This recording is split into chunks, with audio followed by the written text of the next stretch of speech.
Elric's eyes widened as he heard the person next to him call his name, Elric Melvinger. The voice was monotonous, but the information delivered was shocking.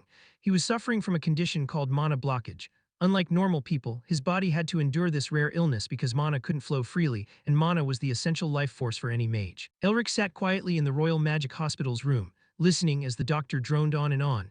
Even though we've tried every possible method on your body, I'm afraid we are helpless. He bowed his head low, waiting for the sentencing of his own future.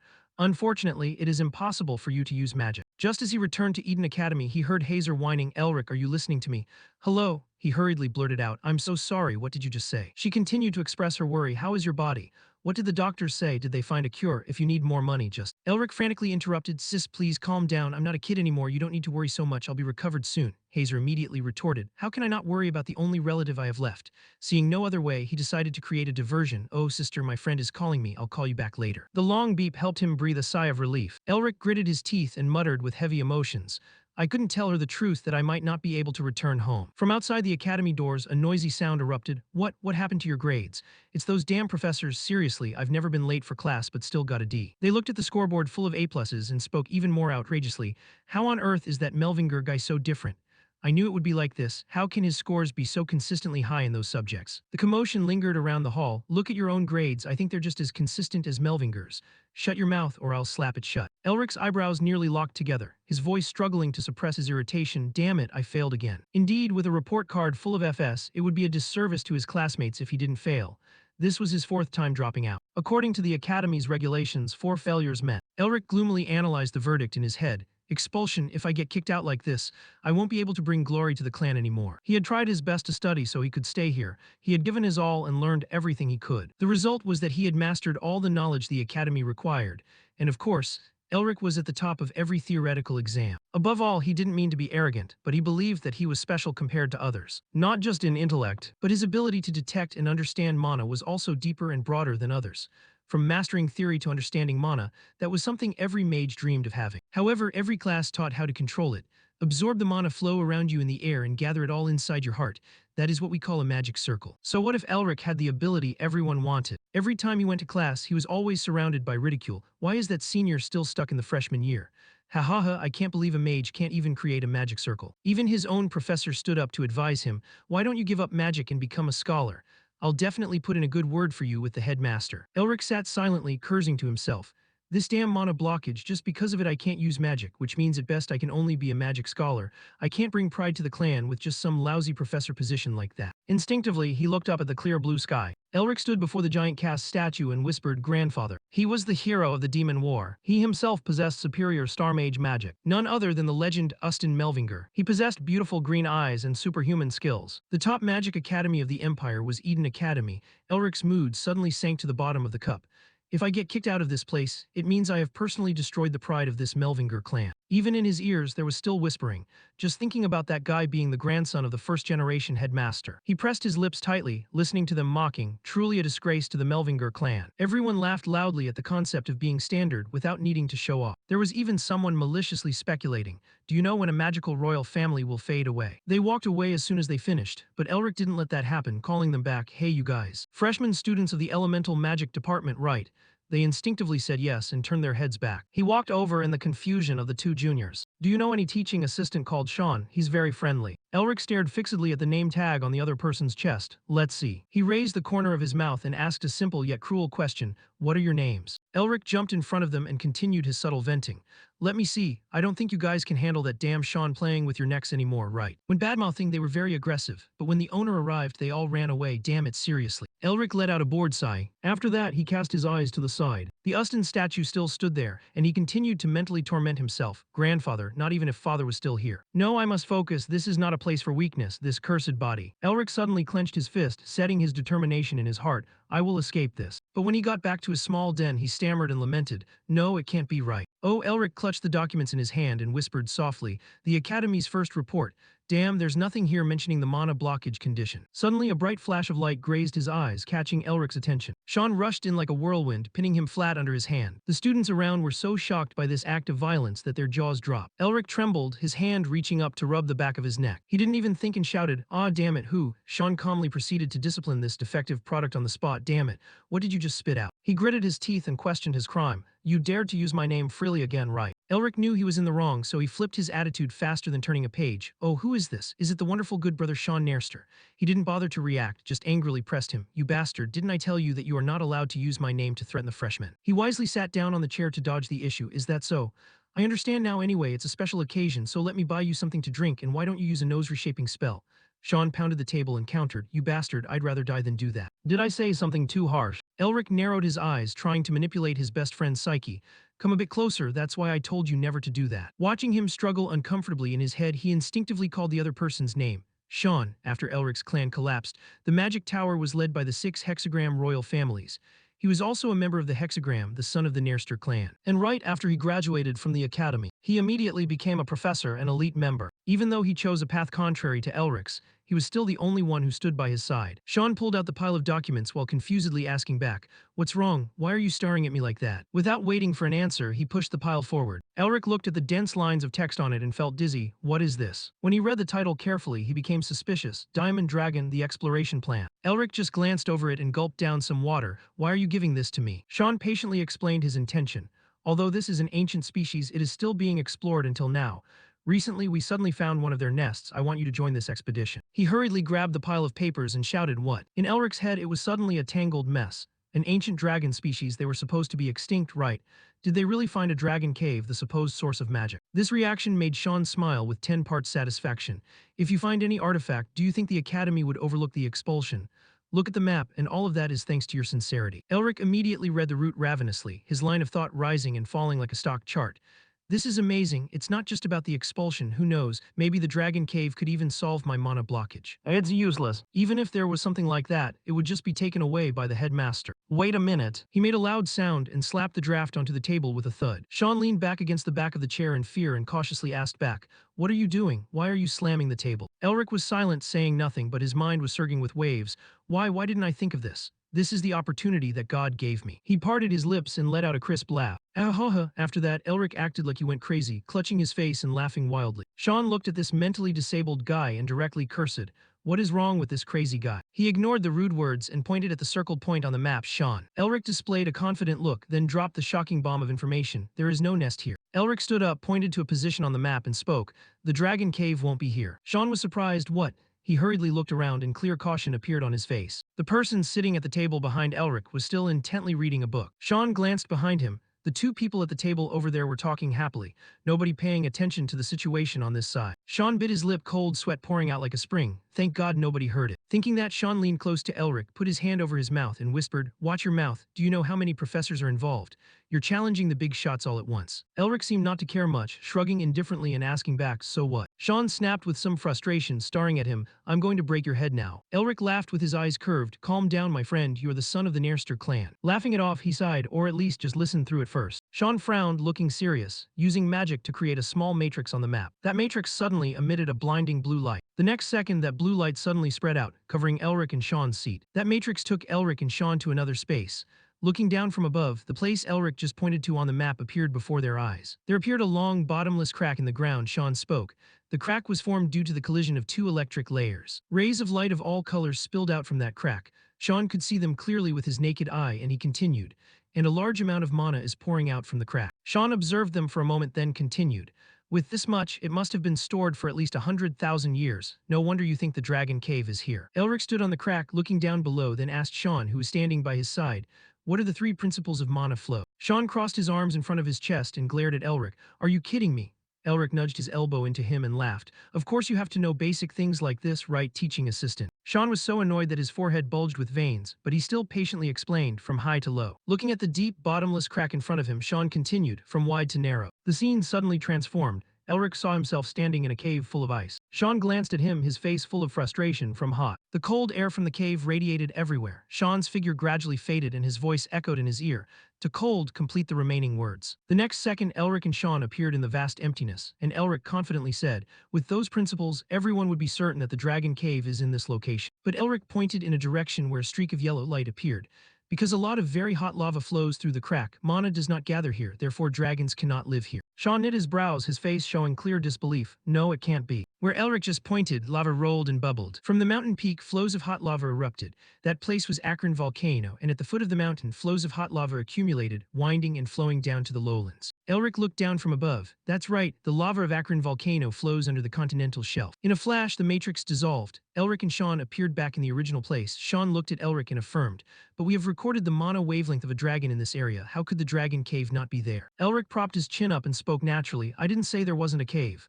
Hearing him say that, Sean became even more confused. What? Elric smirked. There is definitely a cave. Finishing his words, he pointed to a certain position on the map and spoke, here inside Caragol Cave. And just as Elric guessed, the place he pointed to indeed had a cave. Zooming in on the cave door, a vibrant golden dragon was carved. Elric thought of a place with countless bookshelves related to priceless magic. Besides that, there was also a treasure with mountains of gold coins and various precious stones, and he affirmed that it was definitely there. Ending that conversation, Sean walked to a room, confusedly scratching his head and cursing, damn, what should I say to my superiors about this? Sean tried to regain his composure, raised his hand to knock on the door, then paused. Sean was worried and sweating. He thought to himself, should I just play dumb? If I make the headmaster angry, I'll be expelled, but what if what Elric said is true? Then that guy. Sean hesitated, walking back and forth in the corridor, not daring to knock. Suddenly, he heard some noise, so he looked towards the sound. Not far away, Elric was actively practicing magic, and Sean saw this scene and showed surprise. Elric, why are you alone in the practice room? Elric's whole body trembled, performing the action of putting his hand forward as if trying to create magic. He seemed not to hear Sean's words, still muttering in his mouth, I have to use the healing and banishment spells to become number 1 and honor the clan at any cost. A moment later, Elric was drenched in sweat, his face dark, veins gradually appearing on his face. Damn it, mana blockage. Sean stood not far away, suddenly smirking, then thought to himself, that bastard, he can cure the mana blockage. He patted both his cheeks to wake himself up, then spoke up. If that's the case, as his friend, I must help him. In a room full of books, someone suddenly spoke up. So, that person held the newspaper and watched intently, his mouth not forgetting to keep speaking. What you're saying is, he put the newspaper down to reveal his annoyed face and looked at the person in front, angrily asking, my research report is wrong. The person speaking was the head of Uston Academy named Barracks. Sean stood opposite him, sweating, and stammered, it's not like that, but I want to ask for your opinion because it's possible. Barracks suddenly interrupted Sean's words. Sean, I don't know why you came to that conclusion, if you can't convince me. While speaking, he swung his legs. The next second, Sean's whole body was suddenly covered by terrifying fiery red mana, Barracks emphasized. Then even if you are the son of the Nairster clan. His eyes flashed with a cold light, his face gloomy as he looked at Sean to warn him. I will not let this go. Feeling the terrifying mana source surrounding him, Sean broke out in a cold sweat, thinking fearfully, the mana is so strong, this is the power of a 7th-tier mage. Just at this moment, the mana surrounding Sean suddenly appeared with cracks and then shattered. Eric suddenly threw the door open, looking inside with a confident smile. The little mana remaining in the room gradually dissipated. Sean turned his head to look at the person who had just arrived, shouting in surprise, Elric. Seeing him, he couldn't control his excitement and shouted loudly, are you crazy? Why did you come here? Elric bowed politely and greeted, hello headmaster, please forgive me for barging in like this. Standing next to him, Zin sweated on his behalf. Barrack stared at Elric, oh ho, look at it. He recognized him and spoke up, Elric Melvinger. Yes, is it possible that the teaching assistant deduced this from your opinion? Elric admitted naturally, yes, that's right. Barracks glanced at the clock in his hand and smirked, I have praise for your insight and clear awareness. It's hard to believe a student would think of something like that, but there's no evidence, is it just speculation? Elric narrowed his eyes and expressed surprise, what? This is a basic thing that even a 3-year-old child knows, and you need proof for this. Barracks looked at Elric with a dark, gloomy expression. Elric, showing no fear, stared straight back into his eyes. Sean stood in the middle, shivering, tears streaming down his face as he forced a smile, thinking, is this guy out of his mind? Why are you provoking him, you devil? Did you even come here to help me? You're more likely here to get yourself killed. Barracks suddenly clutched his head and slumped over his desk. The basics, ha ha ha. The moment he looked up, he couldn't stop himself from laughing loudly. I'm so speechless I can only laugh, a little shrimp who can't even condense mana. Hearing him say that, Elric calmly retorted, are you saying my hypothesis is wrong, Professor? Barracks sat up straight, looking at him. Yeah, well, some people just get lucky, I suppose. He kept rambling on, talking about trash who run their mouths without knowing their place. Elric slightly curled his lips into a smile. Like you, for instance, Barracks emphasized. Elric said nothing, the light from outside hitting his back cast a long, lonely shadow. Barracks raised an eyebrow and tapped his temple with his finger. As a professor, I can't just ignore a student's opinion. He suddenly looked at Elric's neck and changed the subject. Oh, that's right. Barracks offered with a dark smirk, why don't we make a wager? Elric seemed interested. He asked back, a wager, what kind of wager? Barracks replied, I will prepare everything you need to set up an expedition team, and let the finance department know exactly what you require. It sounded appealing, but of course, everything came with a price. Barracks emphasized, if you fail, then the Melvinger family heirloom around your neck will belong to me. That priceless treasure was the trump card that gave Elric a chance to turn the tables. He smiled confidently, Barrick's final words deeply imprinted in his mind. The Melvinger family heirloom will belong to me. A magic carriage rolled through the crowded streets, the sound of Sean shouting from inside, "Aren't you frustrated?" Inside the carriage, despite Sean being angry to the point of trembling, Elric calmly held a book, reading intently. "You're going to burst my eardrums, man, take it easy." Saying that, he smiled, his eyes crinkling.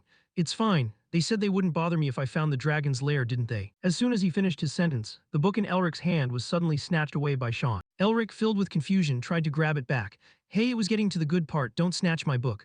Sean's face turned as dark as a soot-covered pot as he roared angrily, "What if you don't find it?" He continued, agitated and loud, "If your prediction is wrong, the family heirloom will be taken away, you idiot." That necklace— Elric lowered his head to look at the chain hanging around his neck. The pendant flashed with a silvery light. He heard Sean yelling in his ear, "It can only be given to the head of the Melvinger family." Elric acted as if it didn't matter. He waved his hand and laughed, saying it was true that the guy had always wanted that pendant. Sean put his hands on his hips and pointed straight at him, scolding fiercely, "Can you still laugh? Don't you understand the situation?" Elric suddenly cut him off. "Thanks, man." He smiled, his eyes crinkling. "At least you've always been by my side." Sean buried his face in his hands, exasperated. "Ha, you know full well my life is also ruined if we don't find that lair, don't you? So what's the plan?" Elric finally sat up straight, smiling as he said, "My friend, do you really think this Elric Melvinger would accept a bet just because I was threatened?" Sean looked blank, still not understanding what he meant. "What do you mean?" Elric suddenly bared his teeth in a mischievous grin. "If he dares to covet the Melvinger family heirloom, he'd better be prepared to bet his own life. That might just be enough." Sean frowned deeply, staring straight into Elric's eyes, cold sweat breaking out on his face. "I almost forgot this guy has two nicknames." Thinking of Elric's pitiful, tearful face, Sean silently added in his heart, "One is the disgrace of the Melvinger family, and the other," he thought, envisioning Elric's terrifyingly crazed face, "is the most frightening person in the Melvinger family." Sean stared silently at Elric sitting in front of him, and for a moment both of them were quiet, not saying a word. Elric sat opposite Sean, wearing that crazed look. Sean bit his lip, breaking out in a cold sweat. He was doing it again back when Sean was still a trainee. He didn't even want to recall this incident. Back then, Sean had been drenched in sweat, frowning and shouting. Standing opposite him was a young teenager who gritted his teeth and roared even harder. 7 years ago, everyone was lining up in the mana condensation practice room, talking excitedly. "How's my mana size?" one of them challenged. "Mine is bigger." Elric, only 15 at the time, sat hunched in a corner behind them with his head bowed low. Just then, someone suddenly mentioned him. "Are you even sure you're from the Melvinger family?" Hearing the voice, he lifted his head to look at them. A group of students appeared before Elric. Rivern had condensed his mana and looked down at him, "So even the famous Lord Melvinger can't do this trick." He laughed with contemptuous mockery. "Maybe the clan head picked you up from some gutter somewhere," and the students behind him immediately burst into laughter. They joined in the mockery, saying, "Just stop it, it's hilarious." Elric kept his head bowed, his lips moving as if he wanted to say something, but in the end he chose to remain silent and asked himself, "Am I really that unlucky?" As soon as Rivern's group turned to leave, Elric slowly stood up. He suddenly reached out and grabbed something round in front of him, the answer already clear in his heart. "Yes, I am." The next second, Elric unexpectedly swung that sphere, striking Rivern hard on the back of the neck. The two students walking with him were startled by the sound and spun around. Elric just pursed his lips and kept his head down, saying nothing. He thought to himself, "But it's unlucky for those idiots." The sphere in Elric's hand was still dripping with blood. Rivern was already lying collapsed on the ground. The two students accompanying him panicked and called out, "Rivern, wake up." At the Eden Academy, during the disciplinary committee meeting, Elric faced those waiting to judge him.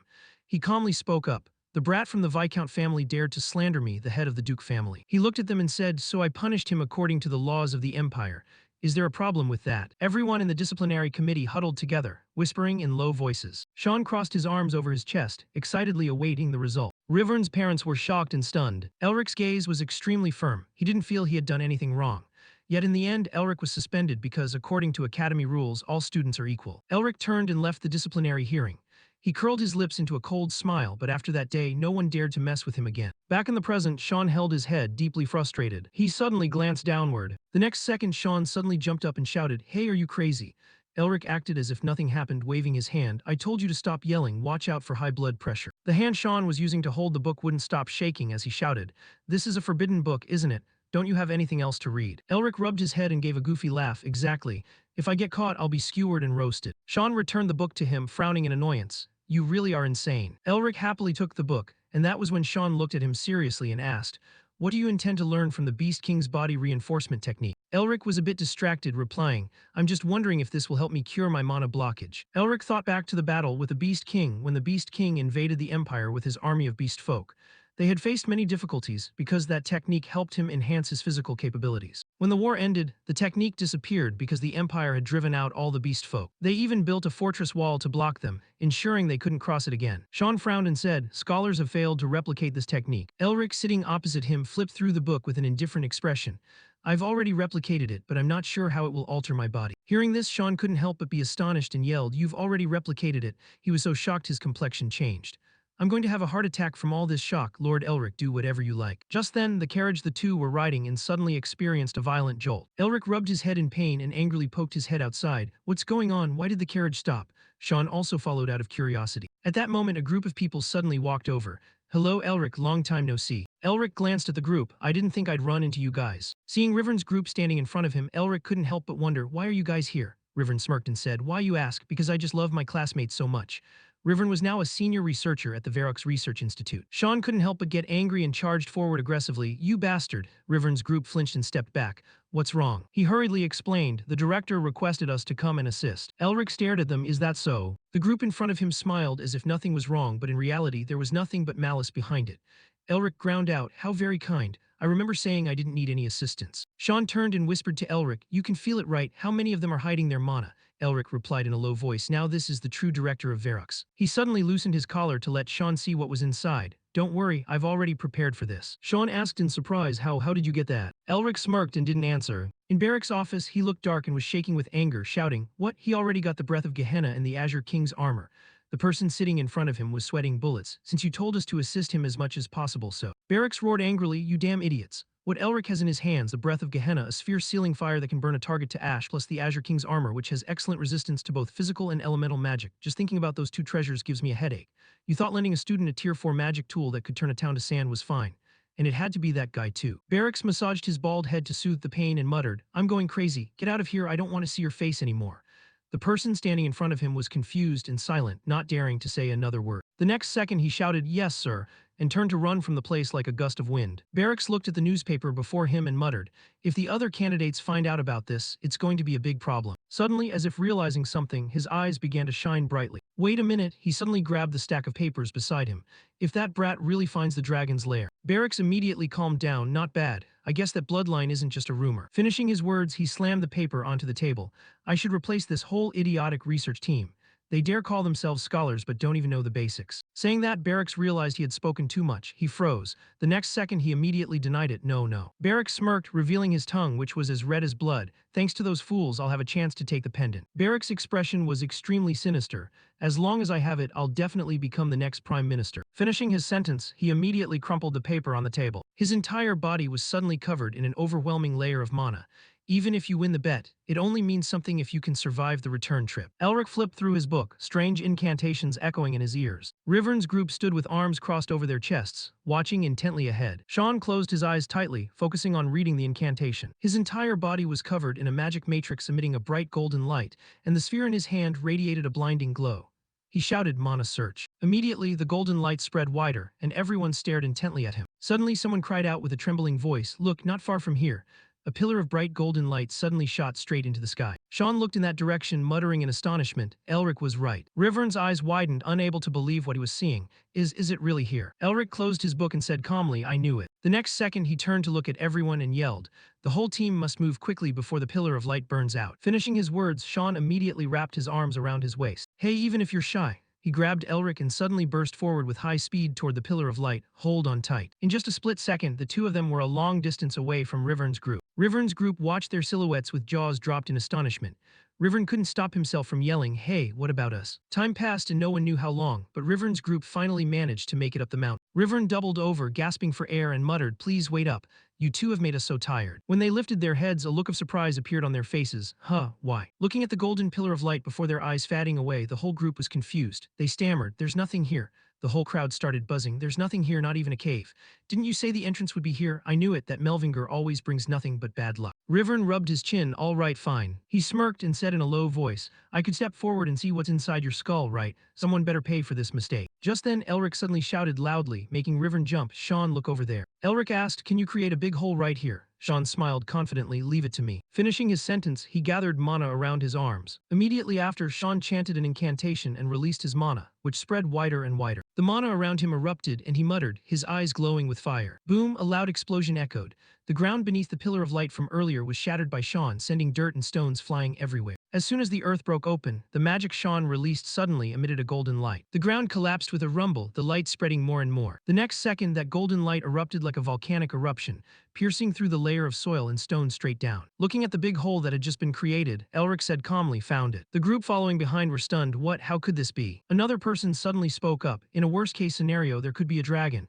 Before he could finish his sentence, he gasped loudly. A blue aura suddenly covered the whole area. The group following behind shouted in shock, what is that? They gritted their teeth, trying to withstand the pressure of this massive mana stream. Someone was so terrified their face went pale, staring blankly ahead. Huh? Elric suddenly stretched out his arm to signal them. He looked straight ahead and said, don't move. That's just the compressed mana that escaped when we created the hole. Elric put on a serious face and said, everyone, let's go inside. At the edge of the deep hole, seeing Elric go down into the cave, the group panicked and yelled, Elric, wait for us. Everyone followed behind Elric. Inside the cave, the stalactites seemed to glow. Rivern among the group rubbed his hands and spoke up. Why is it so cold here? Even after using a spell, I don't feel any warmer. As they were walking, Elric suddenly stopped in his tracks. Sean, walking beside him, asked confusedly, what's wrong? Do you see something? Rivern, with a big question mark appearing in his head, said, no, it's just that I felt a chill run down my spine.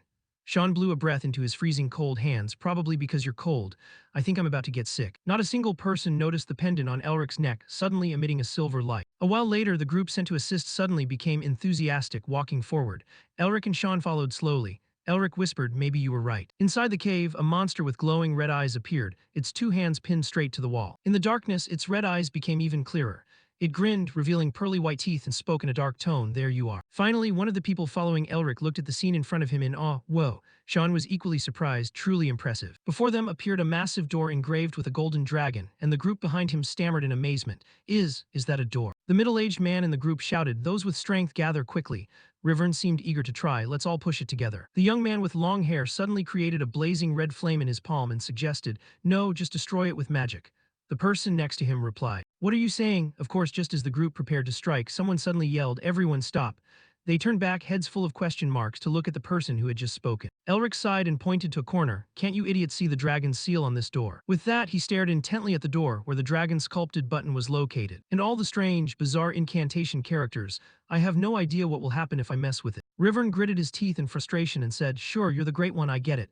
He was always trying to show off, wasn't he? Glaring at Elric, who was still discussing things with the others on the other side.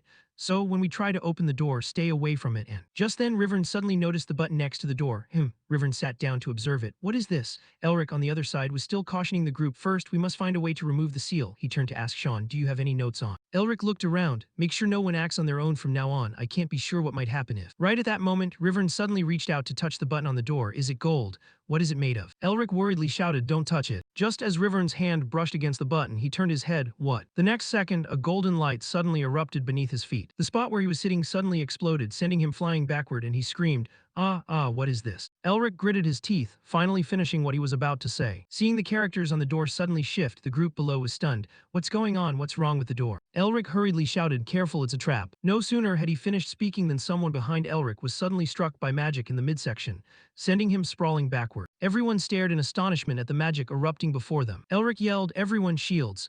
Everyone reacted quickly, raising their shields in unison, which helped them avoid the blasts. The group cried out in confusion, what is happening? Sean broke out in a cold sweat and yelled, Elric, what should we do now? Do something. Elric stared at the notes before him and replied loudly, I'll try to decode these notes first. The crowd began to scream, I don't want to die, don't run away, save us. Elric crouched on the ground, reassuring himself, stay calm. His mind struggled to process everything, a situational test. Elric began to put pen to paper. Right, just imagine this is just a situational test. His gaze gradually became determined. I will definitely find the solution. I believe in myself just as I always do. Elric's writing speed grew faster and faster. One person in the crowd couldn't withstand the rapid-fire attacks. His shield shattered and the attack struck him directly, causing him to scream. Elric tried to stay calm, frantically recording the decoding. Sean raised a shield to protect everyone behind him, while moans of pain echoed. My hands, save me. Elric's writing speed increased as his hand suddenly touched the round button on the door. He began to chant the incantation, silently praying in his heart. Just a little more, as long as I don't make any mistakes. Elric squeezed his eyes shut. Gritting his teeth, he thought, please, I'm begging you. As if hearing Elric's prayer, the magical attacks finally stopped. Everyone was amazed. It stopped. Sean collapsed to the ground, exhausted, looking up at the sky. I thought I was going to die. Elric hurriedly ran over to him. Sean, are you okay? Sean looked at him. Elric smiled slightly. Thanks to you, I'm still alive. The group was in an uproar. Wait, the wounds will heal soon. That just now took years off my life. Rivern, you're still doing okay, right? Sean glanced toward Elric. You bastard, you're really something else. Elric rubbed his chin and laughed proudly. Heh heh, that's my power, you jerk. Before the group could catch their breath for long, the place where they stood was suddenly covered by a layer of blue mana. One of them looked surprised. The next second, something suddenly rushed toward the group. The blue magical light converged into a spell, then suddenly struck the arm of one of them, destroying it entirely. The next second, he collapsed before everyone's eyes. His body gradually slumped to the ground. Everyone was in extreme confusion. Hey, are you okay? What's going on? Elric stared, eyes wide in shock. Ice magic suddenly manifested in greater and greater numbers. They rained down from above toward where Elric was standing, and he looked up, gasping in surprise. Damn it. At the critical moment, Sean unexpectedly used a shield to block the ice magic attack, though he was clearly struggling to hold it. The group quickly raised their shields in defense. Elric hurriedly took out paper and pen, gritting his teeth. Damn it again, Elric intently calculated and muttered some strange language. He wrote and read without stopping. Sean, unable to take much more, shouted urgently, Elric, hurry up. Elric's eyes lit up as he chanted the incantation faster and faster. A strange image was gradually reflected in his eyes. Elric suddenly saw himself appearing somewhere else. Before him was a giant dragon spreading its wings across the sky, the origin of magic. Elric snapped his eyes open, shining brightly. He yelled, Sean, haste. Sean, who was struggling to block the attacks from above, used magic to speed up Elric toward the gate. The blue magic wrapped around Elric's ankles gradually faded away. Sean glanced at him, sweat pouring down his face, gritting his teeth. I can't hold it anymore, it's too hard. No sooner had he finished than the ice magic blew through, tearing at Elric's skin. He coughed, but ignoring the blood, he charged forward with a determined face. Elric risked it all, whispering, armament. A layer of brilliant golden magic immediately covered his entire body. Rivern stared in wide-eyed disbelief. Could it be? On the other side, the ice magic struck Elric's abdomen directly, but he charged ahead regardless. His outer coat was shredded, revealing the armor he was wearing on his chest, and Rivern shouted in surprise. The Azure King's armor, how does he have that? Elric's hand finally touched the round button on the door. He closed his eyes, gritting his teeth, and whispered, this time for sure. Ice magic rumbled down, targeting the spot where Sean was straining to hold the shield. Whoosh, a massive chunk of ice flew by, missing Sean by a hair's breadth. Elric snapped his eyes open, his pupils dilated. The ice magic was neutralized by Elric, shattering and vanishing into the air. Watching the mana dissipate, Elric muttered, the trap is gone. Elric slumped to the ground and smirked, phew, I thought I was going to die. My expensive clothes are all torn up. Sean, in a sorry state, turned his head to look at him and smiled. The survivors of this incident showed joyful faces after surviving the ordeal. The door before them suddenly let out a sliver of light. Immediately afterward, the door gradually swung open. Elric was blinded by the light from within and shouted, Expedition team, help the wounded and let's head inside. Elric raised his eyebrows, looking ahead with joy. The place was filled with countless bookshelves and mountains of gold and giant gems, truly a massive treasure trove. Seeing the treasure, the expedition members walked in, amazed. So many magical items. Look over there, that's armor made from dragon scales. Elric stared at the bookshelves floating in the air. Amazing, these are all ancient books passed down through history. He smiled happily, thinking, regardless, they are all mages, aren't they? A team member suddenly patted him on the shoulder, smiling with curved eyes. You're amazing, Captain. Suddenly noticing something, he glanced in one direction. The member who had just had his back to him waved at someone. Just then, Sean walked over, draped his arm around Elric's shoulder, and smiled intimately. You bastard, what did you just do? Elric smiled confidently. Who was it that got a perfect score on the theory exams? I just imagined it was like a test, then solved it using spatial geometry and then the theory of elements. He suddenly widened his eyes, a warning bell ringing in his head. Wait, a test. Elric froze, his complexion paling. There's something weird, it's like I was given practice questions before the exam. Sean saw him freeze and asked, Hey, what are you thinking about so deeply? Elric turned to look at him. Oh, it's nothing. Sean suddenly patted his shoulder. On a wonderful day like this, you have to smile. He laughed loudly. Elric Melvinger, from now on, no one can ignore you or your prestigious magic clan. Elric stared straight into Sean's eyes, his own eyes wide with surprise. Sean reached out and ruffled his hair, smiling with his eyes curved. Man, even though that still bothers me, I'll just enjoy this moment. I've achieved freedom. At this moment, a team member standing on a mountain of gold was saying something into a magic orb. Not knowing what was replied on the other side, he suddenly smirked craftily. A moment later, someone suddenly grabbed Elric's hand. Captain, the person suddenly forced Elric to another location. There's a laboratory here too, hurry. Elric froze. HMPH, fine. On the other side, Sean watched them and spoke up. Our Elric is all grown up. He's even called Captain. I should follow them. Just then, Rivern ran over panting. Sean, there's a dragon carcass behind the treasure mountain. Sean turned his head abruptly and exclaimed loudly, What, a dragon? Rivern grabbed Elric's hand. He spoke, he'll be there later. Sean stared at him, and Rivern, nervous and sweating, tried to urge him, let's go. They reached a giant dry skeleton. Wow, this size, this must be a dragon king. Rivern glanced at him. Yeah, it seems to have been here for over 4,000 years. On the other side, Elric was suddenly shoved forward. Surrounded by the group, he pressed his hands on the ground and hissed, You dogs. Elric glanced at the group, gritting his teeth, You guys.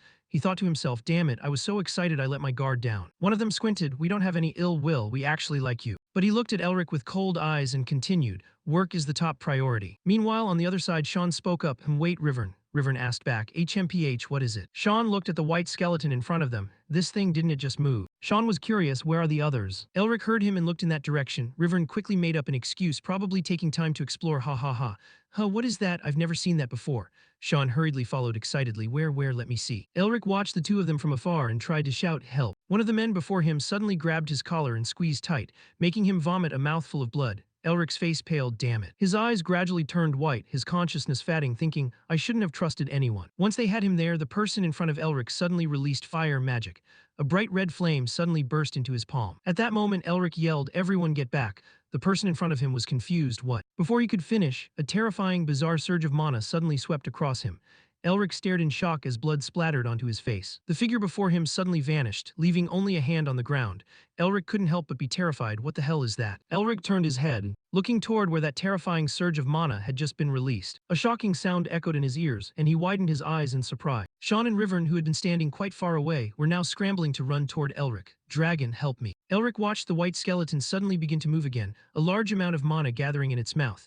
It moved powerfully, causing the cave to collapse with a roar. He stood stunned, breaking out in a cold sweat. "Damn it!" Rocks and debris from the cave ceiling collapsed with a roar. Elric looked up at the scene before him. "Damn it." The dragon skeleton was now focusing mana in its mouth and lunging toward him. Elric's whole body trembled as he thought to himself, "Where is the cave?" "Elric, this is also a test." Seeing Rivern and everyone else panicked and trying to escape, Elric became more desperate, "Just need to find the cave." His eyes widened, silently reminding himself, "Don't get detected by the dragon." Elric's gaze became determined, but the dragon skeleton suddenly froze in place. Elric couldn't help but wonder, why is it still standing there? Elric stood still as old memories suddenly raced through his mind. Magic from a dragon's tongue is just magic. Dragons are truly amazing.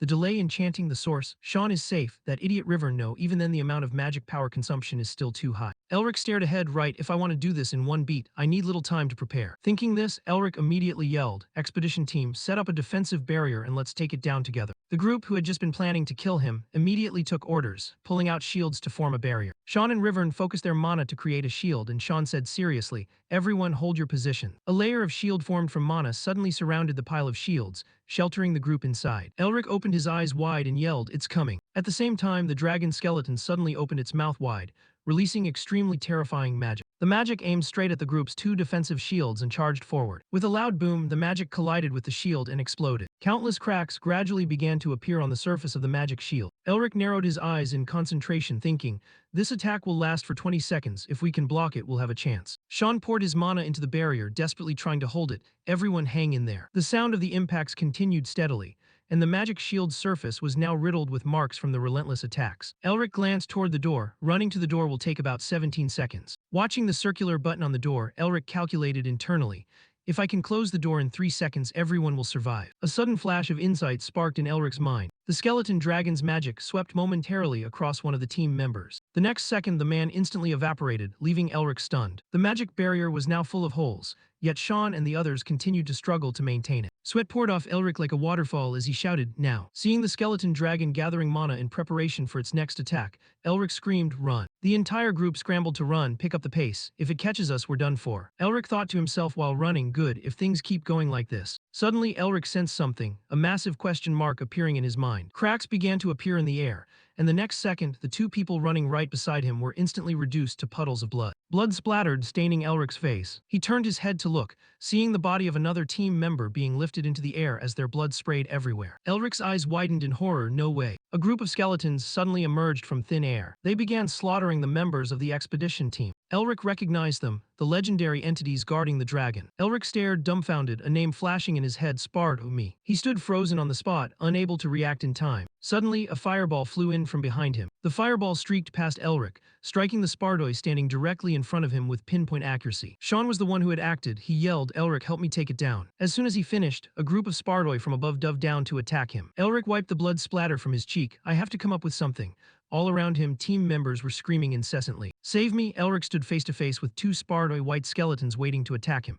Elric thought, "I'm the only one who can do this." He frowned, convinced that every problem had a solution. Just then, the pendant on Elric's neck flashed with a silver light. Elric squeezed his eyes shut, clutching his aching head and gritting his teeth. The next second, when he opened his eyes, a blinding light flared up. Elric suddenly saw threads interwoven through the air and he gasped in shock. "Why does everything look like this? I can see lines crossing everywhere like a spider web. Sean was currently attacking a Spardo. He turned and his lips moved. Elric thought, it looks like Sean is trying to say something, but I can't hear a thing.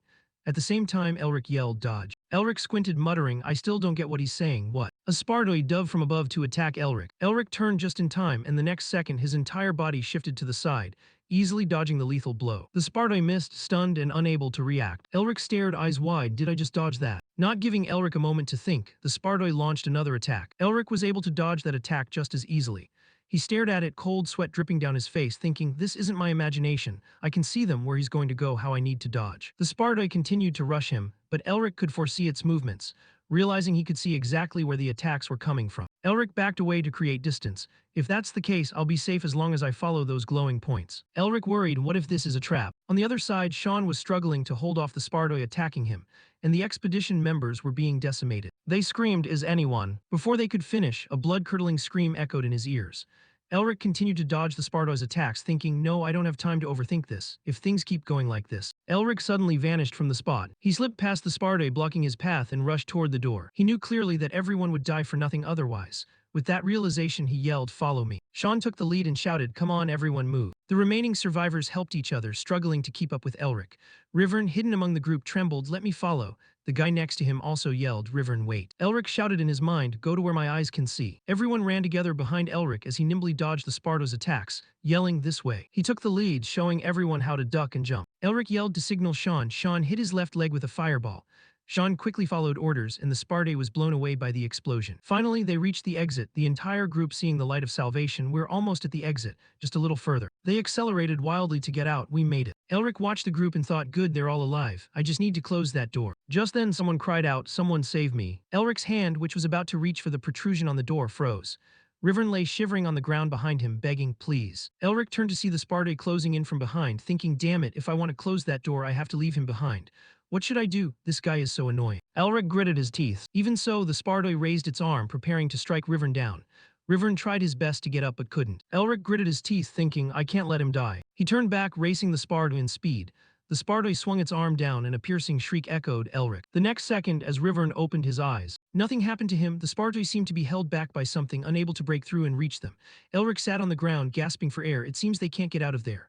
Rivern held his face, emotionally crying out, I'm alive. Sean roared, Elric, are you crazy? Elric smiled, his eyes crinkling. That was that guy's fault for having weak legs. Why are you yelling at me? Sean was trembling, watching the Spardoi being blocked in front of them. Elric couldn't help but wonder as the Spardoi simply turned away. They can't get out. Elric looked up, observing the surroundings. Now I'm starting to think about this. Above the cave, a layer of red mana was interwoven into the ceiling.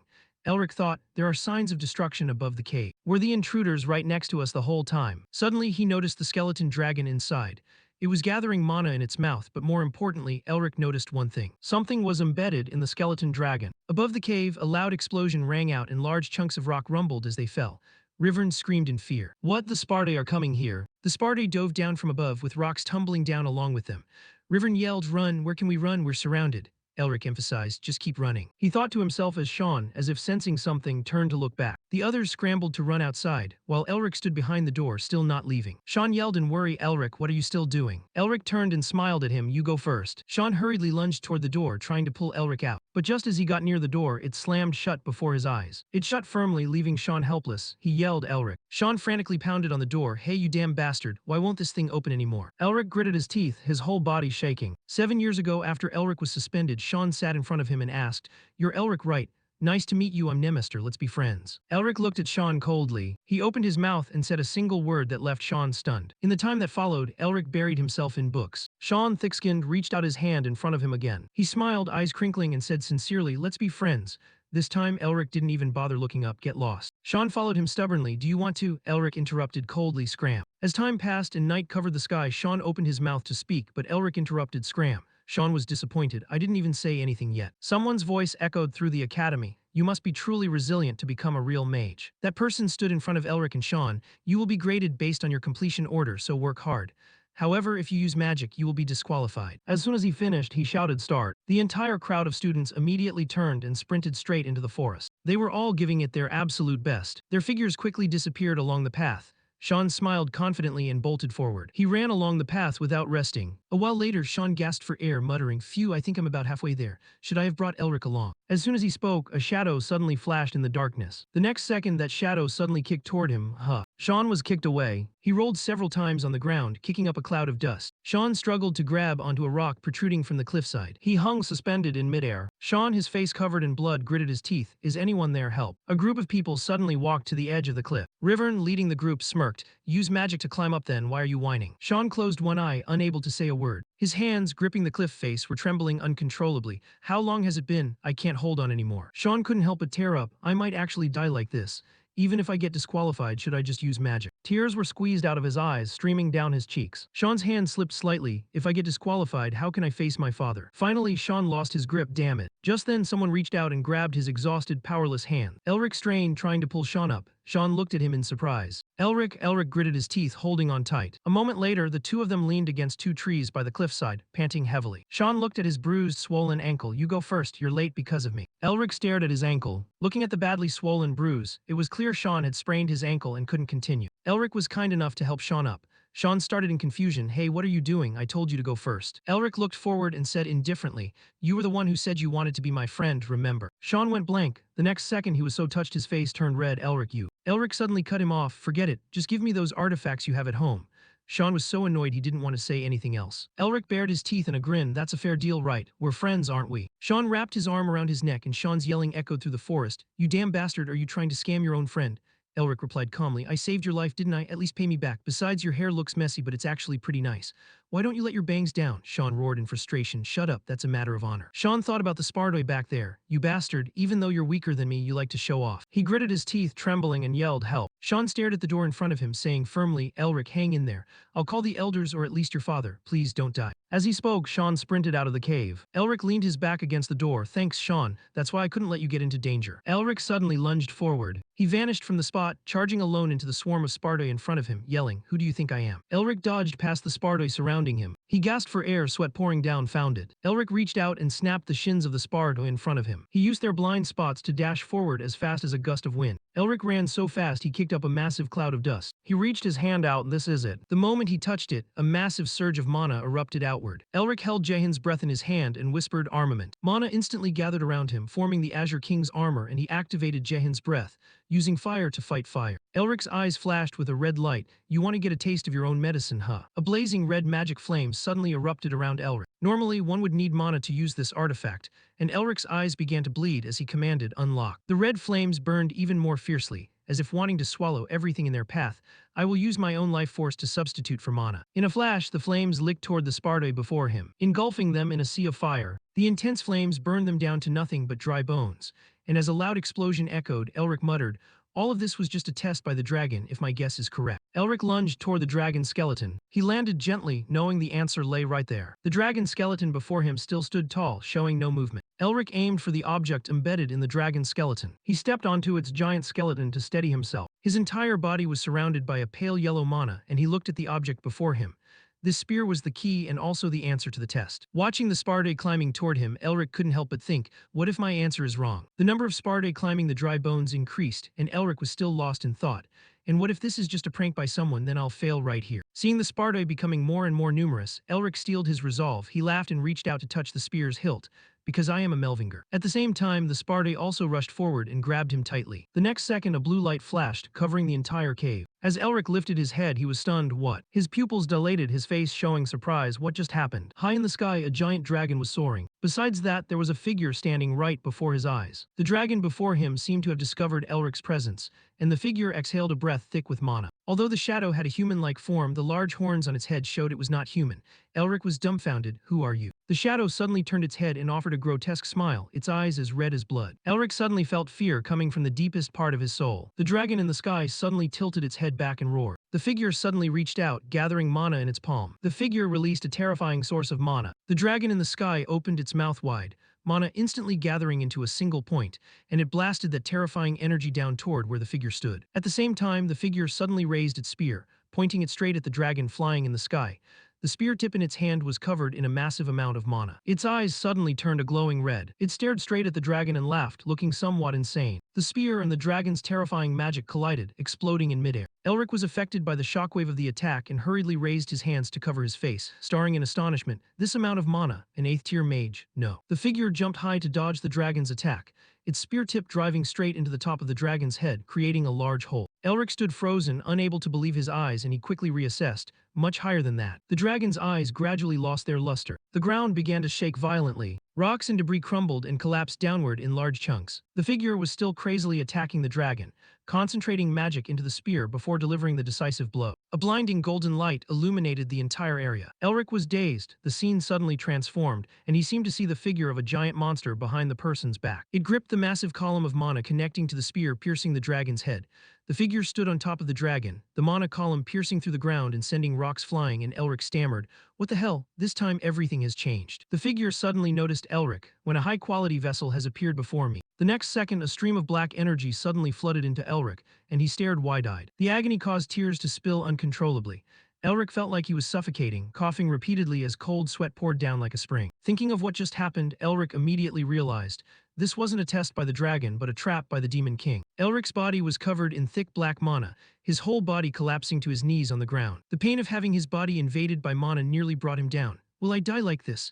Elric's eyes felt as if they were covered by a dark veil, and his whole body lost all strength. He felt as if his ribs were being ground down by friction. His arm bones shattered, unable to withstand that power. The Demon King, trying to possess Elric, laughed loudly. "Ha ho ha, Sean's evil mana is making the vessel's body stronger." Elric gasped for air. Thick black mana poured out from his eyes and mouth. He cursed, "Damn it." Elric saw glowing mana particles gradually covering everything. He remembered his grandfather and the entire clan sacrificing their lives to drive away the demons in the demon war.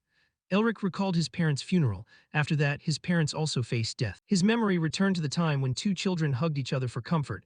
"Only you and I are left." Elric thought of those who always preyed on him, the royal family, the magic tower, and the vassal families. They have all shown their rotten nature. And even the person who had always been by his sibling's side, even the person he trusted and relied on the most. He began to show his true colors, trying to seize what belonged to his siblings. His body was being destroyed by the Demon King's terrifying power. As they tried to protect them, he remembered that day. His sister tried to touch the emblem on his clothes. The person they called said, "Uncle, please." Their uncle coldly turned his back, leaving Elric and his sister behind. "We were abandoned." Elric coughed up a mouthful of blood and screamed, the pain cutting into his skin. Confronting those who betrayed and humiliated his family, a small stone suddenly flew straight into his uncle's back. Elric cried in anger, throwing stones repeatedly while his sister tried to stop him. "But what can I do?" Elric helplessly wondered. Both siblings were abandoned in an abandoned mansion as if they didn't exist. Returning to the present, Elric silently cursed, "Damn it. No matter what, I will cure this mana blockage and restore my family." The thick black mana wanted to swallow him, but he didn't give up. Hatred welled up in his heart. "I'll make those traitors regret it." Elric sank into the darkness, hearing his heart beating crazily. "No, I haven't even started yet. It can't end like this." The Melvinger pendant on Elric's neck suddenly emitted a blinding golden light. "I won't let you devour me like this, damn you." The next second, Elric's whole body was wrapped in a pale yellow mana. Disjointed incantation characters flew around him, and his eyes, which had lost all color, suddenly flashed with a blue light. He heard someone whispering, "I hope this voice will reach our future descendants." The blue mana gradually pushed the Demon King out of Elric's body. He gritted his teeth in anger, saying, "What kind of power is this?" Elric suddenly reached out toward him. The Demon King's body was covered in blue mana, gradually fatting, and he was startled. The voice still echoed in Elric's ears. At this moment, Elric's body suddenly changed, his expression becoming strangely calm. He reached forward as if grasping something, and the voice continued, "According to the agreement, the first Demon King will be devoured." Finishing his words, Elric suddenly raised his hand, magic power gradually gathering on his arm, where a strange mark suddenly appeared. The Demon King gritted his teeth and screamed, "Impossible." He was gradually absorbed by the magic power but still tried to finish. It shouldn't be like this. The darkness covering Elric gradually dissipated, and he remained in the posture of raising his hand. A strange blue animal-like mark formed on his arm. Elric looked at his translucent hands in confusion. "Where am I?" Before Elric appeared a blurry figure. In the sky the horizon was visible. Looking at the person's back, Elric couldn't help but ask, "Who are you? Why do you seem so familiar?" He replied, "We are the first scholars to pursue the peak of magic." Finishing his words, he turned around. Elric's mind was a bit hazy. Is this the voice I heard before? The sun high above emitted a blinding light, but gradually it was covered by a red hue and darkness. The figure continued, "However, those who fought for greater power have brought misfortune to the world because they were corrupted by demons." The darkness seemed to want to swallow the sun, and the figure slowly recounted, "We decided to fix this and to atone for our past." The figure suddenly smiled. "We created an order in this world." Looking at the monster with large horns on its head, Elric thought, "What is that? A demon, the Demon King?" Elric quickly denied no. The monster's giant hand seemed to grasp the sun high above. It was the demon lord. The figure calmly said, an order that could purge demons at their roots. He reached out his hand, and it seemed as if an entire galaxy appeared on his arm. The next second, a strong shockwave rang out. Countless giant dragons flapped their wings in the sky, and the figure calmly continued, destroying all demons is our mission. He opened his palm toward the sky. However, a terrifying demon suddenly appeared, breaking the ground and lunging forward fiercely. Demons will never disappear completely, they will always return. Following it was an army of demons with glowing red eyes, and the figure continued, you must continuously destroy them time and time again. Until then, the order cannot be disbanded. Finishing his words, he performed a strange movement with his hand. The leading demon was unexpectedly pushed back. White dust flew up everywhere. The ground shook with roaring tremors. The figure remained calm, standing still without flinching. The next second, the entire demon horde rushed forward together. The figure looked up at the sky, smiling. One day in the future. The lower body of the demon lord began to show cracks. It roared and the ground crumbled with a rumble. The next second, its body gradually faded. Its eyes flashed with a red light. The fire magic burned madly, and the demon lord suddenly reached out a giant hand toward the figure as if to grab him. Seeing the hand getting closer and closer, the figure stood still, not moving an inch. Elric almost reflexively shouted in worry, watch out. He raised his hand. Before his eyes was the ceiling and he was dazed. Sunlight from outside seeped through the window frame. Elric sat up abruptly, a question mark appearing in his head. He turned to call the person sitting next to his bed. Sean didn't bother to look at him. Elric curiously asked, are you crying? Sean immediately retorted, me crying. He froze, his whole body trembling uncontrollably. In his heart, he silently screamed, damn it, why did he wake up now? This is so embarrassing. Elric was speechless, looking at Sean's back. He waved his hand. You're even crying. He kept nagging in Sean's ear. It's fine, you can cry. I just remembered you were crying when we were in the cave too. Sean heard him and became so embarrassed he got angry. He turned and glared at Elric. Elric broke into a cold sweat, hurriedly apologizing. Oh, I'm sorry. Elric's voice echoed in the hospital, but did you bring a rescue team to save me? Sean sat by the bed and replied, yeah, you sicko. Elric rolled the egg over the bruise on his face and grumbled, can you use magic to heal this bruise instead of just giving me an egg? Sean said naturally, you should be grateful that I gave you anything at all, you prick. Elric was speechless. You're the head of a clan, why do you keep calling me names? Sean glared at him, what's it to you, you sicko? Elric wisely turned his face away, pretending to be ignorant. Huh, what? I didn't say anything. Sean glared at Elric, by the way, if you play stupid like that ever again. Just then, Sean suddenly made a request, wait, stand up. Elric was confused, what for? Sean lost patience, shut up and stand up. Elric stammered, yes. Sean raised his hand to measure Elric's height. Did you get taller? He reminded him, try looking in the mirror. Elric touched the surface of the mirror and he saw that he had indeed become much taller than before. Elric stared in surprise, thinking back to the time in the dragon cave. What happened? Did my body change? Sean looked at him and curiously asked, what happened? Tell me about it. And what about the dragon? Elric turned to look at Sean and thought to himself, I'm sorry, Sean, I can't tell you yet. Elric decided to play dumb, winked at Sean, and laughed. Yeah, well, I'll tell you first when the time is right. Sean patted his shoulder. All right, Elric, I believe you have some idea already. He was frustrated and sulky, but truly, you bastard, you're keeping secrets even from me. Elric gave a fake smile to coax Sean. Oh, don't be mad. Finishing his words, Elric continued. What about that cave? Sean's hand, which was peeling the egg, froze. My family will take over that place. Elric sat back on the bed. It's going to be busy excavating it. Elric opened his mouth wide to eat the egg. No, they're just guarding it so no one can come in or out. Hearing that, Elric couldn't help but yell, what, why? Sean swallowed the egg. Because it belongs to you, you found it. They can't let anyone just do whatever they want. According to the law, the dragon cave belongs to the person who found it. But usually, large academies can completely seize the benefits by asking for excavation permission. That's how they shake hands with each other. Sean laughed loudly. The magic tower in the academy will be crazy trying to find a way to touch that place, you'll see. Seeing Elric smiling at him, Sean couldn't help but ask, what are you looking at? Elric suddenly became polite, thank you. Sean looked away, embarrassed, not knowing what to say. Elric curled his lips into a smile, thinking, I believe the Nemister family also wants permission to excavate, but they still did this for me. Sean suddenly interrupted his thoughts. That's disgusting, you clown, please don't talk like that. Sean bumped his fist against Elric's. What are you laughing at, you prick? Elric answered naturally, thanks for the compliment, you sicko. Just then, Elric suddenly remembered something. Wait, oh crap. He remembered barracks and thought to himself, now is not the time for this. That old hag must be finding every way to get excavation rights. Elric suddenly smiled coldly. He dared to try to finish me off. Sean saw this smile and couldn't help but point his finger and yell, what crazy thing are you planning now? Every time you smile like that, something is about to happen. Elric smiled, eyes curved. Sean asked anxiously. What are you going to do? Elric said kindly. I want to ask for a favor. Sean had a bad feeling and squeezed his eyes shut. I'm not listening, I'm not hearing anything. Elric acted as if he didn't hear him. Please announce that I was seriously injured. Sean collapsed in a corner. Damn it, I already heard it. Elsewhere, someone was slowly walking forward. That person wore the attire representing the Nemister family. At the Royal Magic Hospital, people wearing the same attire stood in rows, guarding the gate. Barracks frowned. Can you repeat that? The man standing behind the glass door replied, Student Elric Melvinger is currently in a coma due to serious injuries from his trip to the Dragon Cave. Therefore, I request you to leave here. Barracks broke into a cold sweat. I've gone through all this trouble to come all the way here and you're telling me to go back. The person standing beside him asked, what about the excavation rights? Do you intend to just leave the cave empty? The crowd gathered in front of the hospital gate shouted, why is the Nemister family blocking the hospital entrance? Elric, looking down from an upper floor, muttered, idiots. Just then a man pushed the door open and entered. It was Konais, the spokesperson for the Nemister family, who said, please get some rest. Elric remained silent and didn't reply. Light from outside streamed through the window frame. The door to Elric's room finally closed. Elric let out a sigh of relief. And you, he glanced to his side, why don't you stop starring and say something? How much longer do you intend to spy on me, Mephisto? The Demon King suddenly appeared in midair. Crossing his arms over his chest, he said angrily, why don't you show some respect to the noble king standing right before your eyes? The great demon king who once threw the entire world into danger and chaos.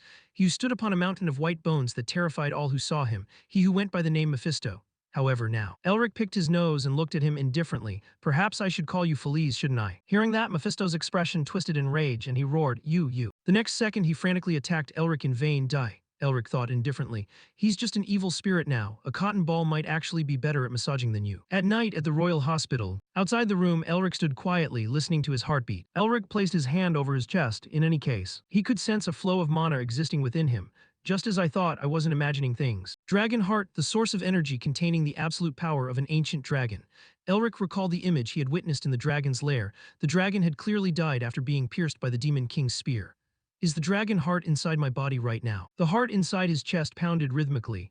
No, that's not right. I can still feel something different. Elric rubbed his chin. I only have memories of when the Demon King tried to take over this body. He glanced toward Mephisto. Stop staring at me and say something.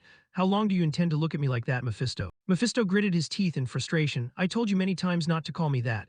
He was the powerful Demon King, the one who had plunged the world into fear and suffering, Mephistopheles. In ancient times, when the gods ruled the world, the demon god who represented darkness had 4 servants. The first representative was Finis, the destroyer, depicted much like an eastern dragon. Next was Insanir, the mad, represented by something resembling a bird. The third representative was Fornications, the lewd, a monster with 3 heads. And finally, Est originale peccatum, the origin of sin, the demon king Mephistopheles, the most powerful and mighty demon king in all legend. This name, Mephisto, is bound to me. Mephisto, unyielding, pointed at Elric's head and shouted, I told you that name was bestowed upon me by the great demon god. Elric opened his mouth and let out a long yawn. Mephisto gritted his teeth, his whole body trembling. You. Elric, while being frantically attacked, retorted aggressively, I swear I'll tear you into pieces. Elric sat quietly on the bed. Good grief, you're noisy as hell. He muttered, Are demon kings always this stupid? I've told you so many times and you still don't understand. Are you deaf from old age? Mephisto was trembling with rage at his words, clenching his hands into fists. 1,000 years, I waited for 1,000 years. I waited for 1,000 years and my mana was taken by someone like this. Mephisto thought of his own identity. I am the Demon King Mephisto. I once made the entire world bow at my feet. He thought back to the past when he stood upon a mountain of white bones, thinking to himself, that is the reason I exist. In the sky, glowing red like blood, a dragon spread its wings and soared high. Even so, the dragon's silhouette grew larger and larger. The dragon opened its mouth wide, roared and lunged forward. It was the Dragon King, Shaynark. Back then, Mephisto faced him without a hint of fear. Shaynark launched a sphere of energy at Mephisto. Mephisto used his spear to deflect the attack, thinking with some irritation, he's in my way. Shaynark created countless magical chains. Those chains wrapped around and bound Mephisto. Shaynark spoke, Demon King Mephisto, you will be buried here along with me. The chains that bound Mephisto also bound Shaynark himself. Mephisto roared furiously, damn it. And just like that, for 1,000 years, Mephisto was locked inside the dragon's lair. I waited forever. His eyes flashed with a cold light as he laughed madly. When he saw Elric's group enter the dragon's lair, Mephisto thought with joy, you finally arrived. He fixed his gaze on Elric, this vessel will free me from this seal. Following that, Elric fought with all his might. The perfect vessel was successfully completed. All those tests were right before my eyes. Elric overcame the trials and stepped to where the spear was stuck in the skeleton dragon. Afterward, Mephisto followed his plan to take over Elric's body. He had almost succeeded in taking control of his body and soul. In the critical moment, something changed. Elric, and Mephisto was completely suppressed by that power. All of his plans had collapsed. Back in the present, Mephisto looked out the window. Now I only have a fragment of demonic energy left. Even my avatar has disappeared. His expression was full of dissatisfaction and hatred. What kind of power could possibly absorb me? Elric lay on the bed, playing with the necklace in his hand and laughing. Stop acting like you're some noble figure with all this power. Mephisto froze. The next second he roared madly, how dare a bastard like you? If I were the me from 1,000 years ago I would, you damn bastard. This must be the work of those Melvingers. What do they think they are? I fought against the entire world all by myself. Elric ignored him and intently stared at the necklace. He narrowed his eyes. I hope our message will reach them. He recalled the scene in the dragon's lair that day and the words he had heard. to my descendants in the future one day. Elric looked at the darkened necklace. He associated it with the statue and the person who had saved him in the dragon's lair. Was that voice yours? Elric recalled the memory of that day. Here, according to the covenant, the first demon shall be devoured. Elric suddenly realized something. He opened his eyes wide in surprise, thinking, wait, could devoured mean that I have absorbed the demon king's power? Elric immediately sat bolt upright. So, is this magical tool a device to devour the demon king? Elric quickly denied it. No, that's not right. It's a tool to devour demons. Having figured it out, Elric turned to look at Mephisto. Mephisto looked at him irritably. What are you looking at? Elric was lost in thought and didn't answer him. Could it devour other demons like Mephisto? He thought of various other demons, the first demon, which means there will be a second and a third. Elric bared his teeth in a cold smile. Get ready, Demon King, you'll all be poor soon. Mephisto involuntarily shivered. What is this chill? The next day, Elric appeared on the cliffside, below which a river flowed rapidly. Mephisto looked at the scene in front of him, unable to hold back his curiosity. Why are you wandering out here all of a sudden? Seeing that Elric was ignoring him, he continued to mutter, an adult asks a question and you should at least have the courtesy to answer. Elric lost his patience. You're doing great, now shut up, you trashy shadow. The hem of Elric's coat was blown up by the wind. He held his hands in front of him, focusing. Before I figure out how to use the power of this necklace, I need to confirm a few things. Elric sat cross-legged on the mat and closed his eyes. He tried to relax, his brow smoothing out. The next second, Elric suddenly sensed everything around him. Blue flowers were blooming brilliantly. A ladybug flapped its wings and flew to flower. It folded its wings and landed on the blossom. A gentle breeze blew past. The air moved through the space like a thin silk ribbon. Everything that was happening right next to Elric. Although his eyes were closed, he could sense them. A thought appeared in his head. A ladybug was flapping its wings, the sensation of a breeze brushing past.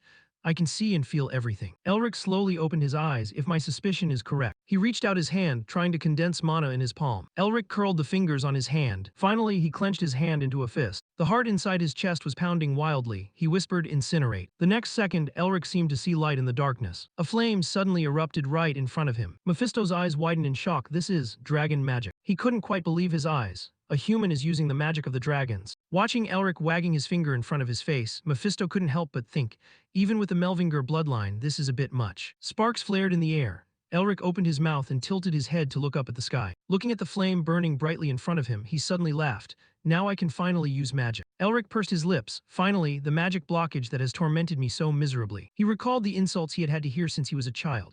The disgrace of the Melvinger family. How much further could such a prestigious magic family fall? Someone like him is the grandson of our first headmaster, unacceptable. Maybe he was picked up on the road by the headmaster. How can a mage not even create a simple circle? Trash who only know how to open their mouths without knowing their place. Elric stood up, looking at the golden evening sky. All those who betrayed the Melvinger family and abandoned me. Elric's eyes turned cold. I will make them regret it. The cameras flashed continuously as they operated. Voices shouted incessantly. Is it true that student Elric Melvinger is in a coma? What about the Dragon Cave excavation? An imposing voice answered concisely, cutting through their empty questions. An official announcement will be made at the Magic Tower, so please await the statement. After handling things smoothly, he went back inside. His whole body trembled as he spoke. Master, please don't make me do things like this again. Sean, who was sitting on the side, tiredly clutched his head and replied, You've arrived. Good work. Carl spoke politely. It's nothing, sir. The commotion you cause every time you're with Elric nearly kills me. He approached while continuing, but if your scam is exposed, the Magic Tower and the royal family won't support you. Can you bear the consequences? This question immediately made Sean freeze. Ah well. Following that, Carl continued while handing Sean a towel. Elric said that he has already calculated everything, so I will trust him. You're covered in cold sweat, sir. Wipe it off. They were all clear on one truth. The greater the risk, the higher the reward. Sean held his head, his body trembling with anger as he thought, Elric, you bastard.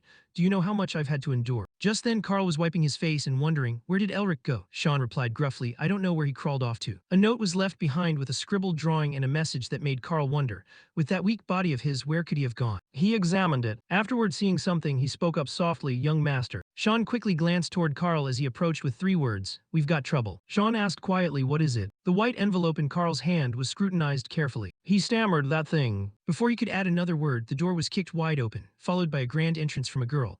So, my little brother is plotting something without letting me know, huh? Sean's eyes widened as he shouted, Sister, why are you here? She laughed coldly and questioned him back, why are you so surprised? This person was the Firebird Witch, Tasha Nairster. She smiled faintly as she asked, is it strange for a sister to come visit her brother? Speaking of the Royal Magic Tower and the Clerical Alliance, each side produced the great geniuses of the century in the same generation.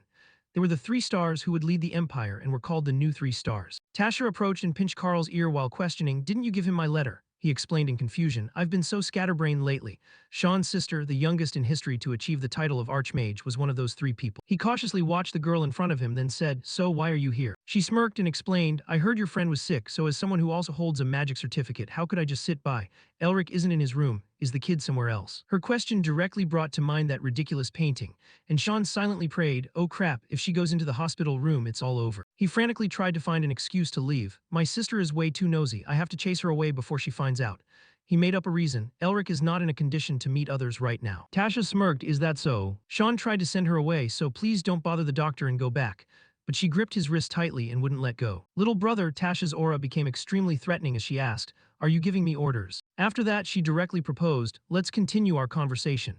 What happened to the Dragon Cave excavation rites? Sean stared at the girl in front of him who was fuming and smiling, thinking to himself, the Dragon Cave, I forgot that this witch is a dragon fanatic. Tasha continued to question him when she saw Sean's silence. No one has gotten it yet right. He gritted his teeth and tried to force the words out that. Sean's expression was awkward, his whole body sweating as the final words were forced out. It was decided by Elric. Tasha frowned, staring right at him. She replied concisely while the two threatened each other with their own auras. Then, there's no other way. She kept a tight grip on Sean's wrist. It was only after a moment that she decided to let go. Tasha turned to leave, not forgetting to leave behind a few instructions. Contact me when your friend wakes up. Tasha's words continued to flow, and her tone became even more threatening. If you don't contact me first. She made a gun shape with her hand as she finished, then prepare to get beaten up, little brother. Finally, when Tasha left, terrifying images competed to appear in Sean's mind. He shuddered and silently prayed, do something quickly, Elric. Just then, that weak but familiar voice echoed, young master. Sean asked, and Carl, who was coughing up blood and trembling, wondered, has she left yet? The bloody scene made Sean jump in shock. Whispers echoed throughout the city. The heir of the prestigious magic family is unconscious. The streets were bustling and people were shouting, extra, extra, who will be granted the Dragon Cave excavation rights. A person in a hooded cloak stopped in front of a stall and spoke up. Sean is handling everything well in my place. This person saw something and exclaimed with interest, well, look who's here. Holding the newspaper in his hand, this person muttered the bold headline.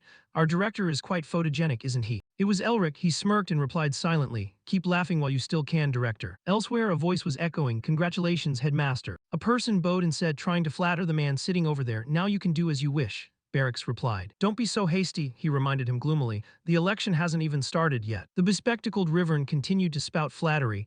I was too impulsive. I could never understand your desire to protect the future of the academy and your students, headmaster. Barracks felt satisfied hearing these words and said, honestly, I already told you I haven't been promoted to headmaster yet. He continued to ask, by the way, what's the status of that student, Elric? Rivern quickly reported, I heard he's struggling to survive every single day. He sipped his tea and remarked indifferently, oh my, how unfortunate. Then he suddenly raised his head with a question, but if he wakes up, it will be a big problem. We should hire some assassin. The atmosphere shifted instantly upon those words, quiet. Barrack's eyes turned menacing as he stared fixedly at Rivern. He stammered, trembling, I apologize. Satisfied with the response, the air around Barracks softened almost immediately. There will be a professor position opening up after the election. He mused about who might fill that spot. Rivern, hearing this, couldn't help but be curious. Excuse me. Barrack's lecture continued, reminding him how to act. I am only the headmaster. I don't know what is happening outside the academy, Rivern. To which he replied with an understanding, I see. Then he bowed low, loudly assuring, I will not let you down. Barrack smiled, satisfied with his display. Elsewhere, in the dead of night, a hooded figure was hiding behind a wall. Elric smiled as he pulled back his hood. He then looked up, murmuring, all right, let's get started. His eyes glowed with a bewitching blue light as Elric mused. With my mind's eye, I can see the other side of the world. And for a moment his vision was tinted a faint blue. If I can find the hidden space. Elric calculated while reaching out, channeling the mana from the dragon's heart into it. He calculated while reaching out, channeling the mana from the dragon's heart. I can use magic without complex incantations. A stream of red energy followed by yellow and blue lines appeared simultaneously. The initial estimate seems okay. He moved at high speed. In an instant, he soared high up. Then he landed forcefully, creating an explosion in space. Elric mused, I am finally at the starting line. He took a deep breath. Then he looked at the moon and concluded, the initial estimate seems okay. I am finally at the starting line. Elric whispered to himself and beamed with a bright smile. Mephisto's voice echoed in the silent space, dripping with mockery. How pathetic. You can only use magic of that level even after possessing my power. Just a simple jump. Are you using tricks? Elric, though annoyed, couldn't deny the words. He was right. I need to be faster, stronger. Realizing he was being ignored, Mephisto flared with anger, pointing at him and shouting, you bastard, how dare you ignore me while I'm speaking? In my time, humanity, the demon world, and even the dragon race would cower in my presence every time I spoke. Despite the Demon King's incessant rambling, Elric's thoughts were focused on more important matters. There is something called the mind's eye impression hidden within the dragon's true technique. His hands glowed as Elric applied the power of definition. His other hand did the same as he mused and then spoke aloud. In an instant, Elric's hands interlaced, the stream of power growing larger to activate the magic. Mephisto, standing by, also felt this power, his expression turning sour. And then the incantation was released. Jump! Instantly, power erupted from his feet. He was gradually lifted off the ground. Witnessing this, Mephisto's face couldn't hide his shock. Impossible. Elric shot forward like a rocket after the command, fly. Elric's eyes shone with a powerful blue light as he exerted his power. Before him lay the city. In a split second, Elric came to a halt, hovering in midair, looking down at the sparkling lights with amusement. Huh. But just then, Elric's power cut out and he fell freely, too high. A smile appeared on his face as he thought, wonderful, simple, but extremely effective. He continued to use the flying spell, launching off like a rocket. All right, one more time. By now, Mephisto was tailing him closely. He frowned in annoyance while observing his companion, a mediocre brat who just learned magic and is already using the mind's eye impression. Dual magic. Speaking of the Melvinger clan, the eternal enemies of the demon world, Mephisto continued to compare. Even the strongest Melvingers might not be able to compare to this guy. Then his thoughts halted as he remembered someone. Oh wait, there must be one. The figure of someone in a white cloak appeared. This person's appearance was gradually revealed, only one person. Someone who looked exactly like Elric does now. Mephisto flew, reminding himself, oh my, I shouldn't think such things. His gaze held resolve as thoughts formed. At any cost, before he gets any stronger, I must seize that body and crush this dangerous seed. Mephisto calculated hurriedly, is there any way? On his side, Elric remained focused on flying forward. He had his own thoughts, the mind's eye impression. It's wonderful, but it's still so hard to master on my own. His hand clenched subconsciously. To become stronger, I must understand the core of the dragon technique. I need a teacher who can keep a secret. He thought of barracks. In an academy already under barracks control, no one was capable enough to teach him. By now, Elric's feet touched the ground. He stopped in the middle of a forest, calculating. At the very least, it must be someone on the level of the hexagram, but there's no way they would accept me as a disciple. Instinctively, Elric remembered someone who, if they were still alive, though he skillfully kept it fleeting, never allowing himself to dig deeper. No, not even father or uncle. In a corner nearby, Mephisto had been watching from start to finish, angrily trampling the dirt. I don't even have feet. Elric seemed to realize something. Wait. He stood up and called out to him, and the words successfully grabbed Mephisto's attention. Hey Mephisto, Elric smiled, offering a bold proposal. Can you teach me magic? I just thought of this. You must be the most suitable teacher for me. This proposal left the Demon King momentarily disconnected. What did you say? He turned away huffily, not saying another word. But Elric didn't know that Mephisto was secretly smirking as he spoke again. Mephisto turned back, nonchalantly questioning, what good would that do for me? Elric smiled brightly, convinced that agreeing would bring more benefit than harm. I will create a new vessel for you using alchemy. I will create a new vessel for you using alchemy. But this persuasion immediately met his challenge. You think a mediocre human can create a vessel for me? Responding to Mephisto's concern, Elric gave a completely nonsensical answer, then make me strong enough to do it. Yet Mephisto replied seriously, the answer is still a refusal, not enough. His face twisted as he answered, what can you do if I don't get stronger? With no other choice, Elric lowered his tone, suggesting, then propose another condition. Expecting an excited Mephisto to make a demand, he was met with a bucket of cold water. I refuse. Mephisto spoke nonchalantly, why would I ever enlighten you? I might consider it if you became one of my own kind. He opened his eyes, looking at Elric to gauge his expression. Mephisto was very amused watching Elric's confused face. Heh, look at that confused face, it satisfies me so much. You've been trying to play me, haven't you? The more he thought, the greater his joy, and Mephisto's lips curled into a grin. Though I'm still too weak to devour him, if I secretly use dark arts on him while I teach. A highly stimulating scenario formed in Mephisto's mind. He will grow stronger, and at the same time his soul will be invaded by dark arts. By then, I will devour him. His smile widened as he thought of him every second. Now kneel and beg me to take you as my disciple. Know your place and obediently become my vessel. But the truth slapped that ignorant Melvinger in the face as the next second he heard Elric swearing, oh, forget it, damn it. Mephisto's face distorted in astonishment at these words. Elric finally spoke up to retort, listen, Ajasi. The words unexpectedly caused Mephisto's brain to disconnect, leaving him stunned. Elric reminded him again, even demands have their limits, you know. His voice dropped, becoming dangerous as he spoke again. Do you still not understand what situation you are in? With that, Elric leaned close to the stunned Mephisto. What? For a second, Mephisto seemed to shrink in the face of that arrogant smile, and it left him feeling helpless. You. Mephisto raged, wanting to strike him, you damn bastard. But Elric softly commanded, shut up. Instantly, Mephisto was silenced, unable to make a single complete sound. Witnessing this, Elric couldn't help but sigh with satisfaction. Oh ho, more successful than expected. Furious at being silenced, Mephisto repeatedly pointed at his face and cursed, though the only sounds were nonsense. Elric couldn't help but sigh, oh my, you're too loud. In his heart, Mephisto felt increasingly defiant. There is no way I can be subdued just by the mind's eye impression. But then Elric issued another order, act cute. In an instant, Mephisto's dignity vanished as he posed like a cute rabbit. All of Elric's senses were instantly tortured, making him want to cough up blood. And he couldn't help but feel nauseous. Oh, my eyes, God help me. Mephisto nearby was already fuming to the point of tears but could do nothing. Elric regretted his request immensely while watching Mephisto. Why on earth did I ask him to do that disgusting thing?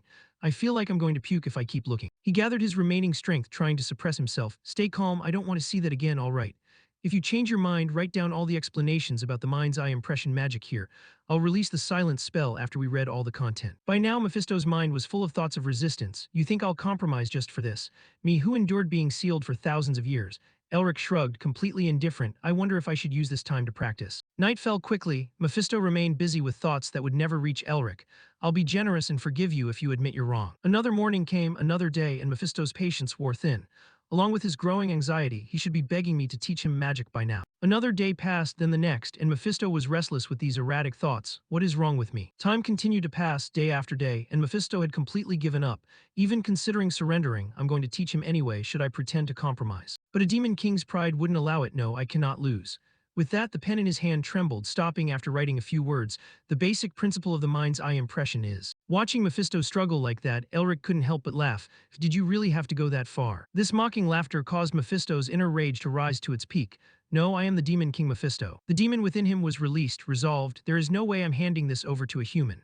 Suddenly, a voice from Elric cut through this eloquent internal monologue. What's this? He intently read the things written on the paper while Mephisto sat on all fours, looking no different from an old dog. Why am I acting like his little dog? Elric pursed his lips, carefully studying the letters drafted on the paper before him. The basic principle of the mind's eye impression is an ancient piece of knowledge that I couldn't find in any book. His hand traced the ink-soaked characters before offering a compliment. Good, very good. Shouldn't you be happy to help me? Elric didn't forget to kindly read the command, deactivate cute action, then reminded him, oh, and this information here. A smirk appeared on his face as he pointed to the drafted content. Can you write more detail? Maybe I'll let you talk. A bit bored, aren't you, because you can't speak? These words struck directly at Mephisto's pride, making him want to explode with rage. You damn bastard. Elric was the one who lost control, loudly yelling in the other's face. What is this? Don't you know you should have written more than yesterday? He was met with Mephisto's nonsensical sounds, which could be translated as ooh, what jerk decided this? Despite that, Elric patiently suggested, how about you write more often in a day, a little more each time? I'll lift the silence for 3 days. What do you think, deal? Followed by a series of other unreasonable demands that made Mephisto tremble with rage. Oh, and your handwriting is terrible, write neatly. Oh, I changed my mind, more often isn't enough, write it all down at once. Have you thought about teaching me some ultimate techniques while you're at it? He promised himself while imagining a flashy future scenario. Just you wait.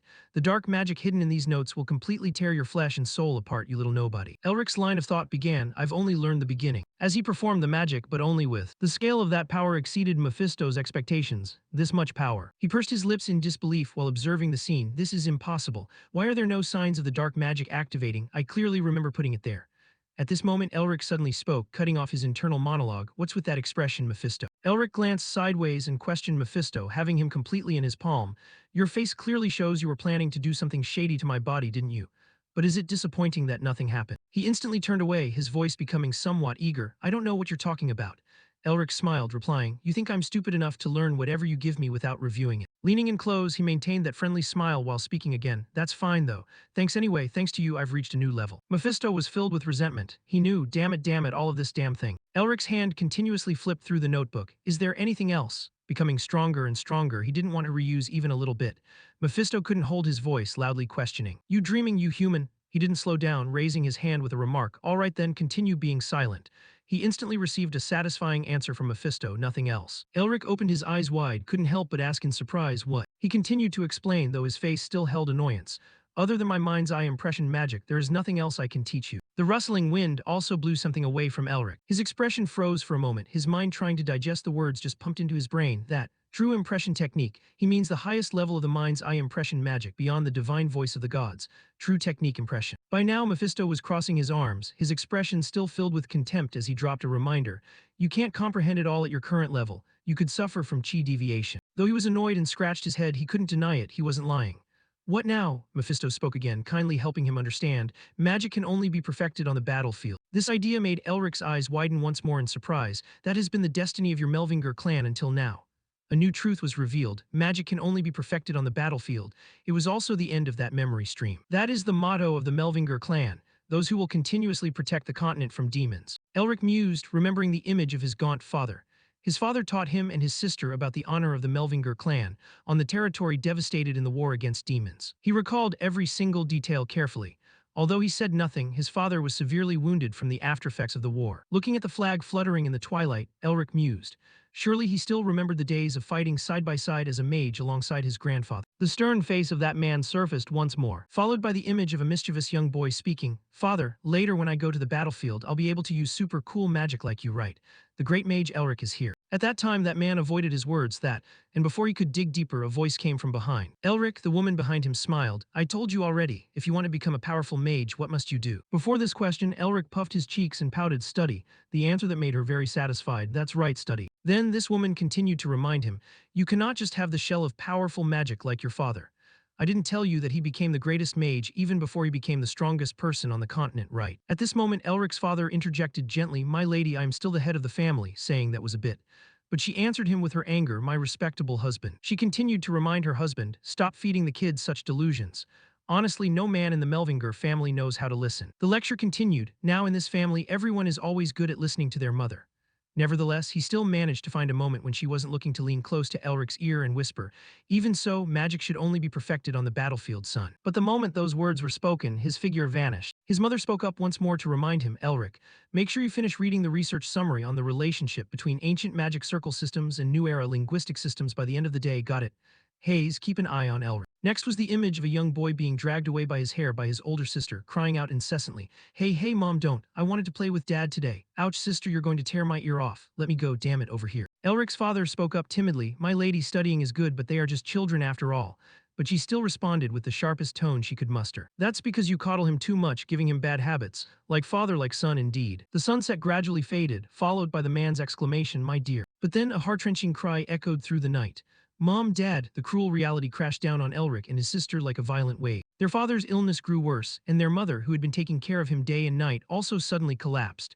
Their father spent his final breaths beside their mother, and together they passed away peacefully. The man's face looked strangely gaunt as he let out his final words, "I'm sorry, my dear. You always shone brighter than anyone else in this world. It's all my fault." The woman beside him, struggling, still tried to respond with a gentle smile, "Don't say that. Since I met you and we had these wonderful children, there hasn't been a single day I haven't been happy." Their hands clasped together and he continued, "Thank you.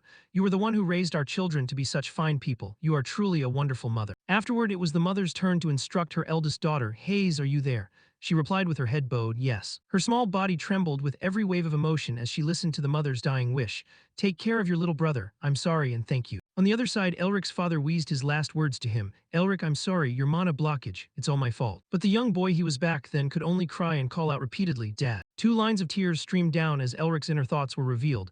"I'm so scared. How could you leave like this, Dad?" He pleaded with them desperately, "If you're gone, what will sister and I do?" But unexpectedly, a thin yet warm hand pressed against Elric's cheek, and the flowing tears instinctively stopped. He continued to soothe him, "Look back at my life. Compared to the time I spent as a battle mage on the battlefield, I have been far happier during these days I got to be your father." Elric's tear-filled eyes widened, his small hand reaching out while listening to those words, "You don't need to become a mage. I'm just a man with a little breath left." His voice grew smaller until it could no longer be heard clearly. "I hope you will live happily with those by your side." That warm hand lost its vitality and simply fell. It landed on the bed with a soft thud. It was also the moment life ceased between the two of them.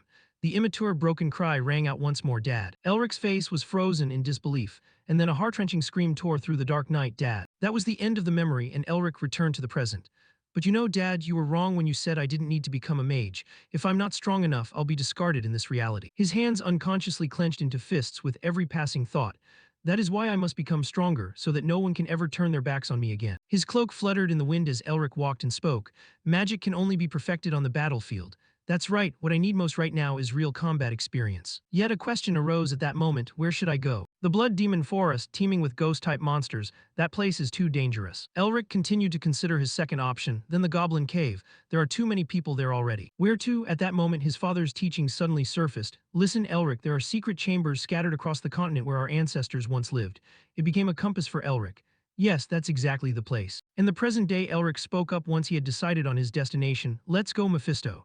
He crossed his arms and asked succinctly where to. And Elric answered with a single sentence, "We're going to the Yeti territory, the Yeti plateau." Sunlight filtered through the leaves, shining down below. Elric's silhouette was bathing in the stream, completely naked and at one with nature. He swam and thought to himself, it could be a problem if my identity is revealed. I need to change my appearance. Once he finished thinking, Elric immediately chanted the command, "Radiate." The water behind him began to rise. It slowly covered his very body. At a certain point, Elric ordered cut, and instantly a section of his hair was blown away by the wind. The stream and the wind swept away the excess hair, returning the lake to a suspiciously quiet state.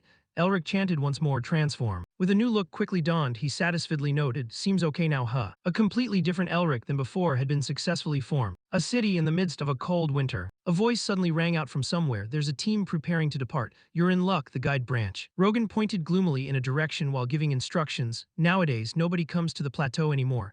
It's a surprise that so many people suddenly want to go there.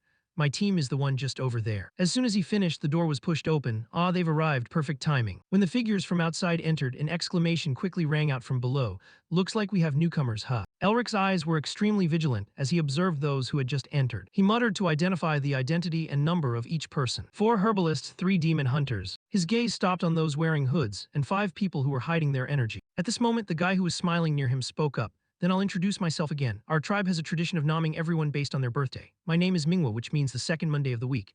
You're wondering what the point of this is, right? Today is the second Monday of this week. In common language, that's Tuesday. So as long as you stick close, you won't encounter any danger." In a corner, Mephisto was already furious at this incoherent rambling. "This bastard talks so much, one day I'll tear that mouth off."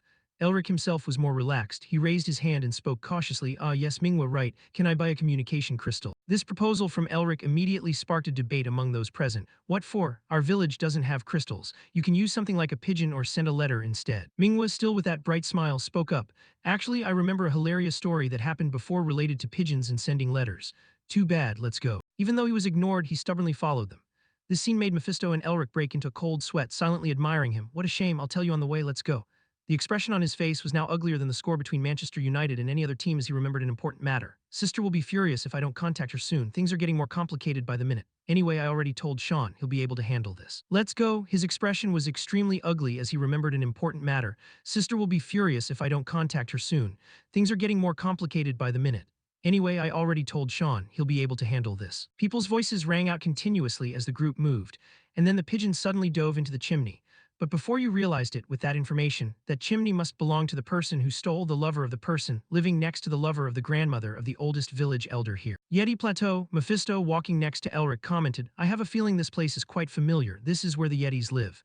Hearing this, Elric's curiosity was piqued again. "You know about Yetis, did you come here before?" He explained indifferently, though his words were a bit harsh. "Of course, they are scum who dared to disobey us." This mind-blowing fact made Elric unable to keep his voice down as he exclaimed, "Yetis are demons." But this direct conclusion of his met with opposition from Mephisto himself. "Don't rank me on the same level as that trash." Elric's eyes widened in surprise as he tried to absorb those words. Just monsters, who would have thought they had ties to the demon realm, truly astonishing. However, their former king was truly useful. He must have received the demon lord's blessing, even though his fate wasn't as fortunate. Elric couldn't help but glance over at Mephisto, thinking to himself, the Yetis had a ruler in the past. Just then Mephisto spoke again. "His grave is probably still around here." This firm statement surprised Elric. "A grave, do you know where it is?" But in response to his eagerness, he replied vaguely, "Even if it's still here, it's probably already been robbed." Elric stiffened. If Yetis are demons, their graves surely have some connection to the family's secret chamber. His own memories were once again brought back by Elric. The secret chamber is an ancestral refuge built to protect the family legacy. He had gently stroked his head and told him the story back then. "Elric, later, when you've grown up and become the clan head, go to the Yeti Plateau first." The request had been made, entrusting everything to the little boy of that day. "Confirm all the family legacy there and pay your respects to the ancestors." The present-day Elric was observing the item in his hand, calculating what the family legacy could be. "I wonder if I can find out more about this magical necklace if I go there." At this moment, Manhwa, who was in the lead, continued talking. "If you follow the legends passed down from generation to generation in the tribe, the first Yeti ever was abandoned by her husband and left on this plateau. The woman died." His nonsense kept landing in Mephisto's ears, making his face twist uncontrollably. After getting her revenge, she met Yukiana, who suddenly appeared, and that's how the story began. Mephisto turned to Elric, shouting furiously, "Can't you use magic to shut that name up? Look, my ears are bleeding." But he just replied, "Try to endure it, since when do ghosts bleed?" Because at this moment he was busy thinking about the snow demons, and again regarding the Yeti that the guy kept mentioning. "Why haven't they appeared yet?" Mingwa's voice continued with his usual heartiness. All right, everyone, the road from here on will be quite difficult. Before we continue, we should eat something. A warm fire was lit. They divided into small groups, each lighting a small fire to stay warm. At this moment, someone approached with a request. Let us sit by the fire too, please. Elric's gaze immediately swept over this mysterious person. He quickly concluded, he's as strong as a noble knight. He then continued to observe the movements of the strangers who had approached them. Elric remarked, seeing them just surround the fire as promised. They don't seem to be targeting me. Are they on some secret mission? His gaze stopped on someone wearing a blue cloak different from the rest. Is that person the leader? He doesn't look like it. Unexpectedly, this person took off their hood. Elric's eyes widened in surprise. Even the members of the party he was traveling with couldn't help but be surprised. Because before them was a beautiful girl with long blue hair. Thank you, we will cherish it, Elric thought in surprise, a woman. At this moment, someone in the group started whistling. Along with him, another guy joined in the teasing. Why are you hiding such a pretty face, young lady? Oh my, I didn't think I'd be lucky enough to have such a wonderful experience here. But the moment he finished, a sword was drawn. It struck the face of the guy who had just spoken nonsense, over here. In a single motion, the person had moved, and when he realized it, the tip of the sword was already at his throat, ready to pierce it. The person's eyes were gloomy and full of murderous intent as he spoke. You've offended a lady by talking like that. Pay for your life. A chaotic scene immediately ensued, forcing the girl to give an order. Chen, put your weapon down. Elric on this side just laughed, enjoying the fighting taking place in front of him. He dared to flirt with a noblewoman. Does that head contain any brains? Unexpectedly, Mephisto suddenly leaned his face close to his, and they immediately turned their heads to look behind, only to be surprised once again by what they felt. On this side, Chen still kept his sword at the throat of the person who had just blathered, trying to justify the action. But my lady, this trash. But the girl insisted that he lower his sword. A moment of hesitation appeared on Chen's face, before he sheathed his sword back into its scabbard. Suddenly, Elric's voice cut across the scene, everyone run. Chen looked toward that direction in confusion. Both guys who had been teasing also turned to look. What? Chen was the one who raised his sword to defend. In a split second, dozens of attacks flew toward him from who knows where. Manhwa and the others couldn't help but feel astonished. When they saw one of the group members being hit, their body was pierced with a large hole. Chen shouted to the remaining members, protect the lady. They stood trembling in front of the girl. On this side, Elric frowned and spoke up, this reminds me of the nest. He then quickly moved. Seeing dozens of arrows flying toward him, Elric couldn't help but exclaim, why are there so many? He stood watching them fly closer and closer to him. They got closer and closer, and now Elric used magic, chanting the command with a single word, block. Instantly, a shield was created, along with the blocking of the objects that were flying toward them. Elric broke into a sweat.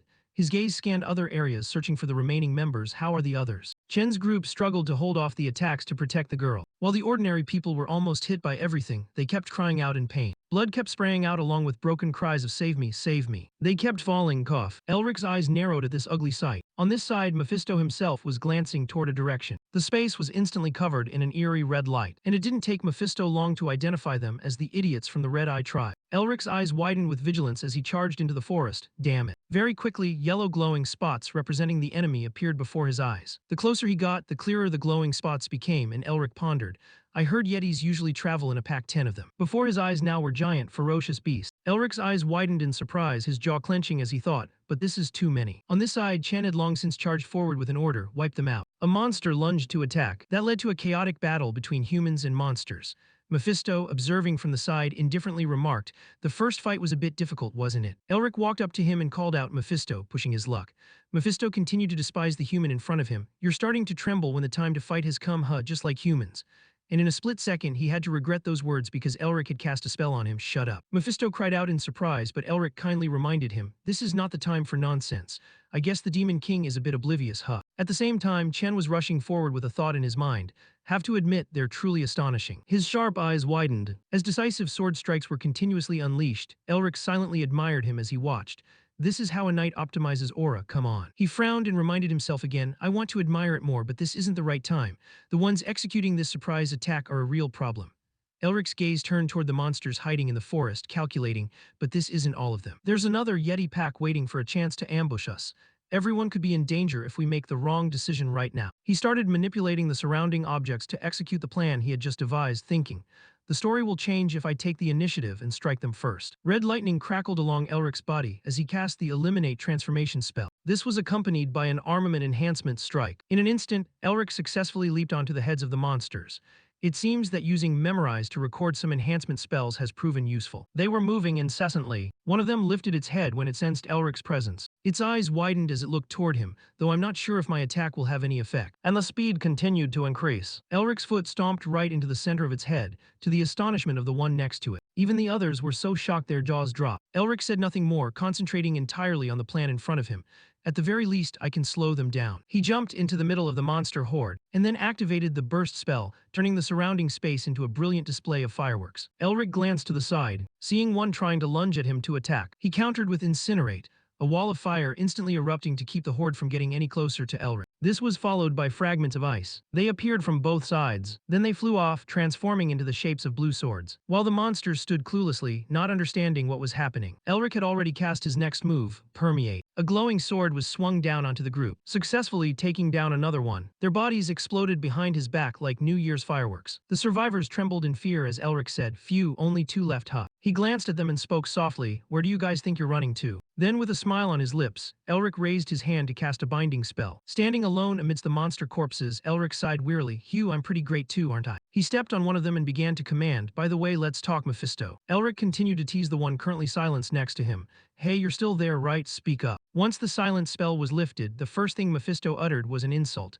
"You crazy bastard, you really are." Just then, Elric gently whispered the word silence, and instantly Mephisto froze, not daring to act recklessly or say another word. Elric then demanded grimly, "There's no time, so hurry up and interpret for me," his words leaving Mephisto deeply confused. "What are you talking about?" Then Elric used Mephisto as a translation machine to communicate with the monsters.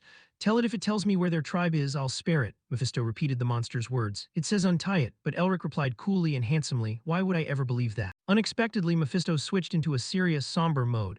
In this situation, it's better to negotiate through dialogue rather than threats. With no choice, Elric decided to play along. "Fine, I've untied it. Tell it to hurry up and speak." Mephisto leaned in, whispering fiercely into the monster's ear. Its expression changed instantly. This sparked suspicion in Elric's mind, and he quickly used his translation skill, only to realize Mephisto was trying to help the enemy. "Now we will pretend to cooperate with this scumbag," Elric reminded him gently, "sir." The monster suddenly roared ferociously. This was followed by a jarring sound as Elric struck it down in one blow. His fingers had just fired the magic. Elric's expression didn't hide his horror. That was close to becoming a major problem. He stared at the two beings before him, desperately trying to dodge, then offered an icy smile and demanded, "So shall we talk again?" No one knew what they discussed, only the sound of someone's desperate screaming echoing. Afterward, Elric commented to Mephisto, "That soft-hearted snowman almost died because of you, sir." "Thanks for showing me the way," Mephisto continued to resist. "I hope you all die." Suddenly, Elric placed his hand over his chest, his body beginning to tremble. He thought to himself as he felt his heartbeat, "The dragon heart contains the magic of both the dragon and the demon king. I can only unleash 3% of the magic power from here." Elric calculated, "If I unleashed the full amount of that strange magic power, my body would shatter into pieces." He followed the monster toward a certain place. "At my current level, it's extremely dangerous if I keep fighting like before." Elric's hand clenched unconsciously as he promised himself, "But I cannot back down." Elric's expression was full of determination.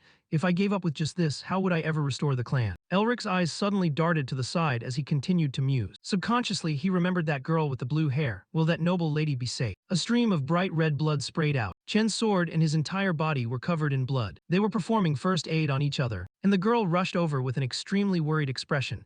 "Chen, did you see someone here just a moment ago?" Chen thought to himself simply, he must have died while running away alone or is hiding somewhere. Yet on the surface, he smiled and said the opposite. Perhaps he escaped safely. The girl didn't doubt the words for a second. "I suppose so." Her eyes turned toward the sky. At the same time, Elric on this side was remaining vigilant to face something, completely unaware of the girl's silent wish. "Please be safe." In front of him was a pack of yetis standing together. Elric frowned, serious as he spoke. "Don't look at me with such bloodthirst. Let me meet the tribal chief." The monsters before him growled. Then they all shouted in unison while clearing a path for Elric to walk through. One of them slowly walked toward him. Elric's eyes widened in surprise, because standing before him was the tribe's chief, one with a size even more gargantuan than all the rest. Elric maintained his calm expression as he spoke. "I have a few things I'd like to ask." The monster remained silent, not responding. In his hand, he already had an attack prepared, ready to unleash at any moment.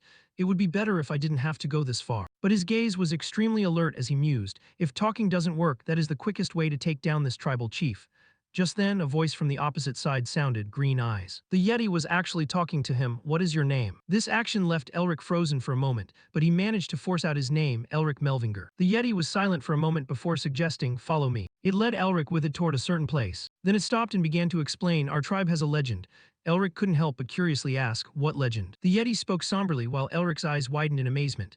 A long time ago, a great king ruled this mountain. He glanced at Mephisto, who gave a slight nod in agreement. The Yeti continued to explain. That king said that there was only one person he acknowledged as a friend. It recalled that ancient meeting. The person with green eyes, and Melvinger was that person's name. The mind-blowing truth caused Elric's eyes to widen in shock. My clan's ancestor was friends with the king of the Yetis.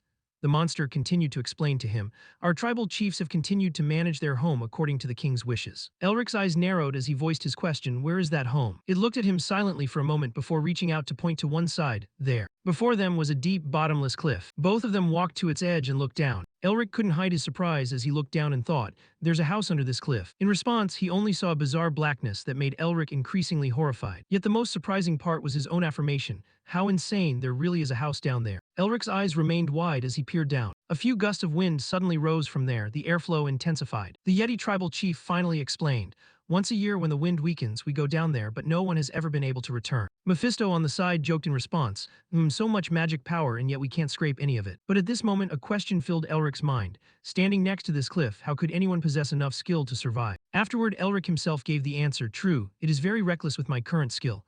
However, if I only stand here now, I won't be able to take a single step forward. His feet stepped casually forward as he continued, and it seems the ancestors wanted to see the skill of their descendants. Mephisto questioned suspiciously, what are you planning?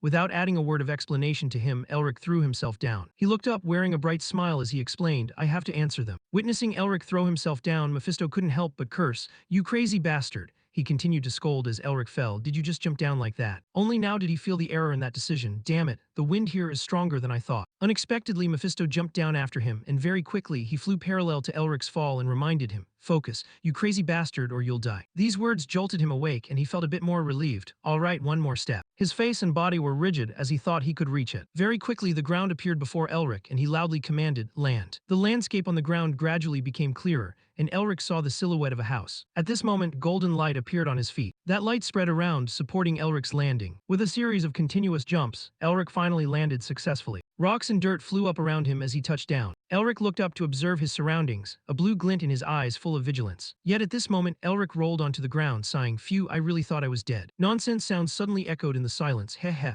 which could be temporarily translated as, I did it, didn't I? I'm the best, aren't I? Do you acknowledge that? I acknowledge it. Mephisto on one side could only sigh at the strange character of this human.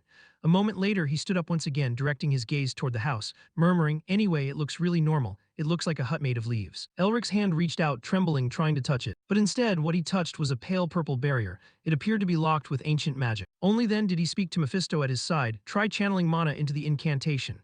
Mephisto went along with it, Melvinger. Afterward, Elric continuously touched it while reading passwords that suddenly appeared in his mind.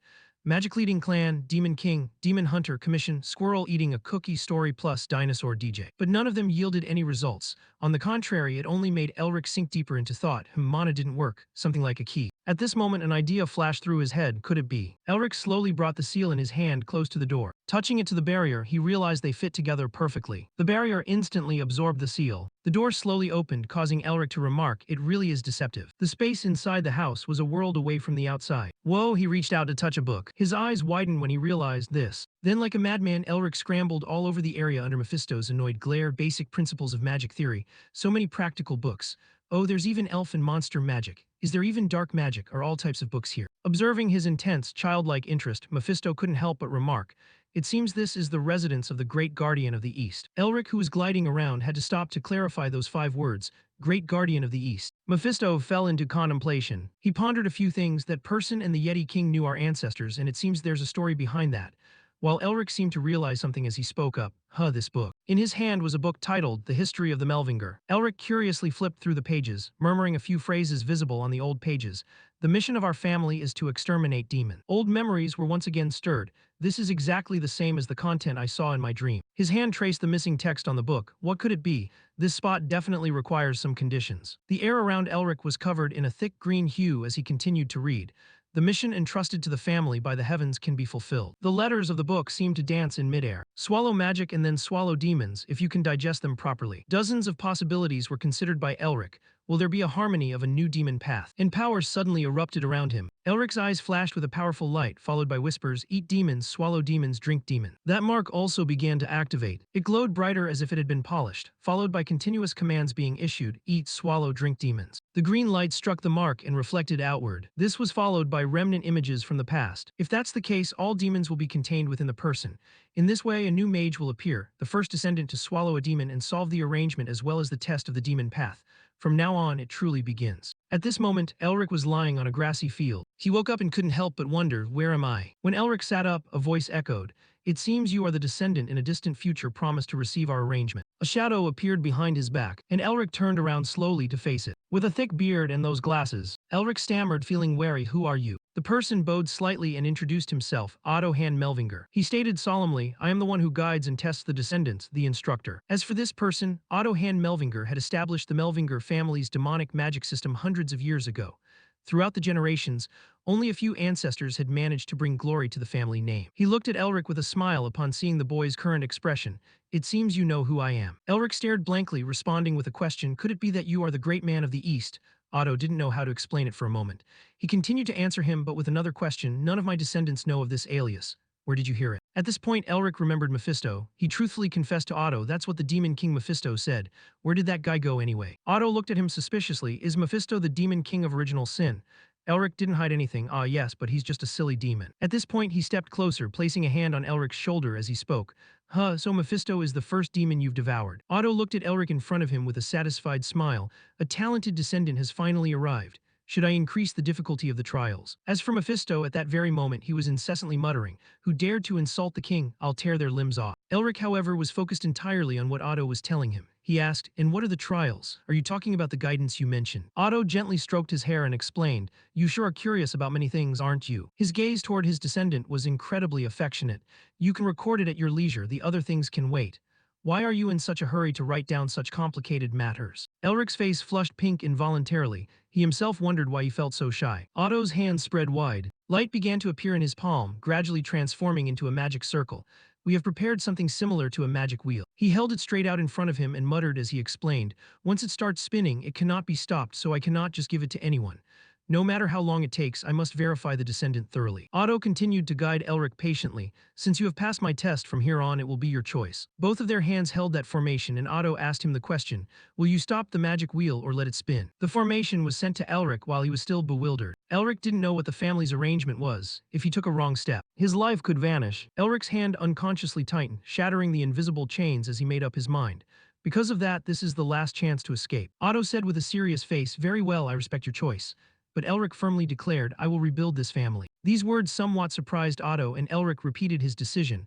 I will carry on the wishes of our ancestors, the great heroes, so that I can leave my name on this land as a great mage. Elric's aura surged. That is the dream I have cherished for so long. Elric pushed that formation forward, successfully creating an explosion just as Otto had done. Not just once, Elric even did it several times over. Otto's eyes couldn't hide his amazement as he witnessed Elric's performance. He patted the boy on the shoulder and commented, well done, such boldness, if it's our descendant he'll surely succeed. Elric naive whined from the impact, ow that hurts. The vast field remained before them as Otto continued his rambling, so then. Elric opened his arms, causing the weather to shift into a contrast. In an instant, the warm scenery in front of them was replaced by snowy mountains falling incessantly. Elric was startled. Shivering while trying to resist, Elric asked, where is this? Otto gloomily explained, this is the place where the first trial is tested. He quickly understood what the man was implying, so here is where I have to go through this test. Compared to now, thinking about a future where he would tower over everyone, the corner of Elric's mouth curled into a smile uncontrollably. Who knows, I might become much stronger. This small gesture couldn't escape Otto's notice. You're smiling. For someone about to enter a test, this mindset is excellent. He continued to guide Elric, looking into the distance. Then look over there. He asked in confusion, look at what? But Otto continued to command Elric without any further explanation further out. Elric followed, and very quickly he saw something. Look deeper. Thick black streams of energy were billowing. The shape in the center was hard to discern, and Elric couldn't help but ask, what is that? An extremely powerful figure caught his eye, and Otto answered, the king of the snowy mountain. He actively explained to Elric that he was the first and last person to unite the Snow People tribes, that he was the king who ruled the snowy mountain, and that he was a character with the ambition to bring the Snow People, who had been driven out of the demon realm, back into it. As he recounted the past of the king of the snowy mountain, he revealed that in the end he was consumed by that very ambition, left behind like a fallen demon. Elric's face turned even more blank when Otto stated the main goal regarding that demon. This king of the snowy mountain is the second demon you must devour. He understood directly and screamed in horror, does that mean I have to confront that? Otto intended to correct him but only smiled in answer, no, rather you must devour it. Are you scared already? Then Otto's gaze remained fixed in the direction of the king of the snowy mountain as he gave Elric his mission. Now you must devour the demon and seize its root, the seal. he asked in confusion. The seal. Otto kindly enlightened his junior. Primitive and dark emotions like fear, depression, and resentment radiated by the being. Our existence is created from the ego derived from thoughts, where one's own dark thoughts link together to form them. That is the demon race. Elric's expression was shocked as he saw a seal appear on his hand. That's why every demon has their own dark thoughts. That is their class nature and their symbol. The heart where those dark thoughts are stored is called the seal. The seal of the original sin Mephistopheles can be seen. It shifted from black to blue before Elric's own shocked eyes. Is this the Demon King's seal? Otto took the opportunity to explain his true goal. From now on, you will hunt the demon race and seize their root, their seals. He painted an appealing picture of what would happen if he devoured a demon, causing Elric's face to go blank for a moment. All of their power will belong to you. He glanced in the direction where the king of the snowy mountain resided, mentally calculating how strong he would become if he received the power of such a formidable monster. Afterward, Elric quickly made up his mind. I have to try first to know. He used his skill to hover upward. Otto didn't forget to call out after him, remember this. At the same time, Elric had already used his second skill, activate weaponization. As Otto's voice echoed in the space, it's not to defeat. Elric cut across that thick black mist along with the final words of the instruction, but to devour. Elric couldn't help but be confused, thinking, wait, what does eating and devouring mean? What does that even mean? Very quickly, the black streams of energy struck his eyes. The king of the snowy mountain sensed Elric's appearance. This magical power is me fies to mel vin jur. The gloomy voice of the king of the snowy mountain echoed, prove it. Replying was Otto's voice, instructor stop. The king of the snowy mountain's words were extremely ominous as his gaze turned to Elric, who was rushing toward him, our marshal. His eyes widened when he saw something. Black objects moved continuously at high speed, executing the king of the snowy mountain's command, kill him. Attacks landed at Elric's feet, forcing him to be vigilant, while black energy streams appeared simultaneously. As the king of the snowy mountain's minions appeared in unison before Elric, Elric observed the group and started evaluating. There are dozens of them at first glance. To some extent, they are different from the snow people I faced before. His gaze stopped on one particular one and a concern formed, especially that one. With my current abilities, can I win? Elric pondered his counter-strategy. If I only use the seal of original sin with the Demon King's power, I think I could capture even that king of the snowy mountain. The more he thought, the more annoyed he became, cursing, damn it. If I don't know how to use it, it's no different from doodling. At this moment, the leader of that group roared threateningly, and they lunged at Elric in unison, forcing him to decide on a quick strategy. But this is the first test, so with the Demon King's power. A word was uttered by Elric before activating the skill. It wouldn't be called cheating, right? Explode. A terrifying explosion was immediately unleashed by him. The scale and firepower were not ordinary. However, in a split second, Elric's eyes widened in horror when the enemy's spear suddenly pointed at him. Following that was an even larger explosion that sent the warriors flying far away. Elric held his hands up in the air, drawing a bagua pattern erect and pierce. Immediately after, a series of large, sharp ice blocks erupted from under the ground. They quickly pierced toward the warriors, leaving them no time to dodge. Elric's eyes also began to glow. He stood looking at the blood-red-eyed warriors standing before him, not flinching in the slightest. Elric spoke in a calm voice, showing no emotion. I heard you were once part of the demon race but were abandoned. I'm sure you know that when you are incompetent, you will be discarded. This statement seemed to hit the warriors where it hurt. They looked at him with hatred.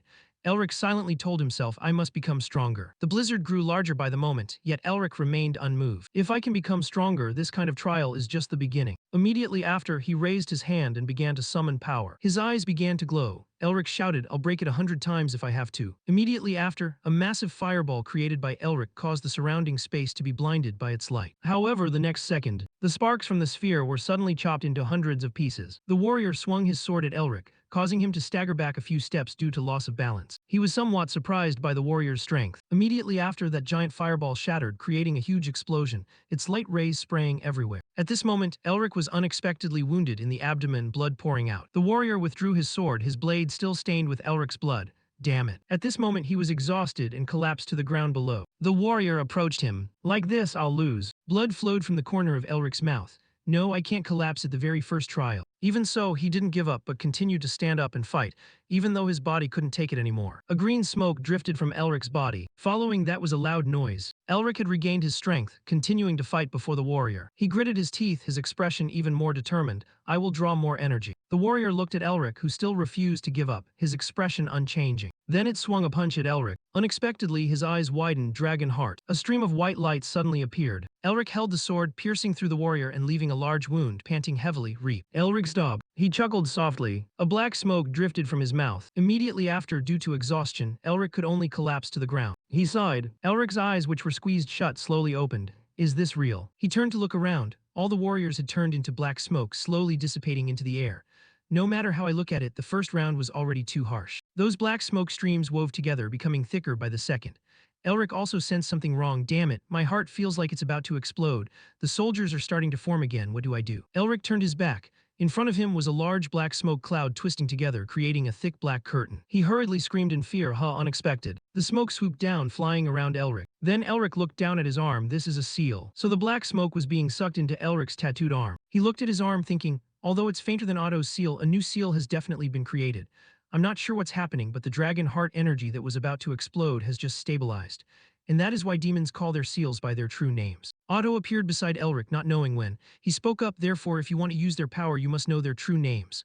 Elric asked in confusion, how can I find out? It's not like they'd tell me their names. He still stared at the black smoke in front of him, his voice calm, don't worry. The warriors appeared once again after the black smoke streams. When the right time comes, you will naturally feel it. Elric sighed. Then he continued to summon his own strength, continuing the battle.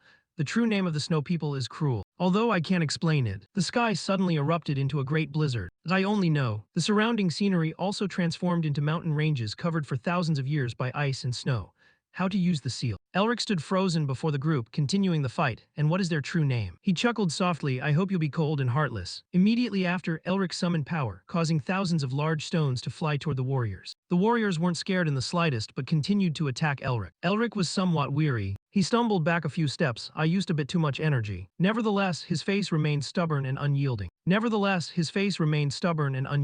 Is this the power of the seal? The warriors watched the rocks falling without affecting them at all, and they began to laugh loudly. Elric couldn't believe it. He fell to the ground, and before losing consciousness, he heard someone say, now only you remain. Before losing consciousness, Elric still wondered why. The next second, Elric bolted upright, his face still filled with fear. He woke up inside an old library with thick books scattered all over the floor. His expression was full of fear as he stammered, what just happened? Mephisto hovered beside him and said calmly, it seems you've overcome a rather tough challenge. Elric looked at him, Mephisto. He continued to hover nearby. I had hoped the mission would be triggered since you fell asleep when your pendant lit up. It seems it isn't that easy. Hearing that, Elric was shocked to realize what he had just experienced in his dream. Oh, the mission. So I didn't actually die. He reached out to touch the blue tattoo on the back of his hand. Because I was too quick to trust the seal, I must have passed out after absorbing all the mana. Then Elric recalled what he had gone through in the dream, but its power is much stronger than I imagined. His hand still hadn't left the blue tattoo. If the incomplete seal of malice is this strong, how powerful must the seal of original sin be? But how on earth am I supposed to use them? Mephisto suddenly spoke up, interrupting Elric's train of thought. Could it be that it's the seal of malice? He seemed to understand what Elric was thinking. It seems the great guardian of the East has come up with a rather strange plot. Elric regained his composure and asked him, Mephisto, how do I use the seal of malice? He didn't answer but instead questioned, I assume he told you my real name, didn't he? He recalled in his dream that the stranger had said to him, do you really think I would tell you? Mephisto continued, his gaze drifting slightly toward Elric. No matter how you insult me, you will never get anything out of me. Elric, having been caught in his little scheme, confusedly scratched his head. I was just asking, no need to be so prickly. He looked toward Mephisto hovering nearby, thinking to himself that he knew the demon would say that. After all, seals were the most important things to demons. The demon was now turning away. If Mephisto allowed him to use the seal of original sin, it meant his most important trial had been stolen. That was unfortunate, but for now he wouldn't touch it. Thinking of this, Elric pulled his sleeve down to cover the tattoo on his arm. Above all, the seal of original sin is the Demon King's seal. I can't even control the Yeti King's power yet, so there's no way I can control the Demon King. He moved toward Mephisto, wearing a bright smile as he reached out to him. Mephisto, you said you knew the Yeti King, right? He turned around, his expression confused. Why are you suddenly asking me that? Elric explained. This place is his tomb, and it looks like I have to capture him. He was quite surprised to hear that. What? The next second, he turned around and shouted, Otto Han Melvinger, I know you're crazy, but he dares to send a thing like you to capture an entity that I acknowledge. Elric was somewhat surprised to see him go so crazy. So about that, do you know any good ways to do it? Mephisto realized he had let something slip, so he backed away and answered coldly, no. Elric continued to beg him, come on, he's not even part of the demon race anymore. The least you could do is tell me that much, right? Hearing this, Mephisto became even more enraged. What are you talking about? Revealing the secrets of the seal, which includes the secrets and weaknesses of their clan, is no different from suicide. Elric held up 3 fingers, trying to compromise. 3 days of no more kitty cat games. He closed his eyes, refusing. You think you can break my pride with that? Elric held up 5 fingers, 5 days. Mephisto gritted his teeth, his voice grumbling. You continue to look down on me. Elric heard this and said loudly, fine, forget it then. Suddenly, Mephisto feigned a smile, accepting the insulting offer. But because my tolerance is as vast as the ocean, I will let it slide this time. Elric teased him, just for 5 days of no kitty cat games, haha. Immediately after, Mephisto's voice returned to a serious tone. Listen carefully, with the seal you have in your hand right now, forget about completing the mission. You won't even be able to get close to the Yeti King. Elric looked up at him, you are. Mephisto cut him off before he could finish. But he smiled lightly, that doesn't mean there isn't a way. The scene shifted back to the eternal snow-capped mountain range. Elric stood there, angrily complaining, "It's freezing to death. This is exactly why I don't come back." Before his eyes were warriors with unfriendly gazes, but it looks like I have to use the hint Mephisto gave me. Elric leaped forward, remembering Mephisto's instructions: raise your achievement rank. Seals can be categorized as common, advanced, rare, unique, and legendary based on their rarity. There's also something called an achievement rank, which can lead to different levels of power even within the same category. Elric flew toward the warriors, trying to dodge their attacks. The Seal of Malice is rare, it certainly isn't trivial, but your achievement rank is currently only 1 star. On the other hand, the Yeti King's seal has been trained to 10 stars. Immediately after, Elric flew in front of the leader. Therefore, you are forced to raise your achievement rank to 10 stars or promote your grade to the first rank. Thinking of this, Elric finally realized his current situation. My achievement rank is only 1 star, he smiled slightly. Immediately after, Elric swung a powerful punch toward the person in front of him. The snowstorm grew thicker and thicker. Elric's feet were also buried deep in the snow. Elric lowered his head and said coldly, "Finally we meet, Yeti King." He looked at the shadow in front, thinking to himself, "No matter how many warriors I've defeated, my achievement rank is stuck at 2 stars. In other words, I have to face you to level up my rank." But thinking of this, Elric swore in anger, "Damn it. Before him was a massive shadow of a warrior. That's not a shadow, that's the entirety of the demon energy. What kind of entity was he when he was alive to be this powerful?" Elric was filled with fear, stammering as he asked Otto, "You're telling me to defeat that thing?" He stood behind, giving him a thumbs up. "It's okay, you won't die." Elric asked further, "Is he really the noble ancestor of our family? Is he not our sworn enemy?" The snow continued to pile up. Elric whispered to himself, "Even so, I'll give it a try." He told himself it would be difficult, but if he kept trying. Then his eyes flashed with determination, "I can definitely win." Mephisto on this side felt a bit worried. Elric suddenly opened his eyes. The scene returned to that old library and Elric couldn't help but laugh. "After collecting all the seals, after working until my pants nearly fell off, I died instantly without even twitching." He lay still, wondering to himself, "How can I win this?" Mephisto hovered near him, "So you finally understand, just give up on that mission." Elric continued, as if he didn't want to give up, "However, if I gain the entity's seal." Slurp, hearing that, Mephisto trembled with anger. "That bastard is doing it again." He sat up and continued, "Oh right, this is a bit sudden. The Yeti King is a woman, right?" Then he looked straight into Mephisto's eyes, waiting for an answer. Mephisto also looked straight at him. Then he turned his face away. A second later, Mephisto pointed directly at his face, shouting, "Why are you looking at me like that? You, what's wrong with your eyes, you?" Elric saw this and thought to himself, "I get it now, there's something between the Yeti King and Mephisto. Well, I'll slowly uncover it." Elric gripped a crystal stone tightly, and at this moment the more important thing was to swallow the Yeti King's egg. Though I still don't know how, but he decided to keep it carefully, telling himself, "I'll find out eventually if I beat him until he's half dead." Elric then endured a powerful attack, with the sound of death still ringing in his ears. Immediately after, a critical hit struck, emitting a blinding light simultaneously. Elric was now frozen solid, standing as still as a statue. His eyes bulged wide and white smoke curled from his mouth. Yet deep down, he still felt everything from the bottom of his heart. Elric reflected on all he had endured before and gasped, "It hurts so much. My head feels like it's about to explode." But the battle still raged on. Fortunately, Elric managed to break free from the ice. He lunged forward in a frenzy to attack, and as he struck, a fierce face appeared. He realized he was getting closer bit by bit, and finally he saw her face. Then the Snow Mountain King's expression turned ferocious, and she let out a terrifying growl. Elric kept relentlessly charging forward.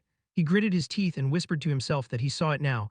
The Snow Mountain King's ruthless use of the seal, even though it was hard for someone who had just obtained a seal to surpass someone who had mastered it so skillfully. Seeing the Snow Mountain King lunging forward filled with killing intent. But he was determined that he would overcome it, and so Elric charged in without a hint of fear. The moment their hands touched, Elric seemed to grasp the habits, actions, methods, and theories. A massive source of power emerged and flickered out a moment later, though Elric's hand still reacted. "Even if it meant I have to strip her of everything." Immediately afterward, a horrific explosion erupted. Elric and the Snow Mountain King were both sent flying far away. Someone else was standing in a corner above, observing the situation. It was Otto. He watched with his eyes and said, "It wouldn't be surprising if his ego collapsed if he keeps dying little by little like this." Otto saw the satisfied smile on his face and blurted out, "But he's smiling. He doesn't just have innate talent, he has an unyielding will and an endless desire to perfect himself." He nodded, affirming, "Yes, that child." Following that was a terrifying attack, which sliced Elric's arm in two. Seeing this, Otto simply uttered, "You will never appear even among our family." A piece of the arm just flew off, with blood splattering through the space. Yet immediately after, his arm regenerated. Otto shook his head, sighing, "A madman." Seeing this new arm, Elric chuckled and said, "Ha ha ha, I've reached 3 stars now." However, the joy didn't last long, as before his eyes, the Snow Mountain King held a sword pressed right against his head. She didn't hesitate and swung the sword. Elric luckily dodged the attack. He fought back with all his might, cursing nonstop,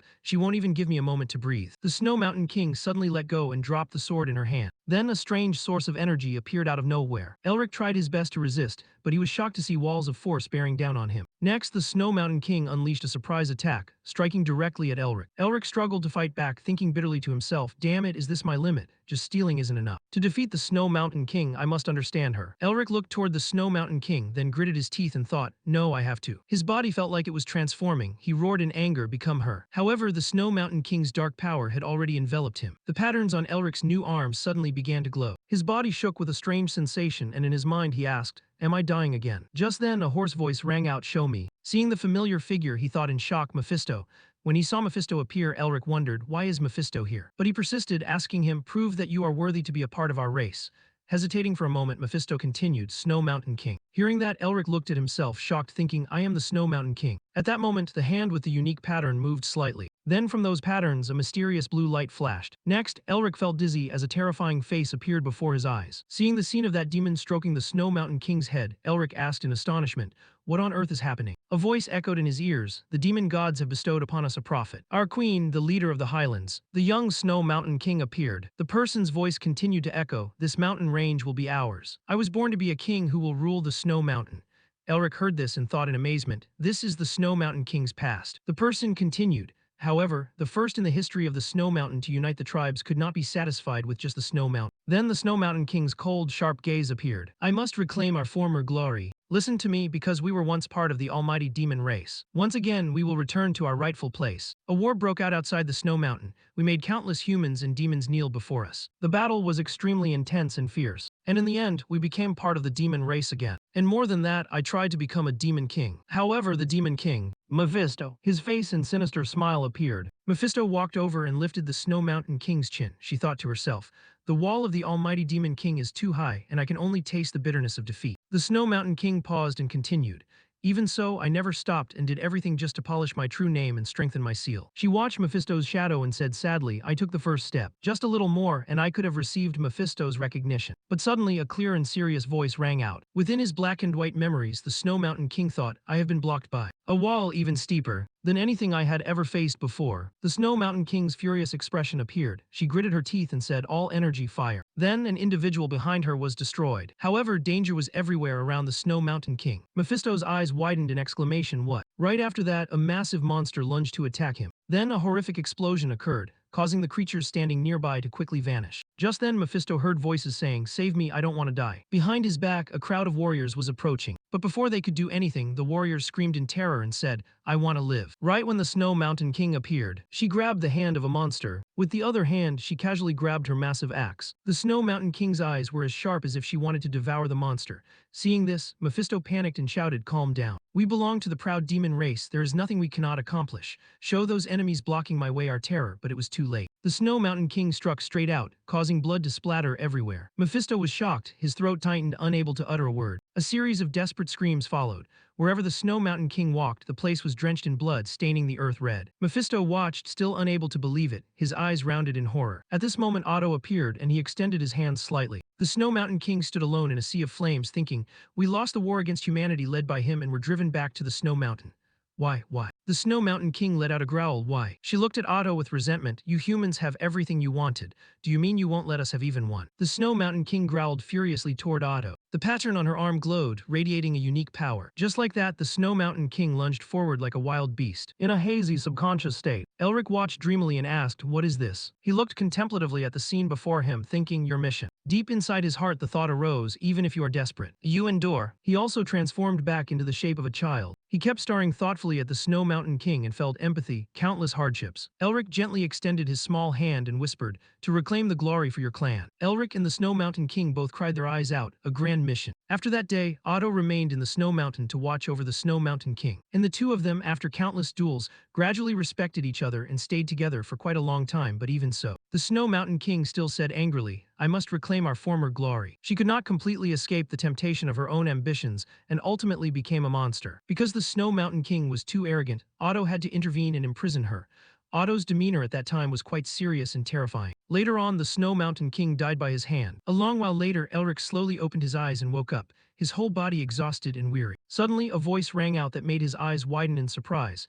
You must be a descendant from the very distant future. Elric sat up and listened. He had said that. Before his eyes was the Snow Mountain King. She laughed once and continued. Seeing you destroy a part of my mana and even cut off one of my arms, it seems he wasn't bragging. Elric quietly pointed toward the Snow Mountain King and said, I apologize for her arm. The Snow Mountain King said nothing, just looking at him with a darkened face. Elric was incredibly terrified by this. The Snow Mountain King spoke, saying, "After all, I became like this because I couldn't give up my ambitions. I'm a king and also a warrior leading a race." Her gaze was steady as she said, "I don't need any pity from an enemy." Seeing this ferocious look, Elric shivered slightly, his eyes filled with fear and horror. The Snow Mountain King chuckled slyly and said, "Now it seems like the time to end this battle, so I can apologize to my people and honor their sacrifices." Hearing this, his hand trembled slightly. The Snow Mountain King asked again, "Why was I so greedy to join the demon race?" She attacked once and said, "Just being happy beside those I love is enough." Elric was momentarily stunned. He stood motionless, thinking in the end she was consumed by the demon's energy. His gaze hardened with resentment, asking himself, "What should I do now?" Now Elric was standing in a sea of flames, and he insisted in his head, "No, get a grip. My opponent is the Snow Mountain King." He looked toward the Snow Mountain King and thought, "The king who united this giant snow mountain and the greatest warrior of the snow tribe. And the enemy I must devour." He extended his hand gently and magic appeared. Elric pondered, "If I don't use all my power to defeat her, I would be disrespectful to her." And so, he gathered a massive source of power. Elric caused everything to explode. "I will show you the grand mission you built." Elric lunged forward, bravely confronting the Snow Mountain King. The light of the power he had just summoned suddenly flared. Immediately after, a bright crimson color appeared. It blended with that blinding light, and the Snow Mountain King was severely wounded. The axe in her hand also cracked and fell. Seeing this, Elric sobbed once again. The axe in her hand at that moment restored itself to its original state. The Snow Mountain King grabbed it and lunged to attack him. He gritted his teeth and said, "Become her." Then Elric combined his hands and feet, and power surged to continue fighting the Snow Mountain King. Just as the battle reached its peak, a strange thought appeared in his mind. The Snow Mountain King's massive feet took steps on the ground. Elric also stomped his feet with full force to fight, thinking deep down that this was clearly a life-or-death battle for him. Next, both lunged to attack each other with all the power they had. Elric gritted his teeth in resignation and let out a sigh, but couldn't help but think, why is this actually so fun? The Snow Mountain King fought back with everything she had, pushing against his onslaught. Suddenly, a massive explosion erupted, tearing everything in the surrounding area to shreds. A blinding light flashed, making it look as though the very ground beneath them was cracking open. As debris rained down all around them, Elric looked on and muttered to himself. "I can feel it," he whispered. A fire ignited in his eyes as he thought about those days filled with happiness. The Snow Mountain King grew hypervigilant, her gaze locking onto him like a bullet, while Elric just stared back and spoke of the time she had spent with Otto. She then lunged forward, launching a furious attack toward him. Elric responded in kind, fighting back with intense, seething anger. Yet he seemed to be on the back foot compared to the raw power of the Snow Mountain King. She struck again and again with immense force. She kept raining blows down on Elric, but he dodged them all with agile precision. The battle between the two of them showed no signs of coming to an end. It remained locked at the absolute peak of intensity. Elric felt his rage boiling over. He locked eyes with the Snow Mountain King, convinced that they had both reached their limits. They had pushed themselves to the edge. The battle would be decided here. It would come down to this final strike. It was the technique that had forced countless races to kneel before them. The Snow Mountain King charged forward, her eyes grave with the weight of this final move. Elric watched her and pondered the true nature of her secret technique. Elric mimicked the move, unleashing an identical ultimate technique. In the final fleeting moment, their hands collided. A terrifying shockwave of light exploded outward, a violent reaction between their two forces as the final icebreaker technique hit. A moment later, the sky was choked with clouds of black smoke and dust. The massive silhouette of the Snow Mountain King emerged from the haze. The sky cleared to reveal its brilliant original color, with Elric and the Snow Mountain King still standing there. His eyes flickered with a tremor, as if some shocking truth was about to reveal itself. The body of the Snow Mountain King began to fracture and crack. He had all but defeated her, and at that moment the Snow Mountain King offered a faint, gentle smile. She used the last of her dwindling strength to whisper a final word. Seeing this, Elric could only stand there, dazed and speechless. A pang of conscience gnawed at him. He hung his head and ground his teeth tightly. Suddenly, the Snow Mountain King spoke one final, soft sentence. "Thank you," she said, and then her serene, beautiful form appeared, tears of emotion streaming down her face. The color of the earth began to shift, returning to its natural state. And just like that, the Snow Mountain King finally fell. The sunlight finally broke through, casting its warmth over the land once more. The Snow Mountain King offered one last, benevolent smile. All life in the region seemed to wake up,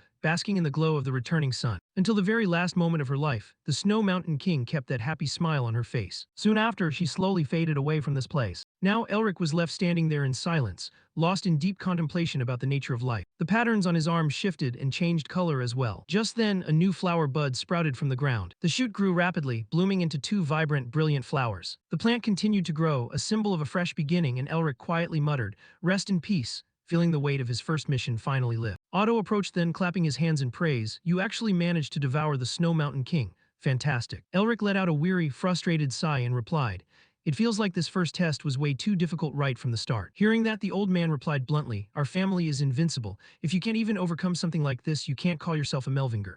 Is this why people call us arrogant? Still, I have to admit I am truly impressed. He stared at Elric for a long time before continuing.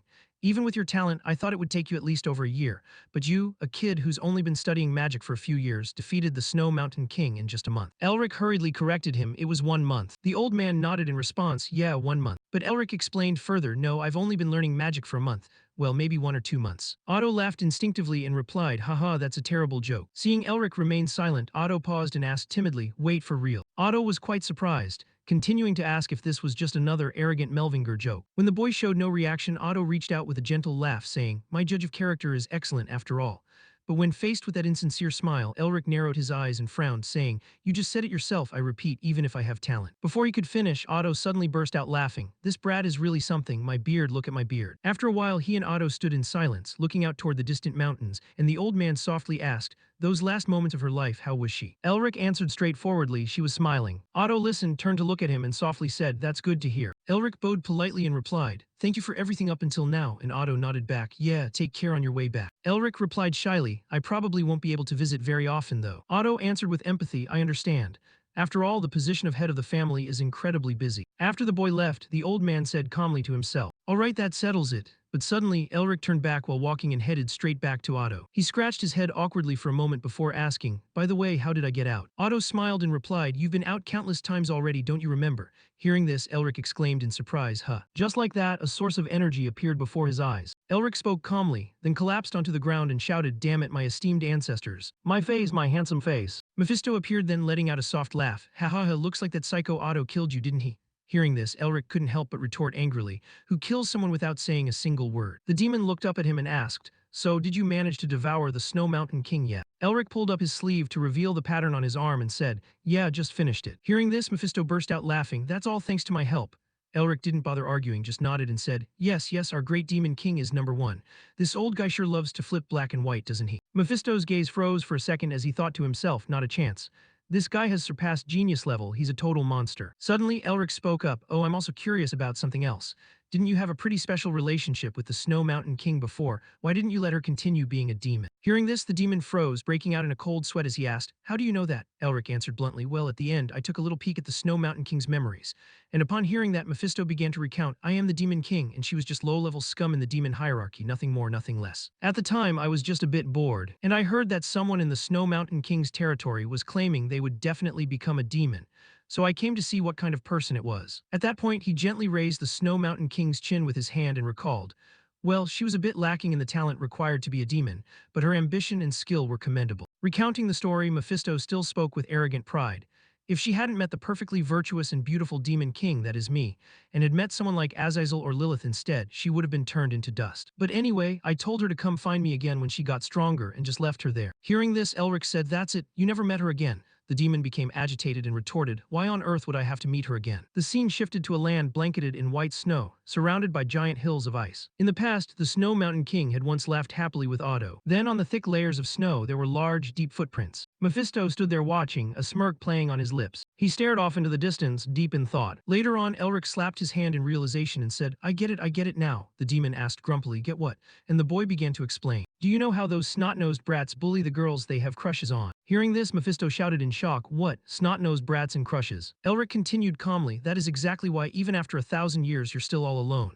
The demon raged, screaming at him, you bastard, how dare you mock me? Elric even teased that Mephisto was a lonely dog, which made the demon boil with anger. At this moment, a powerful fist was raised. It was Otto. He raised his fist and smiled calmly. That kid is truly an interesting junior. The scenery around him was peaceful, with green leaves drifting gently to the ground. Otto fell into a deep silence, a look of sorrow crossing his face as he asked, do you think so? His gaze remained calm, and in his heart he asked, are you not angry at me? The Snow Mountain King's voice trembled as she struggled to answer, no, no. She looked at her own hands and exclaimed, with these very hands. She looked around at the battlefield and finished, like this. At that moment, Otto slowly approached and called out to the Snow Mountain King. Hearing that familiar voice, she reacted immediately. The Snow Mountain King lunged toward him in a state of agitation. Otto stood his ground, waiting for the Snow Mountain King to reach him. She ran to him, tears streaming down her face, begging Otto to do it. Looking at him earnestly, the Snow Mountain King said, please kill me. Otto remained calm, his attitude firm yet gentle as he apologized. He then began to weave a spell over the Snow Mountain King. A moment later it was done, and the space fell into an absolute eerie silence. Otto's gaze remained calm and collected. His deep thoughts were filled with things that were hard to put into words, and as he opened his eyes after remembering the event, Otto said sadly, "Oh, thank you." Standing in the middle of a green meadow, Otto poured out his heart. "Cast your regrets and responsibilities onto that child and rest in peace. See you in the next life." He looked straight up at the sky and said, "I hope it will be better than it is now." Mephisto suddenly asked, "What are you digging around for?" Elric, while reading, laughed and replied, "I have to find a few things." The demon asked, confused, "Find what? What kind of thing would make you ransack the entire library?" The boy didn't answer, and just then Mephisto noticed something glowing on his person and exclaimed, "Wait, is that?" Elric pulled the object out and the demon gasped, "An ice crystal." Elric held the crystal up and said, "Take this ice crystal and go find the deity Camellia." "What did you just say? Give it to Camellia? You mean the camellia flower?" "That's right, that person will become your new guide." He brought it to Otto and scratched his head, asking shyly, "Is this a mission?" "That's right," Elric asked timidly. "How long do I have to do this mission for? At this rate, I'm going to end up a hunched-over old man." Otto looked down at the ice crystal and then spoke calmly, "Until you reach the level of our predecessors." Hearing this, the boy exclaimed in surprise, "Predecessors?" Otto stood there and explained, "I'm sure you have a lot of questions, but they will all be ready to answer them within a certain amount of time. The predecessors have completed their tasks and left many things behind on this land." He looked up at the sky and added gently, "We have prepared many missions to guide you to him, so all you need to do is walk that path diligently." Hearing this, he tucked the ice crystal into his bag and replied, "All right, I just wanted to make sure I brought this thing along." Otto answered sadly, "I'm sorry for placing this burden on your shoulders, but this is a path that only you, Elric Melvinger, the Lord of the Melvinger, can walk." Otto also encouraged Elric, "Go on, go inside." He gave his final, firm instruction, "Complete the winter." Returning to the present, the boy observed the ice crystal and said, "Well, it's just that I was told I had to deliver this ice crystal to the deity Camellia." Mephisto smiled sinisterly and said, "The deity Camellia, I guess he's trying to create winter." Elric held the crystal in his hand and asked, "Winter, do you know what that means?" Mephisto nodded, confirming, "Of course. Those of the four seasons loathe it." He narrowed his eyes fiercely and replied, "It has haunted demon kings like me." Hearing this, the boy showed a look of hesitation, his eyes looking at the demon with caution. A moment later, he jumped up and said, "Please tell me more details." Mephisto asked, confused, "Why should I tell you?" Seeing that Mephisto didn't seem to agree, he offered a deal, 4 days of rest. The demon frowned and replied, "What do you think you can do with 4 days off?" Elric gritted his teeth and said, all right, then how about you lift the silencing curse, is that enough? I can't do more than that." Mephisto smiled with satisfaction and said, "Very well, listen closely." He began to tell him that there were 4 subordinates who had supported their predecessors in laying the foundation of the Melvinger. Because their personalities and characteristics matched each season, we demons usually call them the 4 seasons. Mephisto remembered Otto and continued, "One of them, Otto, corresponds to winter. In any case, the truth is that someone always stays behind to guide these types of missions." Elric was stunned and the demon continued in a serious tone, "Which means he is trying to pass on the power he possesses to you." Hearing this, the boy bit his lip, thinking, so if this mission is completed, I might also be able to receive missions from the others of the 4 seasons. Getting the power of the 4 seasons also means I could potentially obtain power like a predecessor, the person they would support. If I can continue to devour seals as strong as the seal of cruelty, or even stronger than that. Thinking about this, Elric smiled joyfully, "There's a good chance I can rebuild my family." He picked up the ice crystal again and said, "So, how important is this ice crystal to the deity Camellia that he needs it this badly?" Mephisto heard this and exclaimed, "The ice crystal." He hesitated for a moment before continuing, "It is the core of winter, only formed in the deepest parts of places covered in eternal snow. Or in other words, it is a god's egg. Since the camellia is a flower that blooms in winter, there is no better vessel for it than the ice crystal." Elric was incredibly curious and asked, "So where do I have to go to meet the deity Camellia?" The demon thought for a moment and replied, "Perhaps in the flower temple, it's somewhere in the south." Hearing this, Elric shivered and exclaimed, "The flower temple? I've only heard of it in legends, but it actually exists." Mephisto nodded decisively, "That's right, and that noisy bastard must be the one ruling the temple." Elric stood stunned, reflecting, "From this moment on, I can guarantee that, especially after checking the records in the royal library. But isn't he becoming too friendly? What kind of scheme is he plotting this time?" He eyed Mephisto suspiciously, thinking, his soul form seems to have grown stronger. Seeing him grin maliciously, Elric realized, he seems to have noticed that my power has returned a little, but even if you notice my strength, what can you actually do about it? You will have no choice but to carry out the missions to become stronger. He hung his head and thought, performing missions to get stronger could also potentially make Mephisto stronger. I could end up with a great demon king capable of plunging this entire world into misery. Seeing this look on his face, Mephisto laughed triumphantly. "What a miserable face. You must be scared, of course you must be scared. I feel uncomfortable about having to leave Melvinger to become stronger, but it can't be helped. My recovery process needs to be prioritized." Overjoyed, Elric suddenly gave a wicked grin. Seeing this, Mephisto was stunned, thinking, is this bastard laughing again? Elric saw Mephisto trembling with rage and wondered, what's wrong with that guy? Has he gone from scared to insane? Seeing his panic, he thought gleefully, that means I might even be able to absorb Mephisto's power. After all, I need to get stronger if I want to stop him from recovering his strength and escaping from me. Mephisto sighed dejectedly, I must be losing my mind, let's stop thinking for now. Elric kept grinning maliciously. All right, once I've finished everything I need to do, should we come back here? Then there was a sudden teleportation. A streak of light appeared mid-teleport. Just then Elric and Mephisto arrived. He walked forward confidently, saying, just a month ago it would have been very difficult to return here, but now it's a piece of cake. Seeing such arrogance, Mephisto mocked, you are truly getting too full of yourself. He chuckled lightly and said, now that I have a guide, should we head straight for the Red Eye tribe?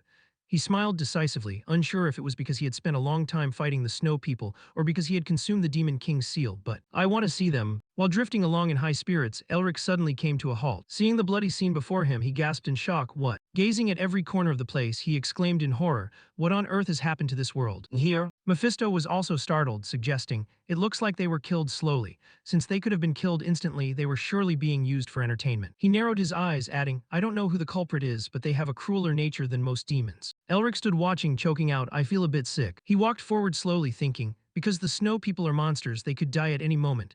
No matter how many Snow People I have killed, I would never treat them like toys. Elric shuddered, gritting his teeth. Is this unpleasant feeling because I consumed the Snow Mountain King's mission? He exhaled a sigh of relief and reassured himself. Calm down, I am not the Snow Mountain King. I have no right to pity the Snow People. Suddenly he froze, his eyes widening in complete shock. Before Elric's eyes was a vast sea of ice. He walked step by step toward the pile of ice rubble. He sat down and began digging through the thick layer of ice with his bare hands. His mouth went rigid, chattering from the biting cold. After digging for a while, Elric discovered something under the frozen ice. He seemed to go crazy while searching under the thick, frozen roots. The snow chunks were thrown aside with force. After more digging, he finally saw Manhwa beneath the snow. Previously, he had been walking along happily, saying, whoa, looks like a newcomer has arrived. Manhwa laughed, from now on the path will get tougher, so let's eat something before we depart. Thinking of this, Elric froze. Mephisto, trailing behind, said nothing. He looked around the frozen wasteland and asked, this is what that bastard caused before, right? He nodded slightly, that's right. Elric froze, eyes wide, and asked, aren't they making me feel even more uncomfortable? Under the dim light and gray sky, the white snow stretched out like a cold carpet. Isabelle. Chen was using every ounce of his strength to flee. Isabelle's body grew weaker and weaker against the biting cold, and her lips trembled. Her legs, running on the snow, grew weary, causing Isabelle to trip and fall. Chen, running behind, stopped, anxiously asking, are you all right, mistress?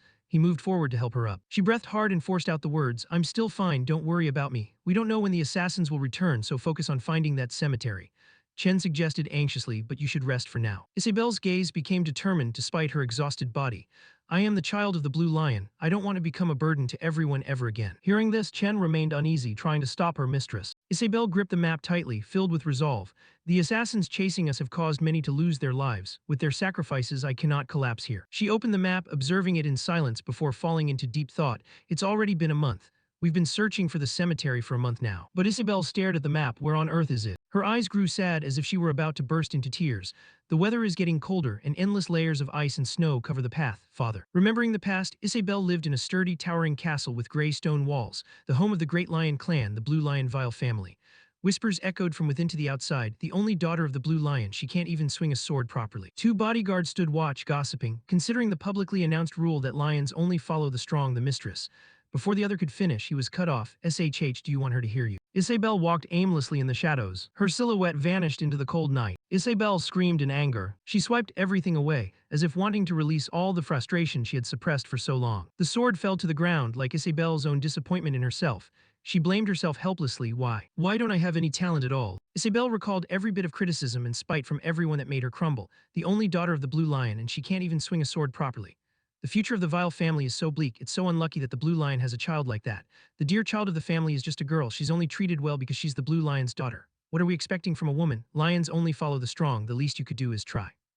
A flower without fragrance, calling herself the child of the Blue Lion. Herman saw his daughter slumped on the ground and approached Isabelle. She saw him smiling kindly and whispered, Father. Herman sat beside Isabelle, apologizing repeatedly. Father is sorry for letting you carry such a burden. She comforted him, no, it's just that I'm not good enough yet. Herman sat pensively, soothing Isabelle's heart. Daughter, you don't have to follow my path and become the Blue Lion. He seemed to understand the pressure she was under. You aren't gifted, but you are still a proud member of the Vile family. Isabelle looked at her father speechless, but just as he grew emotional, Herman laughed out loud. And I'm still as strong as an ox, try touching these hard muscles. Isabelle was left speechless. That's armor, father. She then fell silent, blaming herself. I'm sorry, father. Looking at her, Herman smiled kindly to console her. Don't worry about the Blue Lion. Herman and Isabelle grew emotional, eyes watering, silently listening to him say, As usual, I will continue to pursue my dream of becoming the greatest swordsman on the continent. She smiled, overflowing with happiness at these moments spent with her beloved father. Inside the cold, dimly lit castle, Isabel's voice suddenly rang out, "Why won't you wake up, father?" Her hand clutched Herman's tightly. Aiden stood by his bed looking grave and announced, "He has symptoms similar to congestion." Herman lay on the bed in pain. Aiden continued, "His health has declined due to the careless overuse of his spirit energy. If we don't treat him soon, his muscles will atrophy." Isabel watched her father fighting his illness anxiously. The doctor sighed. "It seems the situation is not favorable.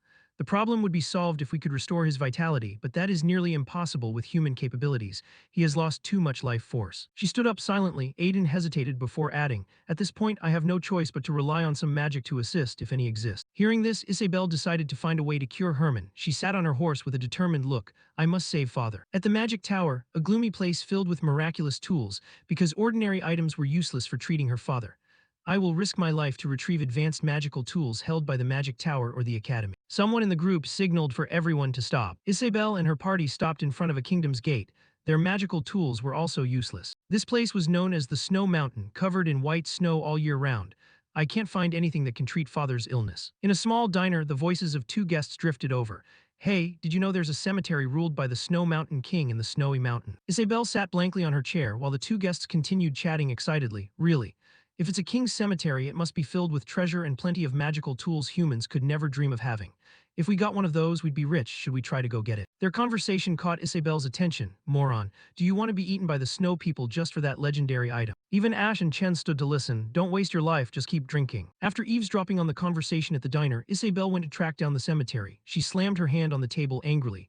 "After trying my best to find that cemetery, I discovered that it does exist, and I can find out where it is." Isabel's plan seemed to hit a snag when word leaked to someone who shouldn't have known. This person was very mysterious and plotting something.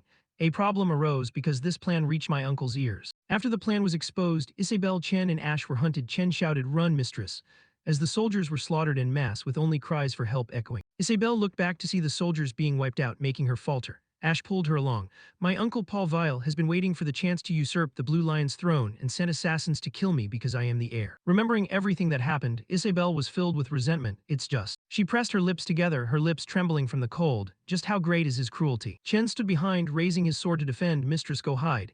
Isabel turned back, puzzled. "Why?" Ash grabbed her hand, pulling Isabel up and gently supporting her, when suddenly a familiar voice rang out. "We've had to scour everywhere to find you." Chen raised his sword with an angry glare upon hearing that voice. "We were wondering which hole you'd crawled into. Either way, you've shown up now." Hanel led his soldiers to hunt the three. "Since you are still members of the Vile family, I will at least let you leave peacefully." Hanel was the sixth Blue Wolf, an elite knight secretly sent by Paul Vile. Ash and Isabel hid behind a rock, not daring to breathe at every word he uttered.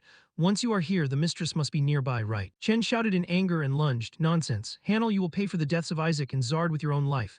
He whispered, "Mistress, run and don't look back." Ash grabbed Isabel's hand to stop her. "Don't go out there. We can't stop them on our own." But Isabel insisted, "I have to go, otherwise Chen will die." Ash scolded her angrily. "Chen is risking his own life to buy us time to run. Are you going to let him sacrifice himself for nothing?" Isabel was left helpless and speechless, but she was too terrified to look. On the other side, Hanel shouted, "Mistress." He stepped on Chen's corpse and said arrogantly, "Your loyal servant is about to die. Are you just going to leave him here?" Chen, though lying on the ground struggling to breathe, still managed to force out, "Stupid.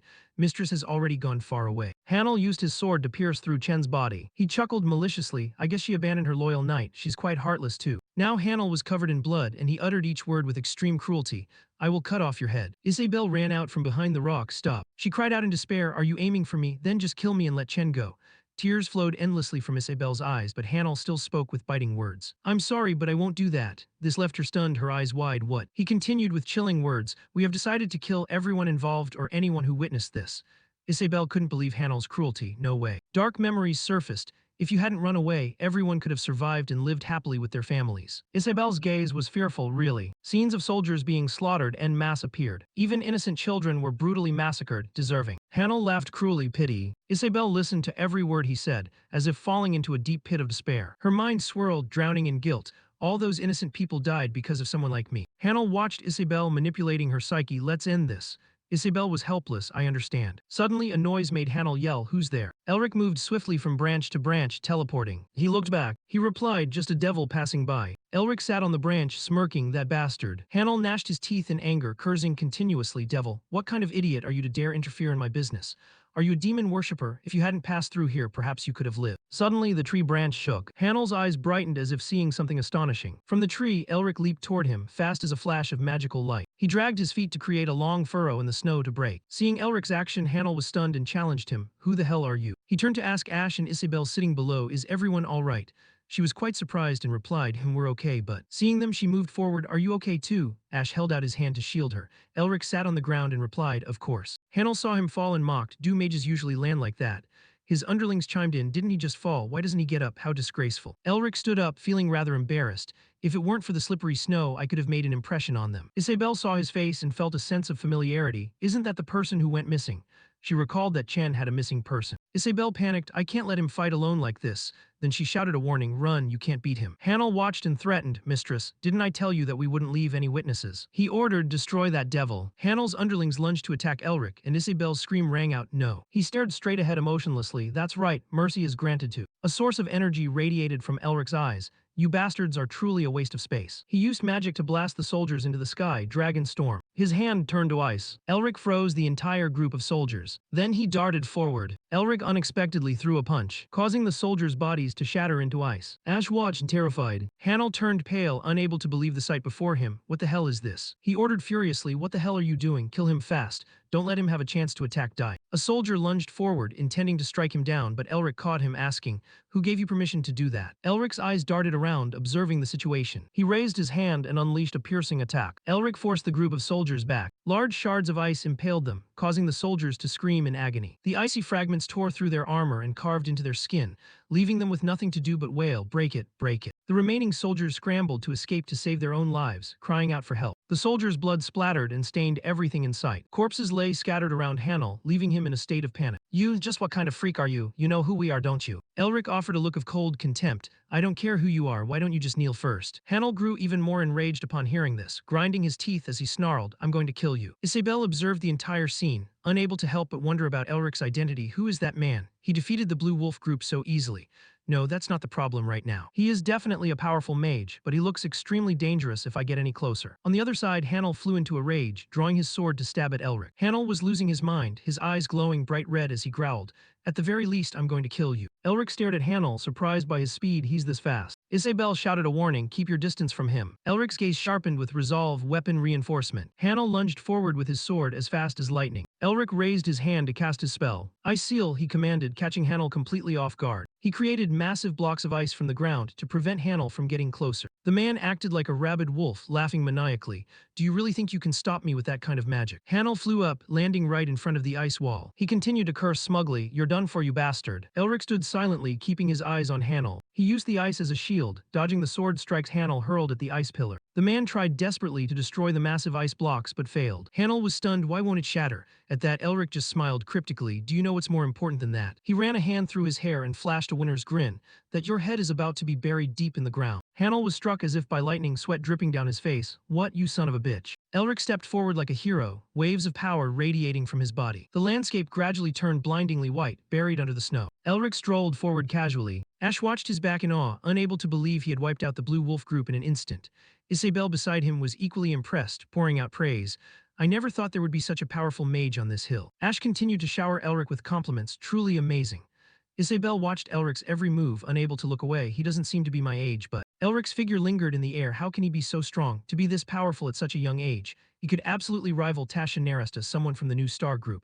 Why don't I know who he is? He really is a mysterious person. Elric's expression turned contemplative. He closed his eyes, standing tall and imposing. He tilted his head back toward the sky. Elric remembered Manhwa, who was smiling at him. Then he remembered the tribe leader and the others who had been brutally slaughtered. He slowly opened his eyes, praying for the souls that had passed. Please rest in peace. Mephisto looked at Elric and Isabel, feeling confused. Hey, they keep staring at you. Why don't you say something to them? They're staring so much that I'm getting goosebumps. The demon turned to greet the two, even though Isabel couldn't see him. Hello there. Elric finally remembered their presence. I forgot to introduce them. Isabel looked at him, dazed. Elric smiled brightly. It's been a while, hasn't it? Chen looked at Elric with suspicion. Even if he helped us, he's still a complete stranger. We can't let our guard down this quickly. Isabel also stared at Elric with doubt. If he has some other motive, he'll be just as dangerous as they were. Chen instinctively turned to look at Isabel. She unexpectedly fell to her knees. Thank you, our savior, leaving Chen shocked. The young lady beside her was also surprised by the action. Why is the mistress kneeling? Elric felt awkward, stammering without words, his hands fumbling. You don't have to do that.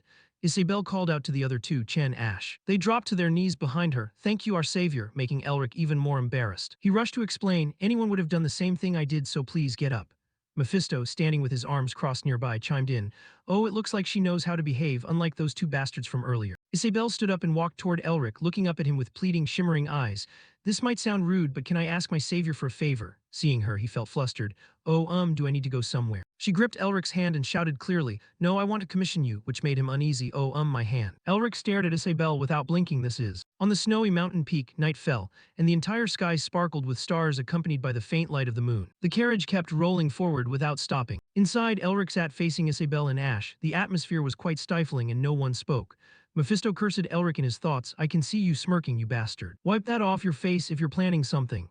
Elric secretly chuckled with satisfaction at the precious gift, just as I expected. Because I was given something incredibly valuable. Just a moment ago, Isabel had handed him a gold coin, the symbol of the blue lion. This is gold. And not just that, it's the blue lion. Elric looked at her, unable to hide his curiosity as he asked, are you the young lady of the vile family? Isabel answered shyly, oh yes, that's embarrassing. He stared at Isabel intensely, unable to look away, and had to offer praise. That's why you're so beautiful. Even though Isabel's transcendent beauty had captivated the crown prince and led him to propose, she had still been abandoned. It was only because Isabel was a flower without scent, someone born without any special talent. If a lion's flesh and blood lacks fangs and sharp teeth, they deserve to meet such an end. It seemed Isabel's beauty wouldn't let Elric look away. I heard that after the marriage fell apart, she lived alone on her own land. Isabel's gaze was filled with sorrow. He laughed and introduced himself. My name is Elric. It is an honor to meet the only daughter of the Blue Lion. Isabel bowed her head, her eyes avoiding him as she stammered, why is it an honor to meet someone like me? Elric remained kind and gentle. You should be proud of yourself. From what I can see, your persistence is not something to be ashamed of for the name of the Blue Lion. Isabel blushed. Thank you. Suddenly, Elric remembered something and turned to ask Isabel, oh, that's right, you mentioned a commission, didn't you? She replied timidly, oh, that's right, I don't have much right now, but… Isabel hesitated for a moment. Can you escort us to the capital? Chen interrupted, young mistress, we still haven't found that place though. Isabel turned, her mood heavy and choked with emotion. Chen, I don't want to lose any of you just because of my greed. First, I have to go meet my uncle to negotiate. He started to say something else but stopped. Young mistress, Elric felt curious hearing the conversation. Uncle, I suppose these knights are also part of the vile family. Could there be something hidden within their family? He raised his hand to stroke his chin, calculating something. I also heard that the Blue Lion is suffering from a rather difficult illness to cure. She's probably looking for a remedy.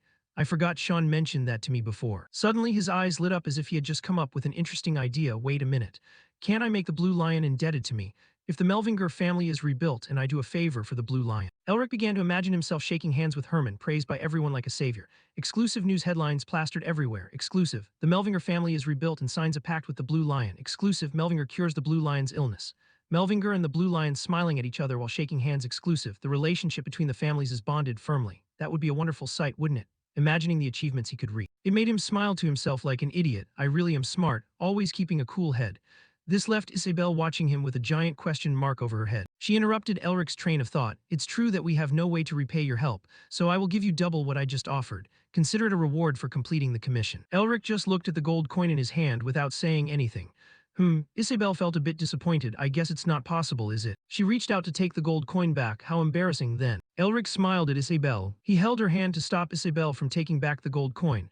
I will escort you safely, my young lady. Returning to reality as they sat in the carriage. Mephisto hung upside down, looking out at the road and curiously asked Elric, there's a mountain of treasure in Ashen's Nest, so why do you still need money? He rested his hand on his chin and replied in his thoughts, I've calculated everything. Besides, Elric fell into deep thought. Don't say that. If you had ever been hungry and cold before. Mephisto just watched him silently. Elric faced him now. What am I supposed to do when I don't have a penny in my pocket? It might not matter to you because you're a trashy ghost, but humans need money to eat and sleep. Do you think you understand the feeling of deprivation? Mephisto remained indifferent. This is a human problem. He touched his chin and chuckled, but this telepathy is actually quite convenient. With just a little bit of energy, I can talk to whoever I want. Hanging upside down, the demon also laughed with interest. I taught you that only because I felt so annoyed whenever someone around you was silent. Elric teased, I know why you hate being silenced now. You really are a chatterbox, which irritated Mephisto. How dare you? He still offered biting remarks to the boy. Forget it. Do you intend to sit still like that for the rest of the trip? You look more hideous than you think. What am I supposed to do now? It's so boring. Isabel watched Elric's motionless figure, not knowing where to start. He just kept staring out the window without moving. Isabel wanted to say something but didn't know how. He isn't saying anything. Is it because I commissioned him? Elric sat blankly without moving, but now I need his help. The horse's hooves still clicked into the night, but Isabel's worries did not subside. If my uncle sends even stronger assassins, there's no way the three of us can get past. At the tall tower, it was said that this was the territory of the Vile family. Inside the room, a man was kneeling on the floor, banging his head repeatedly. Above him was a mysterious man sitting on a chair, gripping a lion's head. So Team 6 has been annihilated. Hilton, his body shaking violently, his head pressed to the floor. I beg you. The mysterious man was Isabel's uncle. He stepped down from his chair. If you're going to apologize. His footsteps were full of authority. Then from the very beginning you shouldn't have done anything at all, only to come here now and apologize for your sins. Streaks of red blood flowed out. The ground was soaked in blood, staining the area around the chair.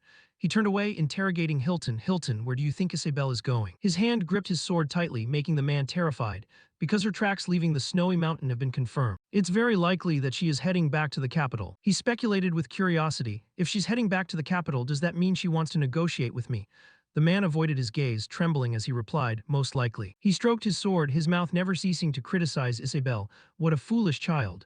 How could a talentless girl like that dare to negotiate with me? Saying that, the man turned back and stepped up to sit on his chair, warning Hilton. Hilton, you have only one chance. Each beat of the horse's hooves echoed gently on the road. Chen hurried to turn his head and announce, we've reached Lacenter, young mistress. When the carriage came to a complete stop, a kingdom that was both beautiful and peaceful slowly emerged. Isabel rubbed one of her shoulders, feeling stiff. We arrived in just 2 days of non-stop travel. I'm so tired. Beside her, Mephisto shook uncontrollably. My whole body hurts. Seeing this scene, Elric thought with interest, a ghost that floats like you. He then flashed a look of contempt. Do you not know that proper posture helps relax the nerves? For what reason are you floating upside down? As he was thinking, something outside caught Elric's attention. He spoke in a suspicious tone. What are those? Elsewhere, Hilton commanded his subordinates in a cold voice to summon the second Blue Wolf squad. Hearing this, Jaime asked in shock, what? He couldn't help but question him boldly. Is it really necessary to mobilize the strongest squad to handle such a trivial matter? The young mistress returning to the capital means she's accepting defeat. Before he could finish, Jaime had his head lopped off by the man. A hunting dog must behave in accordance with its status. A Shanghai instinctively cracked a sinister smile and offered a guess. She must be passing through Lacenter if she wants to go from the snowy mountains to the imperial capital. Change that place. Elric's jaw dropped in horror when he saw something too terrifying. A blue cloak stood out with a wolf symbol. Following the commander's orders, a flurry of sharp eyes turned toward one direction, bury them. Inside the carriage, Isabel frowned uncomfortably. I anticipated that the journey wouldn't be easy because of the Lord ruling this place, but I didn't expect it to reach this level. Chen spoke up anxiously, seeking instructions. Should we turn back, young mistress? She observed the situation and replied bluntly, no. We've already attracted their attention. Doing that would only make them more suspicious. After a while of racking his brain, Isabel finally came up with a plan. Leave the carriage, escape secretly, find somewhere else. The person opposite her quickly rejected the idea. No need. She looked as if she couldn't believe it and hurriedly asked, What did you say? The person opened his mouth with an eerie smile disguise. The carriage quickly reached the inspection turn. Chen drove the horses, slowly taking step after step forward. Under the sharp observation of the gate guards, the air in the carriage seemed to freeze. Thank goodness. They successfully entered without encountering any problems. The light at the gate grew weaker with each passing moment. Because by now, Isabel's group had already entered the kingdom. Someone's foot just touched the ground. Isabel asked happily, what kind of magic did you just use? Elric gently cleared her confusion. It's just a simple illusion spell to make our appearance look different. It's no different from a type of hypnosis that can be broken by a minor shock, so we need to be careful. She spoke from the heart. Thanks to you, Elric, we safely entered the city. I am truly grateful to you from the bottom of my heart. He remained attentive and reminded her, stay the night here. I'll be back after I settle a few things. Hearing this, she immediately agreed. All right, return safely. On the way, Mephisto's mouth kept running. Why did you have to use illusion magic when you could have killed them all? Elric communicated silently with his thoughts. I don't want to start a war when I don't know anything about the enemy. Moreover, I need to save mana for an emergency. The demon didn't hold back and directly exposed the truth. What do you think the oath and the soul contract are for? Isn't it just because you're lazy? Then he pushed to probe his next intention. Anyway, you need to hurry to the academy or something, right? Elric replied, neither fast nor slow. Yes, but I need to look into something. Finishing his sentence, he flashed a perverted grin. Some time has passed, but I'm sure you still remember, right? Thinking of the things he had to do, he suddenly became more insane. I need to know Dean's situation to prepare for getting rid of that old man. Mephisto pitied the person. I don't know who that is, but he's really unlucky to be targeted by someone like you. Suddenly, he noticed the children playing happily with each other. Mephisto couldn't hide his curiosity. I have a question. I can sense something like mana from those knights. What is it? Elric turned his gaze to the opposite side. Oh, I guess your time hasn't come yet, spirit chains. His words made Mephisto even more confused. Spirit chains. Elric embodied a young professor passing on knowledge to students. It's very simple. Mana is a blessing for mages, but over time, even martial artists have developed methods to use mana on their bodies. If a mage casts spells by creating magic circles in their heart, A martial artist strengthens their body by accumulating spirit chains around their danshin, the danshin being the part of the body where energy converges. This is similar to how mages are ranked. 1 ring is an apprentice, 7 rings is a grand mage, and 8 rings is a sage. Martial artists are divided into 1 chain for beginners, 2 chains for novices, 3 chains for experts, 4 chains for masters, and 5 chains for grandmasters. To make it easy for you to understand, Lady Isabel's knights are around the beginner level. Mephisto pondered for a moment and then probed, "There are only 5 levels." He answered bluntly, "Usually, yes, but there are exceptions. Only one person can circulate more than 5 chains." His expression suddenly turned cold. Who? Elric was stunned, unable to say a word. A moment later, he spat out the name, the Golden Lion. He is recognized as the strongest person on the continent. Mephisto's words were laced with envy, an arrogant nickname by human standards. Elric retorted decisively, "No, this time it's different. He can go toe-to-toe with my grandfather, one of the strongest people in Melvinger's history." He mumbled under his breath, "I see." A strange look of excitement appeared on Mephisto's face. "I look forward to meeting him." Elric thought helplessly, this old man is being stubborn again. No need to pay attention to him, what's more important is. He quickly changed his attitude. "Can I buy all the newspapers from the last month?" His mind was full of plans to find out what had happened during his absence. Currently in some castle, a voice echoed, "The matter still hasn't been resolved." A subordinate knelt on the ground to report, "Forgive me, the Narester clan is guarding the hospital like an impenetrable fortress." The man beside him scolded furiously, "Sean Narester, that ungrateful bastard." To soothe his mood, Rivern spoke with sweet words, "But thanks to your achievement in discovering that the den is being supported by the Academy's upper management and the press, you have an advantage over other candidates in the competition for the principal position." Barracks turned serious, "But you never know what will happen if we don't win the right to excavate the den. I want an overwhelming victory." He grinned nastily, "Please give the order." He fell silent, as if contemplating some cruel method. Finally, Barracks spoke, entrusting the task, "Put more pressure on those Narester rats." At the same time, Carl was reporting progress. "Young Master, the transfer of the den excavation rights is under too much pressure from the Academy's upper management and the press. Moreover, this situation is no different from you stabbing the senior professors in the back. The Academy's higher-ups are furious." Sean laughed until his whole body shook, which left Carl completely bewildered. "Young Master." Sean couldn't hold back his tears. "As they poured down, my sister comes to torture me every day, and that bastard Elric hasn't contacted me even once. The readers must have forgotten me. I want to appear more. But I've warned myself." He immediately regained his composure. "I will continue to endure until Elric returns." Elric at this moment was also grumbling incessantly with resentment. "Dean is as cunning as ever, and Sean is facing hell because of me." Even though he was smiling, his face was full of bitterness. "The higher you climb, the more you fall. You sure know how to use public opinion, old man Dean." Mephisto stared at him without a word. "I'm getting used to that expression." Elric's hand gripped tighter. "Keep climbing up. It will only make my debut even more flashy." Just as his emotions surged, he turned his attention to another matter. "Anyway, I feel a little sorry for Sean. Is there anything I can do for him?" In the distance, a blinding golden light began to grow. To a certain point, it exploded and created a terrifying shockwave. Mephisto and Elric turned their faces simultaneously. A series of desperate screams rang out. "Mom, someone save us." Elric immediately rushed out without the slightest hesitation. His eyes widened in horror. Pale before him, red flames erupted violently. "What the hell is this?" Someone's questioning voice rang out. "Mistress, do you really trust Elric?" Isabel admitted without hesitation, "He's the one who saved us." Chen immediately offered a worse scenario. "Even if he isn't Paul Vile's subordinate, who knows if he's an assassin sent by the other 7 lions to seize the manor?" Seeing he couldn't do anything, he advised gently, "I'm not sure about this, but we should be cautious." A feeling of annoyance rose in Isabel's heart. "I understand Chen's worry, but ever since we were at Snow Mountain, he seems to be overprotecting me." Thinking this, she turned to reassure him, "Chen, I understand what you want to say." He suddenly became urgent. "Yes, mistress."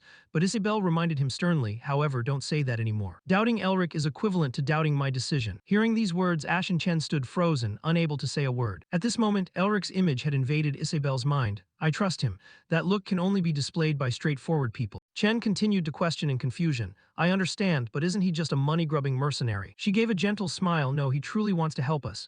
Chen, still ignorant, didn't understand. "What do you mean, mistress?" Isabel patiently answered the question. "Even though he isn't paid, he's still helping us, right?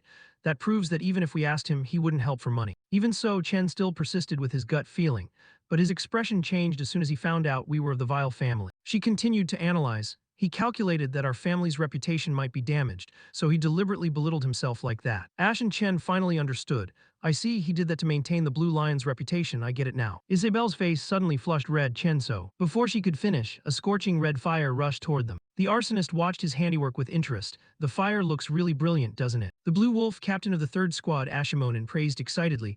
"A magic scroll containing 4th circle magic primordial thermal ray is indeed worth it."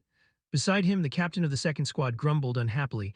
It's like this, and you can still smile, Ashimonen. He shook the burning scroll in his hand and taunted, Hey Biskov, didn't you just agree with my decision earlier? Why are you suddenly being so serious? You know how much I spent on this, right? Biskov looked at that nasty face and cursed it in his heart. Stupid, but I truly couldn't think of a better way. With the mistress's personality, no matter what happens, she will try her best to overcome it to help everyone. Ashimonen continued without knowing his limits. What do we do now? Burn more, should we? He seriously stated his prediction. The sixth squad has been wiped out. According to Hilton's calculations, our enemies still have at least 3 or more people. He said there might be a mage among them, so we must be careful. Hearing these words, Ashimonen became even more complacent. Come on, even if it's the sixth squad, I just need to close my eyes and I can burn them all. You and Hilton are worrying too much. He licked his lips invitingly. We've gone through enough trouble to get here, so I hope they'll be strong enough for me to play with. Biskov couldn't resist and immediately agreed. Then let's get started. Elsewhere, the commander ordered his troops in a stern voice. Just find her. The flames grew more and more violent. The cruel leader announced, kill everyone except for the girl in charge. In the room full of fire and toxic smoke, a subordinate kept urging, Mistress, please run away. If the blue wolves did this, their target is you. Isabel kept screaming in despair, Chen Ash, are you two okay? She was so angry that she gnashed her teeth. What the hell? A series of screams from the townspeople rang out, fire, it's on fire, save me. Oh my shop, run. Their faces were covered in blood, extreme fear and pain. As relatives and friends unfortunately perished, Paul Vile, is this the truth? What do you want? Suddenly, someone's scream grabbed Isabel's attention. Mistress, look out. The flames rose as hungrily as if they were devouring their prey. Isabel tried to force herself to stand up, despite her body being too weak. Across from her, Chen, though crushed under heavy rocks, still cared with all his heart. Please run away. Isabel groped for her sword, her heart filled with thoughts as she gritted her teeth. Her whole body was filled with helplessness. Something seemed to keep dragging her back. I want to do my best to fight this to save everyone. But Isabel breathed heavily with exhaustion. I don't have enough strength, nor do I have enough talent to stop them. She bit her lip with determination. I don't want to run away. I don't want to live such a shameful life. Elric's words of encouragement, as far as I can see, your persistence is not shameful to the name Blue Lion at all, gave Isabel the courage to fight. I want to be like him. With a decisive demeanor, she introduced herself with authority. I am a member of the Imperial Protector family, Vile. Even if it meant death, Isabel charged forward to fight like a true brave soldier. Her eyes flashed with indomitable resilience that not everyone possesses. I will still fight to the end. Another earth-shattering explosion occurred. Isabel squeezed her eyes shut, her whole body trembling uncontrollably. It took a long time before she dared to look up slowly. The thing she saw now was no longer the fierce fire, but a cool blue light. What happened? In the nick of time, Elric had appeared in time to save them. Every spot being scorched by the hot flames was approached by a stream of cold air that extinguished them. The townspeople witnessing this were extremely happy. The fire is being extinguished. We are saved. Isabel was still dazed. What is this? Intense emotion filled her eyes with tears. Elric at this moment was like a god sent down to save the world. Isabel hesitated, calling his name Elric. In her mind, there was only one thought. I don't know how long it will take. She silently watched each of Elric's running steps, but if possible. Currently, Isabel had truly fallen for him. I hope one day I will be able to stand by his side. Elric looked at the tragic scene before him and felt very indignant. He ran to where people were dying. Are you knights killing innocent civilians? Mephisto followed gently, a sinister smile visible on his face. Strong people are usually very good at suppressing their anger, but once it erupts, it is hard to extinguish. This is something I know very well because I have faced them in the past, unlike ordinary people who always make mistakes when they lose their reason. They are calmer, crueler, and stronger. He crossed his arms arrogantly and continued. It seems they are more numerous and stronger than when we met before. Do you think you can win? Elric expressed his concerns directly. It will probably be hard. I don't know how long I can maintain my energy, and I can't comfortably use magic in front of civilians like this. Mephisto continued to probe. Then why don't you run away? He frankly told the truth. My family has a saying. He solemnly repeated the teaching. Those who have power have an obligation to fulfill their responsibilities. As soon as he finished speaking, a domineering source of energy exploded from within him, creating a suffocating pressure. That's why the strong are always the leaders in every battle. A wave of overwhelming power surrounded him, causing everyone to tremble in fear. Elric appeared on the tower just like a god.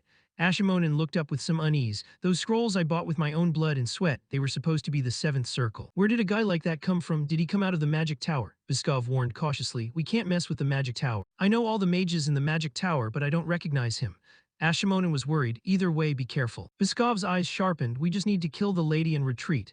Ashimonen was concerned about Elric. What if that mage interferes? Without further ado, the two immediately focused on the dark alley on one side, over there. Isabel was injured but still held her sword tightly to defend herself. Instantly, the two appeared before her eyes like the wind. Biskov shouted, "Kill him." Isabel's eyes went wide, unable to react in time. "My legs have no strength left." In the blink of an eye, Elric shouted, "Isabel." Immediately after he appeared before her, she trembled. Elric. He turned to look at her with compassion. Isabel's face became determined. One of them shouted, "They are running away. Formation A, Team 3 with me." Elric carried Isabel in his arms and moved quickly. While moving, he observed there are over 40 of them behind him. The entire group chased relentlessly. He thought to himself, I must lure them to a place without people. One person in the team blew a whistle to assemble in one spot. Elric was surrounded by the blue wolves. He stopped. He began to release his power. Around him were blinding golden halos. Isabel in his arms looked forward, her mouth open in fear. The entire blue wolf squad lunged at the two with their swords. He spun around once. Isabel vanished instantly, leaving only him. His feet felt light as he stopped. The blue wolf squad also stopped fighting. Silence enveloped the place. Suddenly Ashimonen appeared, teasing, "Elric found you." His face looked excited. The first time hunting a mage is also a bit thrilling. One person in the team shouted angrily, "Where did you hide the lady?" Elric replied calmly, "Do you think I'll answer you? You guys are truly idiots." He mocked them as if teasing dogs. "Of course you wouldn't know because you all just follow me like a pack of dogs."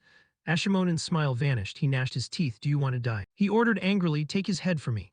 Elric was slightly worried. "I've consumed too much mana to extinguish the fires all over the city." He began to feel more anxious. The Dragon Heart's mana has increased significantly after absorbing the seal, but my body won't hold up like last time if I break my limits again. He recalled the moment his body was sliced into pieces. At that time he could still reboot. But now everything will be over if I die even once. He thought tensely, are there 30 or 40 of them? I heard they would all come out even to deal with just one person. Just as Isabel said, he couldn't delay any longer. He pulled out his axe to prepare for battle. He assessed, first, I will kill their commander immediately. Saying that, he rushed toward the spot where Ashimonen was standing. He swung his axe to strike but was blocked by two of his subordinates with swords.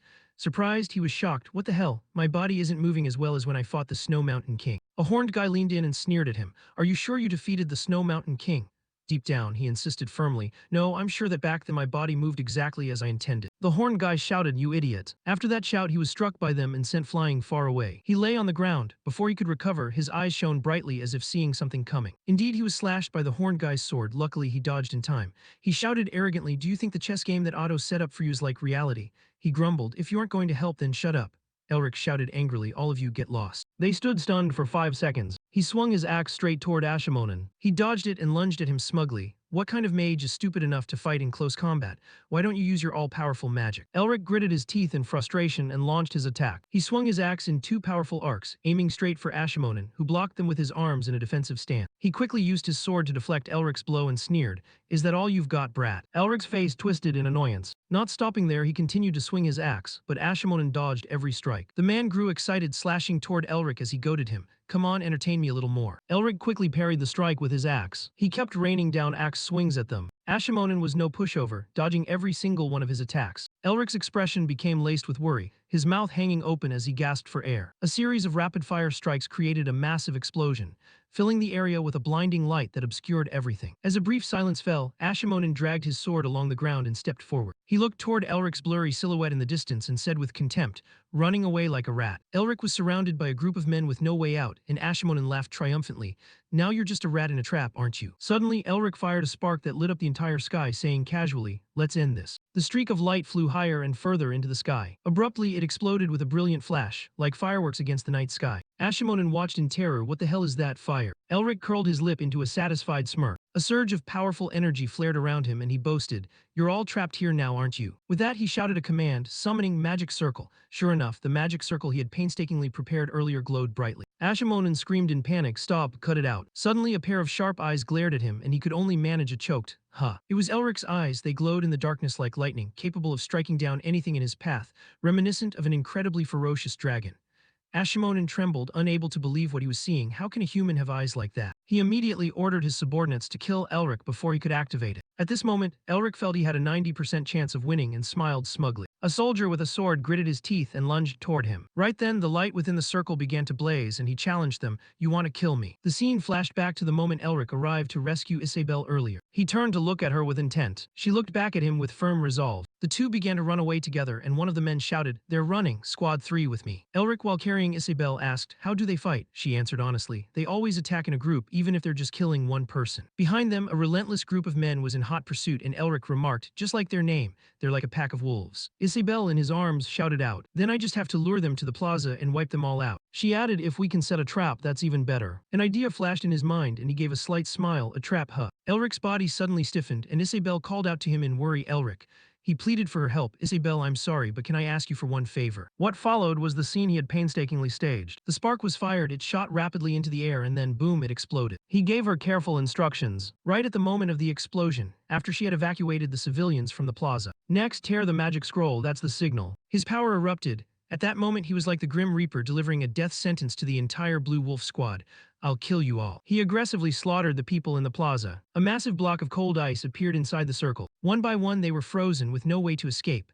Elric looked satisfied. The magic circle is really great for mana recovery. Ashamonen used his remaining strength to stammer. No way. Elric mocked him. How stupid do you have to be to not see me drawing the magic circle? He reached his hand out toward him and unleashed his magic. The man trembled in fear. Stay back. I won't be able to die in peace. Suddenly, he noticed an intruder appearing. One of the men from the Grey Wolf squad jumped out, landing a punch that separated Elric and Ashamonen. It turned out to be Biskov.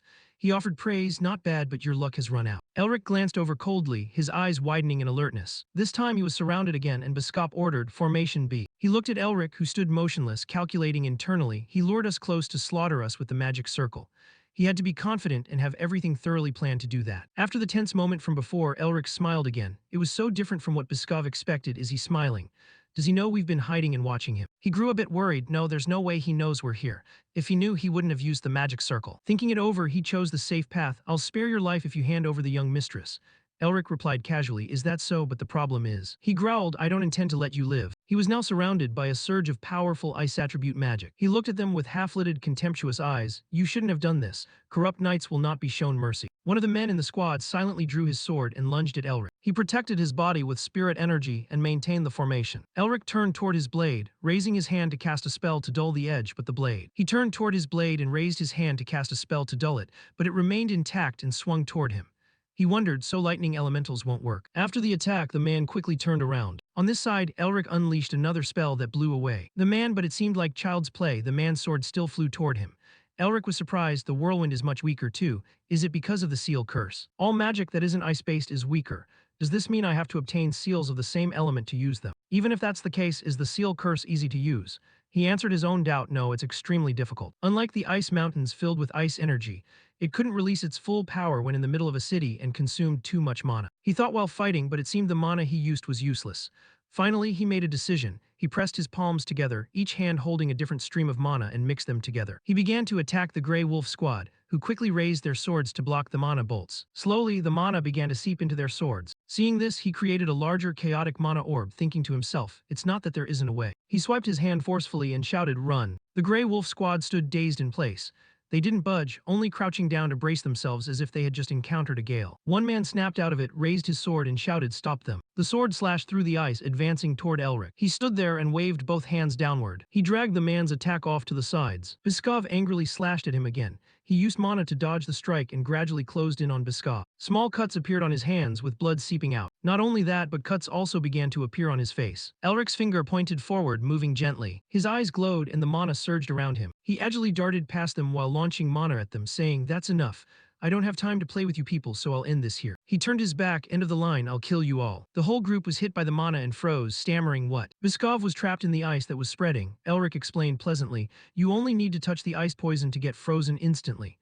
Your mistake was trying to block it instead of rushing in to attack. Biskov's eyes were bloodshot with rage. He stammered, I've never heard of a curse spell like that. Elric mocked. What are you so surprised about? He laughed victoriously, remembering the moment he cast the mana.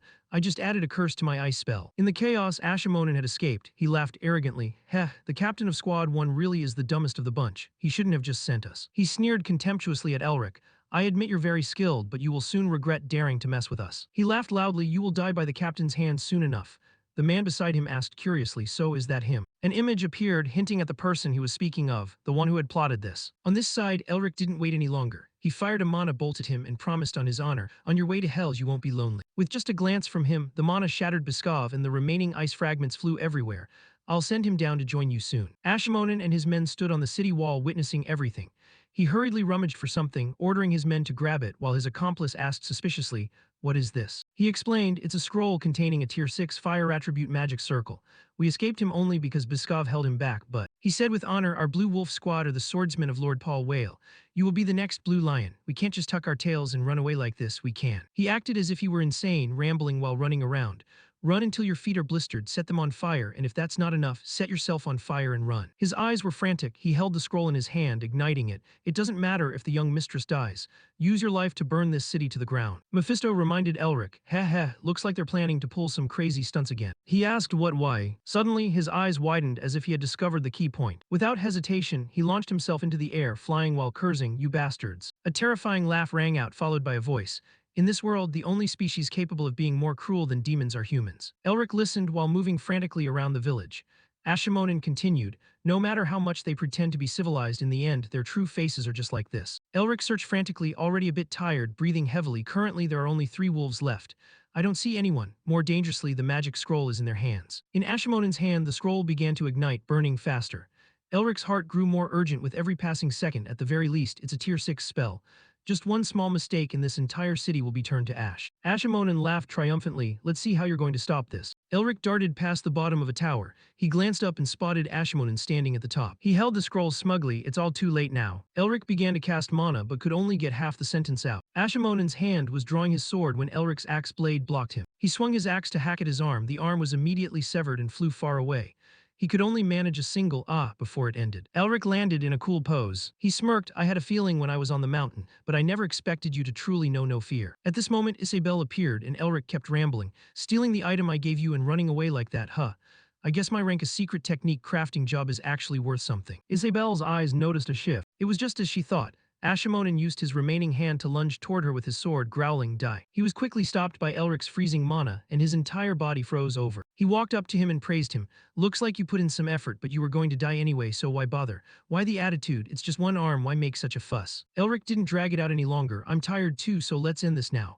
But Ashimonin let out a smug tone. You think that's the end of it? Elric was confused. What? Ashimonin reminded him, did you forget those two? An image of the blurry village appeared instantly, and the village slowly became clear. Ashimonin was complacent. While you were playing around here with me, my subordinates had everything prepared. His voice carried a touch of pride. Even though I lost to you, we blue wolves, the trump card of the Lord, will never lose. He was smug. Your mages are too careless. This place will soon become a hell of resentment. Elric let him enjoy his final moments before he smiled back, cutting him off with one sentence. I've already stopped them. His body trembled as he stammered. What? He teased. You mean to say I used the very magic you were so proud of? Remembering the scene from back then, the moment he caught sight of Ashimonin on the rooftop, he was channeling mana. While wearing a sly grin, he shouted the rest of the mana. The mana beam instantly fired, splitting in two. He was very proud. See that? One beam hit one of them right in the face. The other beam hit the other in the stomach, and he could only open his mouth in pain. Elric was thrilled. You don't even have your trump card anymore. Ashimonin's smile vanished. Now he was just like a candle flickering out in the wind. He screamed, trying to find a final hope. No way, it's a prank, it's definitely a prank. He glanced toward Isabelle, pleading earnestly, Mistress, please listen to me. If you let me live, I will definitely speak well of you to Lord Paul Whale. He tried to persuade her. We only intended to threaten you a little and then escort you to him. I am the captain of Squad 3 of the Blue Wolves. He will surely listen to me. Isabelle couldn't listen any longer. She slowly drew her sword and decisively slashed at him. Do not stain the reputation of the Whale family ever again. And so, Ashimonin's life ended under Isabelle's blade. She felt a bit guilty. I'm sorry I was too hot-headed. Elric comforted her. It's fine, I intended to leave him to you anyway, and asked kindly, are you hurt anywhere? She suddenly trembled, stammering, I'm fine. Elric reached out to soothe her. Your body must be in shock, just wait a moment. At this moment, she suddenly smiled. Elric, his hand still transferring mana to Isabelle, answered gently, I'm here. She pleaded, can you spare the life of one blue wolf? She never thought the knights from the family that never wanted to be associated with an incompetent person like her would ever. Even if they respected her, that respect was only because she was the Blue Lion's daughter, that was it. As for the Blue Wolves, they only respected her occasionally, otherwise they didn't. They always stared at her with cold eyes, and in those eyes there was nothing but contempt. However, she recalled that moment when a blue wolf was kneeling before her. Why did you let me live? She stated bluntly, because we want to send you back as a message. She sensed that the blue wolves were afraid of her, so she commanded, tell my uncle that he will never be able to become the Blue Lion. Back to the present, she stood up and left. Of course, to be more precise, they were afraid of Elric. She left quietly while Elric waved goodbye behind her, thinking, if only I also had that strength and ability. She turned back to look at him, and he held up his 2 little fingers to applaud her. She clenched her fist, silently determined. No, I must become stronger. What use is it to wallow in self-pity to gain power? I must escape this weak-willed nature. Elric asked curiously, where are you going now? She smiled, I'm heading to Karn, where my father is harboring future plans. He asked curiously, you want to expand your influence? She did not deny it. Yes, I will ask for help from old acquaintances who once owed my father a debt. He praised her. That's a wise decision. No one would dare mess with the Blue Lion's place. She looked pensive, yes, because that's where the Blue Lion is. But if her father didn't wake up, it would be a tough battle. If Elric helped them, there might be a chance, but lions shouldn't get involved with wizards. She felt a bit of regret, whispering to herself, besides, I already owe Elric too much. I don't want to rely on him anymore at this moment, she thought, then said her goodbyes. Elric handed her a stack of papers. Take this. It made her curious. What is this? Documents. His voice was sincere. I apologize for being so abrupt, but I heard the illness the Blue Lion is suffering from seems similar to congestive disease. I don't know if it will help. No, he said, smiling foolishly. It's like a cure for the illness. She shouted in appreciation. What? While Elric was treating Ash, he asked in pain, what do you mean? Chen, sitting beside them, looked suspicious. Congestive disease. Under Elric's treatment, Ash's wounds quickly recovered. He looked at his arm in endless amazement. Suddenly, Elric stood up. I would like to introduce myself. Isabel shyly introduced herself instead. He raised his hand and the glowing mark on it appeared brilliantly. My name is Elric Melvinger. Isabel's eyes sparkled. He continued, a member of the Melvinger clan. He took out a necklace and it flashed brightly in front of his chest. The Duke Starlight explained a bit. Starlight is an honor bestowed upon Uston Melvinger, the Star Knight Magic King, an honor given after his great victory over the demon race. It symbolizes his brilliant bravery on the battlefield. Although it's just an honor, his name alone is enough to make it a symbol of glory, the Starlight Magic King. Isabel asked curiously, do you mean the person who's still in a coma at the Royal Magic Hospital? But I heard that person had. He explained gently, I cannot tell you the full story, but it is true that I once suffered from a congestive disease. Now she looked in surprise at the paper in her hand. The thing you are holding is the medicine that helped me recover. The Blue Lion's condition seems similar to this disease. Perhaps it will help a little. He encouraged her, which left her bewildered. Don't you want to take your revenge? If the lion doesn't get to see that scene, it would be a pity. In that moment, she was dazed on the spot. And then a tear rolled down her cheek, a tear filled with gratitude. She sobbed, how can I ever repay this kindness? He gently patted her head. It's okay. He smiled. I will ask you to repay this kindness later. The two said nothing more. They just stood there in silence. His gaze looked at her kindly. Her tears fell, but they were tears of happiness. She smiled at him. She suggested, so to partially repay this time I will call you Sir Elric, okay? She smiled slightly. Do you want me to help you become a hero? Their conversation ended. Now everyone in town was busily cleaning up the mess caused by the battle. Someone shouted, make way for the patients. Another yelled, come over here and give us a hand. Mephisto felt a bit anxious. Is it okay to reveal your identity like this? To say he wasn't worried would be a lie. Elric thought to himself, that guy named Paul will use every means to find me. He whispered to himself that he had killed many of his blue wolves. Surely he was a guy who hated losing. He felt uneasy. Moreover, my magic is very special. Once I turn the academy upside down, my identity will certainly be exposed. Mephisto said in a mocking tone, then you'd better prepare your script because you'll be exposed anyway. Finishing the job, everyone waved goodbye to him happily. He whispered to himself, because I helped the Blue Lion, it will be a good step forward for the resurgence of the Melvinger clan later. He also excitedly waved back. Mephisto praised, you not only created a loud name for yourself but also built a solid path for the future. I thought you were only good at magic, but it turns out you know how to calculate things as well. A woman holding her child said with regret, must you leave already? Why not stay a little longer? He replied awkwardly, no, I've bothered everyone for too long. It's time for me to return to my own life. She looked at her child sleeping soundly in her arms. Thank you. If it weren't for you destroying those bad guys we would have. Jen appeared from somewhere. You have worked hard. I don't know how to repay you. You have worked hard. I don't know how to repay you. Elric frowned, appearing displeased. Why do you look so apologetic? I've already said I was only doing my duty. Suddenly he sat down solemnly. I, Chen, a knight of Whale, will never forget this kindness. While Elric felt helpless, I've already said there was no need for that. Mephisto laughed mockingly. This guy is only doing this to calculate for the future. Elric pleaded helplessly, just stop it for heaven's sake. He quickly changed the subject and asked, what do you plan to do from now on? Chen replied, although the culprit is Paul Whale, it is still the crime of the Whale family. His expression became fierce. Therefore, I vow to help the people here until the very end, and then I will go to Karna to reunite with the mistress. Mephisto crossed his arms and mocked, so she wants to win public favor while amplifying Paul Whale's scandal. She looks so innocent, but her methods are boundless, don't you think? Elric spoke coldly, responsibility. Mephisto frowned and glanced at him. He looked at the crowd cheering. That is the responsibility of an aristocrat. The voices of the people continued one after another. Thank you, Sir Mage. When I grow up, I want to be a mage just like you. Please visit us again next time. Thank you very much. Mephisto looked at everyone's smiling faces and sighed. He not only despised the responsibility, but also mocked it as mere justification. Elric walked away satisfied. Now, it's time to move to the magnificent Academy Castle to meet Dean, isn't it? Inside, Barrack's subordinates were bowing and trembling. He yelled, you, his face ferocious as he pointed at him and hissed.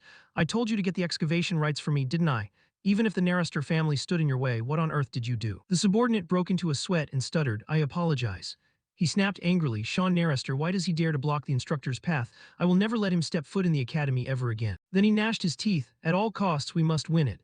Even if we have to bribe the press or corrupt the superiors, find a way for me. Immediately, the terrified subordinate closed the door and ran away. On his desk lay papers full of scandals, damn it. He angrily used mana to burn the pile of newspapers. Only 3 days left until the principal election.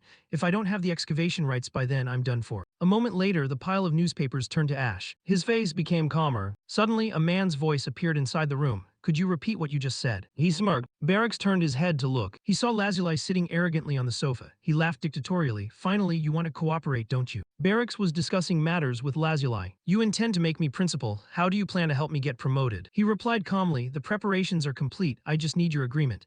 Have you made your final decision about cooperating with us? Conversely, his voice was distrustful. How can you do something that we couldn't even do? He shrugged indifferently. Since you don't trust us, it seems we don't need to negotiate anymore. Dean, you aren't the only candidate. His voice carried a hint of threat. He hurried, I trust you, so what do you want? His mouth stretched wide as he sneered, simple, support us, Ashiesta. He rolled his eyes, isn't that much simpler than what you want, Mr. Principal? His eyes opened wide in surprise, that's all. Lazuli flashed a ghostly smile, that's more than enough. Around him, the image faded and disappeared. Elric's story had spread to the capital. Everywhere people heard them discussing it. Have you heard? Heard what? From a small alley, you know that tiny city of Lacent, right?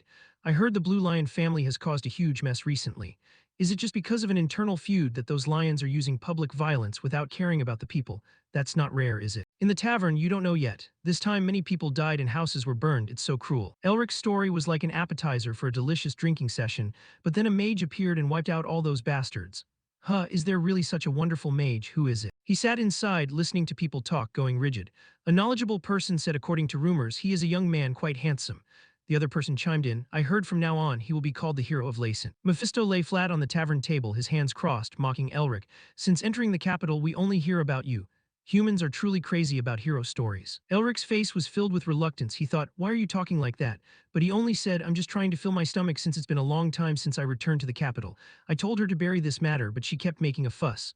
Recalling that moment, Isabel had asked him, do you want me to make you a hero? Elric didn't understand, and she explained, there's nothing better than having a hero story to increase public favor. Her smile was calculated. I'm sure this will help you. That reputation will help you a lot later on. Of course, thanks to that, I will also be able to establish a solid foothold to put pressure on my Uncle Paul Whale as well. Until he was at the pub, he realized what Isabel said about helping him. Is this really helping, mistress? The pub now was no different from a market. I heard he even rescued that scentless flower. The daughter of the Blue Lion almost became a crown princess. Have you heard about the hero of Lacent? I heard he's heading to the capital. Oh, so are those two dadding. What will happen now? Who knows who it is? I heard the crown prince still likes her. I heard that's a disgrace to a prestigious family of mages, a love triangle. Elric had a compliment for the distorted story they came up with. They are turning a hero story into a love story, but she is indeed extremely good at watching the timing and setting the stage. He reluctantly stood up. I should go somewhere else to eat, and consoled himself. Whether it's a hero story or a love story, it's all good for promoting my name. Elric wearily stretched, thinking, if I had the talent like Isabel in reviving a family, that would be great. I wonder if she reached Karna safely yet. He turned back and called Mephisto, get up Mephisto, let's go somewhere else. Suddenly someone yelled, he's here. Sean appeared in a flash right before Elric's eyes. He didn't say a word and threw a powerful punch toward Elric. A stream of mana surrounded them. Outside, everyone was blinded, unaware of what was happening. What's that? Someone else suggested, did a fight break out? The whole crowd looked at the smoke rising in clouds, guessing, impossible. Does that Paul Whale still dare to cause trouble in the capital? Someone else shouted, everyone back off. Inside the hazy smoke, Sean's silhouette was swinging his fist toward Elric. He quickly dodged and suddenly realized something. He thought to himself, this mana sent. Sean missed, his anger reaching its peak. You actually dare to dodge. Elric recognized a familiar face. He teased, long time no see, right, but it seems you are taking the joke a bit too far. Sean didn't stop, his hand erupting with stronger mana. Do you know how many miserable things I've had to go through because of you? If you had any conscience, you should have come to the capital to reconcile and eat a punch at least once. Sean hid in the shadows, his voice full of resentment. Don't you think so? You traitorous bastard, the thing called. A bright stream of mana revealed Sean's face. His face full of bulging blue veins, he hissed, friend. Elric raised his hand to reassure everyone. Oh my, look who it is, my wonderful, adorable friend. Now everyone realized, what is this? It's just a greeting between friends. Sean wasn't happy, you goddamn dog. The two sat together at a table talking.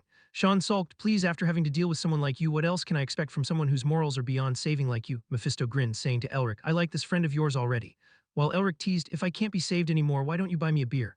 But Sean remained indignant, you have a family, yet you're still sponging off me, huh? Sean appeared slightly annoyed, this is the last time, you damn guy. He still wondered, what is your relationship with the Blue Lion's daughter anyway? Elric felt slightly shy when invited. Oh, it's nothing like that. Sean raised his hand to call the waiter. It's fine, charge it to me.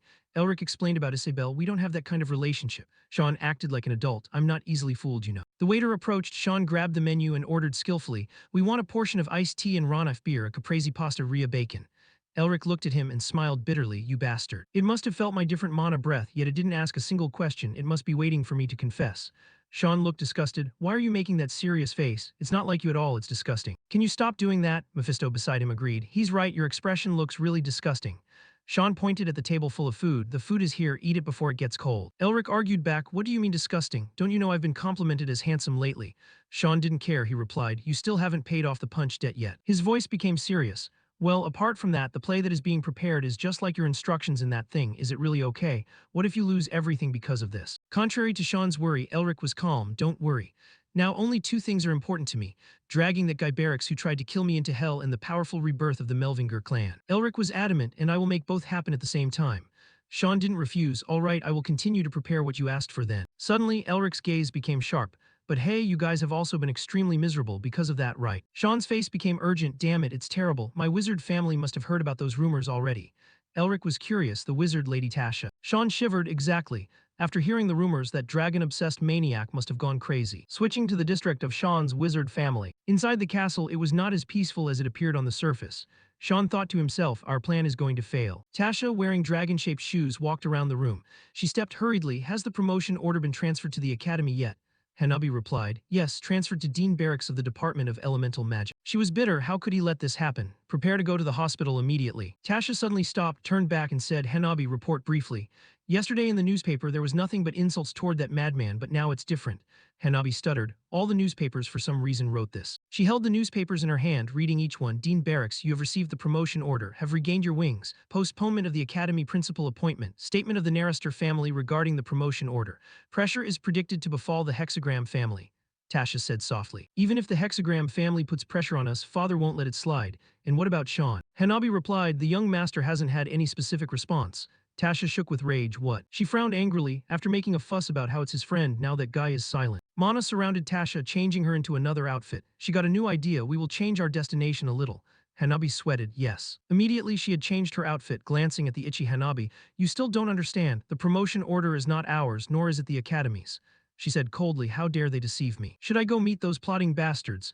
At the drinking table of Elric and Sean, Elric seemed to have sensed something wrong. The position of principal of Uston Academy, although it seems to be just the normal head position of a magic teaching academy, that position holds immense significance and power. Not only on par with a marquis, this title also has a huge influence in academic and political circles, comparable to the master of the Hexagram Tower, the head of the Imperial Magic Knights, and many other titles. One of them is the title Wizard of the Stars, an honorary position for the descendants of Uston Melvinger. Today is the principal selection day. A gentle voice echoed, thank you everyone for traveling from afar to come here for the future of our academy. Barracks patted his chest proudly. As you all know, the discovery of the Jade Dragon's Den is unlikely to happen again, and I, Barracks, was present at the center of this historical event. He tried to appeal, if you choose me, I will establish a system that allows us to continue discovering extraordinary things like that. No one heard the board sigh. He thinks the academy is already in his hands. The other candidates haven't even arrived yet, and he's started already. Sean's face looked grim and worried. Elric, can he do this alone? He recalled the conversation from the other day, feeling uneasy. Elric, the agreement rate for Principal Barracks is way ahead. I know you have a meticulous plan, but the supporters have been bribed, so it won't work on them. He worried so tomorrow, but Elric just laughed indifferently. Well, they can do whatever they want. Back to the present, at this moment Lazuli walked past, complimenting Barracks' excellent speech, Principal. He laughed modestly. Ha ha ha, I haven't even been chosen yet, so why are you putting me on such a pedestal? I will act according to Siesta's wishes, so you don't need to worry, even if you weren't acting this way. Having said that, he politely dismissed her. The other candidates are giving their speeches, so let's talk later, shall we? Lazuli's eyes curved into a smile. In that case, I will trust you. Barracks harbored his own secret agenda. That's right, you fool. I'll become the headmaster without a single worry. I never had any intention of helping you from the very beginning. He didn't even bother paying attention to Lazuli. I'll soon be standing side by side with the master of the Hexagram Tower. Why on earth would I think of helping a group with no foundation like Siesta? He was incredibly thrilled with his grand plan. Crushing you people will be as easy as flipping my hand once I become headmaster. Unfortunately, he couldn't see Lazuli's cryptic smile. The boy chuckled, satisfied with Barracks' choice. Time ticked away until the very end. The 7 candidates' speeches had concluded, and the voting process would start soon, so everyone took their seats. Sean felt like he was sitting on needles. Elric. The list of names appeared in the air. He suddenly spotted a familiar figure. his eyes widening in disbelief. He was so surprised that he jumped out of his chair. Sister, why are you here? Iris was indignant. Do you have any idea where this place is? The lady of the Narester family, this isn't a mental asylum. These voting chairs are strictly for the heads of the hexagram. Tasha replied with an air of nonchalance. Why would you think I don't know that? I know it perfectly well, as I am attending on behalf of the master of the Narester family, and I believe I am the one who. She sat down, cupping her cheek with a devious smile, understands best what is about to happen. Leon was confused, wondering where to hide. Did she see me? No way. Does she know something? A soft cough echoed through the microphone. A hum, may I have everyone's attention? Rivern interrupted. I would like to announce the voting procedure before the selection begins. I suggest everyone take their seats and remain silent. Therefore, you are required to keep your peace and stay vigilant. The man continued to explain the rules. I'm sure you have all received this magic stone. You can view the candidate's information using this stone, he said clearly, and vote for one of the 7. The results will be announced as soon as everyone has cast their vote. Barracks stroked his beard deep in thought. I have waited for this day. My promise will catch the eye of anyone connected to the Academy, and it might even give me a chance to collaborate with the Magic Tower and the royal family. He was very satisfied, and that's not all. I've already exchanged favors with all the selection representatives. Every tick of the clock is moving according to plan. The referee announced. Now I will announce the results. Excluding the vote from the Melvinger family who are not present, the person with the most votes is. Barracks rested his chin on his hand, waiting for his name to be called. The first few syllables echoed Barra. Just then, a loud voice cut through the air. Hold it. A stir went through the crowd. What's going on? Who dares to interrupt the sacred selection? Every eye in the room snapped toward the source of the voice. Tasha smiled with interest. Sean quietly cheered, Go Elric. The gemstone glowed under the lights, and the person raised their voice. The master of the Melvinger family, Elric Melvinger. The voice was booming and authoritative. In my capacity as the Radiant Duke and a selection representative. With a confident smile on his face, he continued, I am here to exercise my small but important right to vote. Everyone was astonished at the name, Elric Melvinger. Some recognized the disgrace of the noble magic family. No one could hide their surprise. What is going on? They whispered among themselves, isn't he supposed to be in a coma? Even Rivern was stunned. Elric. Bathed in the light, Elric walked slowly toward Rivern. His demeanor showed absolutely no signs of illness. Barracks was reeling. How the hell did this bastard get here? The crowd broke out in criticism. What is this? Why is a lowly trainee like Elric stirring up trouble at the headmaster selection ceremony? Despite this, he walked calmly. Do you people hold the laws of the Empire in such low regard? At this moment, I am not a trainee at the Academy. His robe flickered, changing into a luxurious suit, but a Duke of the Empire and a selection representative. That empty chair in the middle is the Melvinger seat. Is the master of the Melvinger not allowed to congratulate the new headmaster? Barracks tried to remain calm as he questioned him. While I am very happy that the master of Melvinger's health has improved, I wonder why you are acting this way now that the voting has already concluded. He grunted, unfortunately, the voting is over. The announcement, Elric interrupted, the Uston Academy selection law item number 2, I believe. His tone was light. If there is doubt regarding a candidate that is discovered before the conclusion of the ceremony. His figure seemed to glow as he stepped onto the stage. The election may be held again if the majority of the members agree. Glances of doubt and judgment fell upon him. Elric casually patted Rivern on the shoulder. Ah, Radiant Duke Elric Melvinger. His voice hit them like a strike, exposing the headmaster candidate Barracks. He accused him with a benevolent smile. He is unqualified to be a candidate due to suspicions that he fabricated important documents and conspired to assassinate a Radiant Duke. Barracks' plan had been foiled. Barracks cleared his throat. It seems you do not understand the gravity of that statement. Can you prove that I am a criminal? He showed no fear. Since you are participating in the election as a representative of a prestigious magic family, we must follow the proper procedures, just as you said. He turned to them and raised his voice. My dear voting members, will you listen to this? The evidence. His tone turned ice cold. Elric, no, the head of the Melvinger. Barracks was firm. Elric Melvinger, he seems to be hiding something. But no matter what you do, the results will not change. He was confident in the pawns he had prepared. How dare you touch me? He felt nothing but disdain in his heart. You little brat, I'll show you what politics really is. No one spoke a word, and Barracks said to Elric with grave seriousness, Then I don't think anyone here agrees with you. What will you do now? Elric just smiled faintly. Why are you in such a rush? It won't be too late to decide after you hear what I have to say. Barracks put on an air of integrity. Ha, you insist on spewing such mockery during this sacred election. Suddenly, the voice of the man himself rang out. You're saying there really is a dragon's nest there. Elric smiled mockingly and held up a crystal sphere from which the voice emitted. No choice now. Deal with Elric as planned. Keep his magic necklace as a souvenir. Barracks was stunned. That voice is. His eyes bulged in disbelief. From that moment, Elric smiled as he spoke. Contrary to what the public knows, Headmaster Barracks did not assist in the great discovery of Headmaster Narester and myself. On the contrary, he wanted to destroy me and steal my family's heirloom. He paused. If anyone still thinks. A sharp gaze swept across the room, and that my words are baseless sophistry. Barracks trembled, trying to defend himself. No, he's framing me. How dare you deceive everyone with fraudulent magic? Elric put his hands behind his back and asked sternly, deceive you? How could I deceive you, a 7th circle mage? Are you implying that I belong to the 8th circle? The crowd sided with him. That's right. How could a common fraudulent spell deceive everyone here? The idea that a patient suffering from a sealing curse could belong to the 8th circle is even more ridiculous. They were shocked by the truth. So did the headmaster really try to kill a radiant duke? The sky within barracks collapsed. The crystal sphere, that's the item I gave Rivern when I ordered him to kill this guy in the lair. How does he have this? A soft sound echoed, letting him know exactly who the culprit was. You bastard. Rivern acted professional. Now ahem, the election committee members are having an important conversation, so I request that our guests remain silent. Barracks was currently furious. Damn you, Rivern, how dare you betray me? Back then, Sean had provided information. Oh, that's right, we caught someone suspicious wandering around the hospital last night. It was Rivern. Elric had felt pity at the time, really. I bet that bastard Barracks ordered him to do something else. How pitiful, but then he heard Sean deny it. No, this time it seemed like he had something he wanted to say. He said he had something to give you, so he would wait until you woke up.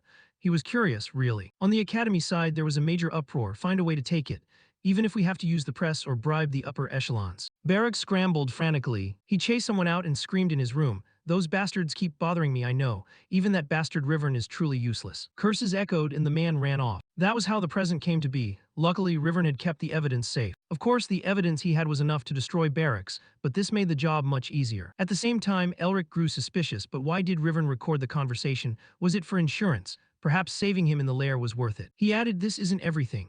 According to the law, the ownership of a dungeon, such as a dragon's lair, belongs to whoever finds it first. However, Headmaster Barracks seized the mining rights to it without my consent. This information was even more shocking.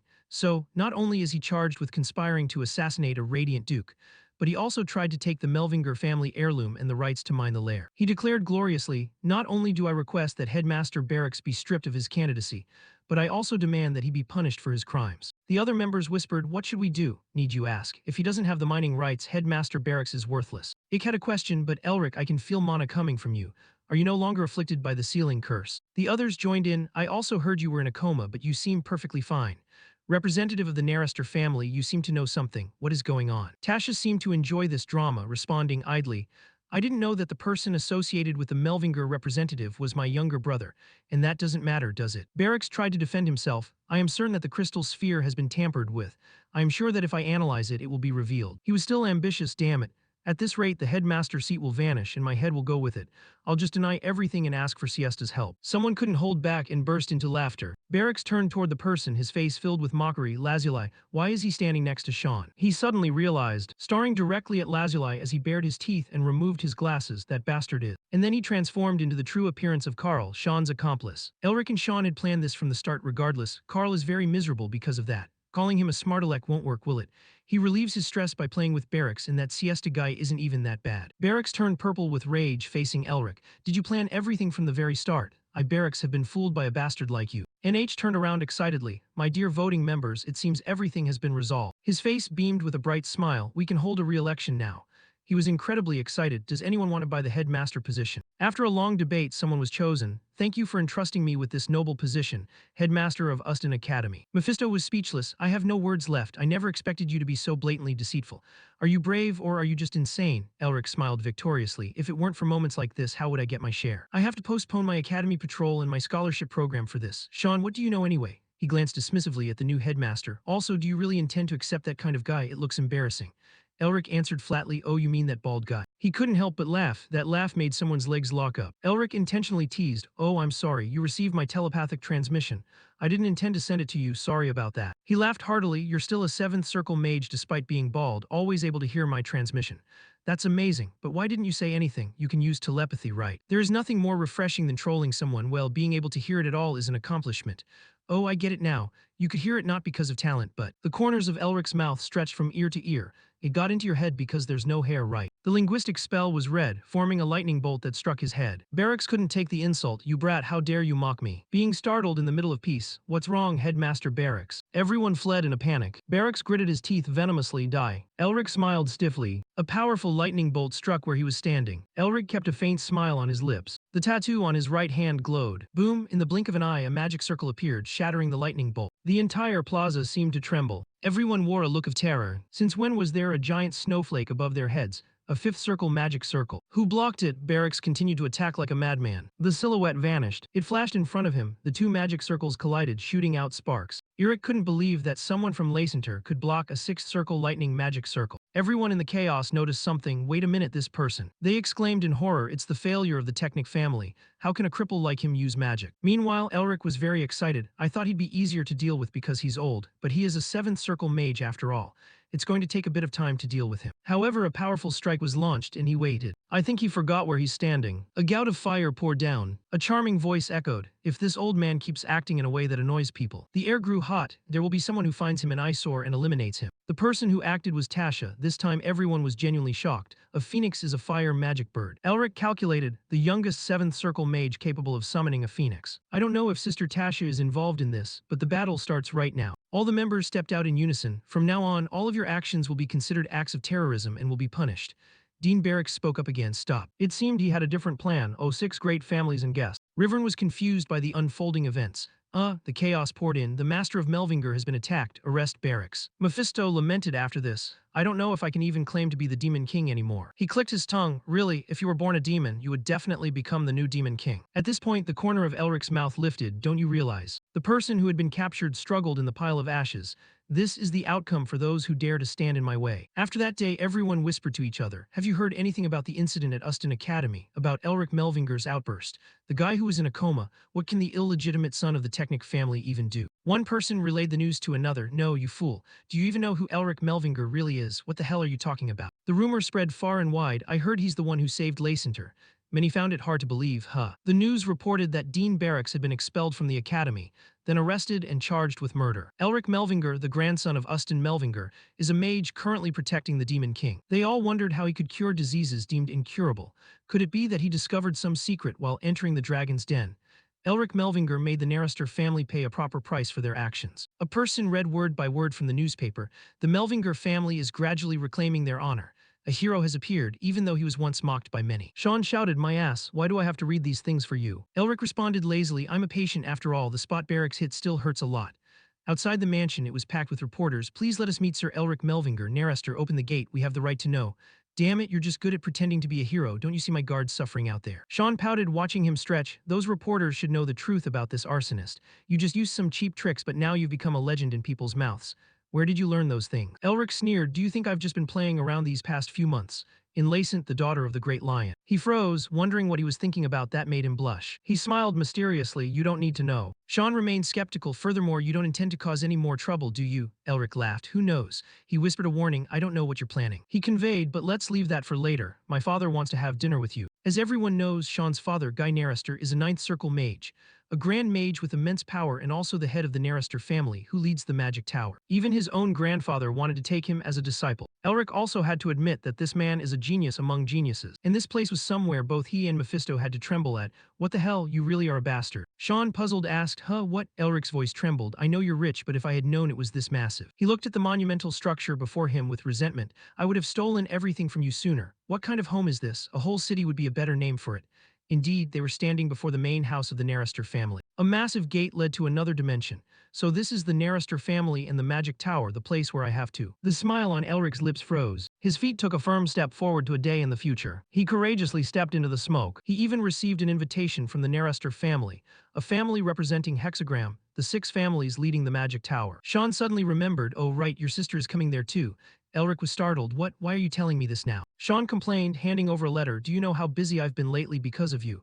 You should have contacted her sooner. His hand trembled as he opened it. My dear younger brother Elric, I heard you're planning to head to the Narrister family's territory. The elegant handwriting on the paper continued. Don't cause any trouble for them until I get there and prepare yourself. That person was on her way, along with a warning, if you run. Sweat poured down Elric's forehead and you're dead. He hung his head in defeat. It's over, I'm dead. Mephisto marveled. It seems that among the Melvinger members there is a demon king I didn't know about because that person is making you, someone even worse than Satan, tremble with fear. Sean laughed at his pain. If you don't cause trouble, she's like an angel. Have you forgot how she worked herself to death just to get you into the academy? Mephisto nodded. I knew it, the problem is you. Elric glanced over. Of course I'm grateful to her, incredibly grateful, but if you saw her true nature, you wouldn't dare say things like. Sean scoffed, come on, your sister is much better than mine. Do you think that crazy old hag was called a witch for no reason? He sighed mockingly. Her personality became completely sour after everyone started praising her as a genius. You can't even consider her a human. A beautiful face intervened. I believe I told you that I'd give you a sound beating, didn't I? Tasha said gently, if you want to be beaten that badly, you should have told me directly. It made Sean shiver. The sound of physical contact rang out crisply. It was Elric's turn to laugh. You've grown up. Sean winced. I don't want to hear that from you. He also said thank you. Thank you, sister, for helping during the principal election. She walked in front, indifferent. You could have handled it yourself, don't you think? One of Sean's cheeks was swollen, but he stubbornly asked, but why would a stubborn person like you do something like that? Could it be that you're interested in Elric? She tapped him lightly. That punch just now was too light. The two went back and forth. Are you really going to behave like this in front of my friend? Oh my, who was the one lying to me first? Elric could only smile at this pair of siblings. Suddenly, he felt something. The two of them warned him, once you pass through this blue fog arch, we can reach where our father is staying. It's trapped, so don't let your guard down, follow us carefully. Tasha said this place is very difficult to escape from, even for a mage who has reached the sixth circle. But when the two turned back, there was no one there. Elric was confused at this moment. The light in the space gradually faded. What is this? Sean, sister Tasha, where did you two go? He ran in a panic. Where did that weirdo Mephisto disappear to? Surely he's of no use at times like this. Suddenly there was a light in front of him. Where am I? Elric arrived at a place with a massive eye. He couldn't help but be surprised. Magic has reached this level. Is the Narraster family that powerful? All the elements are filling this void. He assessed the eye. Some parts were strong, others were soft. Some were sharp and others were painfully thick. The swirling lines blended. Perhaps they were all different magic elements because they had nothing in common, but they merged at one point thanks to the wind element. Elric stood frozen. I don't know where this is, but I feel that as long as there is research, I can make it my own. A voice suddenly spoke up. You're looking at something quite interesting, kid. Elric was startled. Is someone watching me? The space seemed to have changed. Do you know what you're looking at, or are you just looking at something you don't understand? Elric's whole body stiffened. I did get lost, but peeking at someone's magic without permission is a capital offense. If that person is controlling this space, they must be at least a grand mage who has reached the seventh circle. What should I do? The person hiding in the fog laughed loudly. Ha ha, didn't you hear me? I'm sure you reacted, didn't you hear me, kid? His mind quickly shifted. Objectively speaking, this is the fault of the Narraster sisters for not giving me clear directions, so I have no reason to be questioned. I'll pretend I don't know anything. At this moment, he had only one goal, to escape this maze. The person teasingly played around. Huh, so you're planning to ignore this old man and run away. I can hear the gears in your head shifting from. Elric quickly applied invisibility. The mysterious old man was stunned. Around him, there was only darkness. I can't see anything in the maze. Did he use my own fog to hide? The old man was filled with excitement. Ustin, you passed away too early. But it seems you left behind quite an interesting child. Elric just wanted to sneak away. If it wasn't for that elder, I would have decoded it already. But unfortunately, I might get involved in big trouble if I stay here any longer. He suddenly felt something approaching. The space began to twist. A strong wind rose, pushing him backward. Things were just getting interesting, and you're already planning to leave. Because you coveted something that didn't belong to you, you have to pay the price. Outside, Sean was frantic. What do we do now, sister? We have to tell father. Someone stepped forward. The blue fog arch has opened. The father of the two, the head of the Narraster family, appeared. What the hell happened? Sean nearly called him father. No, lord. Guy said sternly. You didn't lead him properly, did you? Sean seemed afraid of his father. He disappeared before we even stepped through the entrance.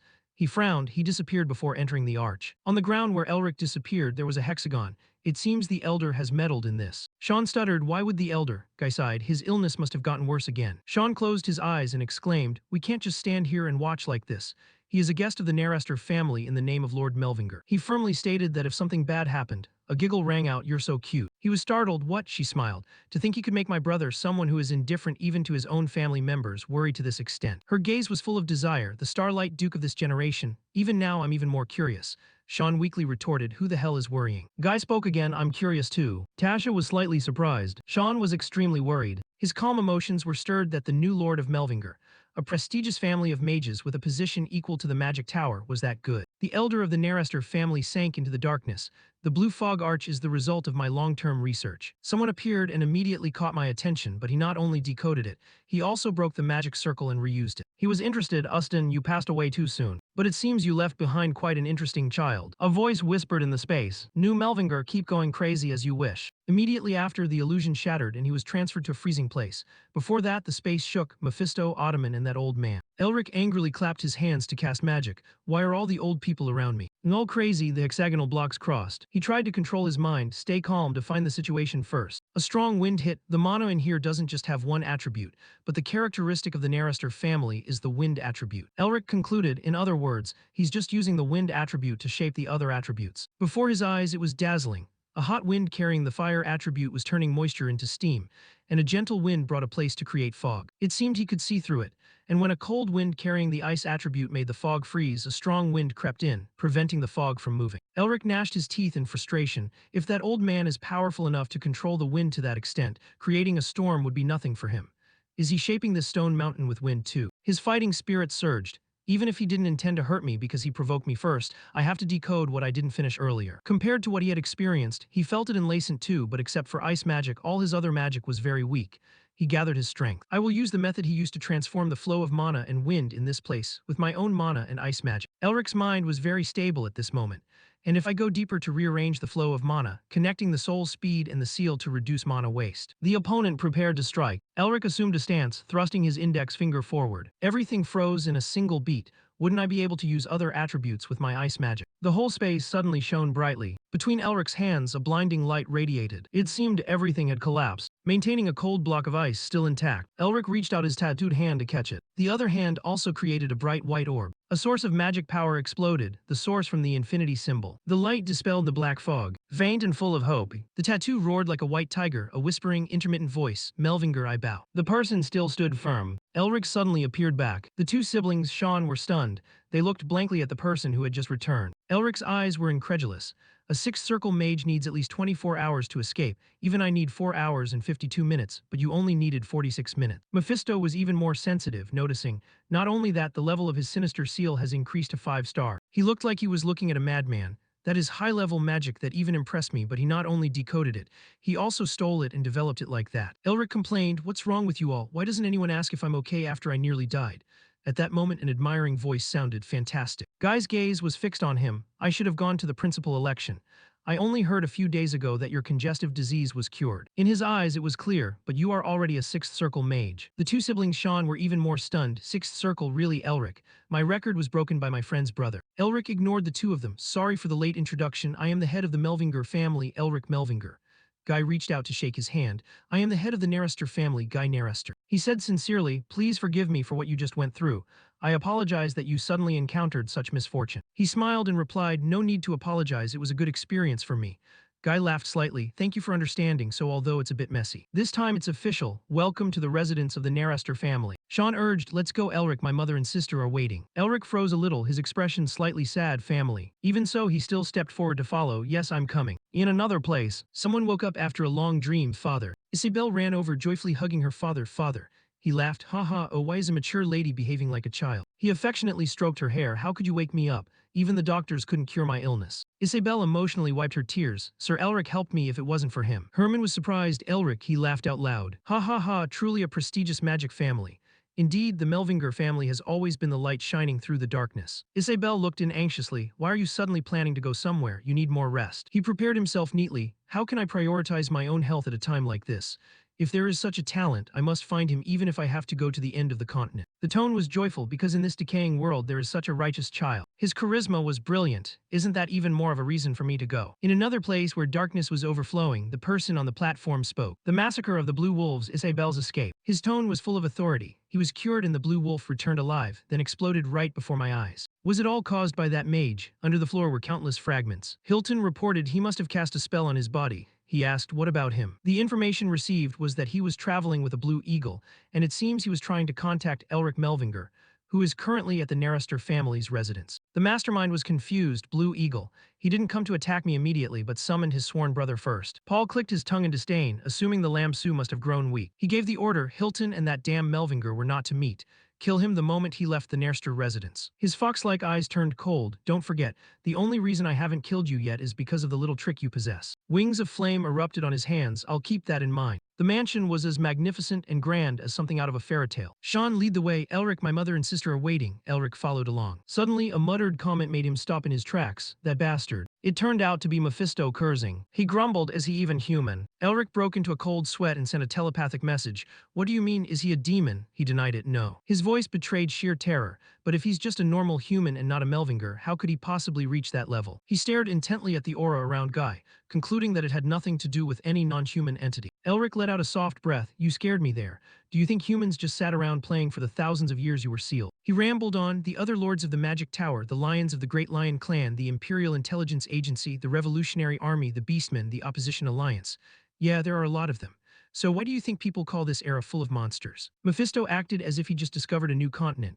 So you're saying that besides the Golden Lion, who is considered the strongest on the continent, there are many others just as strong or even stronger. He broke into a wicked laugh. It seems like I, the great Mephisto, have another reason to awaken in this era. The darkness surged. It was a wild life where countless beasts devoured one another to become the king. Mephisto felt incredibly excited by the chaos and the suffocating atmosphere radiating from them. He hallucinated that he was at the peak of his existence, feeling the joy of defeating everyone and walking in triumph. I, Mephisto, will, he roared with enthusiasm. I must push you as hard as I can so I can regain my strength as soon as possible so that regrettably, Elric walked straight ahead.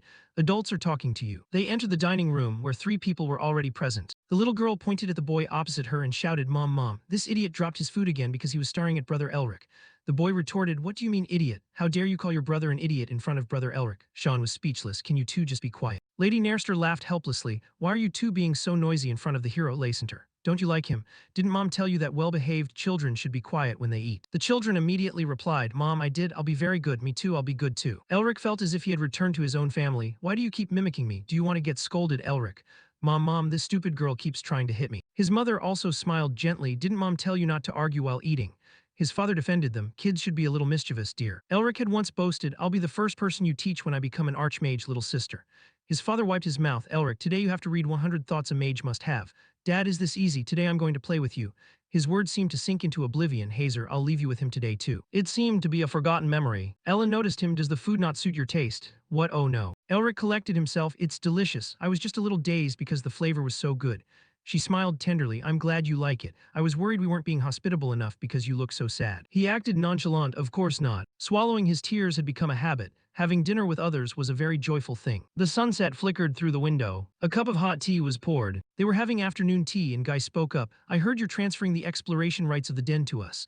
Elric replied politely, Yes, I've owed the Nairsters for a long time. Guy remained silent, sipping his tea. His gaze followed the man. He spoke up, Don't you hate me? Tasha was stunned by the question. Sir Sean's face also stiffened. Elric knew the implication, the fall of the Melvingers.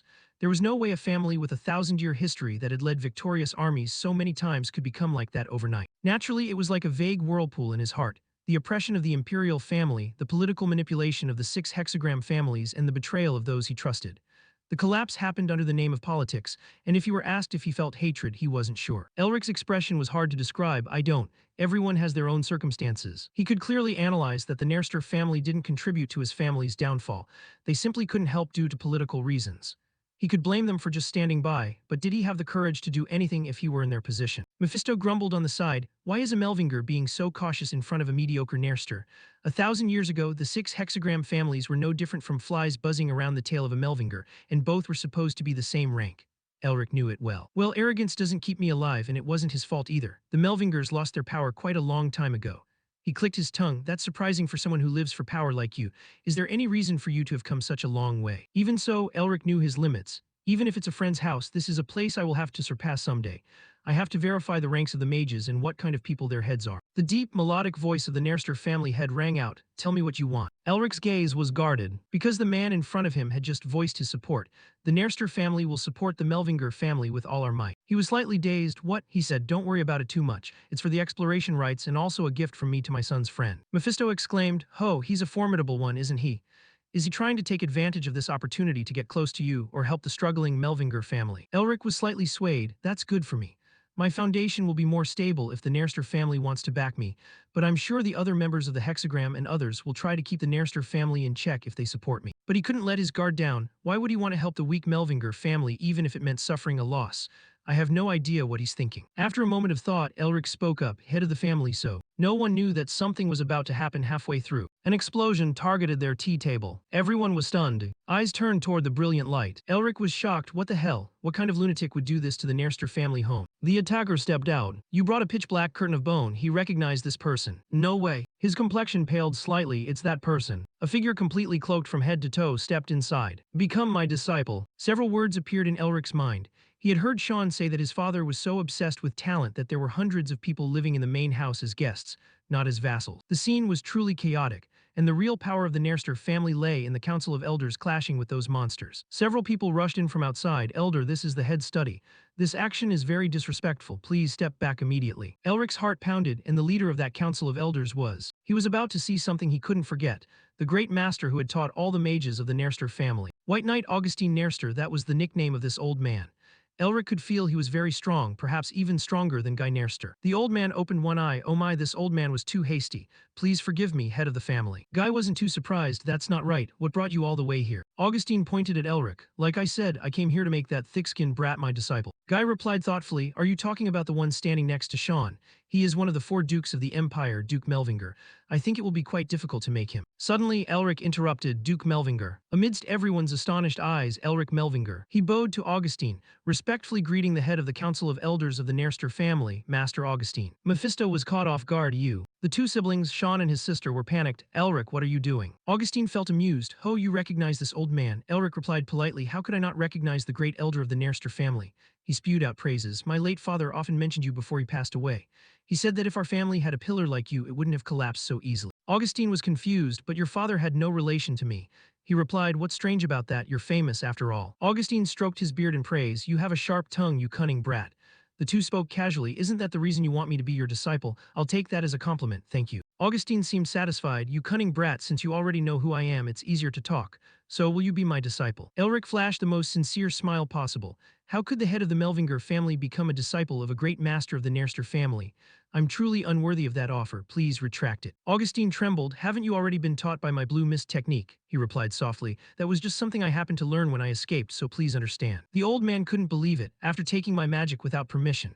Elric didn't mind retorting. Besides, weren't you the one who made things difficult for me first, Elder? He didn't waver, so please. Augustine suddenly roared, enough, be quiet. The old man stomped his foot and a brilliant light radiated out. He was frustrated. You must listen to your elder. You talk too much. No one could stop him. The entire room instantly turned sparkling white. Elric was surprised. The night sky. He quickly denied it. No, it's too white to be the night sky. Before he could think much, he was struck in the back of the neck. Elric only managed to guess. Teleportation, no. His consciousness gradually faded. It's just physical movement. This isn't a speed a mage could achieve. Augustine quickly grabbed his shirt. Everyone hadn't even had time to react. The old man laughed loudly. Ha, you are mine. The light faded in astonishment. Everything had just flashed by like a gust of wind. Tasha finally came to her senses. Hey, what are you doing? Why are you just standing there while he's being kidnapped? But Sean understood all too well. Sister, do you still not understand what kind of person Elric is? That bastard is going to be the death of me. This remark left her confused. What do you mean? He said wearily. He's pretending. Mephisto laughed softly. You've left me speechless again. It seems there's another victim succeeding me.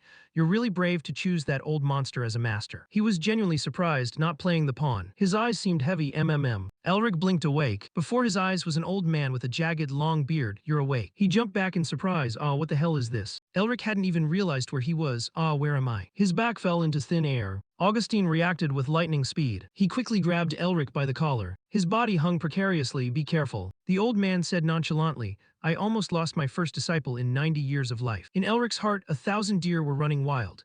He had intended to take a gamble to fully exploit the man because he was a great master of the Nerster family, but he couldn't believe the man had kidnapped him when he was playing hard to get by forcing him to find a reason to make him a disciple. He realized he was standing on a towering rocky mountain. Did I just poke the wrong person? He tried to breathe evenly, calm down first, circulate mana. But then he realized, why isn't my mana moving at all? It's like I've returned to the time I had the congestion disease. The amused voice of Augustine rang out. It seems you've discovered it. Your senses are truly sensitive. Elric was stunned. What did you do to me? The old man spoke as if it were none of his business. Well, we'll talk in detail as we walk. Don't rush. Do you see anything down there? He intended to answer vaguely. I don't see anything at all. But before he knew it, the old man let go. Then go see for yourself. It took a second for him to realize he was falling. You damn old man. A gloating voice whispered in his ear. Finally, you've met an opponent worthy of you, right?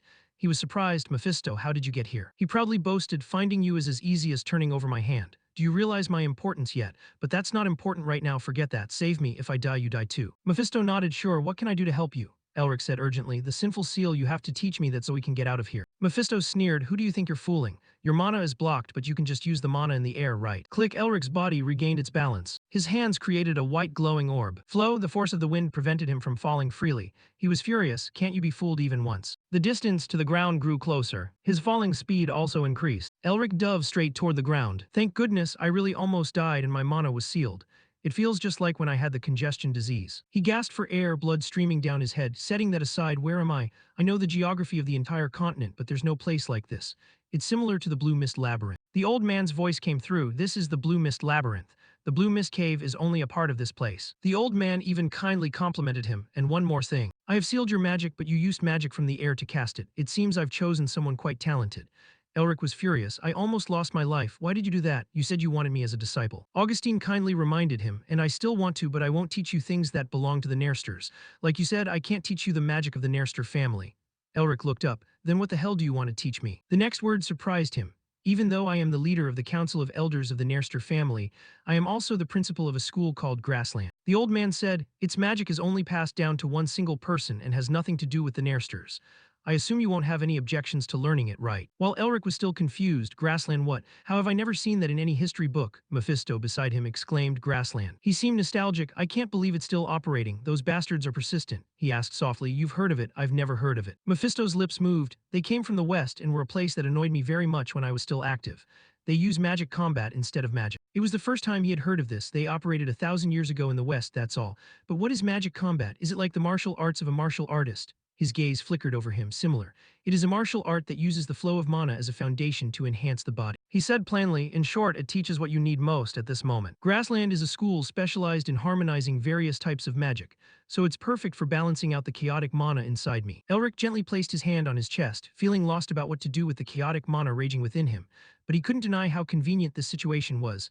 Finding a master like this was sheer luck, though it really went to show that the world was unfair. So this was the reason the old man had sealed his mana away. Feeling the pulse in his heart, he couldn't believe he could actually learn techniques perfectly suited to him without falling under the thumb of the Nairster family. There was simply no better opportunity than this. He made up his mind and asked, so, are you really going to teach me the martial arts of Grassland? Augustine exclaimed. You even know about that despite there being no remaining records of it. You continue to amaze me. The old man spoke up. If that's the case, let's get started right away. You are currently on the territory of the Hell Wolves. They are 3 times stronger and larger than regular wolves. Elric could feel their presence, and the old man's voice seemed to drift in the wind. I'm sure you're aware that Grassland's martial arts are taught through practical experience, right? So just try to survive. Those were the last words he heard before countless wolves erupted from the darkness. Even so, Elric couldn't just accept this. You crazy old man, you're the one sealing my mana. What do you expect me to do? Someone spoke up behind Augustine. Boss, is it really okay to keep watching like this? From what I've heard, he's just a rookie who has only been studying magic for half a year. The old man replied in a low voice, you've arrived. He is indeed a rookie in terms of experience, but not in terms of skill. Oh, and thanks for lending me these hell wolves. The other man looked worried. It's going to be a big problem if they get a taste of human flesh. Seeing Elric getting beaten to pulp, he added, isn't your disciple in trouble? He said in confusion, if this keeps up, he's going to die. But Augustine simply said, just keep watching. A pale blue light emanated from Elric's hand. Elric landed a blow that broke one of the wolf's teeth, and Augustine nodded in approval. Didn't I tell you so? He offered a remark. He really is quite something. The old man asserted, I'm certain he can pass my test and fulfill the aspirations of Grassland for the past millennium. A gentle breeze blew past, but he was still weak. The old man issued a request. Agility, you will have to step forward as the developer of the Revolutionary Army. The Revolutionary Army, even the Imperial Intelligence Agency couldn't uncover all of their identities. Their actions were inextricably linked to the Tower Masters, magic, and the Lions. And they existed solely to liberate the continent from the tyranny of the Empire, the most notorious terrorist gang. And that man was the former leader of the Revolutionary Army. I'll do it because it's your request, said the Beast King as the white tiger approached, its wings spanning wide. But he was clearly excited about having a new disciple. Agility Tense sat on the large white tiger with a hawk perched on his shoulder. Are you really okay with losing him? The old man set the task. Go and hunt down every single hell wolf living in this place. Taking down one wolf was already difficult enough, Mephisto spoke up. The last time you managed to take one down was just a stroke of luck, but this time it's going to be tough for you, especially in your current state. He clicked his tongue. They'll be much more cautious after seeing their own kind killed. You can't rely on luck anymore. Elric panted while staring at the wolf in front of him. He was right. He could only absorb the surrounding mana a couple of times at most. That crazy old man, how am I supposed to kill these things with my bare hands? He didn't let his guard down for a second. If only I had the weapon I used on the snowy mountain. If I had known this would happen, I would have trained my physique a lot more. He suddenly stopped. Wait, training my physique? Right, body strengthening art, researching the increase of physical strength based on testing multiple factors. The body strengthening art I learned is exactly about physical conditioning. A smirk tugged at the corner of Elric's mouth, so I just need to mimic it right. He recalled what was written. The type of physical prowess passed down by the descendants of the Tiger King, the body strengthening art. It was a combat technique that made human bones as hard as steel, increasing physical strength many times over, and it even taught practitioners how to fight using those abilities. Elric took his stance. The tiger folk, the kings of all humanoid monsters, once said, "The human body is a miniature version of the world created by God." His feet moved like a tiger, just like the flow of water in nature. The breath and energy circulated to every corner of his body, and the human body transformed based on how one breathed and thought. He held his breath, and from the thoughts that kept swirling in his mind, countless potentials would be unlocked. Among them, one was chosen by instinct. Elric took a stance to face the wolf. His transformed body would act on intuition. He cleared his mind. "I don't expect anything. I will just accept this world." Dodging instinctively, instinct and intuition, a combat style based on the thin line between the two. Elric acted as if he had suggested to himself that he had no plans or reasons at all. He raised his fist. "I only know that this choice is the right one." He shattered the pitch-black night, the combat skills of the tiger folk. Mephisto was stunned by this display. He couldn't help but blurt out, "You crazy bastard." Elric was frantically launching attacks, and he felt only confusion. Why would a human want to fight like a monster? The wolf's sharp fangs gaped wide. But at that moment, Mephisto was witnessing an unbelievable scene. Elric was almost taking the initiative. How is he doing this? The next wolf went down. His breathing was heavy. Augustine clicked his tongue. "Just as I expected from my disciple, you've already taken down 2 of them.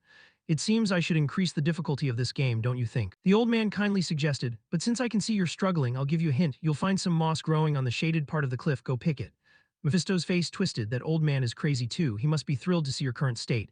Elric scoffed, "Don't lump me in with that old man." But he still had to drag his carcass to go get it, damn it. Elric tied up his blood-soaked shirt. "He wants me to hunt all the wolves here, right? Truly a resilient will. Let's see who wins." Another wave of attacks. The wolves followed one after another. Elric fought without knowing fatigue, and so 10 long, short days passed by. He arrived at the location Augustine suggested. "Is this the mana healing flower?" Mephisto was also puzzled. "Yes, I don't know why it's here either." He exclaimed, "It's so beautiful, red moss. It's a plant from the demon realm, rebirth herb." At the same time, he wondered if it could heal mana. Would eating it restore his energy? Mephisto said with difficulty, "For humans, it has no effect other than some slight medicinal properties, but for you, I'm not sure since you're the one holding the seal." He suddenly thought it might help you increase the seal's resistance. There's something strange about this. I bet that old man didn't send you here for nothing. But why would it appear here? Maybe this place has some connection to that demon. Elric was secretly happy, a rare opportunity indeed. But he was still angry about the fact that the old man had put him in such danger. He stood on the pile of wolf carcasses, but thanks to him, I managed to increase the seal's resistance, and my energy has recovered quite a bit. His steps became increasingly steady. I'm even training the body-strengthening art. On the jagged rocks, Elric's voice sounded deep and raspy. This farce is finally coming to an end. In front of him was a wolf with glowing patterns. "Are you the last one?" But he suddenly noticed something. He looked up. A human feet. He actually heard a voice. "You've surprised me once again." The white tiger clung to the cliff, but the voice didn't come from it. "I heard from the big boss that you're the strongest person from Uston Academy." A man sat comfortably on the back of a wolf, "But I didn't think you'd perform so terribly." Agility jumped down in front of him. Under his guarded gaze, he said, "I've made up my mind. If you can take down this hell wolf." His golden eyes flashed brightly. "I will take you as my disciple." As soon as he finished speaking, a loud shout rang out, "You crazy bastard." A man jumped down to where they were. Augustine pointed at him in disbelief. "Do you know how hard it was for me to find this kid, and yet you're still trying to steal him from me?" Elric looked dazed. "Master." The two began to argue, and Agility lamented, "That's what I should be saying. Do you know how hard I had to work to raise these hell wolves that you massacred? I had to go find wolf pups all the way from the south of the Dragon's Lands over 5 years, only feeding them rebirth herb and then." Mephisto was speechless. "Am I not that good looking?" Elric didn't know what else to say. "You can't say you aren't." He spoke up in annoyance. "Shouldn't you guys ask for my opinion?" Agility rushed in. "Sorry, I saw such brilliant potential that I got a little carried away. You probably know who I am from the wanted posters, right? Do you want to become the disciple of this beast king?" His answer was concise. "No, huh." Elric flatly refused. "Even though my master is a bit of a weirdo, I'm already Master Augustine's disciple."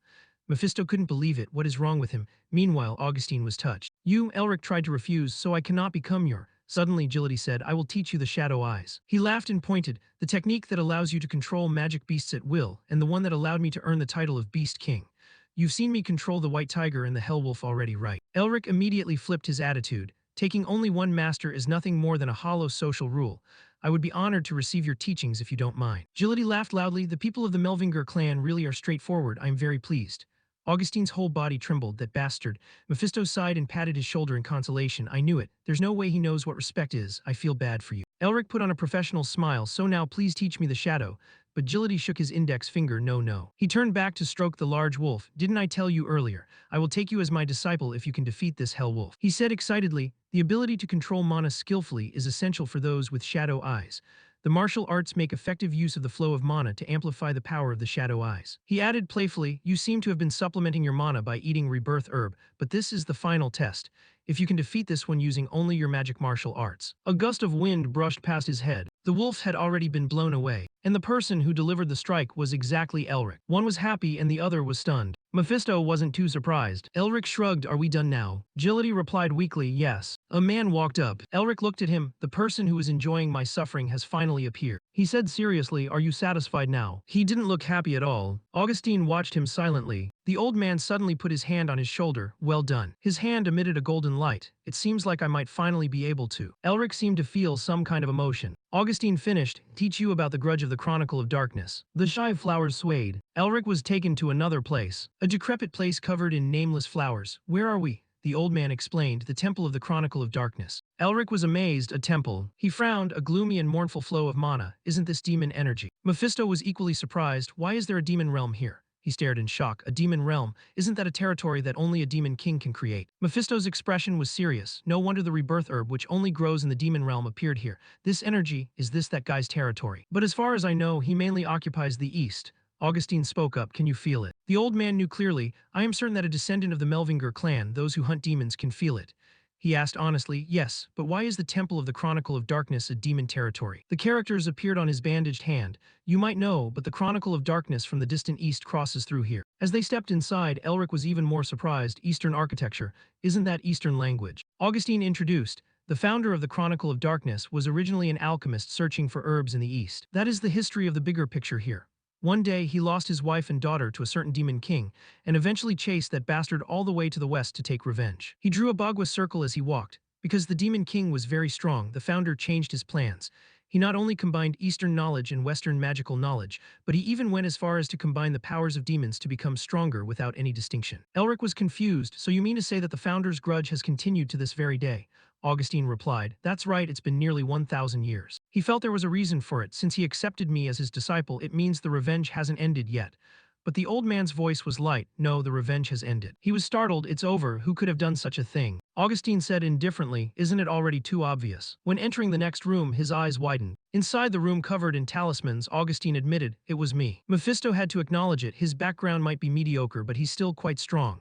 "I can't believe he was able to capture him. This freak must be incredibly talented." Elric was dazed. If even Mephisto acknowledges the Demon King, he must be incredibly powerful.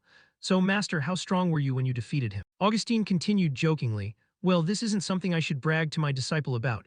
There were too many possibilities that could have happened during that battle, so it's hard to tell who the winner was." He directed his gaze toward that thing, "And so, just like our founder, I have created a new goal. A promise already made to the demon. I will determine the winner of that battle through a disciple who will one day take my place." "Through a disciple who will one day take my place." His gentle voice echoed, "My disciple, you will be the one to settle the score." "Is he stronger? Or are the teachings of this old man stronger?" The four of them stood in a line looking forward. Elric asked, "Do you mean I have to fight that thing?" While his complexion worsened, the old man remained nonchalant. "That's right, I want you to fight its seal." Then Augustine turned to look and smiled. "Because you are able to take the monster's seal even though you are human." Elric couldn't hold it anymore. His whole body was stiff and extremely uncomfortable. "How did you?" Mephisto looked at this state, completely clueless. The old man gently raised his hand to reassure him. "I know what you're worried about. You don't need to worry. Why did you reveal your disciple's secret?" He was still gritting his teeth, but his heart had wavered slightly, glancing sideways. He also followed his gaze and didn't say anything for the time being. Augustine slowly unwrapped the bandages on his hand. "All right, since a master and disciple must have faith in each other, take a look." Agility looked visibly panicked. "Boss, that thing." He didn't pay much attention, revealing a hand covered in tangled, scribbled lines. "Every mage has a secret technique they can't reveal to others, and I am no exception." Augustine took off his cloak. "I have." At that moment, one side of the old man's torso was exposed to everyone. His left arm looked deformed. It was a dark elf's arm. Dark elves are not like the elves who live in the Forest of Light. They live in the dark underworld and are followers of evil. Being considered demons, they were driven to extinction by the Empire's annihilation. Mephisto grinned, baring his teeth, while Elric struggled to keep from showing any surprise.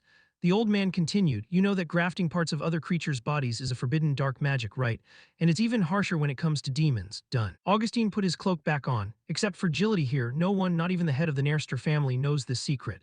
Now that we know each other's weaknesses, are you at ease?" The old man opened one eye once again to look at the world. "I discovered your secret when I searched you while you were unconscious. It was for the sake of convenience in teaching, but if you don't like it, I apologize." The more Augustine spoke, the more Elric furrowed his brows. "But now that I know you can absorb the demon's seal and activate them, I can't let you go because of this hatred." The two stood facing each other, but the presence of everyone else felt like thin air. "That's just this old man's greed. so from now on just do as you please. A white tiger peeked its head out from beside him, smiling gently. He looked sad. Now was the time for him to really think it through. Greed, yes, that's it. It might just be his greed to be satisfied with something that has disappeared. Looking back at Augustine, Dragon kept asking questions, but is greed a sin? Isn't it just having a goal, just like me, Master has his own goal? Thinking of this, Elric involuntarily opened his mouth.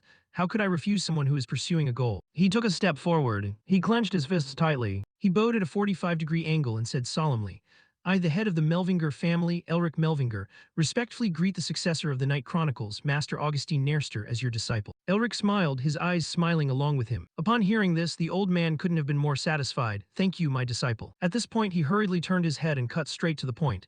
In that case, I just need to absorb the Demon King's seal, right? What is its name? Augustine looked at him with gentle eyes and replied, I'm not exactly sure either. On its journey from the western coast to the Empire, it has had a new name every time it appeared. He lowered his voice, but we call it the Berserk Beast. You, the Berserk Beast. Only now did Augustine truly open both eyes. His wrinkled face looked pitiful. Elric was determined, his eyes sharp enough to cut paper. Then let's begin. He thought to himself, the Berserk Beast is a demon king recognized even by Mephisto. If I can absorb the seal of such a creature, I will do it. Elric looked at the tangled lines before his eyes with some hesitation. I will do it, but... He stood stunned, using telepathy to ask, Mephisto, how do I absorb a seal? He was furious. I've been talking for this long and you still don't know how to do it. Elric continued to send signals without speaking aloud. He asked, so how could I dare to refuse? You said demons become stronger by stealing each other's seals, right? So how is it done? Mephisto took the opportunity to lecture him. Before you eat, do you need to be taught how to eat? Stealing a seal is just like eating for us, so how am I supposed to teach you how to do that? His brows knitted tightly, tense as a violin string. This is bad. The magic seal isn't reacting at all. In the case of the evil ring seal, it happened naturally because... Suddenly, Elric's eyes widened, shining with a glimmer of hope. Could it be? He used his own energy to absorb it. Everything around them vibrated continuously. Even Gility had to wince and frown. He held a steady, firm stance. When everything was under control, Elric smirked. The things he prioritized learning during the week of training weren't just magic combat or body strengthening, but also balancing the various types of mana in his body. A smug look appeared on his face. I experimented with it by connecting my seal and the spirit magic, just as I thought it worked. A moment later, the scenery around him changed. It was a forest, and he looked around left and right. The mind whirled. Do I have to complete the test and be acknowledged like the case of the Snow Mountain King? Elric took careful steps, examining everything closely. Is there anything here? A swamp should have insects or birds, but there's nothing here at all. I don't think it's just because this is a mind world. It's too quiet, as if everything has been devoured by something. He stepped slowly, cautiously feeling the rustle of swamp leaves rubbing against each other, and something abnormal, gloomy but intense. By this point, he had switched to running. There was a predator in this place that was hard to approach, and there was a change. Making Elric alert, he quickly glanced in that direction. The light turned a deep red, but he did not stop running. Had something just moved? His face darkened. He couldn't play around anymore. In the forest, or in the sky, no. He gasped in shock, unable to even make a sound. I can't sense it anywhere at all. At this very moment, a giant creature appeared before his eyes, its body seemingly large enough to cover the entire sky. There is an interesting human here. But the Demon King's sharp teeth were aimed at Elric's neck. He faced the giant monster alone, its shadow and teeth appearing faintly through the sunlight filtering through the leaves. The rest was endless darkness, yet Elric was determined to fight just as he had defeated the Snow Mountain King. He struggled intensely. Is there no other way? I still don't know how to absorb you seal. I should observe the situation first. Maybe there's another way. I'm not sure I can win. You spoke up. Melvingers usually act first and think later, but you seem strangely patient. Elric clenched his fists, trembling slightly, his teeth biting down hard. That is not the only strange thing about you. It continued, there is something not right about you. You carefully examined every detail on his body. An ordinary human with a seal, and isn't that Mephisto's seal? Elric grew more anxious. He could feel its hunger from its voice like a predator. You continue to interrogate, and even though you have a lower rank, you have one more seal. It's a dragon's heart. You even know how to use spirit magic, he thought to himself. To him, I'm just prey. Finally, Elric made a decision. All right, let's do it. I will attack as soon as he... He glanced slightly. Good. If you were an ordinary human, I wouldn't even care, but... He stood still, staring at it. The berserk beast opened its mouth as wide as it could, as if it could swallow everything it hated. You seem valuable. Little Melvinger, keep on desiring. The more it talked, the more Elric found it incomprehensible and unpredictable. The berserk beast continued to speak. Desire more, fill your greed and ambition. He was surprised to discover that his body could not move. Its eyes lit up. If you do that, you will. Oh, meet me again. A second later, Elric had returned to the room. In disbelief, his stance remained the same. Mephisto found it hard to believe. Is it done? Augustine replied nonchalantly, I think so. You don't understand anything. Who else but him? Mephisto flew over, visibly annoyed. That lunatic, he actually said his real name. Elric stared at his two arms, his jaw dropping in surprise. Is a seal usually this easy to take? That's impossible, right? Mephisto was annoyed and snapped. He only had that one option left because he had to keep the seal from dying for a long time, so he reached his limit. He paralyzed your body to return to his previous form.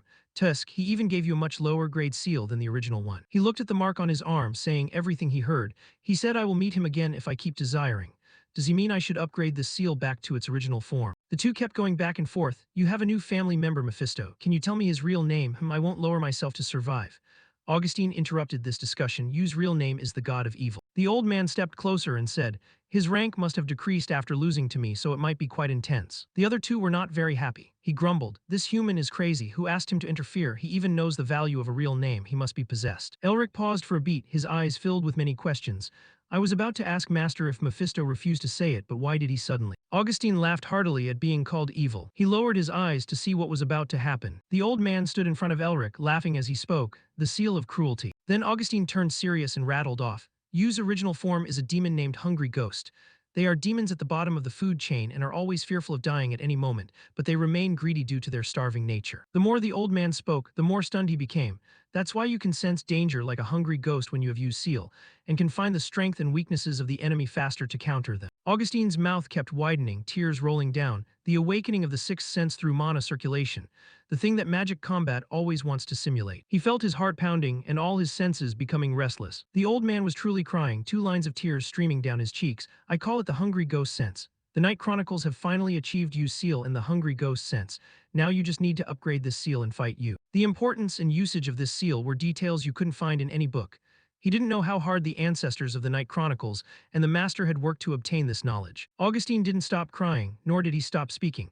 The knowledge and dream of the Night Chronicles for the past 1,000 years is to achieve this single goal. The mark on Elric's hand glowed maliciously. His complexion darkened. He could feel the energy about to come. It was now his turn to shoulder this goal. Elric hesitated, a drop of sweat trickling down. Master, you said the hungry ghost sense happens when the heart pounds and the senses feel restless. Why did it activate all of a sudden? At that moment, someone appeared and shouted, Elric. Sean appeared with a sense of urgency, covered in sweat.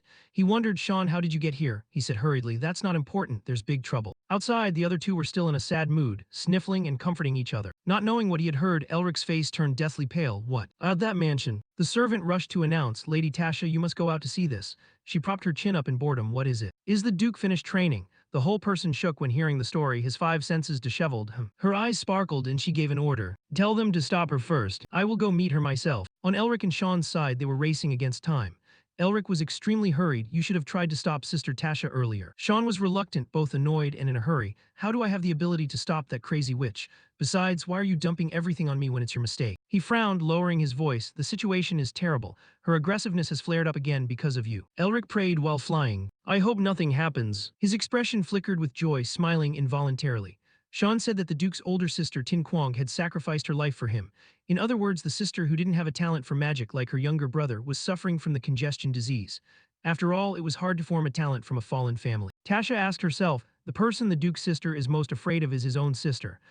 Things surely aren't simple just because she's his sister, right? I don't know what kind of person she is. At the same time, Hazer had now appeared at that castle. Sean, pardon me, is my little brother, Elric Melvinger here. She was tiny, but her hand carried a suitcase twice her size.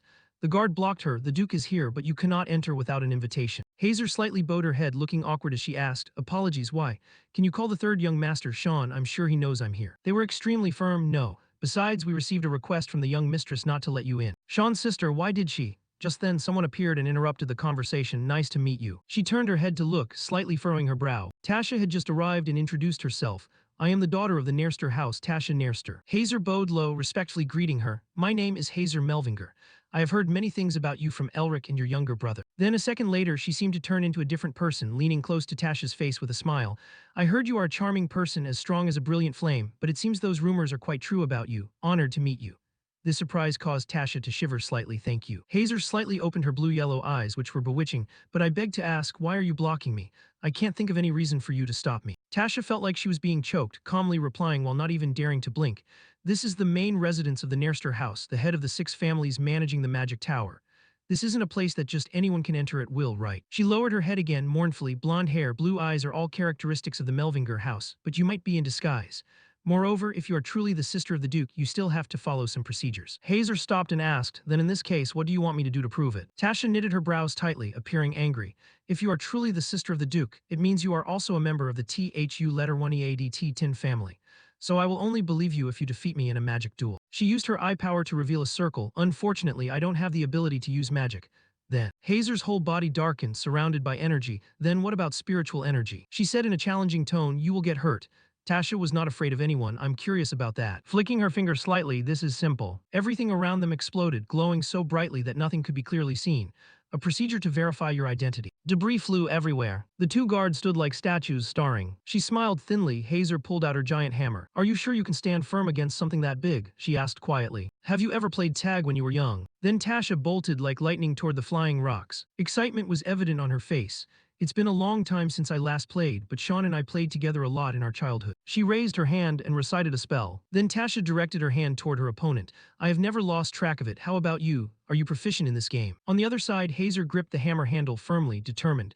I haven't failed before either, however. That is because the desire to win flows ceaselessly within me. She smirked, raising the hammer above her head then. Hazer used all her might to swing the hammer forward. I have always caught Elric time and time again. Tasha's face froze, her pupils shrinking. She tilted her head back, grinning. After that blow, Tasha was drenched in sweat, thinking to herself, it's truly surprising that a member of the THU letter 1EAD T10 family is a martial artist, but I can't imagine she can use a 100 kg sledgehammer as lightly as silk without using spiritual energy. That is truly a member of the Melvinger house. That sign is the Black Skull. The Duke's sister is actually a member of the most powerful mercenary group. Hazer's eyes crinkled with satisfaction. That's 1-0, I suppose.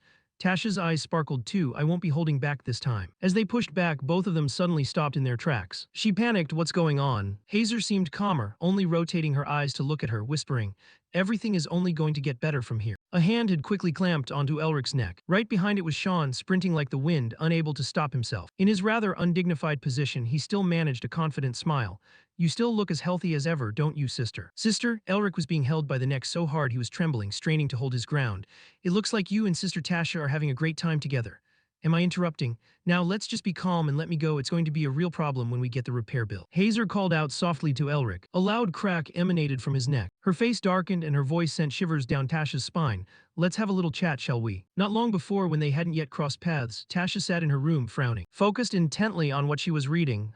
She held the paper firmly, scrutinizing it carefully. Is this correct? The paper read, Hazer Melvinger, status unverifiable. The maid, with a stack of papers in her arms, replied in a rush, I apologize, but according to the intelligence gatherers, the information is extremely highly classified. She interlaced her fingers, tilting her head slightly, and exclaimed, well, just as I expected. After all, the Black Tower is the most powerful underground mercenary organization. The number of their enemies is directly proportional to the number of missions they've completed, so I'm certain their identities are ranked. Her words became increasingly cryptic. Very well, I will seize this opportunity to become a peer-level friend. Tasha was calculating in her heart. It's hard to meet even a single member of the Black Tower because they have no relationships with anyone other than the Grey Lion family. And what if the young lady of the Melvinger family is a member of the Black Tower? The more Tasha thought, the more satisfied she felt, smiling faintly. These reasons are enough to establish a close relationship with the Melvinger family just because of the Radiant Star Duke. But if that's the case, the Nairsters definitely have nothing left to lose, do they? It seems we've made the right move. Then she darted away. Fine then. Returning to the present, they were still waving their hands around aimlessly. Are those two still playing tag? Elric was extremely urgent, shouting, Sister, please, I'm begging you, let's just talk. Hazer's face darkened, her tone not pleasant at all. You seem to be living very well with that fame of yours, huh? Now you can even use magic, right? And you've even learned how to defy me. He frowned, speechless and stunned. Then she dealt a critical blow right where Elric had been standing. He jumped off the ground. Sister, are you serious? Elric gritted his teeth, thinking that if it weren't for Preta, he really would have lost his life. She had been like this since they were kids. She would break his legs whenever he got into trouble so he wouldn't make mistakes again. Mephisto watched from the outside. I've never seen you struggle like this. She's worthy of being a Melvinger. But I think I can also sense a quite distinct aura from a member of the Melvinger family. Elric realized something, a drop of sweat rolling down. This is the first time I've witnessed something so interesting. Hazer showed no signs of stopping. My shallow little brother, let's see if you can avoid this one. He raised his hand, pouring all his energy into a defensive block. Elric created a protective perimeter around himself. He used every muscle group in his body to fight it. Sister, are you for real? Elric squeezed his eyes shut, sweating like a bath, unable to believe reality. How can you expect me to dodge a move like that? His body shook, but suddenly, as if there were a pause, Elric slowly opened his eyes and took a peek. She stopped the hammer right in front of him without continuing. Sister. Elric leaned back into a relaxed posture. When I heard you had achieved some basic accomplishments, I felt a little relieved. Hazer hadn't looked back at her younger brother from start to finish. I know you've had a hard time because of the mana congestion, but you still tried to do everything. So I wanted to support you as best I could. She questioned him continuously, putting him in a difficult spot. But what now? You throw yourself into danger, you can't control yourself, you lose consciousness for days on end, and after waking up, you disappear for months without a word about where you're going. Hazer lowered her head to the ground, her voice trailing off. Do you even know when the last time you contacted me was? Half a year. I lost contact with you for half a year. Do you have any idea how worried I was? Her eyes had held tears for a long time. His heart felt a bit stirred as well. She had always sheltered him too much. She criticized him for everything he did, saying it was dangerous. She had always been by his side. Elric realized, I don't like that excessive protection at all, but I understand why she acts like that. After his parents passed away, to take care of a troublemaker like him, she had to grow up when she was far too young. It had led to her slightly excessive personality. He regained his composure, his eyes shining with determination. I've found the mission of our family. Even when I lost consciousness in the dragon's lair and when I disappeared after waking up, it was all for the family mission. Hazer gradually stopped crying. To be honest, sometimes I think that I don't need to rebuild our fallen family. It has already collapsed, and I wonder if my trying so hard has any meaning. He kept saying firm, assertive words, but after going through so many things, a thought crossed my mind. This world will be full of calamities again at any moment. Her expression changed with every word from her younger brother. So, to hide as a Melvinger is to disrespect Mom, Dad, and the ancestors who fought for our survival. He declared firmly, I will head north. That is where the mission our ancestors left behind lies. At this point, Hazer couldn't hold back her tears, which streamed down her cheeks. Whatever that mission is, or however dangerous the path I take, I will still pursue it. Just like our forefathers have done, until our family or in this world will end, and everywhere I set foot, was shining. Elric's eyebrows nearly touched, his eyes shining like stars. She was stunned after hearing everything. Now she smiled with true happiness and relief. She scolded him gently with love. If you sneak away again, I will truly crush these legs of yours. Clear, Elric was confused. What? The two siblings were performing a close-knit family drama that made outsiders like him feel very superfluous. Aren't you touched, sister? Yes, Elric, you've grown up. I won't interfere in your business anymore. Shouldn't you have said something like this? Mephisto commented cruelly, how shameful. She should have hit him a few more times on my behalf. I was even hoping the anniversary of that day would be his Memorial Day. Luckily, she still has a way to escape my control. You've managed to say some nice things this time, but how can I believe you after everything you've done? Put that aside, humans are indeed always moved by the smallest of things. For the resurrection of Lord Ozzel, 3 months later, Elric was sitting in meditation on a rock surrounded by thick fog. The eagle arrived at the speed of a rocket. He was concentrating intensely, a scarf wrapped tightly over his eyes, his lips slightly pressed together. One eye flashed, even with a layer of cloth covering it, and Elric reached out to catch the eagle. Agility spoke up from behind, making the eagle confused. You're a fast learner. He looked up, saying seriously, I didn't think you would perfect the shadow eye so quickly. Something suddenly attacked Agility. He had flashed over there in an instant, but Augustine was faster, blocking it. He smiled with satisfaction. It seems you've also grasped the hungry ghost scent. You've learned everything you could hear. From this moment on, actual combat will help you reach enlightenment faster. Elric, after having the cloth removed from his eyes, collapsed to the ground, scratching his head and laughing. Haha, so it's finally over then. We'll never meet again, right? His two masters stood before him in very different states. Augustine was quite happy. It's like it was just yesterday you were begging to be an apprentice. While Agility was extremely annoyed. I must say, you are a truly excellent student. He slowly dusted himself off and sat up. Have you forgotten that you used the pretext of training to torment me? Anyway, I've learned many things thanks to you all. Thank you, Master. He didn't reveal his expression behind that messy beard and hair. Are you flattering us? Good heavens. Agility's eyes lit up. Didn't you say you were heading north immediately? Remember to bring us gifts. Can I? Elric smiled, his eyes a bit sad. What the hell? Let's never see each other again. He hesitated for a moment. The two stood silently waiting for the next words. Then Elric darted away, faster than a shadow. Take care of your health, both of you. The space became quieter. He spoke first. Does this make you feel nostalgic, leader? About the days we roamed everywhere with Set. Augustine also reminisced about the past. Every day was full of joy when I was still in my prime, and now I spend my few remaining days hanging around in this place. Agility glanced slightly in that direction and asked, what would Set say if you were still here? He would grumble about us sitting here waiting to die like a bunch of old men. We're not even 100 years old. They just kept telling old stories. Good lord, we're not as old as him yet. That's right, compared to him, we're just middle-aged. Not counting that, how could he abandon these excellent teachers? To go north alone, that apprentice needs to be taught again how to behave. At this moment, Elric had arrived to see Tasha. She carefully researched the papers and asked once more to be sure. You are handing over the excavation of the den directly to me. Yes, thank you very much. He responded nonchalantly, I'm handing it over to you. Why are you suddenly talking so polite? Elric had everything arranged thoughtfully in his heart. I've already prepared a carriage to take you north. It's right at the entrance. I'll arrange your studies at the academy, so remember to travel carefully. On the paper was written the agreement for the Diamond Dragon Den excavation between the Firebird Roost family and the Melvinger family. Melvinger family, Elric Melvinger, Firebird Roost family, Tasha Nerster. He silently judged Tasha's beast-like state. You were famous for loving dragons, which is why I handed it over to you, but I didn't think you would be this happy. Her eyes lit up. Finally, I get to touch actual dragon artifacts. All good stuff. He frowned slightly, feeling uneasy. Anyway, I think our relationship with the Nerster family is becoming tighter, so perhaps everyone benefits. Come to think of it, there is one person still owing me. Mrs. Abel said she would contact me after arriving in Karn. Could it be that she forgot about my debt? Anyway, I'm getting on the carriage first. Herman was in the forest sheathing his sword. That bastard Paul really hurt me. Corpses lay scattered on the ground and the smell of blood was thick. No matter how weak I am, I can't believe he thought this was enough to kill me. Suddenly a voice rang out making Herman pay attention. Perhaps he is impatient. He has grown weak after losing too many blue wolves. The tattered man walked closer step by step, making it impossible for him to look away, and he knows if you join the Melvinger forces, he will fall into a dangerous situation. Blay and Arden brought Isabel over with great excitement. Wow, our niece is really smart. She's right, brother, why don't we stop this game and go straight to Paul's place to kill him? Right, the three of us will go together. She pouted. I told you not to treat me like a child anymore. Blay let Isabel go to Herman. He nodded slightly, narrowed his eyes, and said, I told you all, the whale family's problem will be solved by me. The three of you just need to protect Isabel. Then Herman turned serious. I will meet this duke myself to thank him. The others, including her, stared at him as if tracking him, then decided how to deal with Paul later. Sunset fell. Aiden stood with his back turned, asking, why hasn't Paul been appointed as the Blue Master yet?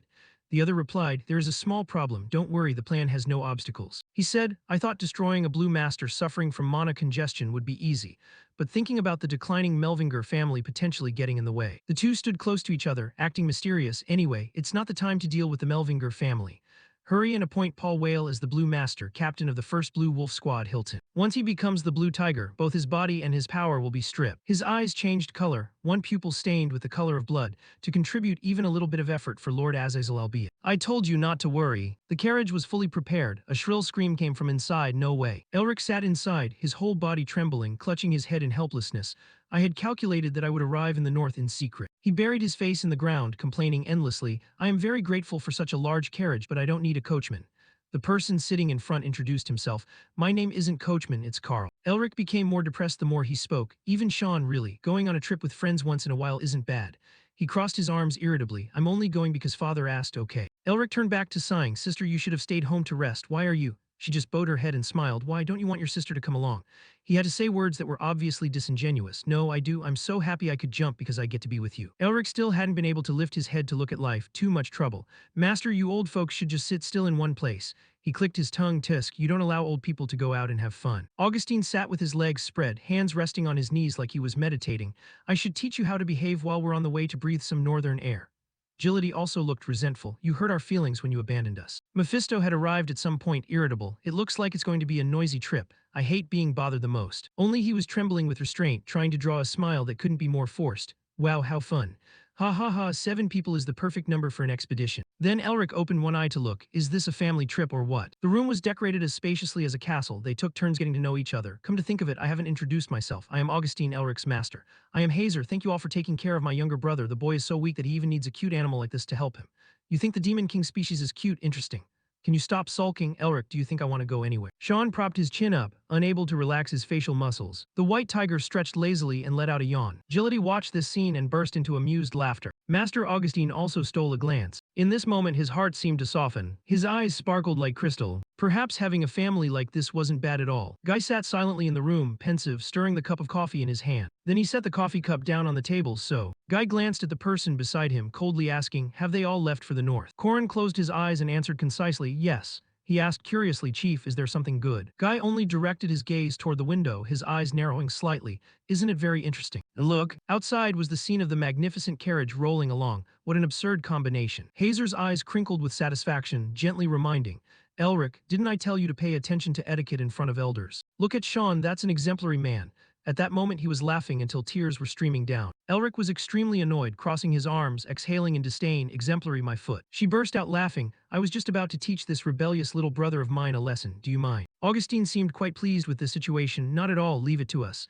Jai also had to hold his stomach, laughing. That's right, discipline should be taught by the family. Hazer regained her composure, gently placing her hand on her chest, bowing slightly. Thank you for your understanding. A hand quietly patted Elric on the shoulder. Really, you're this age and you still have to relearn discipline. She appeared behind his back with a terrifying face, baring her white teeth. Elric, let's go for a walk for a moment. His soul fled his body, his face twisted in horror. Hazer, if you want to walk, then leave that scary thing behind. Before he could resist, Elric was dragged away by his ear. Ouch, Hazer, let me go. Mephisto jumped up at this moment, grinning wickedly. I never thought I'd live to see the day I'd see Elric get dragged away. He laughed with great satisfaction. The carriage continued to roll steadily and leisurely. Just then, Carl noticed something unusual and pulled the carriage to a halt. him. The wheels slowed down gradually before coming to a complete stop. He poked his head out immediately and asked in confusion, "Is something wrong, Carl?" Blocking their path were three individuals, a mix of old and young men. He. The old man stuck out his tongue to lick his blade, and the youngest one spoke up. "You guys have a lot of nerve stepping into our territory." He stepped forward, brandishing his knife as a threat. "Hand everything over." Elric's group stood frozen for 5 seconds, staring blankly, unable to comprehend what was happening. The village head standing nearby was just as bewildered, sweat trickling down his cheek. He remained in his pose, face looking completely dim-witted. Enraged, he screamed loudly, "You bastards, you want to shed blood, huh?" Driven into a corner. Elric had no choice but to jump off the carriage, thinking to himself, what a pain. Agility grabbed his shoulder. Elric. He stepped down, brimming with confidence. "Leave this to me, this is an opportunity." As it turned out, Agility had already planned this out, intending to prove to Elric just how talented his master was. Faced with the appearance of the white tiger, the group of men retreated several steps, and the old man turned pale. Not daring to move as a tiger, Agility's eyes glowed bright red. "Elric, watch closely. From now on, I will show you why they call me the Beast King." He shouted eyes. Immediately between the two groups, jagged shards of ice erupted from the ground with a blinding flash. The three men had collapsed to the ground, their entire bodies trembling uncontrollably. Agility looked at him with disappointment and sorrow. "Elric, I could have handled them. Why did you interfere?" Unexpectedly, he asked coldly. "Were you planning on turning this place into a bloodbath?" Elric watched the scene before him quietly without much enthusiasm. "Those guys definitely aren't bandits. They're just poor, starving wanderers from a nearby village." Suddenly, the man knelt flat on the ground. All three bowed their heads low, pleading repeatedly, "Please spare our lives. We have families at home, please let us go." He said, "If by chance, we were just helpless good people with no way to defend ourselves." Elric's eyes glinted, his voice cold as ice. "Would you still be begging like this?" The village head and the younger man exchanged glances, too terrified to speak. He didn't rush to say anything either, just watched them in silence. Unexpectedly, the man banged his head against the dirt. "Mage, you're right." The village head, maintaining that position, closed his eyes and confessed, "But they only came here because I forced them to, so please, just punish me instead." Seeing this, he felt uncomfortable. "Village head, why say that? You were only doing it for the sake of this village, right?" "That's right, we agree too. It's not his fault, please punish us as well." He squinted and waved his hand. "Fine, let's see if what you say is actually true." Amidst the sweltering heat, the group walked a long distance to a place filled with dilapidated old buildings. The village head explained as they walked, "Due to the ongoing drought and famine, our lives have been extremely difficult over the past few years. We figured that since we were going to starve to death anyway, we might as well turn into bandits." He suddenly realized, wait, this energy. Not only does it take 5 days of constant horseback riding to reach the next village, but we also couldn't leave the village to find work because the livestock would starve to death. The village head covered his face and blamed himself. "It's all my fault." Augustine stroked his beard, peeking with one eye. "Unfortunately, the laws of the land don't reach this place. Elric, even though these people have committed a crime, let's let them go. They had good intentions after all." He pressed his lips together, glancing around. Seeing that he hadn't softened, the old man offered some advice. "Isn't taking care of the people our responsibility as nobles?" Hearing these words hit close to home, the bridge of his nose reddening. "Right, this isn't entirely their fault." The village head bowed at a 90-degree angle. "Thank you, my lord." He reached out with both hands, acting remorseful. "We will never rob anyone ever again. It's fine." Mephisto had been flying around aimlessly, and seeing this, he wondered, "Mephisto, why do you keep hovering like that?" He bared his teeth, his face mysterious, although it's very faint. "I can sense demonic energy around here." Demonic energy? Elric's face grew serious, sensing a bad omen. Finally, Elric and the others arrived, but looking at the scene before them, Augustine had to exclaim, "This land is so desolate." Before them, there was nothing but the yellow of barren soil. There wasn't a soul in sight, nor a single green tree. Augustine used his power to inspect the surroundings. "Disciple, I can't sense anything at all. Is there anything here?" Elric also found it suspicious, but he didn't know how to describe this feeling. "This is definitely the place, but..." Suddenly, Mephisto appeared in an ethereal form and said, "I'm sure I buried it somewhere near here." At this point, his face turned sour. "Since I helped you, you have to give me the magic potion as soon as you find it." Elric gritted his teeth in response. "I knew it, you tricked me." Without wasting words, he got straight to work. "First, I need to dig." Everyone stepped back. Only a blue flame was seen erupting from his hand. Elric focused on the ground ahead and spoke in a piercing voice. As soon as he finished, an explosion occurred, shaking heaven and earth. Everyone was frightened by the sight. My god, he dug such a massive hole in the blink of an eye. Elric was the complete opposite. He was confident and knew exactly what he was doing. He jumped down from the height and discovered a strange object. Looking closely, he quickly identified a box. Augustine jumped down after him. "Did you find something, disciple?" He replied, "Yes, a box buried deep underground." The box was opened before they could even steady themselves, and a stream of dark energy escaped along with it. Elric and Mephisto stared at the box in his hands in astonishment. Augustine was also stunned. Demonic energy. Only after a while did the dark air dissipate, revealing an object inside, a statue. Mephisto frowned in confusion. "Why is it here?" Speaking of this item, one had to mention the 4 great demon kings, the descendants of gods and demons and the rulers of the demon realm. One could count Mephisto of original sin, that was himself. Besides that, there was also Satan the Apocalypse, Lilith the Revolution, and the tyrant who possessed the largest demon army among the demon kings, the demon of madness, Azazel. Azazel was described as a very greedy demon who wanted to possess the human world. During his invasion of the human world, he didn't just destroy 12 villages. Elric guessed this is the symbol created by Azazel's disciples, isn't it? Mephisto continued. It was specifically created for human sacrifice. Mephisto was startled. Wait, how do you know about Azazel? Elric actually knew quite well. I read it in a book from Otto's storage. Combined with what Mephisto just said about human sacrifice, did it mean that everyone in those villages had to be sacrificed to summon Azazel? Mephisto didn't confirm it. He looked up to examine the surrounding landscape and the state of the village. A ruined land confirmed that to be true. That seemed to be the most logical speculation. Elric was irritated. What are the demons hiding in the human world and what are they plotting? Mephisto kept nagging at his side. Now, absorb the magic and transfer it to me as you promised. Augustine spoke up from somewhere. Disciple, investigating the traces of demons that were wiped out 30 years ago is very dangerous. The old man suggested, I think we should give this to the members of the Magic Council. Naturally, Mephisto disagreed. Nonsense. But unexpectedly, Elric smiled and agreed. That's a good idea. Mephisto was immediately panicked. Hey, didn't you promise to tell me? Elric feigned helplessness inside. He said he'd give it to the Magic Council, but if I absorb this demonic energy, what am I supposed to tell them? Mephisto couldn't argue with that. In this matter, he wanted to lure Mephisto into a trap he had set to make him spill the beans. If you tell me how to use Mephifi's seal, maybe I'll try. Mephisto roared, not a chance. But when he saw the item in Augustine's hand, Mephisto was both terrified and regretful. Seeing the old man holding the box in preparation to hand it over to Sion, send this to the Magic Council immediately. Mephisto became flustered and stammered, don't you have any other requests? Aside from telling you how to use the seal, anything else is fine. Augustine didn't forget to instruct him, make sure to send this item as fast as you can. Just then, a mysterious voice echoed, looks so delicious. A stream of energy suddenly escaped from his hand. It headed straight for the two of them, or rather for the box in the old man's hand. The energy transformed into the shape of a dragon and swallowed the box whole. Mephisto's scream rang out, no way, my magic. Augustine asked blankly, disciple, what is this? Elric rubbed his head in embarrassment, not knowing how to explain this. Oh, it seems like this thing tricked me. The evidence I've been struggling to find for so long has vanished. Mephisto was now steaming with rage, though no one could see him except Elric. You bastard, how dare you steal what belongs to me? Elric was calm, focusing on his master. It seems this village won't turn into a desert just because of one relic. To be safe, let's go look for something else. Elsewhere, inside a pitch-black cave with only the light flickering from a candle, a group of people stood before a statue, performing a ritual. The leader clasped his hands and bowed low. An intuition flashed in his mind. The person standing behind him saw this and asked, what is it, priest? He stood up. Some heretics have dared to interrupt his lordship's summoning ritual. These words immediately caused a stir among the people. Who would dare do such a thing? His gaze turned cold, as if he wanted to devour the person who ruined the ritual alive. He stood below and shouted at the statue to show his loyalty. High priest, we will deal with those heretics. Please do not vent your anger on us. It seemed these people were related to the statue in that box.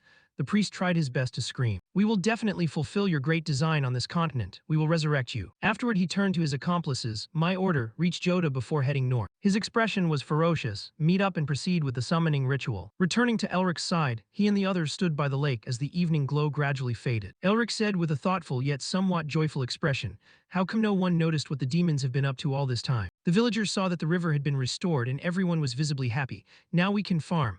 Look, the water level is rising rapidly. But there were also those weeping due to the demons' cruel acts. They had taken the lives of many innocent people. Augustine patted his shoulder in consolation. Since we gave the evidence to the Magic Council, they will start an investigation soon. Not to mention, everything that happened would be blamed on the lords of this region. He understood his state of mind. I want to chop off the heads of the bastards who set all this up too, but it seems that is beyond our reach for now. Elric said nothing more. He thought to himself, Master is right. Since the council will intervene, those bastards will act quickly. So the first thing to do is find the tainted relics across this entire region. He was determined to punish evil on behalf of the people, and then crush the bastards who were behind this. A villager approached and spoke on behalf of all the villagers there to express their thanks. Thank you everyone so much. Saying that, the old man wept with joy. Elric instructed everyone, the drought is over, you take good care of everyone in the village. We have to leave now. Just as he was about to leave, a voice stopped him, wait. He turned to look, at the very least, could I have the name of the mage? Expecting what was coming, he said his name loudly and confidently, Elric Melvinger. Everyone immediately remembered the Duke, the shining hero of Marin, just as predicted. It seemed that name had been etched into their minds. Melvinger. The stars of the Empire are shining again. The group sat in the carriage, continuing their journey. Suddenly a voice spoke up, Elric, I think you should come out for a moment. He poked his head out. What is it this time? The butler stammered this. He pointed toward a group of men approaching with great momentum. They come from the Imperial Royal Inspectorate. The men of the Inspectorate approached, all of them wearing masks. Suddenly the man named Patchen spoke up. Is that Elric Melvinger? Hearing this tone, Elric couldn't help but be angry. Look at how arrogant he is. Speaking of this group, the Emperor's Intelligence Bureau of the Royals, by the Royals and for the Royals. Anything from kidnapping and coercion to murder to complete their mission. Naturally, regarding power, they couldn't be underestimated. Their combat ability was on par with those from the Magic Tower and the Great Lion family. Elric speculated on the reason for their arrival. Even a place like this didn't know the movements of the demons, so it's no wonder. Before we could even analyze anything or send a report to Simonin, they didn't care about the long distance and rushed here. A sigh escaped him. However, Elric was not afraid. Even if they were backed by the Emperor, opening the conversation like this was perhaps too polite. He replied nonchalantly, yeah, that's me. The man was a bit confused by his attitude, yeah, that's me. As soon as he finished, the eyes of the entire group turned as sharp as knives. How dare you speak so informally? Especially Patchen, he clenched his fists, his anger flaring. We are special agents of the Imperial Intelligence Bureau. A commoner like you should know how to show proper respect to us. Elric didn't care much and remained completely indifferent, which only made Patchen angrier. What did you just say? Elric replied with a look that could kill, as if warning him. Even if you are from that great intelligence bureau on your own, you're only as strong as a viscount at best. A surge of power radiated out, causing the inspectorate group to fall into a state of panic. Some couldn't bear it and clutched their stomachs in pain, others felt dizzy. What is this? Patchen didn't fare much better, and Elric's voice still echoed in his ears. Since when do bureaucrats have the right to be disrespectful to a duke? It seemed the air around him had been chilled by Elric. Behind him was a demon in the shape of a shadow dragon. Patchen finally had to surrender. He knelt flat on the ground. How the hell was he able to do that? His expression was dazed. Is his level really that close to a master mage? He turned to look at his accomplice Jay, receiving the signal from him. Patchen nodded slightly in response. Once that was done, he spoke up. We apologize, sir. As he spoke, he removed his mask, revealing his true face and bowed to offer his apology. Please forgive us for treating you with such disrespect. Mephisto quickly flew to his side to watch the drama. You sure know how to teach others a lesson in courtesy, don't you? Elric replied with his thoughts. I only did that because if I had just let it slide, they would have treated me like a joke and pushed their luck even further. They were already baring their fangs at me. Elric then walked up to the inspectors and gave them a warning. Next time you make a mistake like this, I will speak directly to the noble assembly. Patchen kept his head bowed low. I will keep that in mind, sir. But deep down, he was already harboring a grudge for this humiliating insult. Just a guy with an honorary duke title daring to act so arrogant with me. Damn you, you bastard. Suddenly, a voice spoke up. Just consider yourself lucky. The owner of the voice walked up to Patchen, terrifying him until he turned pale. I never expected anyone would dare to be so disrespectful to my disciple. It turned out to be the old man, Augustine. If it were me, your head would have been rolling on the ground by now. Patchen raised a hand to his chest to suppress the pain rising within him. He gritted his teeth as he looked at the man before him and realized it was White Knight Augustine Nerster. He remembered what Augustine had just said and looked at the two of them chatting happily in the distance. He is the disciple of the strongest person in the Magic Tower. That's absurd. Patchen swore that as soon as he returned, he would replace every single intelligence agent he had. Time passed. Patchen spoke up. Allow me to introduce myself again. At this moment, they created a room right in the middle of the forest. Patchen introduced himself. I am Patchen of the 4th Intelligence Bureau. Elric found the name familiar. The 4th Intelligence Bureau had sided with the Crown Prince during the heated succession war in the palace. Did the Crown Prince catch wind of what happened recently? Patchen continued, it seems I am wasting your time, so I will get straight to the point. Elric appeared uninterested and didn't really want to listen. If it's a waste of time to say that, then just get to the point already. Patchen could only smile to hide his inner emotions, you little bastard. He reported, for a long time, we have been secretly tracking the remains of demons, and recently we discovered a group of demons with unknown information. Elric knew it immediately. Grigory right. Patchen was so surprised his jaw dropped. How could you know about that? Elric intentionally reiterated, did your intelligence bureau forget which family I come from? Patchen was infuriated by Elric's provocation, Melvinger. He tried to force out the name of Elric's family, the natural enemy of demons. Patchen didn't beat around the bush and went straight to the issue. The report stated that 9 artifacts were found, but only 1 has been submitted so far. So where are the other 8 right now? He didn't hide it and admitted the truth. I am holding them.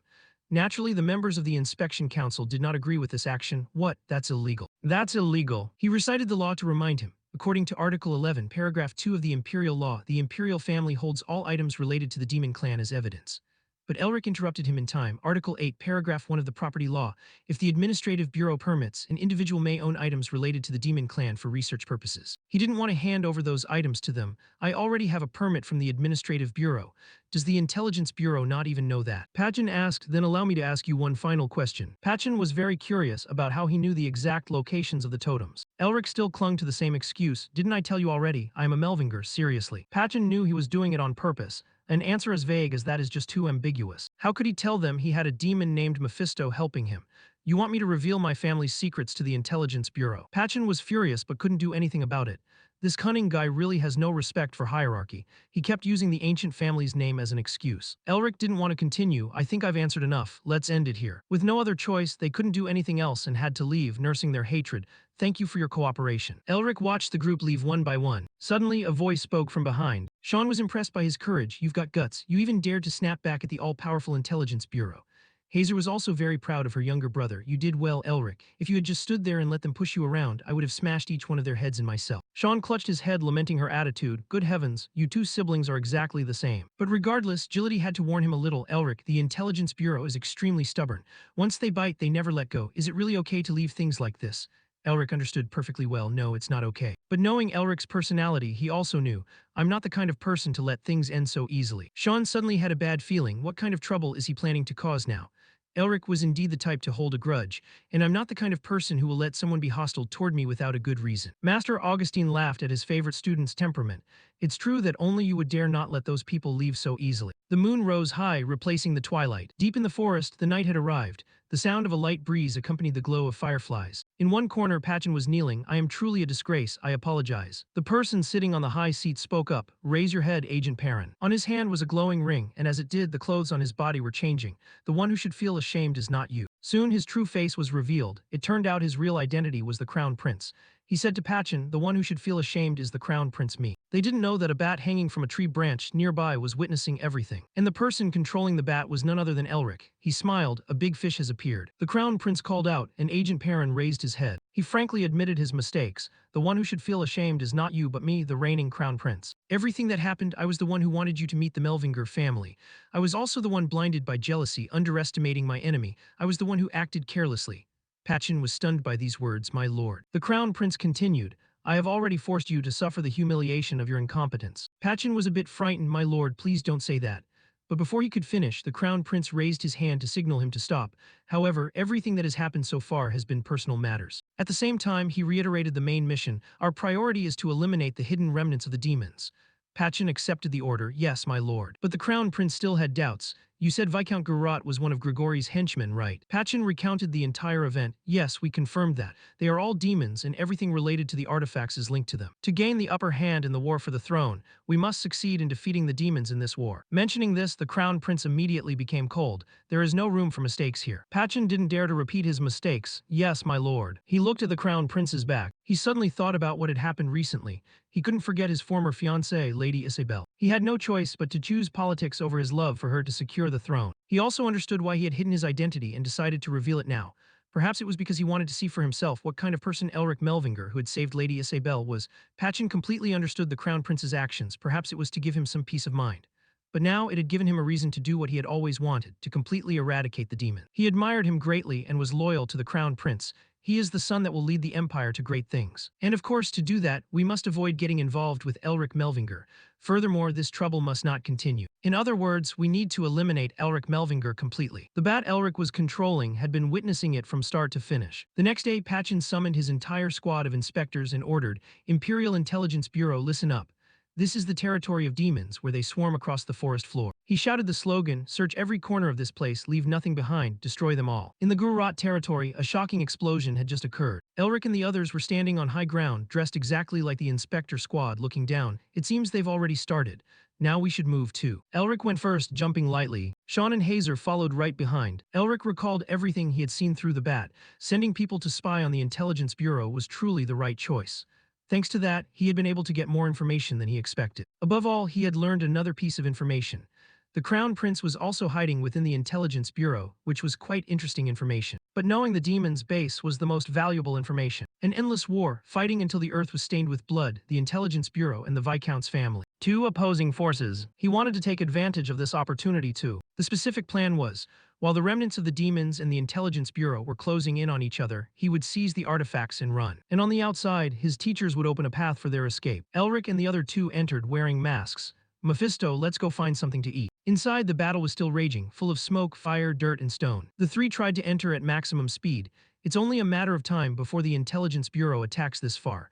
We need to infiltrate the mansion as quickly as possible. Sean ran while looking back at the people in the city. A long while later, he finally replied, understood. Then all three headed straight for the destination. Elric used his power to create another explosion. Let's break this wall and get through. Immediately, arrows were formed. They followed his lead, piercing straight into the mansion gate. The gate was utterly demolished into clouds of dust. The soldiers saw this and were terrified, sweating. What? The wall has been breached. Has the Intelligence Bureau made it this far? Elric leaped high and shouted, Sean, watch closely. The arrows transformed into rain and fell down once more. The people inside the mansion couldn't escape, but strangely, they didn't feel any pain. Suddenly, one of them transformed, a demon in the guise of a human. That was also what Elric wanted Sean to learn.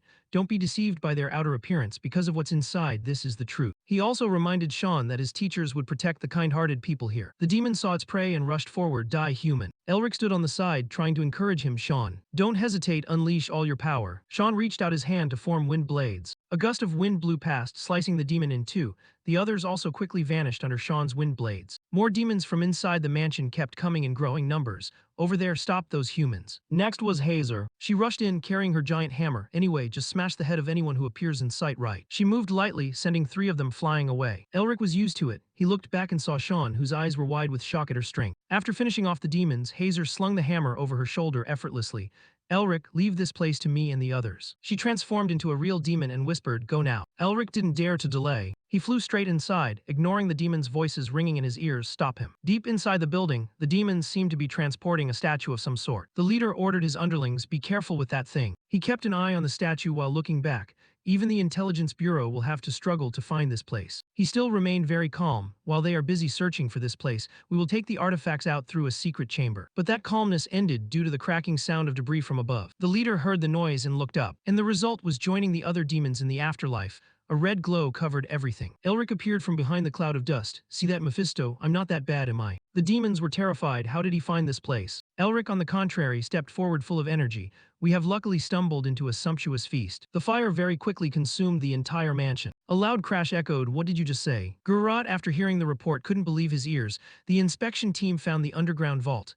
His subordinate reminded him to take the opportunity to escape as soon as possible. Sir, I think we need to leave here quickly. Viscount Gurrat was still immersed in confusion. Only my closest associates knew about that place. How could they find it? He still insisted the news was a scam. How could there be a spy? And then, a loud explosion rang out, sending rocks and debris flying everywhere across the ground. The subordinate from earlier had already said his final goodbyes to life. All that could be seen were the feet of the person who caused it. I am wondering who Viscount Gurrat is. Patchen and the intelligence team appeared holding a sword. So it's you, HMPH. He called out another name, or rather, Gurrat's name in his goblin form, Kaya. Patchen was overjoyed at successfully setting the trap. You always plan to run away, don't you, rat? Now we've caught you. Kaya hugged his battered body and gritted his teeth. Patchen, you not only planted a mole in my ranks, but you also stole my vault.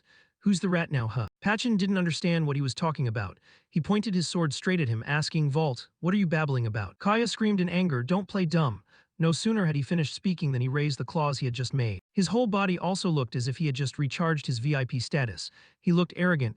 I'm sure you'll tell me everything once I cut off your limbs and torture you. Patchen was no less competitive, sword in hand, his eyes burning with energy.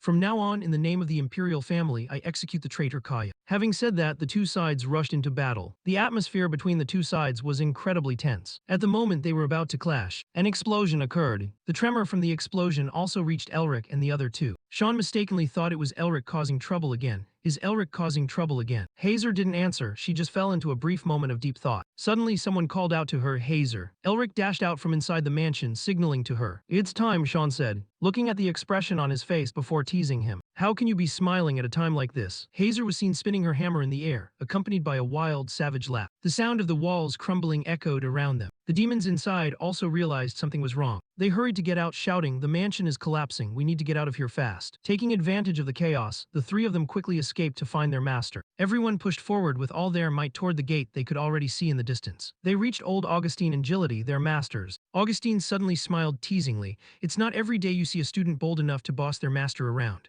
Gility chimed in. Who was it that said mocking the inspector squad was fun while acting like a hero, I wonder? With everyone gathered, they got into the carriage and left. Old Augustine was curious about Elric's next move. Elric, the civilians have all been evacuated. What do we do now? Elric grabbed the carriage door and stepped in. What else? It's time to leave this place. The next morning, at the Nerster estate which had been reduced to ashes, Patchen was furious. Nerster has lost his mind. The next morning, at the Kaya estate which had been reduced to ashes, Patchen was furious. Kaya has lost his mind. I never thought he'd try to take everyone down with him like that. What infuriated him even more was that this Nairster guy had accomplices on the outside. That bastard. Suddenly, a subordinate rushed in to report, Vice Captain, we've found the vault you mentioned. Patchen went to supervise. The situation was tricky because the mansion had collapsed. His mission was to find traces of the Demon King and present them to the Crown Prince. He wanted to use this opportunity to help the prince usurp the throne with this achievement, which would earn him a promotion in the inspector squad. Watching the basement being opened, he became even more jubilant. If I can find the fake traces Elric left behind to link him to this accident. With a sinister smile, he thought, I'll be able to put an end to the Melvinger family.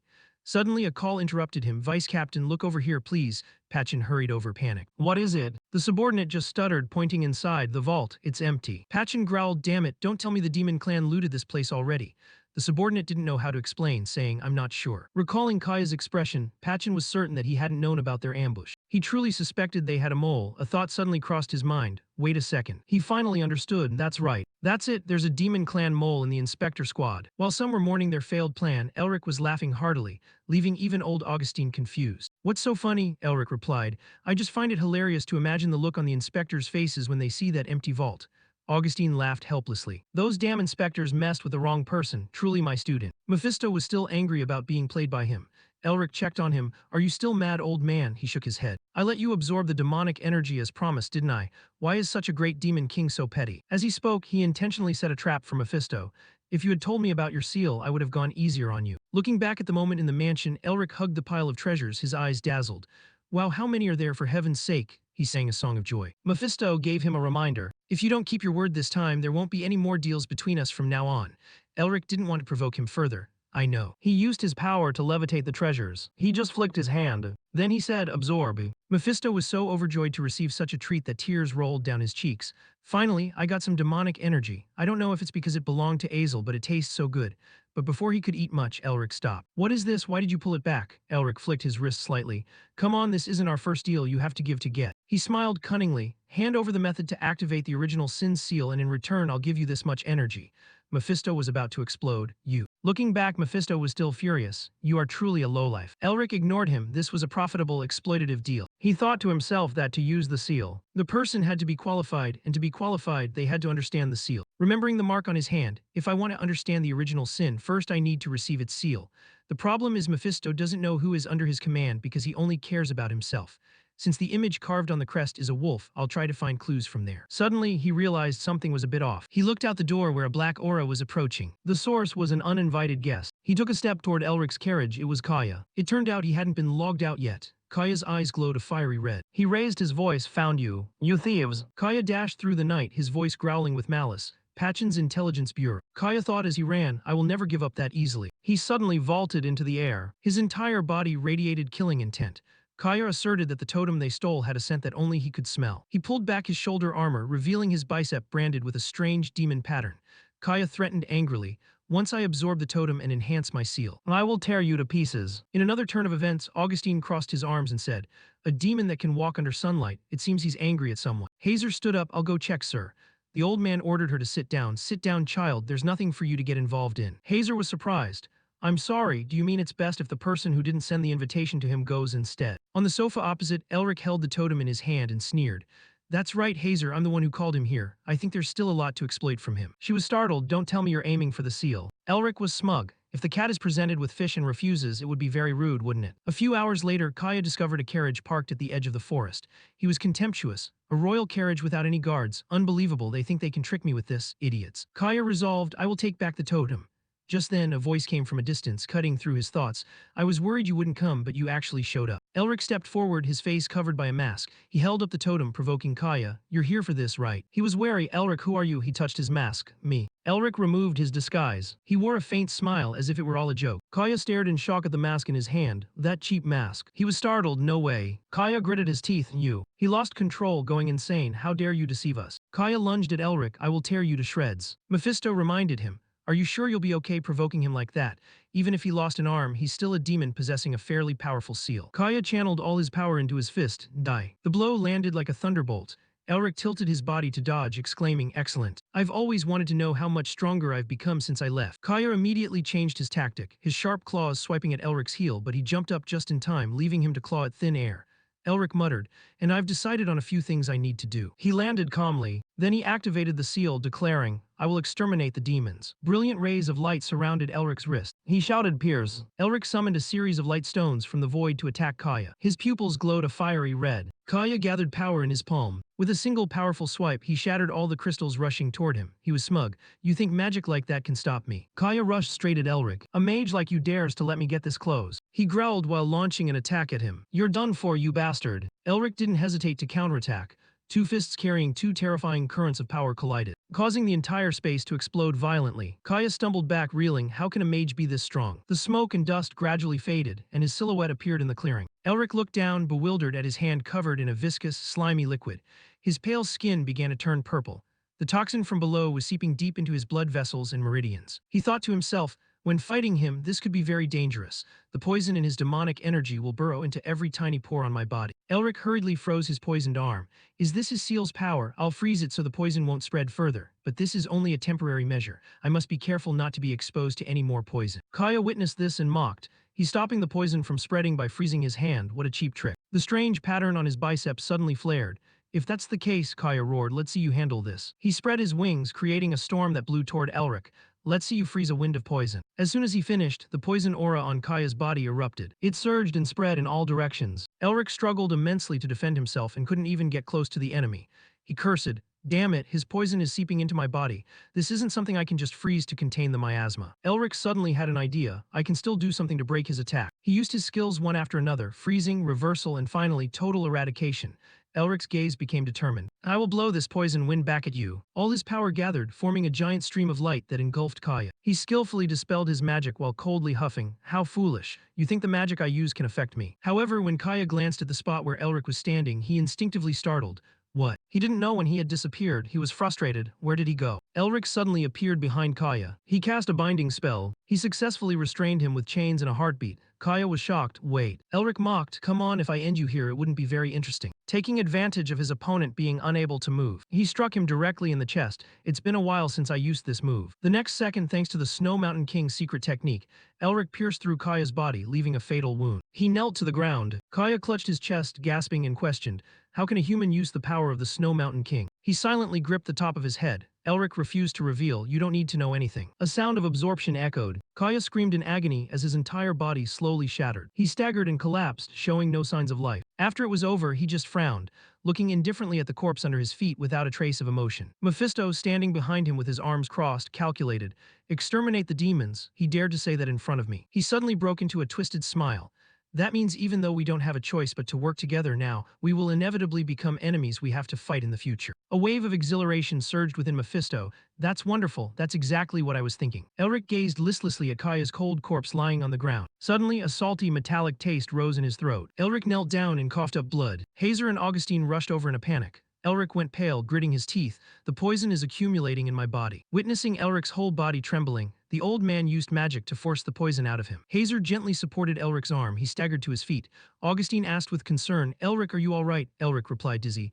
"Yes, I feel better now." He asked the old man with difficulty, "Are demons always this strong?" Augustine nodded. "That's right." "Of course," the old man emphasized. "If he had been in top condition earlier," Augustine declared seriously, "then you probably would have lost to him." Elric smiled smugly. "No, I think I still would have won." The old man was slightly surprised. The boy has boundless self-confidence. Watching him stretch tired, Augustine was secretly pleased. Well, I guessed he'd find a way to defeat his opponent, no matter how disadvantaged he was. His heart skipped a beat. However, Augustine raised his voice to lecture. "Elric, didn't I tell you not to let arrogance consume you? You need to change." He raised an eyebrow, a bit speechless. "But Augustine, why are you making that face?" While the old man was scolding him with his mouth, his face was beaming with a smile like a sunny spring day. "Truly, my disciple." Liam sighed. "We've been searching for 2 whole days and we haven't found a single trace. If this wasn't an order." Suddenly, a bare arm pierced straight through his chest from behind, leaving Liam stunned and horrified. Blood splattered everywhere before he could even react. Owen appeared abruptly. He withdrew his hand from Liam's body and the man collapsed, a massive, gaping hole in his abdomen. Ethan froze in shock as he witnessed the scene.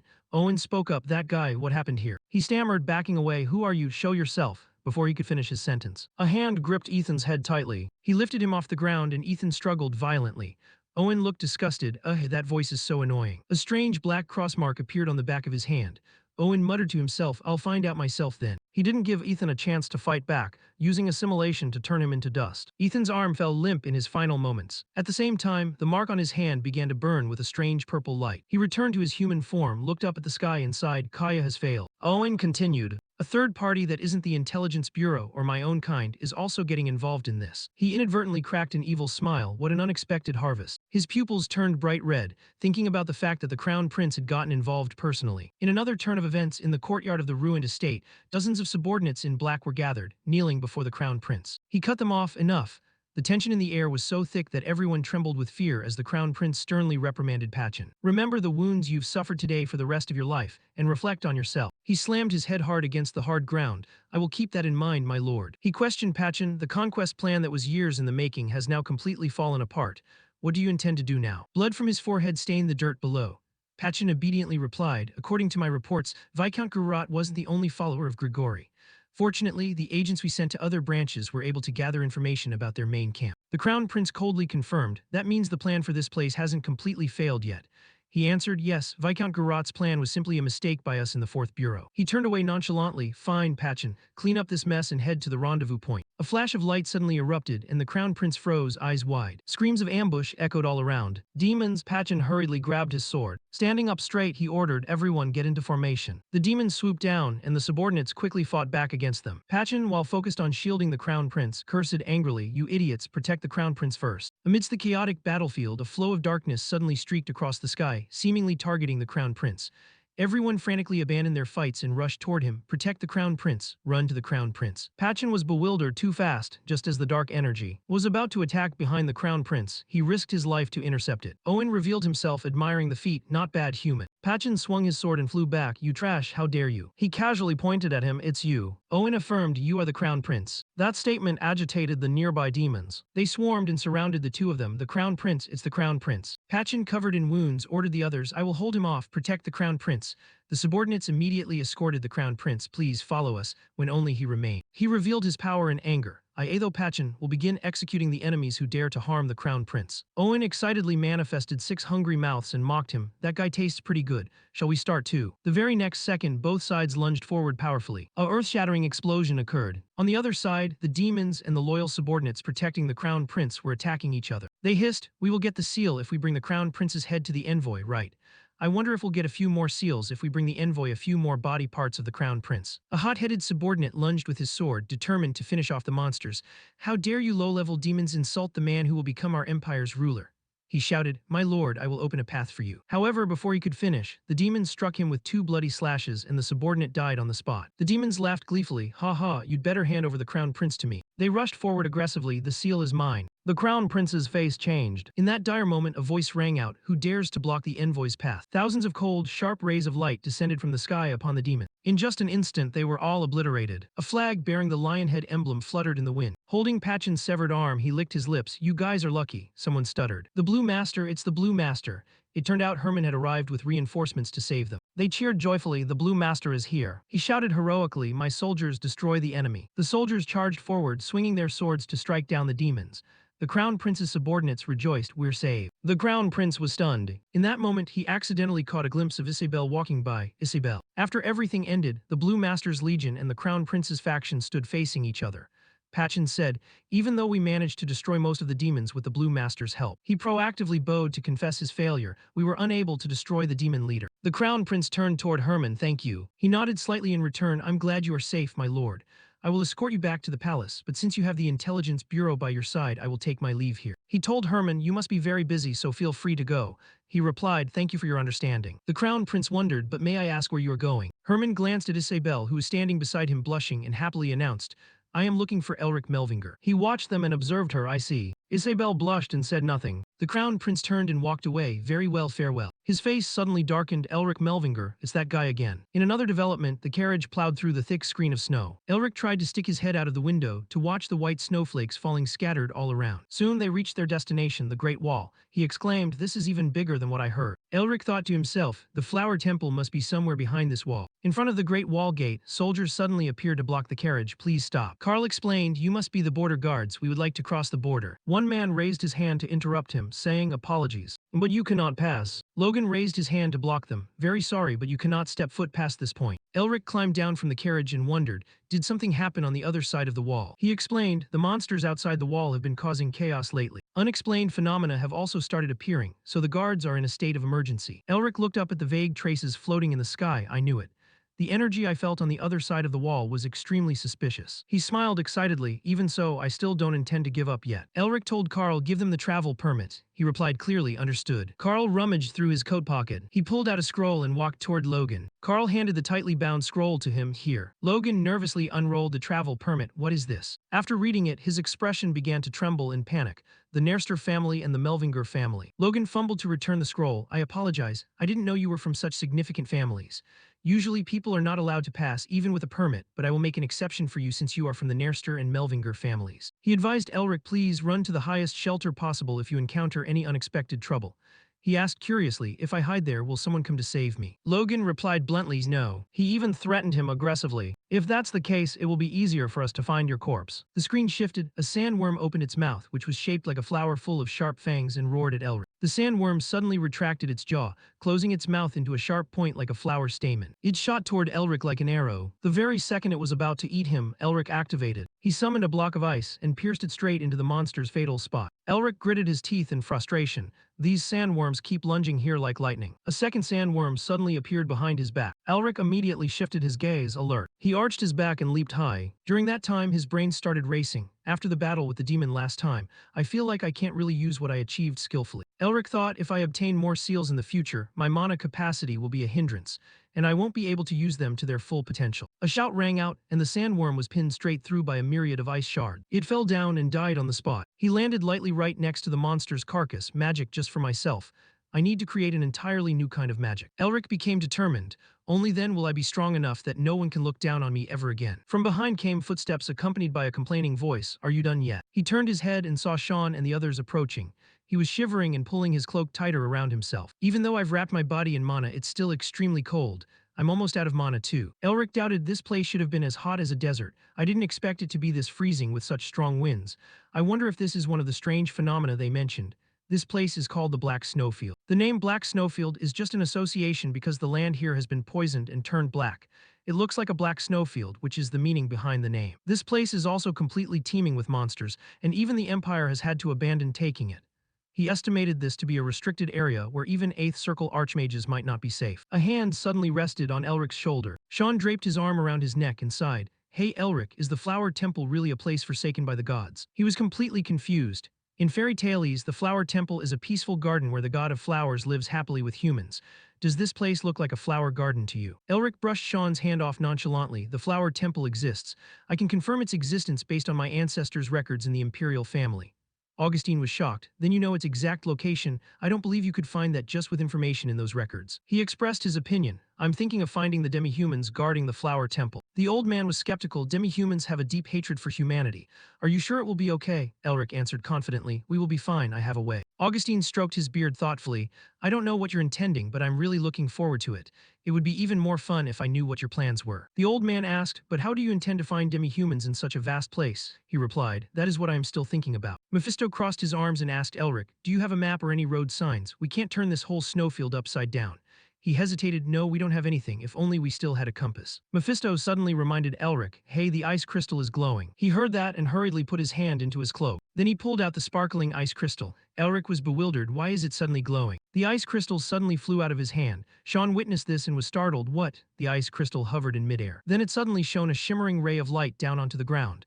Elric immediately understood. "The light from the ice crystal is opening a path for us." He happily announced to everyone, "I think we've found the way." Midnight, the moon hung in the middle of the sky, the sound of the wind rustling through the leaves, the carriage carrying the group deeper into the forest. Elric suddenly spoke up. "Carl, stop." Carl obeyed immediately. "Yes, Elric." Sean was curious. "What's the matter?" He stared intently at the ice crystal in his palm and speculated. "The ice crystal stopped glowing after we entered the forest. I think we need to search around here." In the parched forest, a flickering glow flashed from all 4 directions.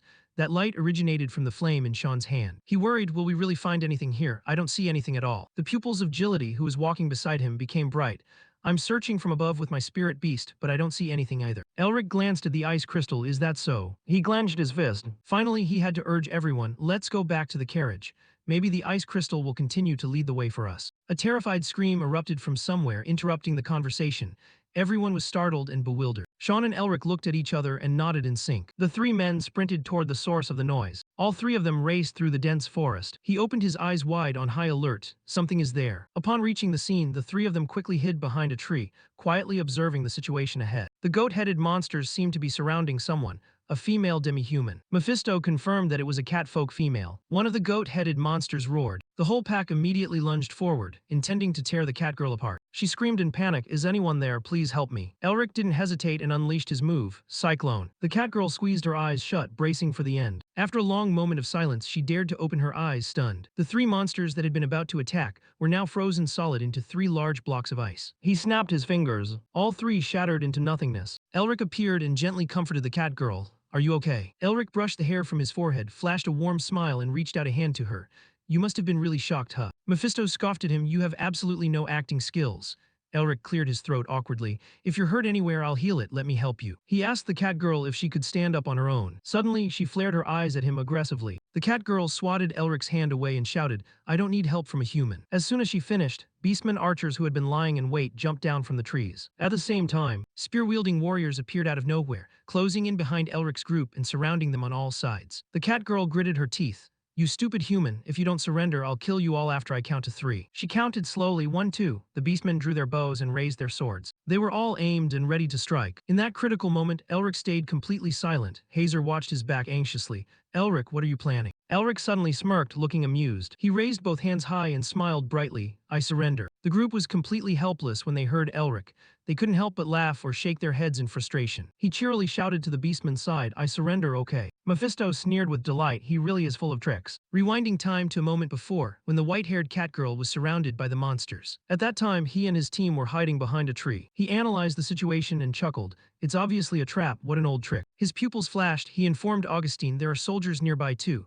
The old man wondered, "Elric, what are you planning to do now?" Elric put on a sinister smile. "What else? If they want to play, we'll oblige." He declared clearly, "We'll let them lead us right into their lair." In the monster kingdom, a carriage transporting prisoners moved through the streets. The lead was taken by the white-haired catgirl and her squad of soldiers. Inside the carriage, Elric's group sat quietly waiting. Mephisto crossed his arms and questioned Elric, "Did you really have to go this far?" He mocked the demon, "You're so dense." Elric smiled cunningly. "You have to be willing to sacrifice this much to pull off a successful deception." Mephisto was speechless. "I didn't expect those dim-witted monsters to be fooled by such a lousy act." Just then, a voice filled with hatred rang out from outside the carriage. "Damn humans." The beastmen standing by the road became rowdy, hurling insults at Elric's group trapped in the cage. "Why did the search squad bring humans back? They definitely aren't up to any good. Just kill them right now." Seeing this, he was surprised. "I actually guessed as much, but their anger toward humans really is intense." Mephisto analyzed. "Your kind stole their habitat and drove them here, so isn't that perfectly normal? It won't be easy to soothe the rage passed down by their ancestors." Elric's eyes flickered with thought. The carriage suddenly stopped. The white-haired catgirl turned around. She introduced herself. "I am Irina, royal guard of the Anthropomorph Kingdom." Irina warned, "If you value your lives, you'd better behave." Elric raised his head slightly. Before him stood a dark castle. She threatened them. "Because our great king will interrogate you." The door swung open. Irina led the group inside. They followed closely behind her through the castle corridor. Mephisto frowned and asked Elric, "You must have some scheme in mind, which is why you marched right into the heart of the enemy's territory, right?" He answered cheerfully, "Of course. The monsters won't be able to refuse me." In the great hall, rows of beastmen in ceremonial attire stood in 2 lines. As they passed by, he whispered, "It's because I possess the power they've been craving for centuries, the combat techniques of the Tiger King, the former Demon King." Elric emphasized body-strengthening technique. He muttered, "The Tiger clan held the position of king for many generations, but now they are all extinct. If only the body-strengthening technique, which represents the king's authority, were to appear, then what?" Elric dreamed happily. Just think about how valuable that would be. He was so low-life that even Mephisto was at a loss. "You're really excited about selling it for an astronomical price, aren't you?" Upon arrival, Irina immediately bowed low. She spoke formally, "Great king of the Anthropomorphs, I have brought the prisoners." The figure on the throne praised, "Well done." A hand with soft orange fur and sharp claws was revealed. The figure reprimanded them. "You humans, why have you entered our territory?" Elric was surprised. "Is he a tigerkin?" As the figure spoke, he noticed 4 small fangs in his mouth. "If you dare to lie," he was stunned. "No way." Elric's expression stiffened. "The king of the monsters, the Tiger King." A young, immature beastman with smooth, pale skin appeared. His voice was stern. "Then you won't leave here alive." He was dumbstruck. "He's just a child." Hazer blushed with excitement. "How cute. He's just so adorable." Mephisto mocked Elric. "The Tiger King is young. You might not be able to profit much from this." He froze, unable to argue. It's good that the Tiger King still has an heir, but he's just too young. Elric walked forward hazily, fueled by a sense of adventure. Let's just give it a try first. I can always escape if things go south anyway. He asked nonchalantly, are you the king? A short-tempered mousekin cursed, you insolent bastard, how dare you ask the great king like that? Elric arrogantly interrupted, hey old man, don't butt in. The mousekin was so angry his fur stood on end. Old man, you brat, guards, drag this prisoner out right now. He didn't want to hear another word. Elric picked his ear, annoyed. That mouse is so noisy. The Tiger King suddenly interrupted. Stop. The mousekin stammered, but he snapped aggressively, are you going to disobey my order? The mousekin backed down, silent, and returned to the ranks. The Tiger King asked calmly, do you have anything to say? Elric thought excitedly, I thought he was just an ignorant little brat. It seems the Tiger King blood still flows within him. He might be easier to persuade than I thought. He said to the boy, do you know about the body strengthening technique? The Tiger King wondered what. Elric led him on intentionally. If I said I wanted to sell it, what price would you offer? The attendant beastmen were agitated. What kind of nonsense is this, you bastard? How does a lowly human dare to mention the body strengthening technique? Guards, behead him. The Tiger King advised them confusedly, you all need to calm down. As soon as he finished, Elric broke his chains. He shouted seriously, you guys are so noisy. The beastmen drew their swords to protect the Tiger King. The prisoner has broken his chains, protect the king. In no time, Elric's group was surrounded on all sides. The iron shackles fell to the ground. Augustine gently shook his wrists. He reminded him, monsters aren't easy to deal with. Want my help? Elric replied confidently, no need sir, I'll handle it myself. He unleashed his power and marched toward the Tiger King. I need to show them my capabilities, that's the only way they'll trust me. A beastman screamed a warning. Royal guards, take that human down. Immediately after, dozens of guards lunged to attack Elric. However, his teammates didn't seem concerned. Sean even complained, he was so quiet on the way here that I was already suspicious. Hazer smiled, Elric. If you dare to lay a finger on my little tiger cub, I'll turn you into meat. Agility laughed triumphantly, enjoying the chaotic scene. A beastman lunged to attack Elric. He cracked his knuckles. Then, without hesitation, he rushed forward. When they were about to collide, he swung his arm. Elric activated the body-strengthening technique, Tiger Claw Strike. He knocked the beastmen out cold. The nearby beastmen were stunned. How can a human know the body-strengthening technique? Someone commanded, Royal Guards, beastify immediately. In an instant, the uniforms on the guards were ripped apart. Their bodies transformed into those of hairy, muscular werewolves. The group of guards growled at Elric. One of them roared, attack. They all charged forward smug. You're finished. Elric stepped with his left foot to the side. He used the body-strengthening technique, Tiger Claw. He struck rapidly, finishing them off one by one. The werewolf guards were battered and fell heavily to the ground. Another guard witnessed the scene and went pale. Elric continued with the body-strengthening technique, Black Tiger Hunting Steps. He stepped on the beastman, crushing him. Irina stood by, observing. She was trembling with rage. Irina drew her weapon and rushed forward. How dare you? A voice rang out. Stop at once. Elric stood still, looking at the sword blade inches from his neck. Irina hadn't touched him yet when she stopped upon seeing who had spoken. Her voice trembled. Your Majesty. The Tiger King had stood up at some point, looking sharply at Elric. He lightly pushed Irina's sword away. I think I've already shown you the power I possess, haven't I? Elric flashed a provocative smile. Do you believe me now? The entire hall fell dead silent. The Tiger King was furious. How do you know the body-strengthening technique? Something even we couldn't know. As he finished, the beastmen screamed in pain as a blue electric current struck them. The master of it was Elric. He declared, that is magic. He was stunned. Magic. He explained, magic flows through everything. It exists in this world, revealing the mysteries of nature and merging all principles within it in harmony. The Tiger King was astonished. So the body-strengthening technique has always been preserved through magic. Elric was smug, that's right. He waved his hand, creating a blue stream of light to demonstrate for him. The Tiger King's eyes sparkled with excitement. Mephisto grumbled at Elric, magic my foot, you're selling dog meat as lamb again. He sneered, since the monster clan is somewhat close to magic, if we put on a convincing show, they'll take the bait. Other beastmen whispered among themselves. Elric boasted to Mephisto, look at that, not just the king but the others are starting to believe it too. He was disdainful, those monsters are just too naive. He breathed a sigh of relief, that's why they're perfect to exploit, time to close the deal. Before the Tiger King, Elric bowed his head, pretending to blather. The body-strengthening technique is the secret treasure of the royal family. Even though I obtained it through magic, its true power lies in the hands of its rightful owner. The Tiger King's ears twitched, showing his satisfaction. Elric continued, so we want to use this agreement to build a new foundation for the royal family and those. A voice rang out, interrupting him. Enough. The Minister of Finance of the Norris Kingdom stepped forward. He exposed him, simply put, you want to sell the body-strengthening technique to us for a high price, right? He secretly raised an eyebrow on guard. I can't believe he saw through my real motive. This old man is not to be trifled with. Elric confirmed that is correct. What I need is information. He persuaded Norris, I want to know the path that leads to the Flower Temple. The other beastmen were extremely confused when they heard this. The Flower Temple, why would a human want to go there? Besides, right now that place is... He interrupted, stop. Norris walked over to Elric. We understand your desire in this agreement, but we need to discuss this further, so please take your leave for now. He ordered Irina, captain of the royal guard, escort them to the outer villa to rest. She replied obediently, yes, sir. Elric and his group left. He turned his head to look at Norris one last time. That was almost a successful deal if not for that old man. Mephisto's face was frustrated. He had realized the true nature of Norris. That old man was a demon. With the Elric group gone, the Great Hall descended into total chaos. The rabbit demi-human argued stubbornly, "Of course we should accept the deal. This is our chance to restore the Tiger King's lineage and bring back the glory to our people like before." The mouse demi-human angrily retorted, "Right now, those bastards are incredibly cunning. They're a much greater threat to us than the humans outside. If we can gather the Tiger King's wool and use it to intimidate them, they'll have no choice but to obey us." Someone immediately stepped forward to end the bickering. "They are right." Lucas approached the Tiger King, saying, "The body-strengthening technique is a symbol of unity for the demi-human tribes. Losing it has left our people fractured, and many species no longer see eye to eye. This is our chance to get it back.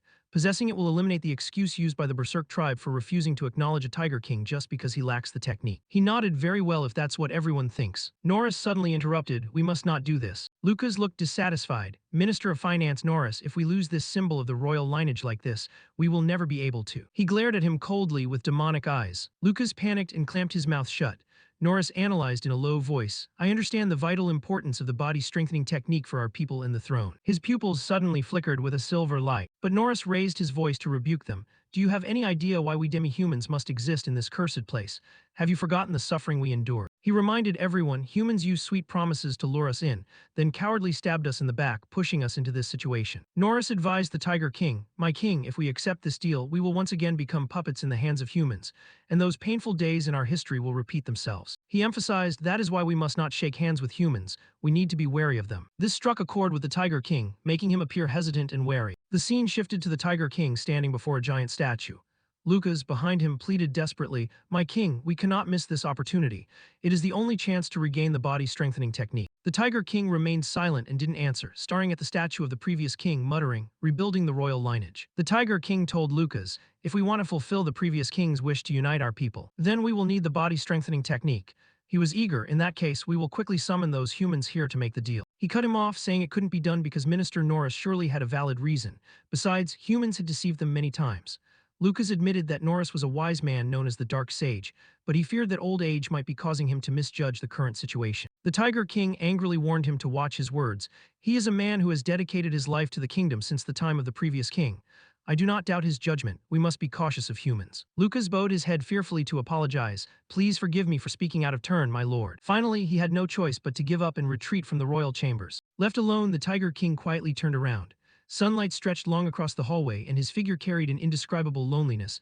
"Norris, I trust that your judgment is correct." At the Anthropomorph Auxiliary Mansion, a man walked in leisurely. Carl opened the door and ushered him in. Inside the living room, Elric was sitting with his legs crossed on a chair, clicking his tongue. Well, what do we have here? What wind blew you all the way here?" Elric intentionally called out the Minister of Finance, Norris, by name. Norris didn't beat around the bush and went straight to the main point. "I am here to make a deal with you." Elric cheerfully gestured toward the chair opposite him. "Oh my, so you're a troublesome customer. Please have a seat." Once they were settled, both sides began the negotiation.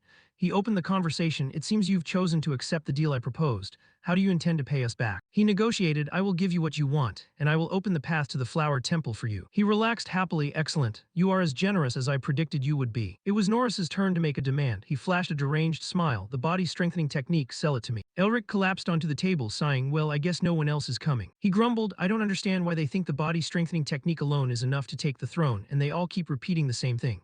Augustine wondered, "Although I know the Tiger King lineage collapsed long ago and needs the technique to revive, I didn't expect the situation to be this messy. So who do you intend to sell it to?" Elric replied, "The Minister of Finance is still offering the highest price." He was surprised. The Minister of Finance keeps pushing for it. He suddenly waved his hand, conjuring a faint golden glow, and said, "In this case right here." The light covered the ceiling and the room shimmered like glowing fog. Elric questioned the empty air. "There are too many customers chasing after the body-strengthening technique, so it's become very expensive. May I ask what the royal family intends to do with it, and how do you intend to pay me?" The light gradually faded, and a familiar figure appeared. His purple pupils glowed gloomily. It seemed their owner was extremely angry. Elric's tone became mocking. "Greetings, Tiger King." A figure slowly emerged from the shadows. "My Tiger King." This was Valence, a Tiger King with a fierce, icy gaze. Mephisto sounded slightly astonished. "The authority held by the king is slowly decaying. If it were me, I would have already beheaded those vassals, though at least I'm not as foolish as they are." Valence trembled slightly, glaring as he said, "Why would the Minister of Finance do such a thing? There must definitely be something wrong here." Elric appeared out of nowhere and spoke up. "I told you so beforehand, didn't I?" His expression was incredibly confident and smug. "You are about to witness some very interesting things, my lord." Hazer, standing nearby, didn't like what she was hearing at all. She shouted at Elric, "How can you say things like that in front of someone who is truly hurting?" Elric stood by, perfectly serious, and replied, "Hazer, politics isn't a child's game. Does soothing his heart really change the current situation?" After hearing this, Hazer could only turn her face away without saying another word. Elric glared and continued seriously, "You know it too, no matter how flashy and beautiful the throne is, it will soon be disregarded if there isn't a solid force behind it." Seeing him act like that, she felt a bit awkward and blurted out, "Elric." Hazer genuinely thought about their past, being part of the so-called Technique Faith clan, where she and her brother had endured many hardships and risks when they were young. Yet they both held hands tightly, agreeing, "But right after we lost our power, all the gods, nobles, and royalty, and even the magic tower abandoned us." Elric was just a child then, and unable to contain himself at that sight, he burst into tears, only to now confidently walk amidst the cheering. "Look, it's the hero of Lacenter. He's the son of the Technique Faith clan. Please look at me, Melvinger." His eyes were now much colder. Surrounded by the cheers, Hazer said softly, "Only when you become the hero of Lacenter will those who once looked down on you and called you the disgrace of the clan change their attitudes." Elric looked at her in Valence, saying, "After all, power is what makes the world go round." He looked at Valence and gave a serious command, "Your Majesty, you must sharpen your claws." Valence looked up and asked, "My claws?" Elric knelt down and politely explained, "You must secretly hone them and at the final moment, use them to seize everything you desire." He said with a deep, warm voice, "I will assist you throughout this journey." Seeing such sincerity, Valence was moved to tears and Elric teased, "Look at those angelic eyes, I guess he's completely moved." Mephisto laughed mockingly, "He looks like he's ready to sell his soul to you." Elric didn't care and just smiled, replying, "I have to do that to go further." Mephisto said, "Don't think I don't know. You're just stimulating his fighting spirit, aren't you?" His eyes glared menacingly. "Even if you help, only he can solve the current situation. Who knows if he can be as majestic as his predecessor?" Valence asked gloomily, "What do you know about Tiger King Yul?" Elric was stunned and replied, "Is he the strongest Tiger King who led the Beastkin to their peak?" Valence said, "Everything Tiger King Yul left behind, I am willing to trade it all, including the documents we studied to restore the body strengthening technique." Elric listened sincerely as he continued, "However, the Temple of Flowers has been sealed by the Eastern General." Valence spread his hands and said, "If you want to open the door, you definitely need me. I will lead you there myself." His eyes burned with fighting spirit. "So, hand over the body strengthening technique to me." Elric heard this, took Valence's hand and replied, "As you command." Then he stood up and said, "Let's sit down and discuss this in more detail." Valence followed him. Deep down, he was a bit worried about whether this decision was right, but then told himself, "No, I mustn't doubt my own decision. I am a king." Just as he said, "I just need to sharpen my own claws and everything will return to its rightful place." Suddenly he shouted, "Oh no." Luckily, Hazer was behind him and caught him in time. Valence said sheepishly, "Thanks, I just tripped over my own feet." But Hazer just hugged him directly. Valence panicked, "How rude, I may look small but I'm still a king, you know." Hazer patted his head and said, "If you want to cry, just cry to your heart's content." She stroked his hair and comforted him, holding it all in like that isn't good for a child. Hearing those comforting words, he was moved, his eyes welling up with tears. Hazer hugged him and said, "Laugh when you're happy, cry when you're sad." Hazer smiled gently and asked, "Is that okay, Valence?" As soon as she finished speaking, her shoulder was soaked with the tears that slowly fell. His clawed hands were trembling as they held Hazer tightly. He couldn't stop himself from crying aloud, as if releasing all the restraint he had felt until now. Elric saw that and chuckled, "A moment ago you looked like a real king, but now you've become a crybaby." Mephisto also laughed and said, "He is truly still too young to bear the burden of sitting on the throne." A while later, Elric coughed a few times. He glanced at Augustine and said, "You said you would lead us there yourself." Elric heard this and asked, "So do you intend to leave Anthromore?" He nodded and replied, "Yes, Tiger King." Elric furrowed his brows and said in an incredibly serious tone, "If my hypothesis is correct, we should be departing right now. Hey, are you listening to me? If we waste any more time here, we won't know what the Minister of Finance and the other ministries might do. We must quickly assemble the royal guard and leave this palace." Valence's expression was determined, then he shook his head and replied, "We don't need the royal guard." He emphasized, especially Irina, the captain of the royal guard, who is also the adopted daughter of the Minister of Finance.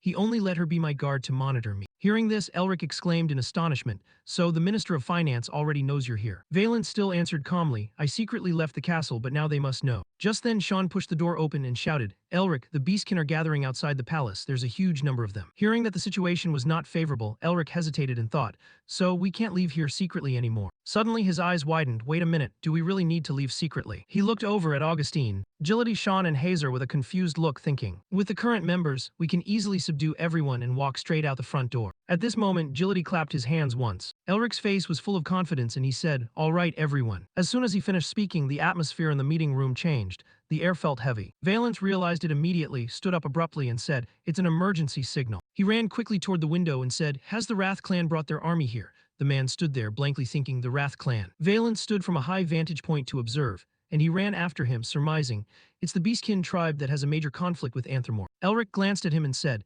"If they are here, they will surely find a way to prevent King Valence from leaving Anthromore." Outside, it was truly chaotic. The whole city seemed to be engulfed in flames. It was such bad timing. Then Valence stared with wide eyes, as if witnessing a horrific scene. In the fire, two figures were rushing toward them. Elric announced loudly, "The enemy is attacking." Sean and Agility also got into position and said, "Prepare for battle." At this moment, a soft voice echoed Elric. He heard that voice and froze. Then Elric seemed to realize something. He spoke to Sean and Agility. Everyone stopped. The other two also slowly appeared. When Sean and Agility saw these two, they were also startled and astonished. At this moment, the two revealed themselves, and Elric couldn't help but exclaim, "Isabelle." Elric saw Isabelle's appearance and was stunned, thinking, what is she doing here? Meanwhile, Mephisto was packing around Herman and observing. He pointed his hand at him and asked, "Who is this monster?" Elric bowed with great respect and replied, "It is an honor to meet you, Blue Lion Herman Whale." He replied with a polite, deep voice, "I am just an ordinary warrior who is granted the title of Count.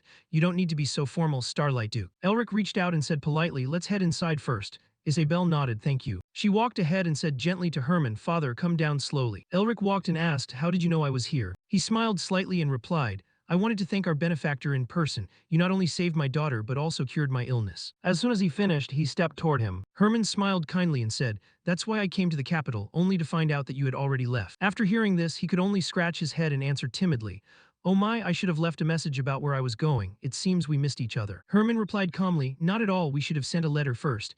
I wanted to surprise you, so I went to find you without notice. It's our fault." He paused, glanced to one side and said, "However." He looked at the others and replied gently, "I see a few familiar faces here." He looked at Hazer and said, "I didn't expect the hunting dog of the Grey Lion to be in a place like this."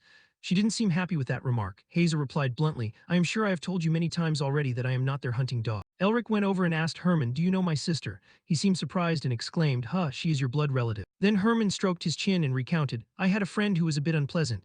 I ran into her a few times when I met that friend, but I never expected her to be a daughter of the Melvinger house. This world is indeed small." As soon as he finished speaking, his eyes sparkled and he glanced over. He noticed Augustine standing there and said, "It is also rare to see the eccentric old man of the Nerster clan appear outside like this." He looked at Herman and whispered in response, "I remember telling you not to call me that anymore." He smiled dismissively and replied, "What's wrong with calling a decrepit old monster like you an eccentric old man? What else could I call you?" After hearing that, Augustine and Herman stepped forward, their eyes locking in a murderous glare. Elric saw that the situation seemed tense and feared. If this goes on, they're going to start fighting each other. Just as he was about to jump in, the two suddenly shook hands warmly. Herman even said gently, "Every member of this group is truly amazing." Valence and Agility stood there listening as he continued, "There's the leader of the Revolutionary Army and a freak." He saw the current situation wasn't stable either, so he stepped in to defuse it. Come, everyone calm down." Herman stepped back, his eyes still fixed on him, thinking, "That's why I want to possess you even more now." He looked at the rest of the group and thought, "Those who can attract such talent will one day spread their wings and fly into the blue sky themselves." Herman also noticed Isabelle's expression and said, "Ignoring that crown prince you despise and coming here was the right choice." Elric suddenly turned to ask Isabelle and Herman, "But how did you two get here?" Isabelle spoke up, "We heard you had crossed those walls, so we did the same. A knight scouting the forest said he saw you being dragged away, so we came here to help you." She looked out the window with anxious eyes and added, "Our sight is causing a distraction to draw the freaks away. If we want to leave, now is the best time." The fire outside was still burning brightly, as if wanting to devour everything. Elric glanced at Valence and thought, "It seems if I want to escape this place properly, this is my chance."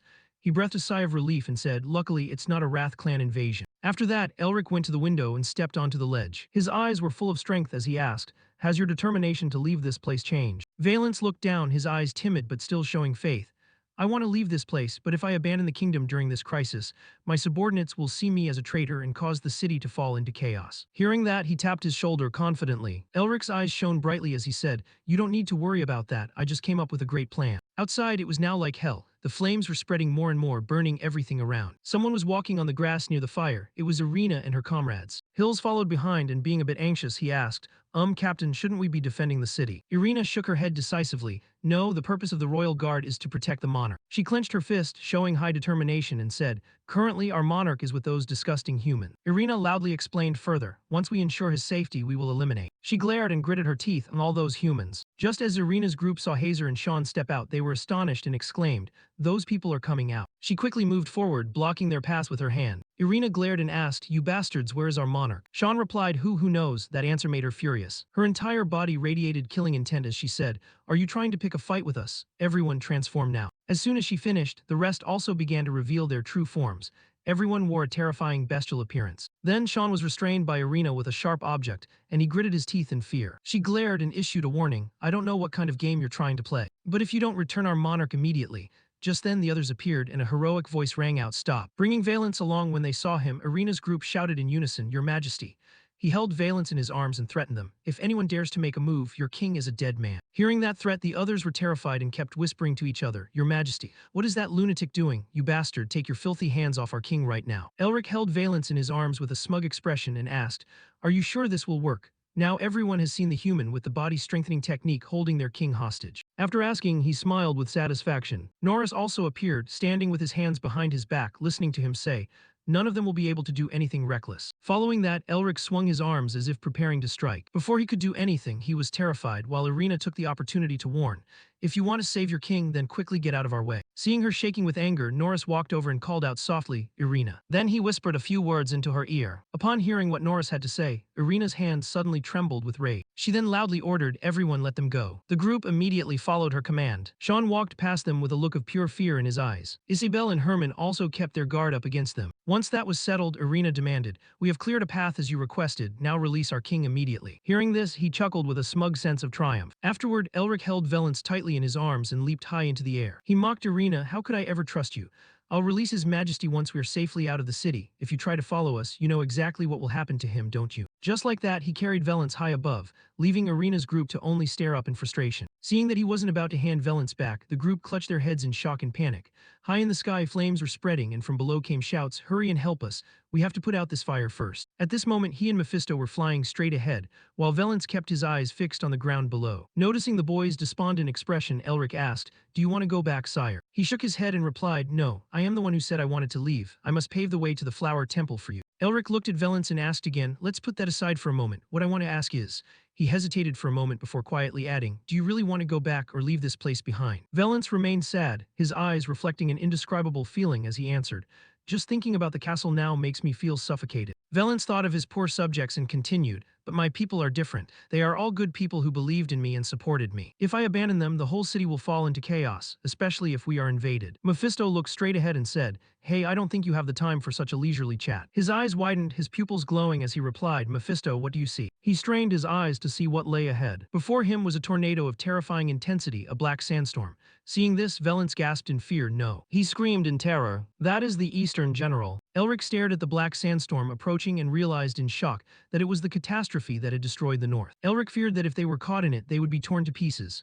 Mephisto spoke up from the side, Hey Elric, that's not all. He grinned and continued, I think there are a few troublesome characters coming along with that tornado. He squinted and asked, What is it? He widened his eyes, pouring all his strength into his vision to observe. Beyond the black sandstorm, he saw another community below. Elric gasped in shock, that is. He looked at the flag flying above and thought to himself, the nine-tailed fox. At that moment, Mount was sitting high up, frantically ordering everyone to move at full speed. That is the Wrath Tribe. The nine-tailed fox flag fluttered in the sky, the Wrath Tribe. The ancient rivals of the Anthropomorph, led by the Tiger King, were an alliance of monsters who had turned their backs on the Tiger King's clan after losing the strength technique. The Wrath Tribe had always craved to rule over the Anthropomorph. Until now, there had only been minor skirmishes. They had never launched a large-scale war. Seeing the Wrath Tribe arriving, Valence panicked. What are the Wrath Tribe doing here? Elric sighed and casually replied, It seems some traitors in the castle gave them information about the strength technique.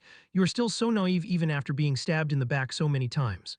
The boy just glanced at him and replied, That's ridiculous. Hearing this, Elric raised an eyebrow and asked, If not, then why would they suddenly want to invade the Anthropomorph?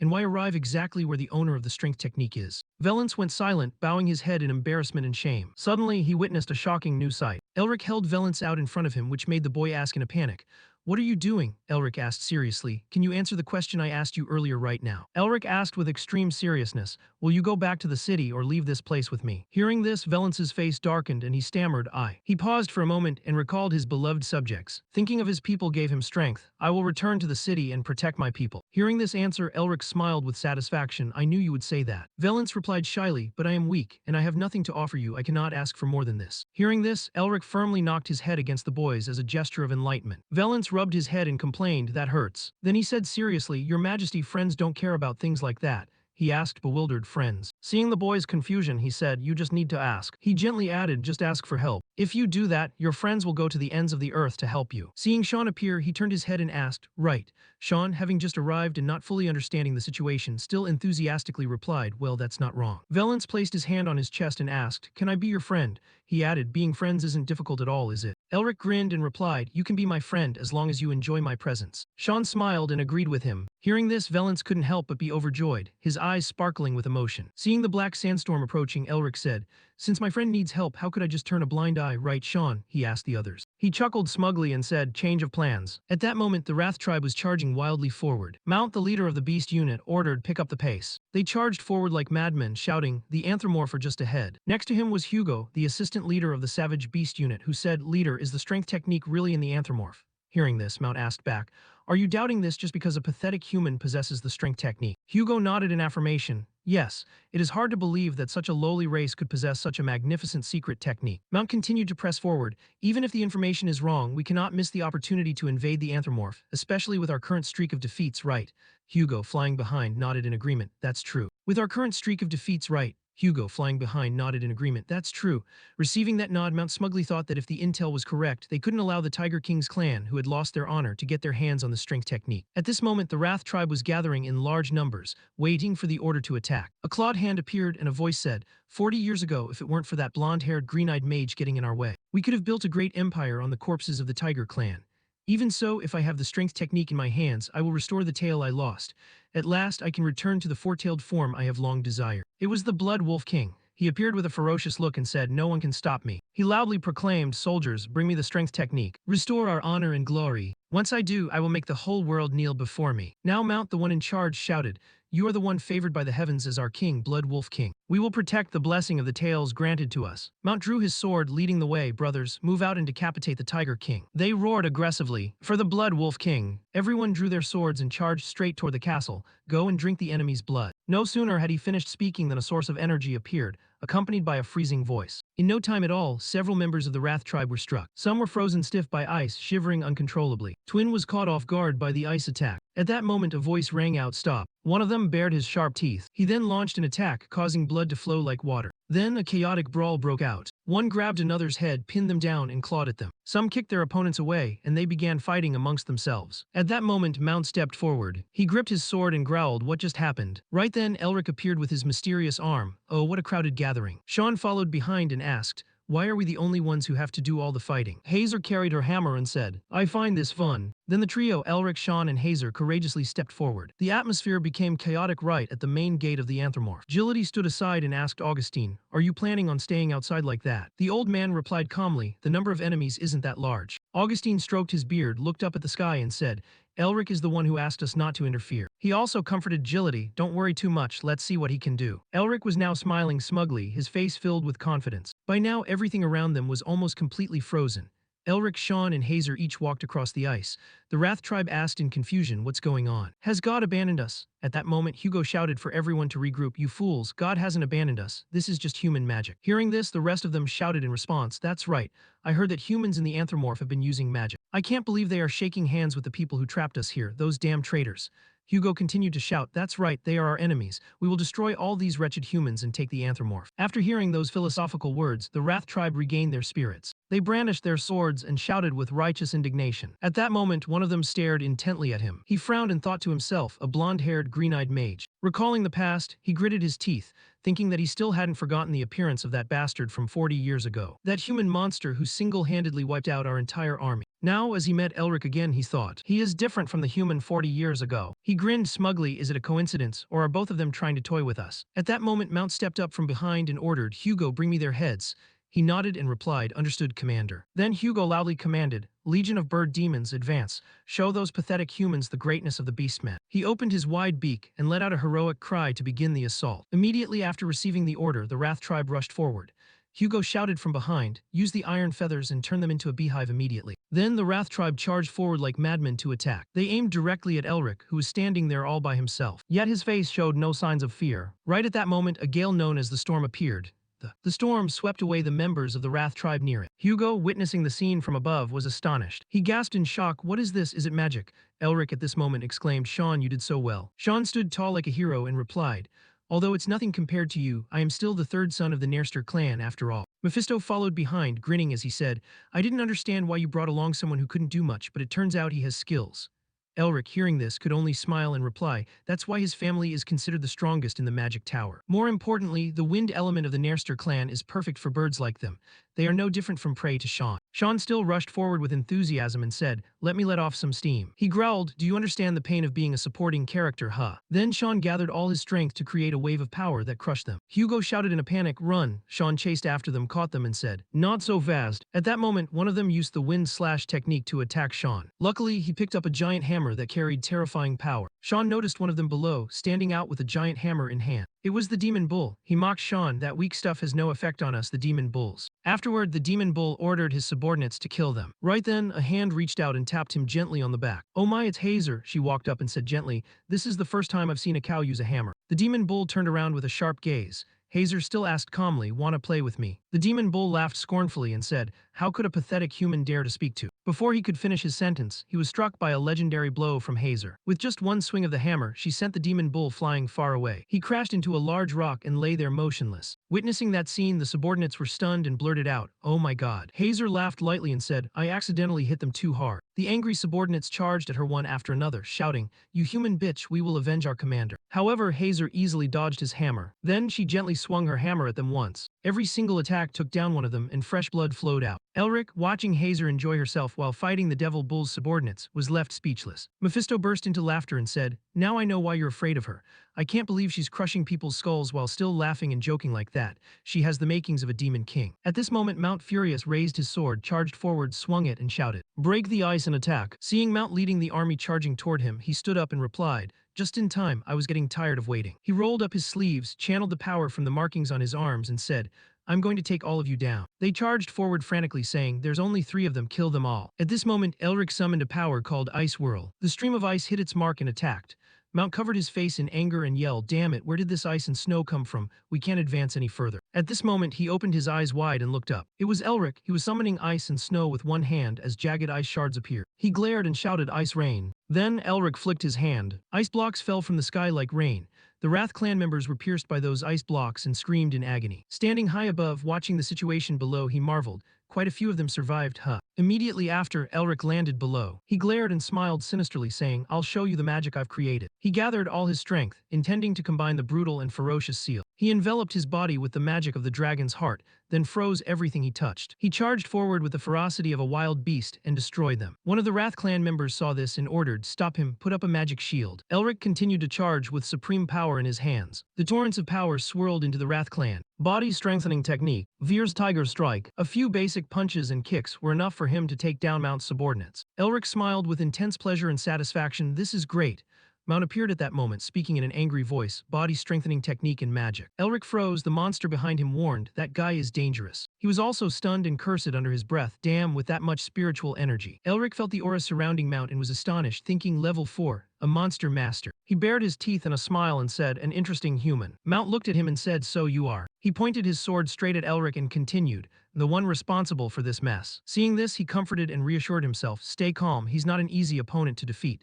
The fish I just hooked has already run away, what a pity. Elric bit his lip thinking, I can't waste any more time here. Mount charged frantically to attack him and shouted, how dare you try to run from me. He managed to dodge it by luck, but Elric couldn't help but marvel, too fast. Too fast. Then he rushed forward with a godlike punch, thinking there was nothing he couldn't block. Mount used his sword to parry his attack. It was quite difficult. Elric was pushed back a distance by the force. In this situation, he gritted his teeth and thought, his speed and strength are both astonishing if it keeps going like this. Mount kept holding his sword, baring his teeth while glaring at him. The sword chipped slightly but still reflected his power and silhouette. Mount stepped closer and mocked, it seems I can't let you leave. Elric was having a hard time. He stepped back and cursed, damn it. I'm in his territory now. It's hard to escape using teleportation. Mount glanced behind him and ordered Hugo to lead the legion to Anthremore. He glared and gritted his teeth. I'll chop his head off and then chase after you. Just like that, Hugo stood at the lead and mobilized the troops to charge at him. Hugo roared and ordered the Beast Legion to head straight for Anthremore. The Beast Legion with terrifying power passed right by him.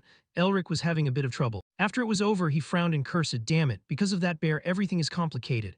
Mephisto stood behind him, adding fuel to the fire. You underestimated the freak a bit. There were times when even the demon clan didn't dare to recklessly provoke them. Now only Elric and Mount were left, locking eyes. He said seriously, even when their clan is weakened, there are still strong ones. That's why Anthropomorph built walls and was always on guard against the Wrath clan. Mount replied nonchalantly, now it's just the two of us. Elric activated his power, thinking he needed to defeat him quickly by any means necessary. Then he summoned a savage beast right behind him. After summoning the beast, his face showed clear confidence, the smile of a winner. Mount's hand holding the sword trembled as he recounted, forgetting the humiliation of 40 years ago, I trained day after day. He raised his sword and growled with hatred, even if you aren't him. I still have to tear you into 100 pieces to find peace. Hearing this, Elric smiled slightly and replied, that's unfortunate, you should train for another 10 years. The remark made him even angrier. Mount exploded, how dare you mock me? At that moment, a strange sound appeared from somewhere, a sound that made Mount cautious as he glanced over. It was the appearance of Herman. He held his sword to fight Mount, who asked in surprise, who are you? He replied gently, Herman Whale, also known as the Blue Lion of the Empire. Then Herman said to Elric, leave this place to me, you keep going. Hearing this, he scurried away, not forgetting to answer, thank you, sir. Mount smiled slightly and probed the lion. He swung his sword to strike Herman and taunted, do you think a mediocre lion can stand against a bear like me? He wasn't one to back down either. Herman challenged him bluntly, well then let's see. At this moment, Elric snuck away with Mephisto. Behind him, the sound of ear-piercing fighting rang out, making him freeze for a moment. Elric was a bit worried, thinking that even if he hadn't fully recovered his strength, the Blue Lion wasn't someone who could be easily defeated by a bear. He was also a bit curious about Hazer and Sean, wondering if Sister Hazer and brother Sean were okay. When he went to check, he saw Sean and Hazer were still in perfect sync, fighting without missing a beat. Elric saw that the situation on that side was still fine, so he sighed and replied, they really are a perfect fighting pair. But they can't stop the beastkin that are dispersing everywhere.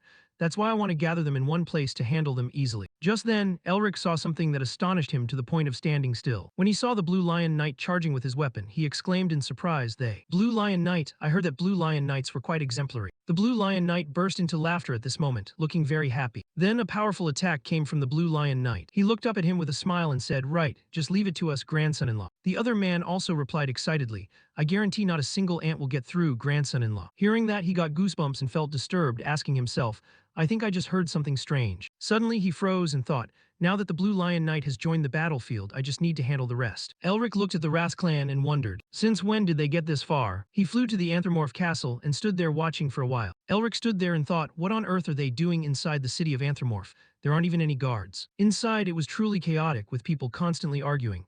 This is not the time for that, we must draw up a plan immediately. Do you think we can stop the Wrath clan if we show our faces out there to talk? Lucas asked angrily after hearing that, so you mean we should just sit there and watch? Norris seemed to have heard that argument, so he walked over with a huff. He stated bluntly, surrender. This surprised Lucas, who became agitated and shouted, Minister of Finance, what are you saying? Norris also asked Lucas back bluntly, so what can we do? If you have any better ideas, speak up. He still insisted, surely we must risk our lives to fight to protect this city. Everyone in the room spoke up to express their views, I agree with him. See, me too, I don't want to die like this, that's right. Seeing the agreement of most people, he trembled and whispered, you guys are crazy. Lucas lost control and shouted angrily, look, do you intend to put all the citizens in danger? He emphasized, do you think they will leave our citizens alone? If we surrender, we will all become food in the bellies of those beasts. Seeing Lucas losing his cool and talking nonsense, Norris walked over and said, stop. He said calmly, I have heard all the opinions. Realizing the current situation, one of them spoke up and said, the Minister of Finance is right. Hearing that, Lucas became even more terrified. He just backed away while trembling. Norris ordered, those who agree, step over here. Lucas tremblingly asked aloud, Prime Minister, what on earth are you doing? But he didn't say anything, his eyes glaring with fear. Immediately after, everyone in the Shadow Legion went up to surround Lucas. This made him tremble with fear, his face turning pale. Prime Minister Norris. He shouted angrily, do you really want to abandon your kingdom and your subjects? Hearing that, Norris's eyes flashed with dangerous, murderous intent. He gritted his teeth and ordered, kill that traitor. The Wrath Legion, like a swarm of bees, rushed madly toward the sturdy wall in front of them, shouting, Anthropomorph is in sight. The commanders in front cleared the way for the whole team, raising their swords high and decisively ordering, continue moving. Suddenly, a mountain of ice fell straight to the ground, preventing them from approaching the kingdom. They stared in shock at the giant block of ice that suddenly appeared, then hurriedly urged those behind them, stop, stop. Before they could recover, Elric's voice suddenly rang out, shocking them, oh, you stopped just in time. A second before, he had finished his sentence. A second later, they saw him falling freely from above. As soon as his feet touched the ground, Elric treated these beastmen to an explosion that sent dirt and rocks flying, while people were thrown several meters away. Witnessing this scene, those around panicked and immediately covered their faces. He walked leisurely, then held up his hand to reveal the glowing blue mark.